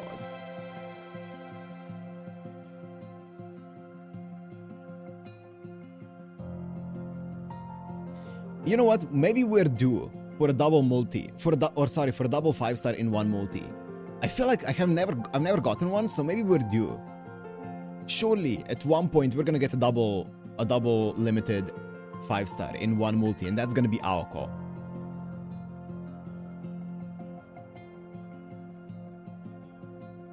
$270, okay.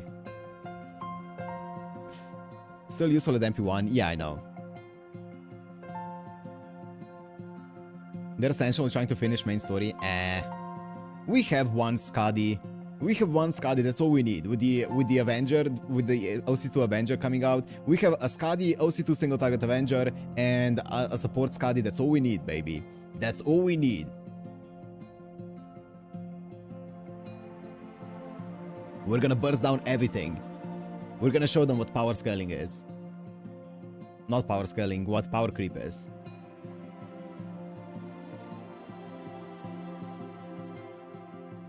They think Bacastoria is bad. Oh boy.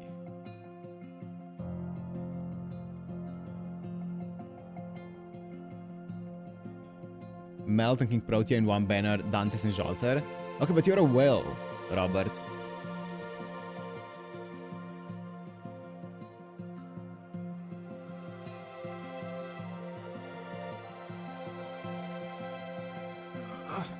Quick wins, yeah. I was aiming for Aoko before he had even heard of Rune. True. True.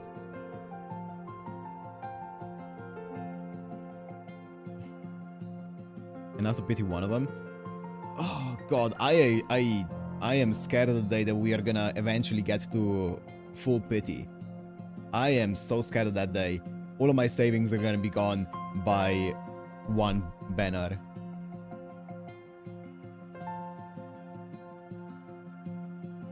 Somehow harder than LB6. I mean, LB6, the only LB6 boss that actually felt hard was Sunroom. It was Sunroom up here, and then every other boss like down here.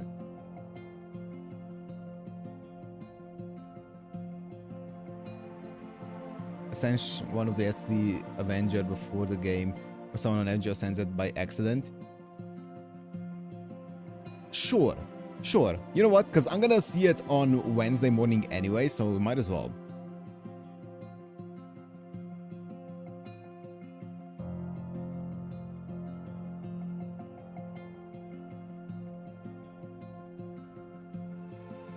It's harder to get pity than 5-star in 3 multis. I know it is, but eventually it's probably gonna end up happening.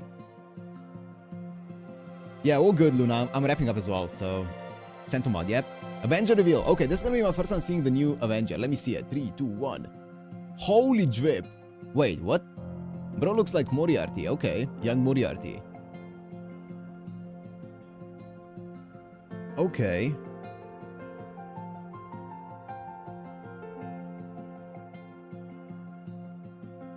Okay.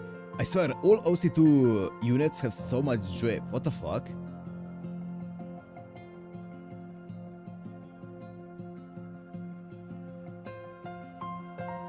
Kind of like a mixture between Dantes and Moriarty. That's cool. Obviously, don't say the name of it, because I don't know who it is, and I don't want to know who it is, but yeah. Fujimaru's VA?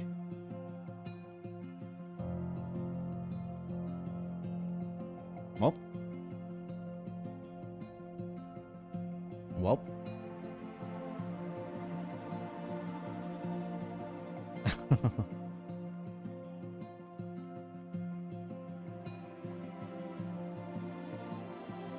It got nuked. It got nuked by 2 mods.